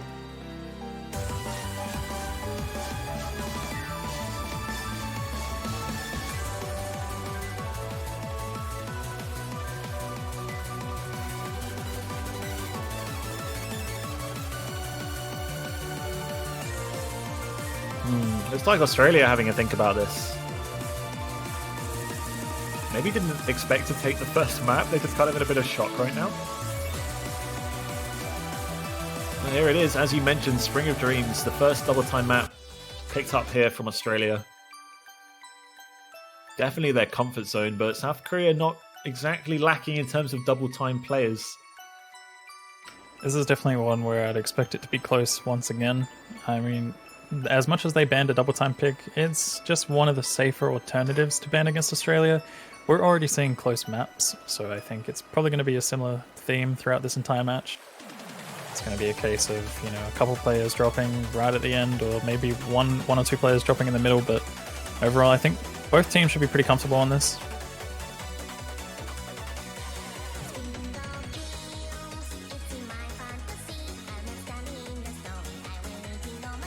No surprise to see Monkey Atso come in for this for Australia. Definitely a double time preferred player. Plays a lot of 3-mod double time, in fact. Yeah, and he's definitely one that's into a lot of the finger control heavy DT, which is something that this is a little bit more focused around. It's not over the top in terms of finger control, but it is present within this map. I do know for a fact that he wasn't too keen on playing a lot of these maps from the pool in general. It seems like he was having a bit of a rough time. But interesting to see him come in for this one. Maybe he's been practicing really hard. Yeah, so we're going to see Ponytail as well. Yeah, Ponytail Korea. Exciting stuff. Just the one trade from both teams, and we are underway now with map number 2, Spring of Dreams. Bang on AR-10. And with the amount of finger control required on this BPM, it's definitely going to be one that's a bit more focused around stamina. You may actually see some players run out of stamina, or perhaps have a bit of an accuracy drop due to the fact that stamina is just so present within this map. Early miss coming in from Monkey Atso though. Not a good start, but it is again a situation where he will be breaking the nerves. Yeah, and I don't expect that'll be the last miss we see for a map like this. Yeah, there we go. Firebat will match it. So now one break apiece in the early days of this one. I mean, we all know how dominant Firebat can be on pretty much any kind of map, but it's hard to say. This performance from him hasn't been very good at the moment. He's been finding a lot of misses. It's like, gotta wonder if it's a case of him being somewhat inactive for the year, coming back to us. Finds another one as well, so it's going to be an early advantage to Australia now. Already reaching that halfway mark. It's a very short map. Here comes that finger control, as you mentioned. Oh, but a break from Yugiti and Secret Box. But it's only Firebat who misses. That's going to be big, and yeah, that point goes straight over to South Korea. Shiro with the only full combo left for the Aussies. Well, there's 3 for South Korea. Already into that final quarter. Yeah, South Korea showing dominance on this double time pick. It's actually quite a surprise to see them having banned the 3rd double time. The only player to have missed so far is Firebat. Shiraha finds a break as well. So it's pretty much all on Monk Yatso. 1 against 3. And it's not even a full combo either. Yeah, this has really not worked out for Australia. Well, South Korea looks so strong. Aristia will break just before the end, but Karuna and Ponytail will hold their combos. And they'll be just shy of that 4 million point mark. So 2 stolen picks. Yeah, both teams taking each other's pick, and South Korea showing dominance on double time. It does feel like a bit of an underperformance from the Australians, though, especially on a map like this. Yeah, you're seeing a lot of high accuracies on their side. Just a few 1 misses across the board, though. 3 players with 99. That combo does a lot in terms of score, unfortunately, for a rhythm game. But that's how it is. It's how it's always been. Karuna also having a very, very solid performance on that map. Probably one of the few players who have really stepped up in the past year or so in community tournaments and just in general. I mean, we're seeing the performance already. And it says that it was his personal best act on the map as well. There's nothing like performing your best during the tournament match. I do find, personally, that when you play tournaments and you have that little bit of adrenaline from the match, that I actually personally perform better on these finger control speedy picks. Things just feel a bit warmer and looser. For some people it might be that, for some people it might be the complete opposite and they just break down, but... I definitely do hear about players always talking about a speed buff in the middle of a tournament match, so you're definitely correct about that one. I mean, some people will go through all sorts of different emotional and physical changes when they're playing in a tournament match. It's so interesting to see what adrenaline and nerves can do to a person. You know, some people like break down and shut down and can't play at all. Other people just, you know, they excel. They use that adrenaline as like as some sort of fuel for, you know, the fire that they need to get the scores that they get in the match. All right then, South Korea pick, and they pick Sankyo Rambu. We're slowing down an awful lot. We're down to 135 BPM, and it's all about finger control and aim. Now this one I think is honestly going to be a pretty smart pick from South Korea, assuming that they can play it very well. I think that the Australians are going to have a little bit of trouble with accuracy. I think if Ugadi is in for this map, he should be perfectly fine, but Australia, not the greatest when it comes to low BPM finger control. On the other hand, we obviously did see they performed really well in terms of accuracy on high BPM finger control, but might even see some players opt for single tap in this. I mean, we see Jordan the Bear coming in for this map, Shirahar as well. And DDM a lot of South players. Korea. A lot of players that are capable of single tapping a map like this. You did mention it's fairly low, but on that sense as well, it's also very easy to single tap if it's fairly low. Yeah, I'm not sure I've seen anyone actually single tap this yet. But we will see. There's definitely the chance. So we'll see Secret Box come back in. We just saw 3 players from Australia leave the lobby as soon as this was selected, which is quite interesting. 2 of them have come back in though. Might be a sign of unconfidence, being like, I don't want to play this, I can't play this. Get me out, I don't want to be in the lobby. But they're forced back in.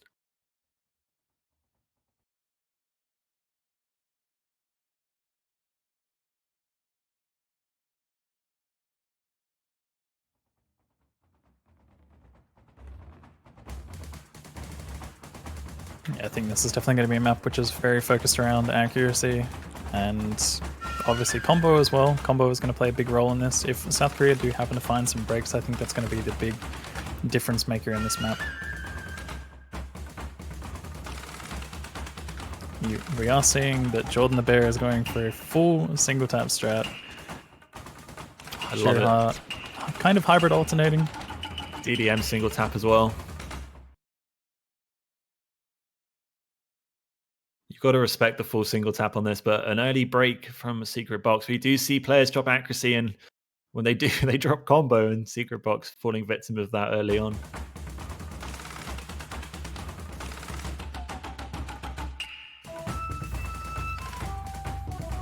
Ponytail does find a break as well, so 2 players have dropped, 1 on each side.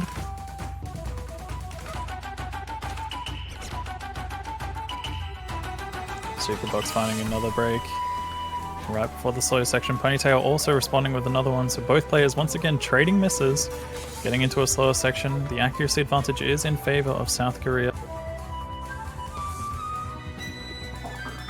but only ever so slightly. A lot of players on similar accuracy. Seeing Jordan single tap through all of those singles, so rough. That's actually so intensive on single tap stamina as well. These aren't like short single tap patterns. We're talking like 10, 15 notes sometimes.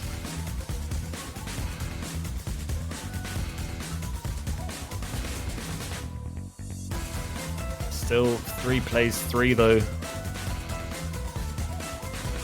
Like Jordan might have missed a few slider ends. It's a tiny advantage right now for Australia with Secret Box's combo beating Ponytails by like 15. Still neck and neck at the halfway mark.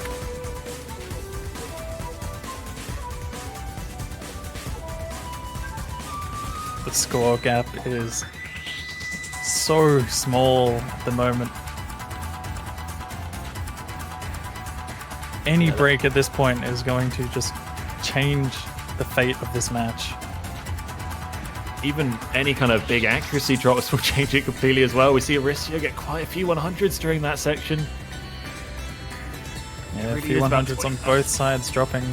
We're actually seeing Jordan the Bear with the highest accuracy on the Australian side, who is the single tapper. DDM on the South Korean side with 99. Getting into a harder section. We might see some breaks here.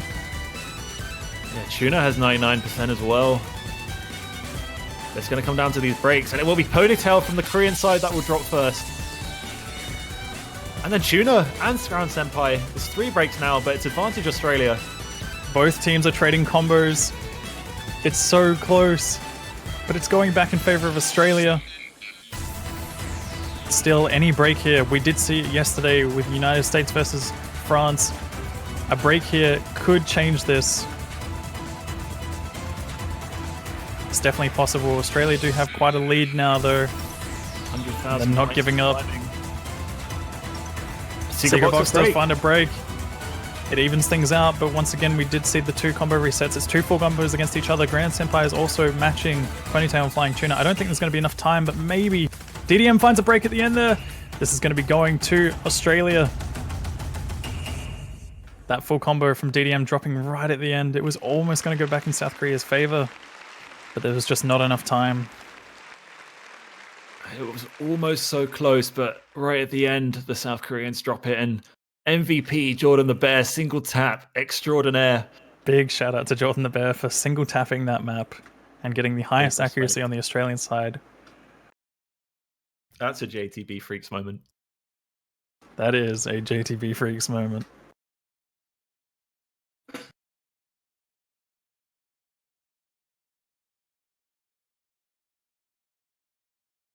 Can definitely imagine the Australians just shouting up the libs in voice chat at this point. Yeah, I bet the atmosphere is good in that voice call right now.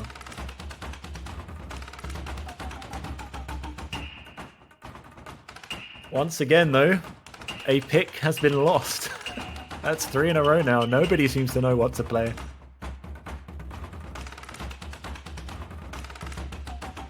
I mean, first we saw South Korea be like, "Here you go, Australia, take ours," and then now Australia was like, "Yep, all right, you guys can have our pick if you want." And now, once again, we're seeing the same thing happen. Is it going to happen again though? So much Australia gets to pick. Are we going to see South Korea take this one away from them? I mean, Halloween of the Dead has to be looking a little bit less confident right now after losing Spring of Dreams so heavily. But I don't even know if that win on the Senkyo Rambo is enough to be like, alright, let's go for some finger control-y stuff. I don't see them looking at that victory as being like, that victory Again, another map which was very, very, very close. I think they're going to have a good think about this. Could even see Azure maybe? Vajra is a possibility, but I think it's one that they're probably going to be avoiding for the time being. I think that might be one of their late picks. I think Fremod might be a safe option for them. I can see them definitely going for a bunch of samples. Yeah, that could potentially be a good shout. At the end of the day, I think any pick that either of these two teams go for, it's going to be close between them. It's going to come down to, one player having a slightly bad run, but they are going to be going for Vajra, as you mentioned. All right. I think we both thought they'd pick this at some point. Looks like they're going to pick for it now. Yeah, I was expecting this to be one of the later picks for sure, but here it comes. CS 6.5. I wonder if they were thinking, all right, we pick Halloween of the Dead next. After we win DT1, we then just win DT2. But because they lost DT1, maybe they've changed it up and thought, let's come back to DT a bit later. Definitely could be the option. It's hard to say though, because Halloween of the Dead definitely does feel like a different map. It's a lot more focused around aim and patterns. Obviously there's still some basic burst element to it, and 10.3 offsets that map from the rest of the double time pool, I believe. It's hard to say that going for a 10.3 pick like that would be the same as picking Spring of Dreams or the other double time 3.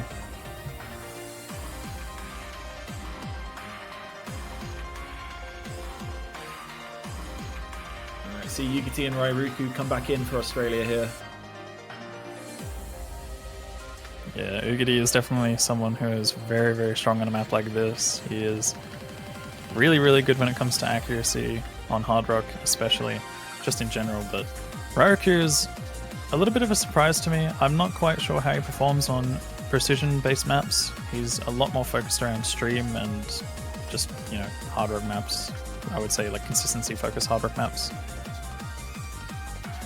And I must admit, I'm quite surprised to see that Jordan the Bear isn't in for this one as well, seeing as he can definitely full combo this map, but his accuracy is going to be something that I think would tank ever so slightly, so maybe having Grand Senpai in for this one might be the better alternative, assuming that he can get the full combo. Looks like Zaysen going to be making his first match appearance then for the South Koreans.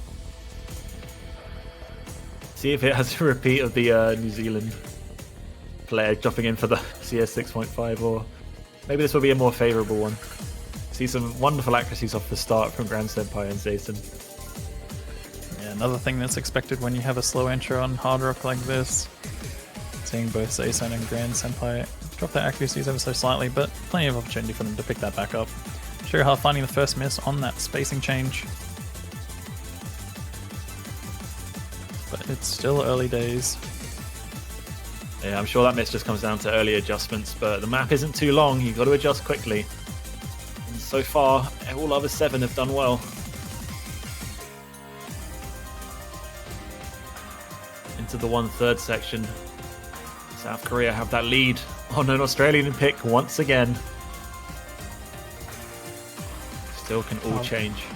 Are we going to see them trade picks once again? The 1/3 section is where we're most likely going to expect some misses in this halfway point.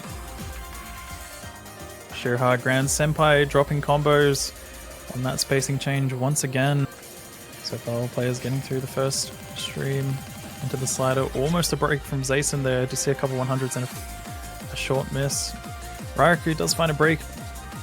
Ugity is the only player holding on as well. It's looking like this is going to go well in favor of South Korea. Rairuku was a client lag, so he is still in it. But that score lead is just growing so fast for Korea right now. We're already into the final quarter with 4 full combos still there for the Koreans. Once again, another situation where we see picks just being traded back and forth, but South Korea are just looking so strong on this map. Aristia and DDM finding breaks right at the end. A few players from the Australian side still holding on. Rairuku finds a break at the end. Aristia breaks as well, but it's going to be going well in favor of South Korea, holding on to a lot of high combos and full combos right at the end there. Yeah, Yugiti did his best. He doesn't get that perfect full combo, but Zaysen dropping in for the CS 6.5 does the work, and Tuna breaks that 1,000,000 point score. Yeah, And Flying it's Tuna back going to to be the 2-2. MVP with 97% full combo on that map. Ugity almost managing to get a 97% full combo as well for the Australian side. And Zayson doing very well. It's still too close, man. It's 2-2 again. And neither team has won their own pick yet. Which is just crazy. You would have thought that these teams would have one map at least. They'd be like, all right, this is a guaranteed point for us. But they just can't seem to do it. Yeah, I mean, we were expecting a very, very close match. We obviously saw how close Finland and New Zealand were, being pretty much the same team that these two teams knocked into the losers bracket. And now we're seeing the two teams who knocked them into the losers bracket face off, and yet again another close match is ahead of us. The question is, where do South Korea go with this next pick? Because we're starting to run out of options. It And doesn't seem to matter because whatever they pick, they'll lose, right? So we should really be thinking into the mind of Australia. What would Australia pick now? What would Australia want? I mean, maybe Korea pick Halloween of the Dead. You never know.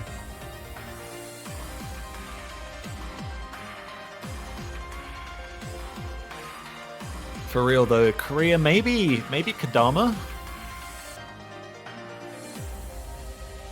Something a bit more aim focused is potentially going to be in the favor of South Korea. They think did Kadama play is very well on definitely an Nomod during the qualifiers, so Kadama or potentially Humanoid. Could even maybe see Shinsekai as well, seeing as Australia opted for the hidden ban, but Shinsekai is definitely a different map from Queen9, so it's hard to say whether or not South Korea want to play to a strength like that. It depends on how they perform on the map. They might not be too comfortable, so maybe they're avoiding it. Are we going to see Kanade being picked, though? We did see South Korea do really well on Hard Rock just then, so they might want to bounce back with another one. Or we could also see them dive into the free mod pool.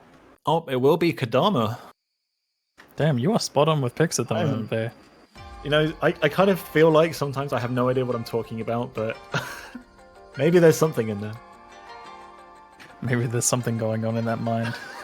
It's not just all creeks, water drops. There's definitely a lot of wind blowing, that's for sure. Tumbleweed. The good old tumbleweed. Yeah, getting into Kadama, this is going to be an interesting one because it is, again, a generic tech pick, which is focused on a lot of aim and sliders.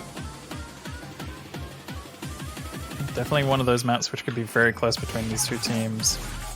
May come down to an accuracy battle, but I think we will most likely see some breaks just before the break itself, or maybe we'll see them after.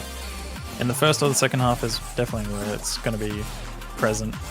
We saw from the Finland and New Zealand match that breaks do happen all over that map, but it's definitely going to be very important for these teams to combo as much as they can up to the first break, because you do get a bit of a slow section where you can get a slight combo advantage. Australia seem to like cycling a lot of their players in and out in between maps. I wouldn't normally mention it, but a lot of people would tend to sub for the players that they're going to be swapping, but Australia just seems to pull everyone out of the lobby and then kind of fill from the base.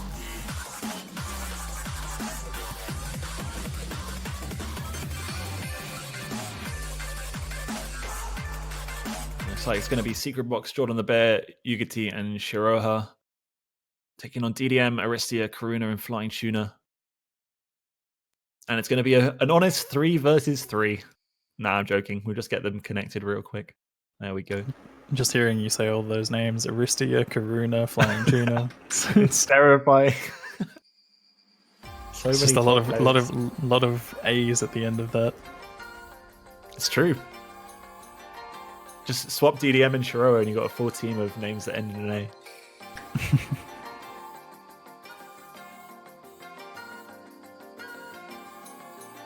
Alright, nice slow start for players to drop their accuracy on.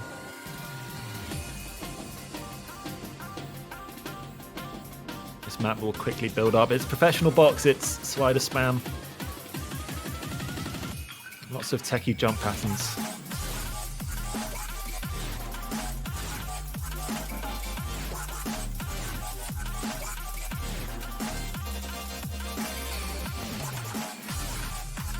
Jordan the Bear and the Aristia are going to be the first two players to find misses, so the trading on each side keeps things pretty even. accuracy in favor of South Korea, but DDM finding a break there is going to make that sway ever so slightly back in the favor of Australia. Are you surprised? I'm not surprised that Australia are winning a South Korea pick. Definitely not surprised, seeing as that's been the trend of this match so far. Arisia finds yet another break. Jordan the Bear being the only player to have missed for Australia. They need to hold on to as many combos as they can until the slow part. It's going to be the important thing to have happen on this map. But breaks in the second half are possible. We could see some sort of upset. Approaching the end of the first drop section here. Still 5 players going strong, but it's 3 for Australia. It gives them that advantage. Or Secret Box will find a miss. DDM and Aristia have both made a swift recovery. A Secret Box finding a couple of chain misses. It's not good right before the slow section. But it does even things out a little bit. And misses on the curve stream as well, but still 2 versus 2. Accuracy right now for Shira and Tuna neck and neck at 99.6. Really good stuff from these two so far. This is really neck and neck because Secret Box, while having more score and giving Australia the lead, breaks before the halfway mark. Possibly the worst time to miss for combo. If DDM and Aristia manage to hold on for the rest of the map now, it should lean back to South Korea. Yeah, I mean, technically they do have a slight combo advantage, as much as Jordan the Bear is about, I would say, 60 combo ahead of DDM.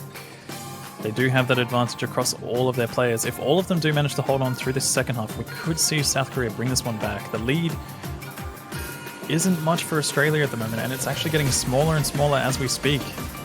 A Secret Box and Flying Tuna, that's a big break for South Korea though. Oh, a Secret Box was actually client lag. But Flying Tuna did actually happen to have a break. DDM also finding another miss. That's massive for Australia. They still have the 2 full combos with Shirahara and Ugati, and it's only Karuna now for the South Koreans.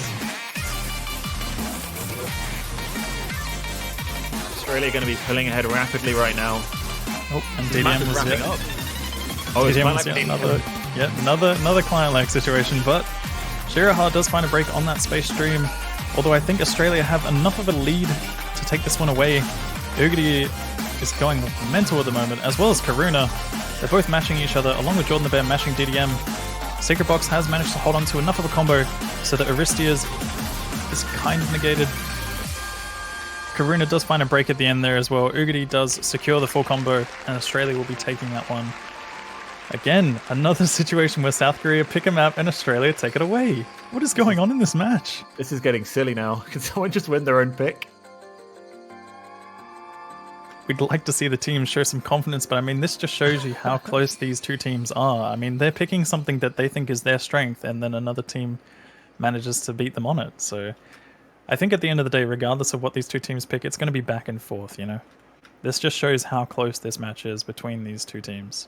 And it's also the third map that we're going to see that is around 100k score difference between both teams, which in a 4-man team is pretty close. Honestly, 100k is not a big win.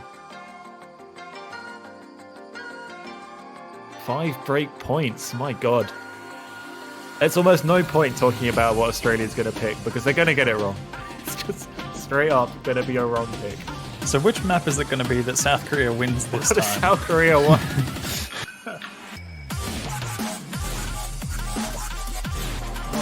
I have no idea. Everything is a coin flip, it feels.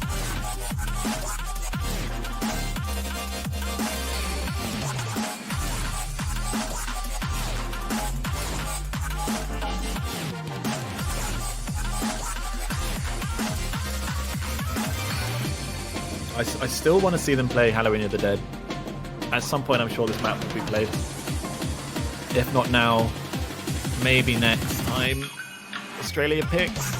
Australia still have 2 picks, I believe.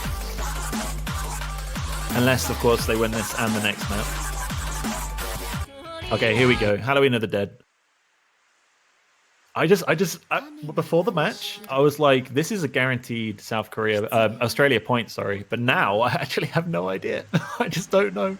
I mean, they're picking it when it's probably not going to be a guaranteed Australia point, but who knows, honestly. This could be record breaking. You know, we've obviously had 5 breakpoints in a row. We're going to see the 6th. South Korea going to take this one away from Australia. They've done it on the first double time. Is it going to happen on the second one? Yeah, big difference being that approach rate 10.3 adds that extra reading difficulty. But neither team is shy of high AR reading players. Firebat and Tuna, well known for their double time scores. Definitely expected to see Monk Gyatso step in for this one.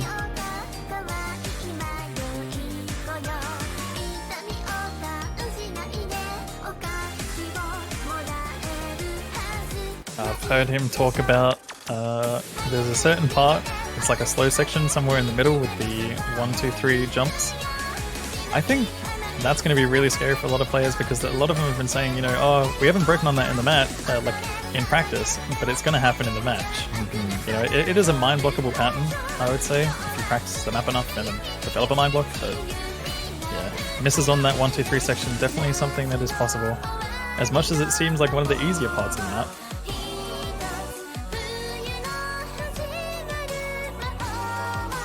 You see Ponytail join in at the last second as well. DDM going to be swapping out. It's crazy to think that DDM is like 1.7k rank. The guy is so good, but I mean, sandbagging is a thing.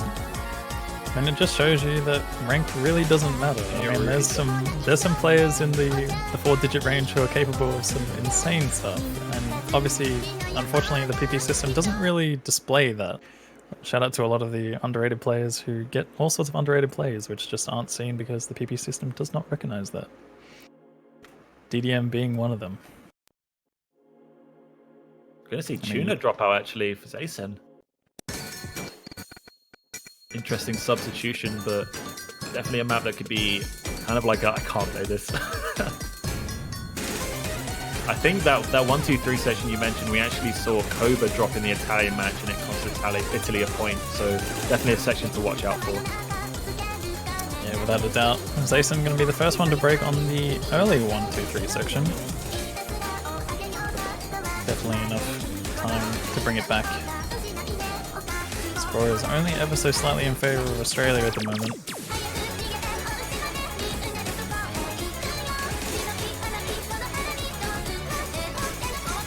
Yeah, by now the players seem to have settled into the 10.3 quite well. Accuracy across the board is pretty good. These players not having any issues with the reading.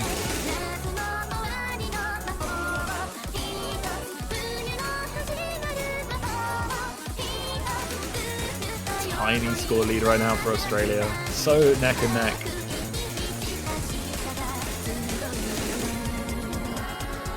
Oh, accuracy will take it back now. South Korea will pull ahead of the break.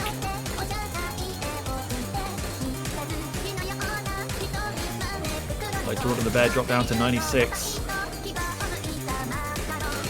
This is going to come down to who breaks first. Or maybe it's not going to come down to who breaks at all. Maybe God, South Korea is just going to take this one with everything being as it is. You know, we've already seen the breakpoints. But Zaysen is going to be the first one to find a miss to the South Korean side, and it's going to go back in favor of Australia. And Ponytail also drops. It's those 1-3s, just 1-3s, 1-2-3s. It's Rariku. Rariku is going to be the one to miss on the slow 1, 2, 3 section. But that's fine, because Ponytail dropped as well. So South Korea now only have 2 full combos against the Australian 3. Will we see a team with their own pick? And it's a big one for Australia. This will give them match point. Jordan the Bear, Shoroho, and Monk Gyatso doing work right now for Australia. But it's almost over. They just got to hold on a bit longer. Into the final chorus will go.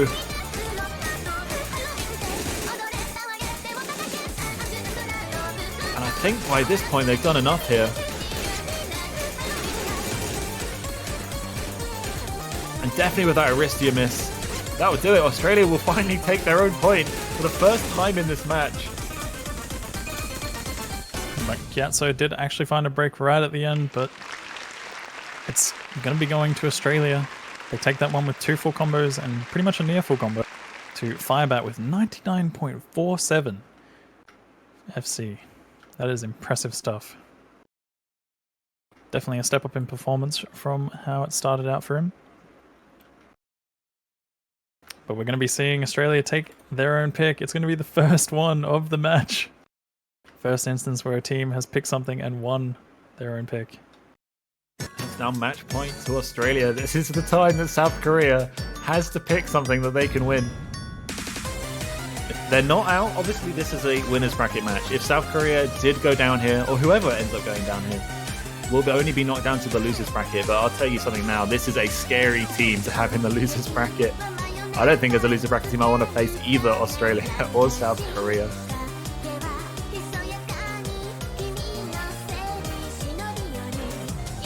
I mean, if you're sitting there and you have to face this team next week, you're just gonna be sweating. That's all I can say right now. After seeing how these two teams are performing right now, you're not going to be in a comfortable situation at all.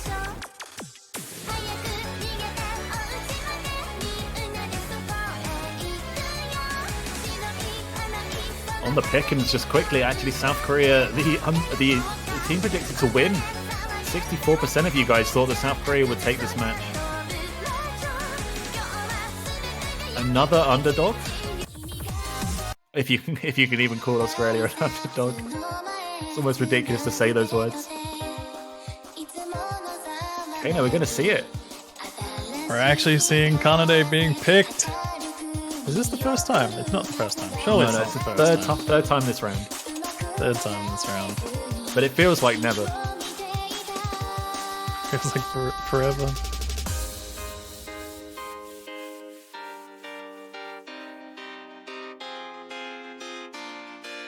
Alright, what does this map entail, Kano? Give us a quick rundown. Aim. Lots and lots of aim. And some stream. And don't forget this is a... Oh yeah, true, the small circles. Oh, and the accuracy requirement as well. It is harder after all. Yeah, definitely one of the more consistency focused picks. It does have some pretty tricky streams and a lot of aim requirement on both the jumps and the stream patterns.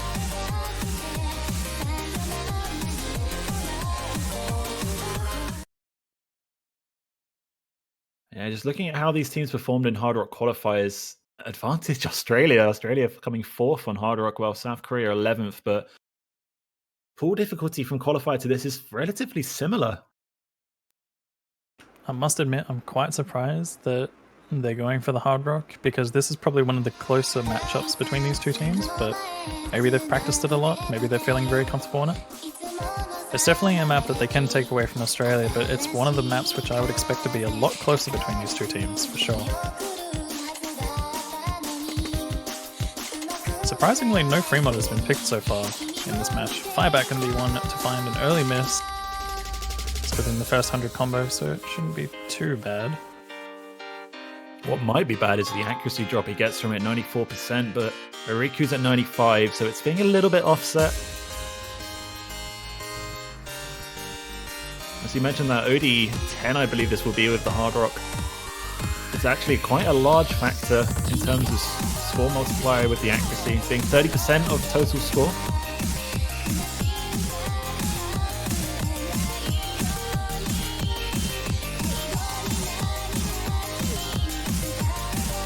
Some of these jump patterns on Hard Rock are pretty nasty. Everyone coping with them quite well.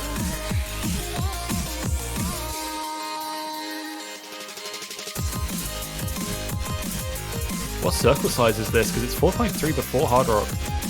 I think it's around 5.5. I'll have to double check. It is 5.59. Yeah, definitely smaller than your standard Hard Rock pick, that's for sure. Yeah, a bit of precision involved in these jumps in particular. Firebat finds another miss. Not looking good for the South Korean side, as it's 4 full combos against 3 as we get into a little bit of a slow section, but things will ramp up very quickly once again. Yeah, the halfway point too. Australia right now ahead 130k, but there are still 3 full combos for South Korea. It's a good number. 2 breaks from Australia, this match turns around instantly. They look so good right now. Shiraha going to be the first one to find a break for the Australian side. Is it going to be enough to set them back They're going to have to see another break in order for South Korea to make a comeback. I think Shiro has done enough. Oh, Ugadi does actually find a break as well, so it could go back in their favor. Firebat does happen to chain miss once again, but it is 3 full combos against 2. Oh, Tuna drop! Tuna responds. That might be it. There's not enough time left now. Even if Jordan the Bear and Rairiku were to drop, the Australians are going to beat South Korea 5-2. A scoreline that I predicted. Thank you, Pickles. But definitely not one that was probably expected by most. On paper, this should have been a lot closer. But Australia are going to do it and proceed into the quarterfinals of the winners bracket, knocking South Korea down. I mean, as much as you say you were expecting this one to be a lot closer, a lot of those maps were very close. I would honestly say that this match overall was close, despite the score difference maybe not saying that. Like 5-2, they still had a lot of very, very close maps. But again, 2 insanely dominant teams facing off against each other this early. Anyone that has to face South Korea in the losers bracket has to be sweating right now because they are a force to be reckoned with. They've already shown it here. But once again, congratulations to Australia for taking that one away. They'll be progressing to face United States in quarterfinals. It's a bit of a bitter victory, that really, isn't it? Facing the US in the quarterfinals, who is arguably the favourites to go on and win the World Cup this year. But this Australia team looking really good right now. I'm really excited to see how they bring it to the US in the quarterfinals.